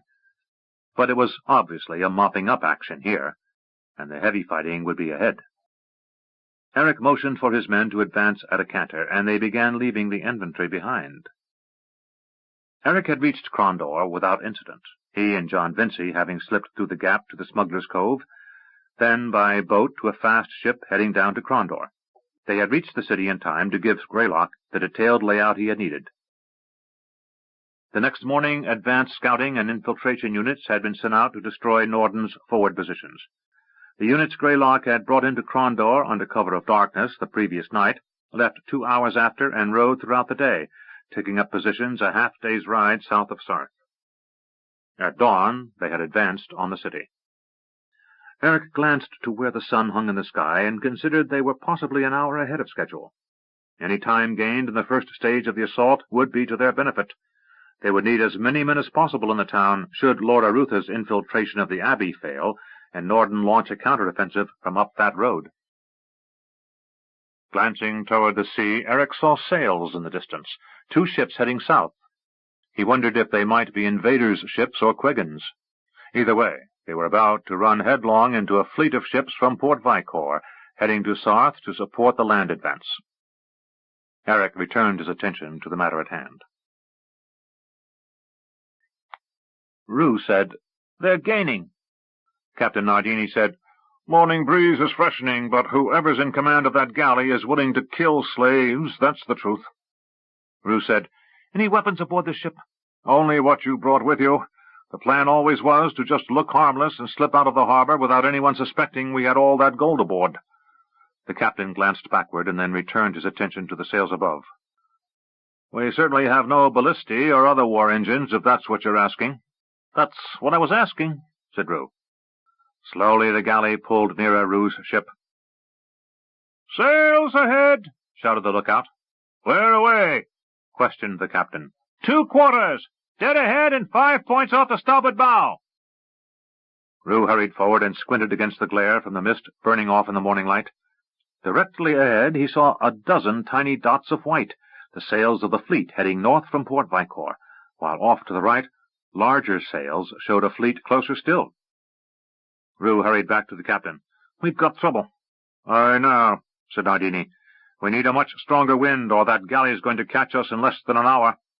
Worse, it looks like we've got a Quegan raiding fleet heading this way, and it looks like they'll get to us before the Kingdom fleet does. Nardini looked perplexed. There shouldn't be enough ships in Queg to make up a raiding fleet. A few of the richer nobles, like Visarius, have a single galley, one they didn't send on that big raid last year, but if there are 5 other warships left in Queg, I'd be shocked. A dozen or so are under construction in Queg, but they won't be ready to launch for at least another month. Then who belongs to their second fleet? Asked Rue. Nardini shrugged. We'll find out soon enough. Rue said, I wish I had your calm. Nardini said, well, truth to tell, if you get free, I'm a rich man. If you get caught, I was your prisoner. Rue had to admire the captain's poise, but his perverse nature demanded he spoil it. Well, if Visarius catches us, I hope I live long enough to hear you explain to him how you managed to let us capture your ship. The captain's face drained of color. Put on every inch of sail you can, he shouted aloft. Rue laughed. The captain continued calling out orders to the men aloft as the 2 fleets bore down on the ship. Rue called to the lookout, As soon as you can identify that fleet off the starboard, sing out. Yes, sir, replied the man aloft. Rue found it impossible not to look continuously astern, to attempt to measure in his mind the progress the galley behind was making. In his mind's eye he could see the hortator below decks slamming his wooden mallets onto the drum used to keep the rowers in unison. Rue knew that when they were close enough, and the captain called for ramming speed, the beat would pick up and that huge ship would seem to leap forward, its heavy ironclad ram striking this little ship in the stern. Then armed men would swarm aboard, and if Rue was lucky, he'd die during the combat. The galley drew nearer, and Rue saw a man standing at the bow, watching intently. After a few moments, Rue said, Well, it's Lord Visarius himself. Nardini said, Then we had better pray that the wind picks up, or more slaves die quickly, for we are unlikely to encounter mercy at his hands. I found the man lacks any sense of humor myself. Nardini said, I've never had the pleasure of any social encounters. With luck, you won't any time soon, said Rue. From aloft, the lookout shouted, Kingdom ships to the starboard! Rue raced to the bow of the ship and looked. After a few minutes, he could see that both squadrons heading toward him were Kingdom ships. He whooped in joy and turned to shout to the captain, Which can we reach first? From the rear of the ship, the captain shouted back, Those to the starboard are closer, but if we change course toward them, we will lose speed. Rue didn't debate. Just keep as much speed as you can and let Visarius decide who he wants to fight first. Rue heard a crash. He ran to the stern of the ship and saw the captain cowering over the loose tiller, letting the high stern castle shelter him. What was that? He asked Nardini. A ballista bolt. Visarius seeks to slow us down. Well, he's mad enough to sink his own treasure ship before he lets it get away. Looking over his shoulder, where men worked frantically or watched in fear, he shouted, Do we have a bow on the ship? Silence greeted his question. Damn, Rue swore. We can't even shoot back. Captain Nardini said, A little more to the left, and he'd have disabled our tiller. As if listening, the officer in charge of the ballista fired more accurately, and Captain Nardini was almost cut in half by the tiller as it slammed hard into him. Blood flowed from his mouth and nose, and his eyes were glassy before he collapsed to the deck. Rue saw the tiller swinging loosely and knew the shaft connecting it to the rudder had been shattered. Rue knew it was possible to control the ship a little by trimming sails, but he had no idea of how one did that, and was certain a high rate of speed was now out of the question. The ship began to drift to starboard, and the sailors above frantically tried to trim sails. They looked down, awaiting orders, and a few of them could see the captain lying dead on the deck. Rue sighed in resignation. He pulled his sword and shouted, Ready to repel boarders! Instantly, those in the rigging above began sliding down sheets to reach the deck. Those who had no weapons grabbed belaying pins or large wooden tackles on rope which could be wheeled like a morning star. The Quegan galley bore down on them, and another ballista bolt sped toward the ship's stern. A loud crack was accompanied by the entire ship shuddering with the impact. From below, a voice called out, We're taking water! Wonderful, Rue said. His ship began to turn sideways to the galley as the wind shifted quarter, and suddenly the huge galley's ram was angled at the starboard stern. An arrow sped by, and Rue realized he was standing exposed to any archers in the rigging of the other ship. He ducked low behind the slight shelter offered by a hatch cover, knowing his chances for survival were very thin. If they could stay alive until the approaching kingdom fleet reached them, Bessarius would be forced to withdraw. But the chances of this handful of sailors and smugglers holding off the Quegan crew were slim. Obviously, a couple of the sailors agreed, as they dove from the rigging into the water, attempting to swim to shore rather than face the wrath of a Quegan warship's crew. "Stand!" shouted Rue, hoping whatever note of authority he could muster might stiffen the spines of the remaining crew. Suddenly the ship shuddered and shook like a rat caught by a terrier. The stern lifted as the huge iron-shod ram ripped into the starboard rear quarter of the ship. Rue held on for his life as more arrows sped past.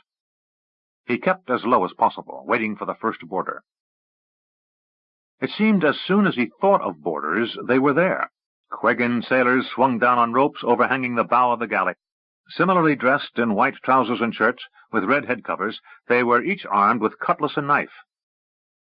Rue gave a silent prayer that Bessarius wasn't accompanied by a squad of Quegan legionnaires. The men who swarmed his ship were little better than pirates, and might be held at bay. Rue leaped at the first man near him, running him through before the boarder had a chance to defend himself. Rue ducked back, using the rear mast as cover from the archers above. Another pirate managed to step in the way of an arrow aimed at Rue, and fell to the deck screaming as the arrow protruded from his thigh. Rue heard members of his own crew climbing the ladder from the main deck to the quarter, and saw the boarders hesitate. He launched a furious attack at the next man, who stepped back. This caused those behind to retreat, and suddenly there was a bunching of boarders on the rear of the quarterdeck. Arrows rained down from above indiscriminately, striking Quegans as well as Rue's men. Another shout from above caused Rue to dive away as a second volley of arrows cut down men around him. Rue struck a dying man, who groaned as Rue rolled over him and came to his feet. One enterprising boarder was trying to hoist the dead body of a companion to use as a shield against the arrows, but Rue skewered him before he could get the dead man adjusted on his shoulder. A shaft sped by Rue's face, close enough for him to feel the wind, and he moved backward, again trying to use the rear mast and the sails above as shelter from the bow fire. He glanced around and realized that only 2 of his own men were standing, and there were a half-dozen boarders advancing on him. He also knew that if he leaped to the main deck, he'd be exposed to even more fire from above. Rue had not gotten to where he was by hesitating. Without looking back, he shouted, "Abandon ship!" And with a single step, he dove over the side. Rue struck the water as he felt a hot sting in his shoulder, and he gasped involuntarily. Suddenly he had a mouth and nose full of seawater, and he began choking. Rue forced himself to the surface, choking and spitting water, and by sheer force of will he kept himself from panic. He managed a deep breath as arrows sped by him, and with a single gulp of air, he dove under the water again, and started swimming toward the shore. After he had held his breath as long as possible, he broke the surface and turned, treading water. Panic had erupted on both ships, as the sailors on the deck of his ship were frantically scrambling to gain the ropes they had just used to board it. The reason was that the galley was backing water, attempting to free the ram from the foundering ship. And the reason for that was the 2 kingdom warships that were now bearing down on the galley. The 2 ships were fast cutters. Neither alone could stand up to a Quegan war galley, but with the galley's ability to maneuver hindered by the sinking freighter, the 2 cutters were like hounds on a wounded bear with its muzzle stuck in a trap. Men ran around on deck like ants after a stick had been jammed in their hill. The first cutter fired a ballista bolt that sheared rigging and fouled lines. The second fired a bolt that shattered several oars on the port side of the galley, probably killing a dozen slaves as the oars suddenly slammed around inside the hull. Then the kingdom ship closest to Rue blocked his view of the galley for several minutes. He heard ballistae fire several times before the ship passed, and he could again see the galley. The galley was afire. The ship on the far side loosed another flaming bolt, and the crew of the galley began to abandon ship. Rue turned and swam toward the shore, memorizing landmarks in the distance. After a few minutes, another kingdom ship appeared, bearing down on him, and Rue raised his hand, waving his arm back and forth. The ship lowered sail, and armed men on deck stood ready to retrieve those in the water. Rue looked again at the 2 Quegan ships locked in a death embrace. The sinking treasure ship turned, and Rue could see the stern. There, painted in red, were the words, Shala Rose. Rue realized he hadn't even known the name of the ship until that moment. Now she was down by the stern and forcing the burning galley down by the bow. Both ships were taking on water, and men still swarmed off the decks of the galley. For a moment he wondered if anyone had unchained the slaves below decks, and said a silent prayer for those who wouldn't get above decks. Then the kingdom ship was upon him, and a rope was lowered. He grabbed it and climbed aboard. Rough hands pulled him over the railing, and as he stood dripping seawater upon the deck, one of the officers said, "And who might you be?" "Rupert Avery of Crondor," he answered. The name caused a visible shift in manners. "Mr. Avery," said the officer. "I'm Lieutenant Acre, second officer of the ship." "Glad to meet you," said Rue. "A few of those swimming around may be my men, but most of them are Quegans." "Quegans?" said the young officer. "Are they taking a hand?" "Let's say it's a personal matter. Still, they were not kindly disposed to our cause." "If you'd like, sir, I'll escort you to our captain." "Thank you." Rue followed the officer to the quarter-deck, where they halted just before the ladder to the stern castle. Rue knew that Kingdom Navy tradition forbade anyone to climb the stairs to the captain's domain without invitation. The lieutenant called up, "Captain Stiles, sir?" A gray-haired head peered over the railing and called down, "What is it, Mr. Acre?" "This is Mr. Rupert Avery of Crondor, sir." "Heard of you," said the captain to Rue. "Forgive my lack of hospitality, but we have to rescue some drowning men." "Understood, Captain," replied Rupert. "Perhaps you'll dine with me this evening after we reach Sarth," suggested the captain. He turned away before Rue could answer. Rue looked at the young officer. "Lieutenant, what ship?" "You're aboard the Royal Bulldog, sir. If you'll come with me, we'll get you into some dry clothing." As they crossed the deck, Rue saw other kingdom ships racing northward, carrying soldiers to reinforce Sarth. "How many ships?" asked Rue. "A dozen. 5 carrying troops, and the rest of us running screens. So far, no enemy ships, until this one." Rue said, "I'm confused a bit. 2 squadrons of kingdom ships?" Acre said, "We're from the far coast, Mr. Avery. This is what's left of the command in Kars, with a couple of ships from Toulon and Crydee tossed into the bargain." He pointed to the rear. "The other squadron are the lads from Port Vicor." Rue said, "Well, wherever you're from, I'm very glad you got here." Rue went down below decks to a small cabin he assumed belonged to the lieutenant. The officer produced trousers and a white shirt, dry stockings, and small clothes. Rue quickly changed and said, "When we get situated, I'll make sure these are returned." "No rush, sir. I've another set." Rue made his way back up to the main deck to find Quegan sailors being hauled up over the railing, then tied and forced to sit under the watchful gaze of armed kingdom sailors. Sitting at the front of them, looking as much like a half-drowned rat as anything else, sat a dejected-looking figure familiar to Rue. Rue came and knelt just beyond the guards, so that he was at eye level with the man. "My Lord Visarius, how pleasant to see you here." Avery, the man nearly spat. have the gods selected you to personally plague me for some affront? Rue shrugged. "I wouldn't know. You just happen to be the unlucky conduit whereby I could achieve some gains for my king. Nothing personal." "It's very personal," said Visarius. "Then you better rethink things, for you are in no position to make threats." Rue looked up to where Lieutenant Acres stood and said, "This is a very important Quegan noble. He's a member of their Imperial Senate." The lieutenant motioned to 2 guards to haul Visarius up to his feet. They cut loose his bonds, and Lieutenant Acres said, "I'll show you to private quarters, my lord. You understand there will be a guard outside the door." With a curt nod, Visarius acknowledged the courtesy and walked off behind the lieutenant.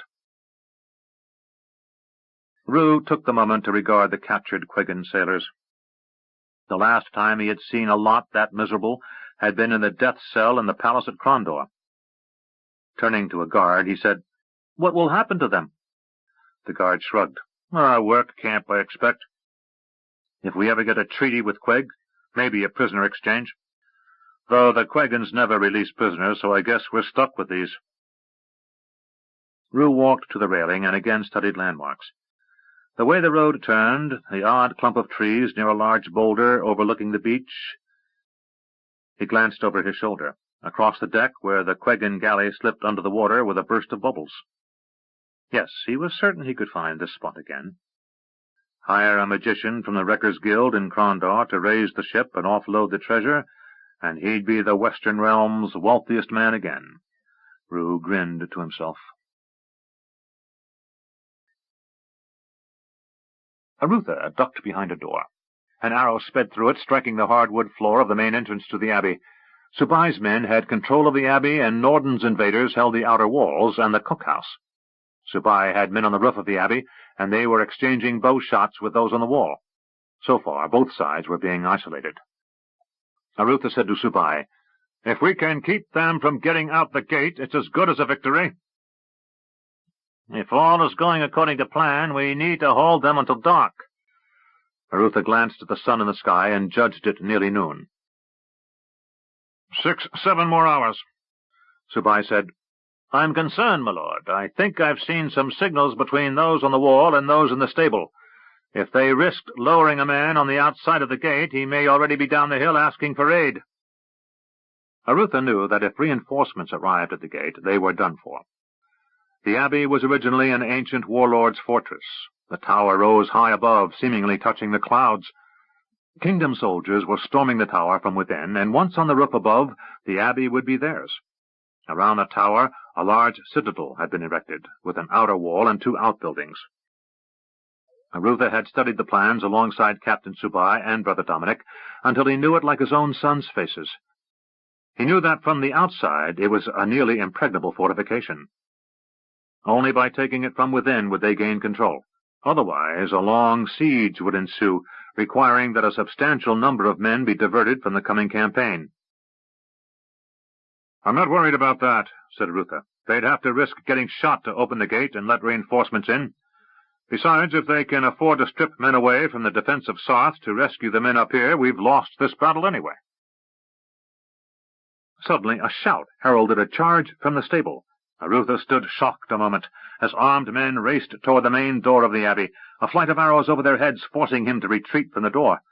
Many of the attackers went down from answering shots from the abbey roof, but most made it to where Arutha, Subai, and a dozen men crowded the entrance. Arutha met the first man at the door and cut him down before he could step inside. As the man fell, Arutha looked past him to see men risking broken bones by jumping from the parapet, so they could unbar the massive wooden gates. "Where are the gates?" Arutha shouted as he struck out at the next man to face him. Then the sound of horses could be heard as a company of riders charged out from the barn, attempting to reach the gates as they opened. Without hesitation, Arutha shouted, "Follow me!" and charged out into the open. He knew that if he could keep the riders from fleeing the yard, he could prevent word reaching Norden that the abbey was under attack. By denying them the gate, it would break the back of the last resistance in the abbey and force a surrender. Half the garrison was under guard in the basements below, and a full 100 lay dead or wounded throughout the compound. The 100 men trapped in the kitchen, the barn, and upon the walls were the only ones left. Arutha felt a surge of energy, something akin to joy, mixed with nothing short of terror, as he dodged through the melee, striking up at a horseman who was attempting to engage another kingdom soldier. Arutha's blade struck a glancing blow, not injuring the rider, but distracting him enough so the other soldier could unseat him. Riders were milling around, and horses were rearing and bucking, panic rising in the herd as the fighting swirled around them. Arutha glanced to his left and saw Subai signaling his men to fan out and, by pointing, to mount an unguarded set of steps leading to the upper wall. Arutha looked toward the gate and saw 2 men, one wounded, were freeing the bar. He shouted, "The gate!" and charged. Halfway between the main building of the abbey and the gate, an arrow struck Arutha in the neck, between breastplate and helm. For a moment he thought someone had punched him with a fist, for he felt the impact of the blow and his legs go out from under him, but he didn't feel much pain. Then his vision seemed to contract, as if he were falling backward down a long tunnel, with darkness sweeping in from all sides. Still uncertain of what was happening, Arutha, Duke of Crondor, slipped into a void. Subai was halfway to the steps to the top of the wall when he saw Arutha go down, and shouted to 2 of his men, "Get the Duke back here!" The 2 soldiers raced out in the middle of a fight, managed to grab the Duke and haul him back to Subai's position. Subai knelt beside the Duke, but he had seen enough dead men before that he didn't have to take a second look at Arutha. He considered how ironic it was that This brave man had died in his first conflict, and then put aside all thoughts of the Duke. Subai had a battle to fight. Eric signaled to Greylock, and the two elements of the kingdom army charged. Horsemen raced down the main street of Sarth, heading to the Tradesmasters' Hall, the headquarters and final defense of the invaders. So far, the retaking of Sarth had gone without a hitch. The entire city defense had been ordered south to deal with Greylock's center thrust.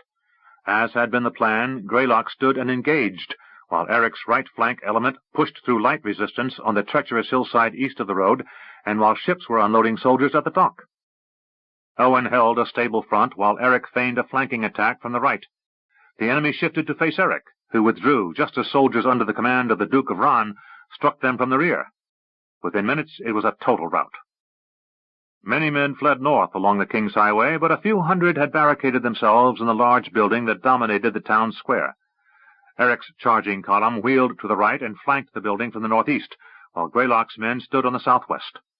Quickly, the building was encircled. Occasional arrows flew from windows on the upper floor, but otherwise the building was sealed. Windows and doors on the lower floor had been barricaded. Eric turned to Duga, the mercenary captain who had been among the first to switch sides during the war. "Keep the men back," he ordered. Then he set heels to his horse and rode around to Greylock's position. "Orders, sir?" Greylock was sweating furiously under the midday heat, his hair hanging limply across his brow. "I'm lacking patience, Eric." He rode a little closer to the building and shouted, "You in the guild hall!" An arrow sped from an upper window, missing by a few feet. "Damn it! I'm talking to you!" shouted Greylock. Eric said, "Let me," and switching to the language of Novindus, he shouted, "Our leader wishes parley." After a moment, a voice from within shouted, "What terms?" Eric translated. Owen said, "Tell him the terms are throw down weapons and walk out, or we'll burn the building down with them inside of it. They must decide now." Eric translated, and there was the sound of a sudden argument breaking out inside. Then the sound of fighting erupted, and Eric glanced at Owen, who nodded. Eric shouted, "Charge!" and from all sides the kingdom forces rushed to the building. Eric and Owen were closest and reached the main door of the building. Eric turned and shouted, "Bring a ram!" As men rushed to obey, other men were kicking at smaller doors or attempting to pry window shutters off their hinges. Suddenly the main door opened and a sword flew out, to clatter on the stone street at Eric's feet. "We're coming out!" shouted a voice from within. Eric and Owen stepped away from the door, and a group of men came out holding their swords by the blade. As they came into view of the kingdom soldiers, they threw the swords to the ground, the Novindus mercenaries' sign of surrender. Duga came to stand beside Eric. "I know these lads. Most of them are pretty decent fellows if you give them a chance." Then he saw a few hanging back at the rear and added, "Though a few of them should probably be hung just to improve the air around here." Eric said, "They're all going to be locked up for a while, until we can get them sent back home." Duga said, "Well, even after wintering with you, Captain, I can't say as I understand how you kingdom folk think. But then, nothing that's been happening for the last few years makes any sense to me. When this war is done, maybe you can explain things to me." Eric said, "As soon as someone explains things to me." Soldiers entered the building and took out the rest of the invaders. A few were carried out bloodied and unconscious. One of the first to surrender said to Eric and Duga, "That lot didn't see any point to surrender. The rest of us didn't see any point in being roasted for Vadawa." Duga grinned. "Norden will fart flames when he hears this." The soldier said, "He already did." He pointed to a man being carried out. "That's General Norden." Eric motioned for the two soldiers to take the unconscious general to one side. Owen nodded, a smile of satisfaction on his face. Reports started coming in that the town of Sarth was secure. Owen said, "Eric, take a company up the road and see if the abbey is secured. If you encounter any of the enemy, get back down that road as fast as you can." He turned to Duga. "You form up a barricade company at the bottom of the road, in case Eric returns in a hurry." Eric saluted, and as he turned to find his horse, Owen said, "Captain." Eric looked back at his old friend. "Yes, Marshal?" "Your boys did very well on the right flank. Tell them I said so." Eric smiled. I'll tell them. He hurried to where his horse was being held and turned to find Jado Shati. To his old companion he said, "Bring second squad and follow me." Jado, who looked as if he had just finished a relaxing morning ride, nodded and signaled. "Second squad, follow me. The rest of you, help secure the area." Eric led his small company through the town of Sarth. There was occasional fighting in scattered locations, as a few hardcore members of Norden's army refused to surrender, but mostly bands of disarmed prisoners being taken to the rear, where a compound was being erected to confine them. A few townspeople who had fled during the fighting could be seen up in the hills surrounding the city, a few of the more courageous among them coming down into the town. Eric and his men rode eastward, and rather than veering back along the King's Highway, where it turned south, they moved along a smaller road, heading upward into the mountains. Atop the first of these, overlooking the coast, was the Abbey of Sarth, once home to the largest library on the world of Midkemia. The horses were tired from the charge through the town, but Eric pushed them, anxious to find out if Arutha and Subai had been successful, or if a force of armed men was poised to strike down at Sarth. They had been so successful in retaking the southern end of Adawa's holdings, Eric was certain something terrible must happen. As they neared the summit, they heard the sounds of fighting from within. The road was narrow most of the way up the mountain, the men riding in pairs. At a point 30 yards before the gate, the road widened, allowing the men to spread out. Horse archers were ready and started firing upon the few men they could see on the wall. Eric signaled, and a dozen riders dismounted and raced to the gate. They threw grapples up and secured them. Men climbed, while the bowmen kept those on the wall busy. As soon as the first wave was across, other men followed, and fighting erupted along the parapet. Eric knew that had there been no kingdom forces within, his own men would have died, never reaching the walls. A warning shout alerted Eric, and he formed up his men to charge. He gave the signal as soon as the gates began to open. Eric and his men rode into the midst of a furious, surging battle, with horsemen and men on foot locked in a death struggle. Eric struck at the first horseman he faced, knocking him completely out of his saddle. The abrupt appearance of kingdom soldiers riding in through the now open gate demoralized the remaining invaders. Quickly they started to back away and throw down weapons and surrender. Eric caught his breath, then took in the scene around him. Men lay all across the courtyard, as well as a few wounded or dead horses. Eric motioned for Jado Shati to move the prisoners over to the stable. Eric dismounted and led his horse to the entrance of the abbey building. He glanced up at the old keep tower and realized that, with proper supplies, this fortress could withstand a year of siege. He counted himself lucky the prince had agreed to launch the attack as soon as possible, rather than let Norden get entrenched. "Eric!" called a voice. Eric turned to see Captain Subai motioning for him to come over. Eric hurried to the abbey's main entrance. Just inside the door lay Duke Arutha. Eric glanced at Subai, who shook his head slightly. Softly, the captain of the Pathfinder said, "He tried to keep the raiders from opening the gates. If you had arrived a half-hour earlier—" Eric looked at the fallen Duke. He appeared to be asleep. "He fought well?" Eric asked. Subai said, "Very well. He may not have been a warrior in life, but he died like one." Eric said, "As soon as we've secured the abbey, I'll send word to Greylock. The prince must be informed as soon as possible." "Patrick will want to enter Krondor with his new princess as soon as possible." "Rillanon?" asked Eric, referring to the rumors circulated to mislead enemies about the kingdom's intentions. "No need," suggested Subai. "With Arutha dead, Patrick needs to be in Krondor, with or without a bride." Looking southward, as if seeing Krondor in the distance, Subai said, "There's our weakness, Captain. If Kesh learns we are committing all our soldiers to retake Illith, and have only Duco's mercenaries along the border, without support troops within the city, they can wreak havoc." Eric said, "Let us hope we can keep Kesh from discovering this before the war in the north is over." Subai looked down at Arutha. It was his task to see that they didn't. Looking at Eric, he added, "No, it is someone else's task, but it is the prince's responsibility." With a gesture, he indicated the Duke's body was to be carried inside. To Eric he said, As soon as Greylock has soldiers sent up here to secure this location, my pathfinders will return to Crondor. We will return the Duke home." Eric nodded. "And I will go north with Greylock." Eric turned and walked out into the courtyard to bring order out of chaos and get the situation under control as quickly as possible. They had won a stunning victory, at far less cost than anticipated, and far quicker than they had imagined. Yet there was so very much to do still before them. 14. Consequences. Jimmy wept. Standing at attention on the steps of the palace in Crondor, next to his brother, a step behind the prince, his tears ran freely down his face. He could not imagine a life without his father. He had known those who fight might die, but his father had not been a warrior.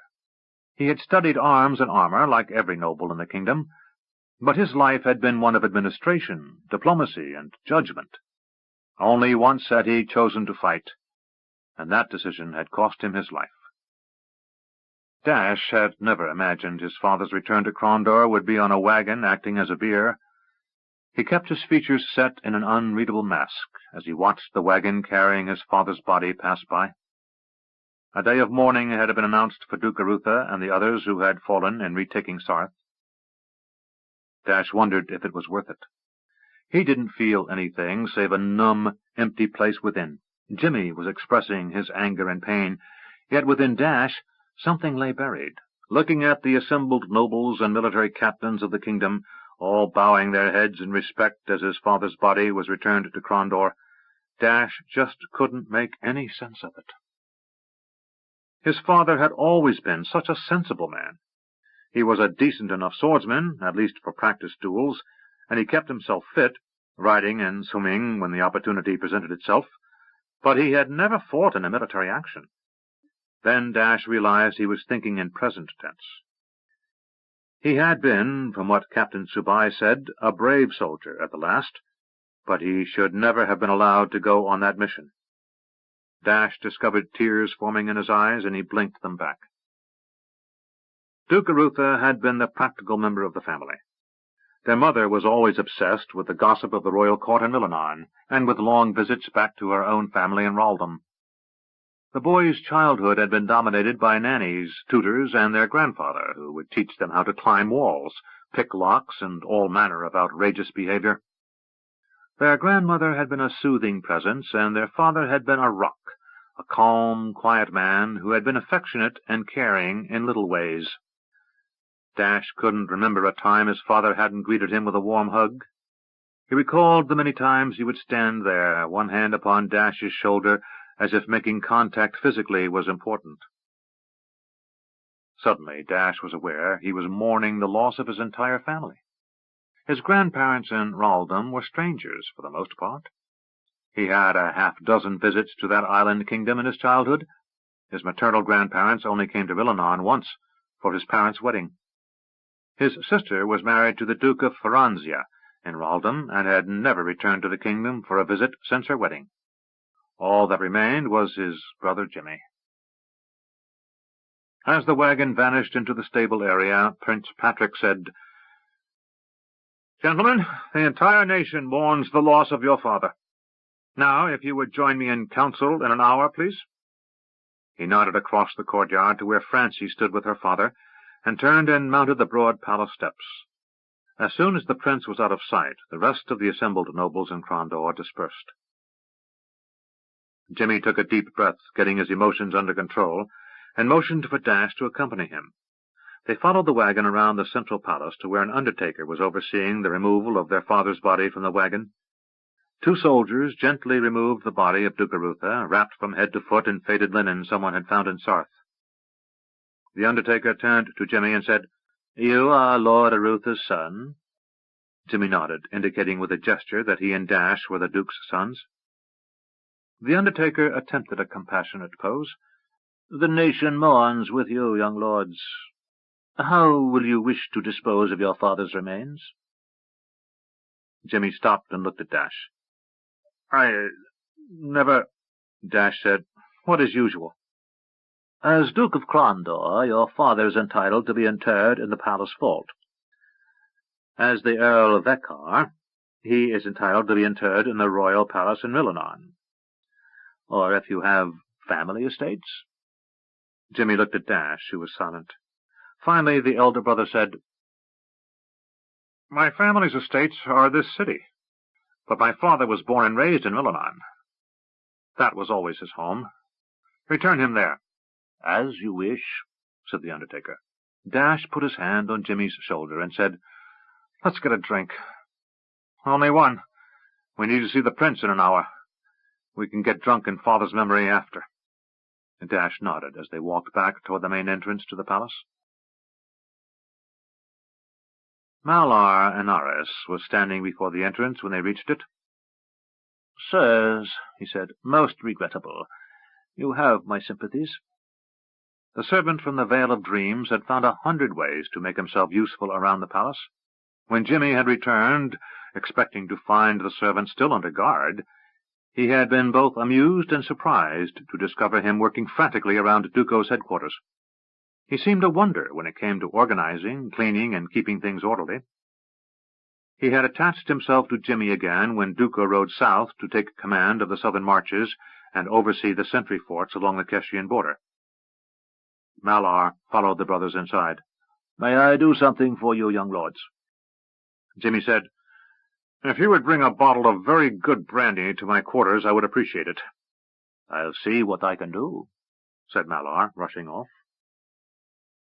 Dash and Jimmy walked the long corridors of the palace, now restored to nearly the state they had enjoyed before the destruction of Krondor. Workers still scurried throughout the palace, repainting trim around windows and doors, laying tiles and hanging tapestries. The rearmost stairs to the upper floors were still in need of repair, but the last of the cracked stones had been removed and replaced by masons, and the soot and fire damage erased. "Do you remember how this place looked before?" asked Dash. Jimmy said, "You know, I was just thinking the same thing. I know the tapestries are different, but I'm damned if I can tell you what the ones that hung on the walls before looked like. Patrick's having all the old war banners from the Prince's Hall remade." "It's not the same," said Jimmy, "but I can see the reason." They reached Jimmy's quarters and entered. They sat in silence for a minute, then Dash said, "I am so mad at him." He looked up, and his eyes brimmed with tears. Jimmy's eyes watered as well, as he said, "I know. How bloody stupid was that, going off and getting killed?" "You've written to Mother and the aunts?" "Not yet. I'll do so this night. I'm still not sure what I'll say." Dash let his tears flow. "Tell them he died bravely, for king and country." "Cold comfort," said Jimmy. Dash wiped at his eyes. "He had to go." Jimmy said, "No, he didn't." "Yes, he did," said Dash. "All his life he has been in the shadow of Grandfather and of the man for whom he was named." Jimmy wiped his own eyes and said, "History will only acknowledge one Arutha of Krondor." He sighed. "Father will possibly be a small notation somewhere. The man named for a great prince who served admirably as administrator in Milanon and Krondor." "Isn't there more for him than just that?" Dash said, "Only to those of us who knew him and loved him." Jimmy stood as a knock came at the door. He opened it and found Malar Anaris standing there, holding a tray upon which rested a bottle of brandy and 2 crystal goblets. Jimmy stepped aside and allowed the servant to enter. Malar put the tray down on the table and said, "I wish to express my deepest regrets, young sirs. While having not the pleasure of meeting your distinguished father, I have heard nothing of the man that was not salutary." "Thank you," said Jimmy. Dash took the decanter and poured drinks as Malar left and closed the door behind him. Offering a goblet to his brother, Dash lifted his and said, "To Father." "To Father," echoed Jimmy. They drank in silence. After a minute, Jimmy said, "I know how Father felt." "How so?" asked Dash. "No matter how good I am, no matter how high I rise, there will only be one James of Krondor," he said. "Only one, Jimmy the Hand," agreed Dash. Then Grandfather would tell us it had nothing to do with fame. He enjoyed the notoriety, though, said Dash. Agreed, said Jimmy. But he gained it from being so bloody brilliant at what he did. He didn't set out to be the most fiendishly clever noble in history. Maybe that's what Father knew from the start. It's just getting the job done and let history decide what history will decide, observed Dash. Jimmy said, No doubt you're right. Well, we'd better get to Patrick's office and see what the prince will decide. Dash stood up, adjusted his tunic, and said, Do you think he'll make you Duke of Crondor? Eldest son and all that? Jimmy laughed. Hardly. He'll want someone with more experience in the office, as will the king. Dash opened the door. You're only 2 years younger than Patrick, Jimmy. Which is exactly why Boric will want someone older and wiser in Crondor, said Jimmy as he moved through the door. Had Father been the Duke of Cryde or Yabon, I most certainly would have gotten the title, with a strong kingdom adviser on the first ship west. But Crondor? No, there's too much to be done and too many potential mistakes. As he moved down the hall, he added, Besides, there are too many headaches. Whatever Patrick offers me will be better than the office of Duke. They hurried along until they reached the side entrance to the prince's quarters. Jimmy knocked and the door opened. A page stepped aside and allowed them to enter. Compared to the cramped offices endured in Darkmoor, these offices were spacious.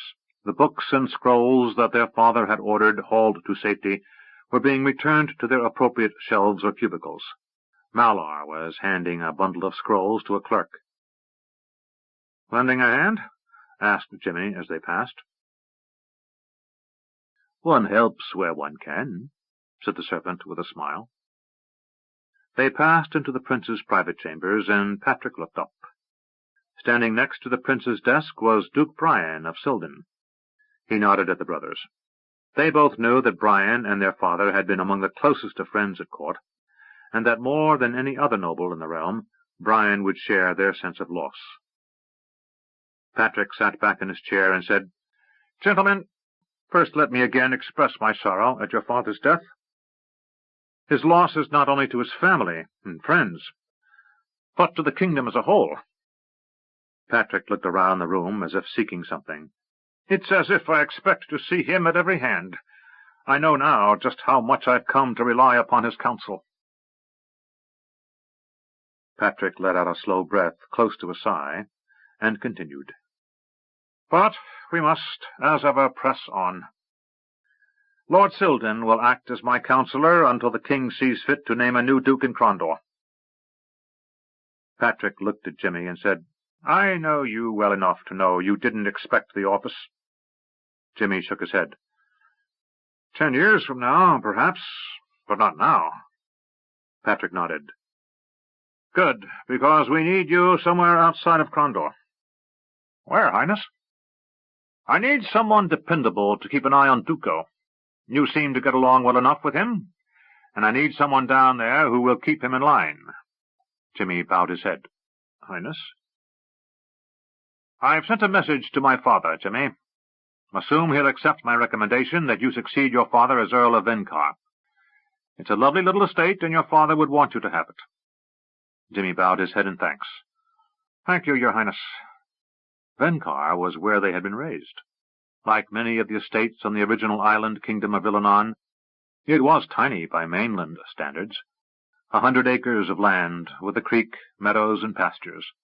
The tenant farmers had ceased to work the land centuries before, as Illanon had expanded its reach onto the mainland. But for its modest size, it was among the most beautiful estates in the kingdom. Their grandfather had arranged for it to go to Arutha when the old Earl of Vencar had died without heirs. Jimmy had been born in the palace, as had his sister, but they had moved there when he was a baby.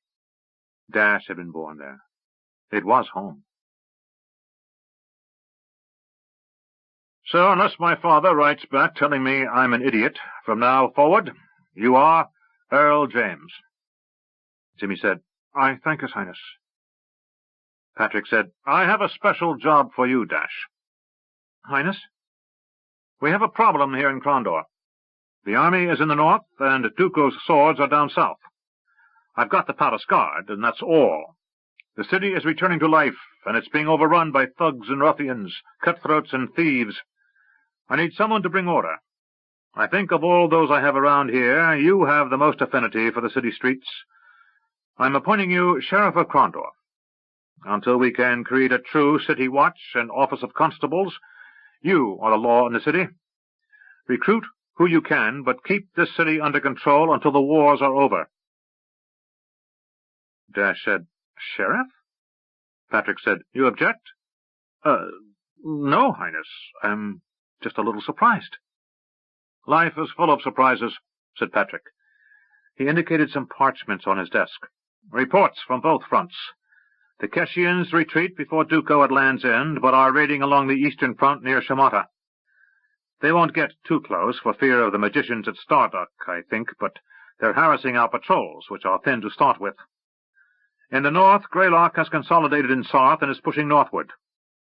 Patrick got a concerned look on his face. Something is not right. The defense along the coast is weak. We know that Fadawa offered up Duco because he was fearful of Duco's loyalty. Now it appears he gave up Norden in the same way, but by all reports Norden was his oldest and most trusted ally. Perhaps his hold over his men is less secure than we thought, observed Jimmy. Brian of Silden said, All the reports indicate a difficult winter for the invaders, with many dying of injuries and starvation. But we also have word from our agents that they're trading with Queg and the Free Cities. Food is plentiful, and they're established in Illith.